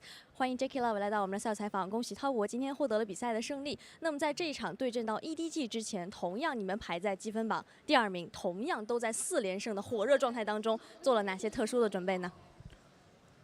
主要是我觉得我们今天整体状态比就是对面可能要好一点，因为今天我觉得我们整体也非常想赢嘛，然后就每个人发挥的比较好，我觉得关键点是这个。 Actually, generally, I think that we are in a better form than our opponent, and each member in our team is really strive for this victory, and we are eager for the victory. That is a key point for us to taking down our opponent today. Let's get back to game number 2. I know that you guys did a really great job in early to mid game, but what happened in that third Mountain Dragon team fight? And EDG also shown their tenacity and turned the tide. How did you guys reveal after that game? 那么其实我们今天聊到第2局，可以看出今天滔博在第2局前中期下路很厉害，又有线杀，而且整体都处于一个优势的状态。但是好像 EDG 也展现了韧性，特别是他们有一波既拿了第3条小龙，又拿了大龙，然后实现了翻盘。在那一波之后，滔博做了什么样的复盘呢？ 其实整体就是，因为我们阵容就拿得比较拼嘛，就是前面要对线打出很大优势，我们也确实做到这一点，但是就是中间出现了几波失误，然后没有就终结比赛，就是我们打团的来说的话，其实就有点难打对面。最后的话，觉得可以换一种其他的方式去赢他们，最后 BP 调整了一下，然后就最后拿下。 Actually, I think that we got a really aggressive draft in game number 2, and we have so many ways to close the game. Actually, we really need to get leads in early to mid game, and we did it. But unfortunately, we made some errors or mistakes in mid to late game, so that EDG take down game number 2. And after that, we tried to change our BAMP strategies and get a lot of different drafts in order to taking down game number 3. And next question, I really want to touch on this meta because we have seen Virus, Nautilus, kind of engaging sport. What's your take on bot lane situation, especially in next coming patch? 那么今天我们看到了一些Jackie Love 和Mark 选手这边下路的有很多，你们尝试了很多的像软辅啊、硬辅都有拿出来过。马上我们要打到了下一个13.3版本了 ，Jackie 选手对于我们下一个版本有什么样的前瞻呢？就下路的情况来说。 下个版本的话，就是硬辅可能会多一点，然后 AD 装备的话，会比这个版本更加的平滑，也算小加强嘛。但选的英雄也就那几个，然后还是就是我觉得大概还是会按照这个版本的打法，然后去钻一下，就是下路的不管是对线还是出装。 Actually, I don't think the next meta will change so much. Maybe the engaging support will get popular and AD carries items are buffed in next patch. Maybe, but nothing will change so differently compared with this patch. Final question for you: you are going to play against the JDG, who performs really great in spring season. Any thought on that coming matchup against JDG? 那么最后一个问题问到 Jackie Love 选手，接下来要面对到的是京东战队嘛？他们目前呢也是处在积分榜前列，并且在这个赛季表现也不错。有没有信心拿下他们呢？或者说有没有什么对这场比赛有特别的看法？就觉得京东肯定就是一支非常强的队伍，我觉得就是这一场应该也是检验我们这一段时间的就是成果。我相信应该是一场强对决。I do think it will be a banner game because JDG is really definitely a strong team and it really performs pretty good. And this matchup will test how far can we improve for this recent times. Thank you so much for joining me. 谢谢 Jackie Love 来到我们的赛后采访，跟大家说再见吧。Back to you guys. Thank you so much, Christina, and of course, Jackie Love, great interview there. I love as well how frank he is about it. He's saying, look, Game 2, we should have won. We could have gotten a lot of things there. We definitely need things to work on. And honestly, even then talking about the next patch, or potentially going on to next week, where he's like, look, not really doing changes. More of the same. More of the same, but we'll play what we got to play. It's literally just like, I want to get off Mr. Bowen's wild ride. You're sat there and just, nothing's changing. We still got the same 80 carries as those supports as well. But very frank interview. I think that says a lot actually to the mindset of this team, where they said, actually, we really tried hard for this victory, but we also understand there's more to do. That is the mindset which gets you to not just best in this region, but best in the world as well. You don't get to set on your laurels, particularly when you see teams like your Gen Gs and your T1s over in the LCK, like other teams across the world just starting to find their way through the meta. You have to step beyond your current level to face them. Absolutely, and someone who stepped up to another level, or the level we're kind of getting used to. JackeyLove is the MVP in game number 3. He completely saved the Baron fight in that last exchange. Went from a like massively in favor of EDG to him just planting his feet and saying, I am the carry, and just made it so. Yeah, and I think his choice of build meant that he had to play like that. You have very little space to do damages on hit Varus when you get that Rage Blade in. But you do that so you have the ability to play that thin margin, to play around your extra kind of ability to pump out DPS if you manage to auto-attack. And credit to him, JackeyLove is one of the best players in the world at finding room to auto-attack in the scariest of situations. Of course, it started off from laning phase, where we're going to skip over that failed dive, because the laning phase after that point went very well towards them. They set up JackeyLove for success, did the rest of his team, and I think it shows a real promise that JackeyLove is in a form right now that allows your team to put their resources into him and not worry that he's going to do damage. Yeah, I think that's it. And then you look at this team, is that what makes Top Esports so scary is that you look at any single lane, every single lane, to be perfectly honest. You put resources into it, it's gonna do well. Qingtian got his own resources, didn't gain anything in terms of actually having someone camp his lane. Sure, gank it there, here or there, but just made an advantage out of his laning phase, and that's where we're starting to see it. Rookie was always very quiet in the laning phase and then exploded in the team fights, and that's exactly what you need to do if you want to be considered a top team here in the LPL. If you want to be considered a top team in the world, you have to have threats in every single lane. And honestly, I will say, as a personal thing, I love seeing Mark do so well. Mark is a player that has had a very topsy-turvy kind of setup, very topsy-turvy life and such, and going from with LGD, obviously, in when Peanut was on the roster, kind of not being anywhere, and then moving finally into Top Esports, which feels like his forever home. Yeah, and yeah. Yeah, particularly when you have these players with such a long history as well. It just allows you to really kind of see the distance they still have yet to go as well. That's the really fun thing. The motivation of a player is this good, they can get better still. It's really fun to see that. Yeah, absolutely. We did have our producer in our ear, which means it is time to show you the results of the day. If you just missed it, we had some absolute bangers, and we had some historic moments as well.